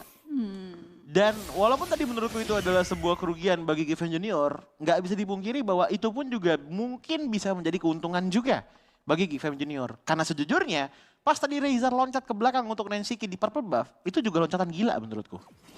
Vision nggak terlalu kebuka tadi loh itu. Tapi loncat by instinct, by game stance, dapat satu, jadinya apa? Turning point kan? Yes, chain killer. Iya, jadi emang kita butuh sedikit porsi gila dalam gameplay sih, intinya itu aja sih menurutku. Nah, dan apakah hal gila itu akan terjadi lagi ya? Dan juga faktor luck nggak sih? Faktor luck ya, itu kayak besar juga sih termasuk. Nah ini nih, loncatan yang udah kelihatan sama teman-teman dari tim Liquid Academy dan menjadi sebuah informasi penting. Tapi masih ada Fury of the Phoenix, apakah bisa dimaksimalkan oleh Geek Fam Junior? We'll see, karena tidak ada permainan landing jauh dari kedua belah tim yang memiliki kapasitas akan hal tersebut. Mereka masih berkutat dan berfokus ke area Lord. Tarik ulur, sudah mulai terlihat Lordnya masih belum terasa. Lihat bagaimana ada retribution dimenangkan oleh sosok gila belok gitu Nazara. Dan lihat bagaimana Geek Fam Junior cakep sih. Untuk membomber dua player. Daniel seperti yang begitu saja Firza menyusul harganya tidak karena dia masih bisa mundur. Dan ternyata last hit moment dari Firza masih bisa dijaga Justin Razer. Yang harus karya ke belakang terlebih dahulu dan again. Tidak ada yang tumbang dari Geek Fam Junior. Tapi tetap ini akan menjadi sebuah tamparan keras bagi tim Liquid Academy. Di dua player mereka menghilang dan mereka tetap di-push habis-habisan. Oh my god, Nazara mengambil kondisi yang cukup krusial dan what a follow up dari seorang chef. Yang buat akhirnya sosok Firza finally down. 3 player akhirnya hilang dan Lordnya berjalan di area bottom lane. Yes, push demi push dilakukan oleh kedua belah tim. Yang satu push untuk melakukan defensive manuver, yang satu lagi push untuk bisa meraih tiket menuju playoff. Namun Geek Fam Junior, mereka sepertinya akan mencoba cari cara yang lebih aman, lebih stabil dan juga lebih mulus lagi untuk bisa menyelesaikan game kali ini. Karena jujur, Yves sangat sulit untuk ditembus sebagai defensive manuver. Hal yang sama juga dengan Sora. Karena kalau aku lihat ya, tim Liquid Academy ini memang harus berani main kontes juga. Tapi di satu sisi, itu bisa jadi trapping juga dari Geek Fam Junior untuk menarik tim Liquid keluar dan menumbangkan mereka di luar kandang mereka sendiri. Ya, tapi tadi gemes banget pas ngelihat bunyi retrinya. Duluan sini. Daniel. Daniel, iya. Jadi itu kelihatan banget kayak sedetik 2 detik kemudian tuh baru Nazara. Nazara. Dan Gila. itu langsung dapat Nazaranya. Ya karena Nice ya, bro. karena wajar sih menurutku. Itu bukan by mistake menurutku. Itu adalah karena efek dari Fury of the Phoenix yang udah turun duluan ngebuat akhirnya akan ada sedikit kekhawatiran bahwa Retribution nggak akan kepencet setelah Fury of the Phoenix selesai. Ya, Tapi ternyata ya terlalu early untuk ngebukanya. Ya mau gimana lagi kalau udah kayak gitu. Dan ini dia untuk damage dealt by Torek. Dimana kita ngeliat dari Silas dengan 37.000 damage dealt. Tapi nampaknya damage zone tersebut akan coba untuk dialokasikan di area river sana di semak-semak yang masih bisa di-counter oleh Big Fam Junior dan bahkan kali King Brian. Masih bisa mundur ke arah belakang, Jul terkikis tipis-tipis dan tidak ada korban jiwa walaupun dimajuin lagi dengan ada EOG.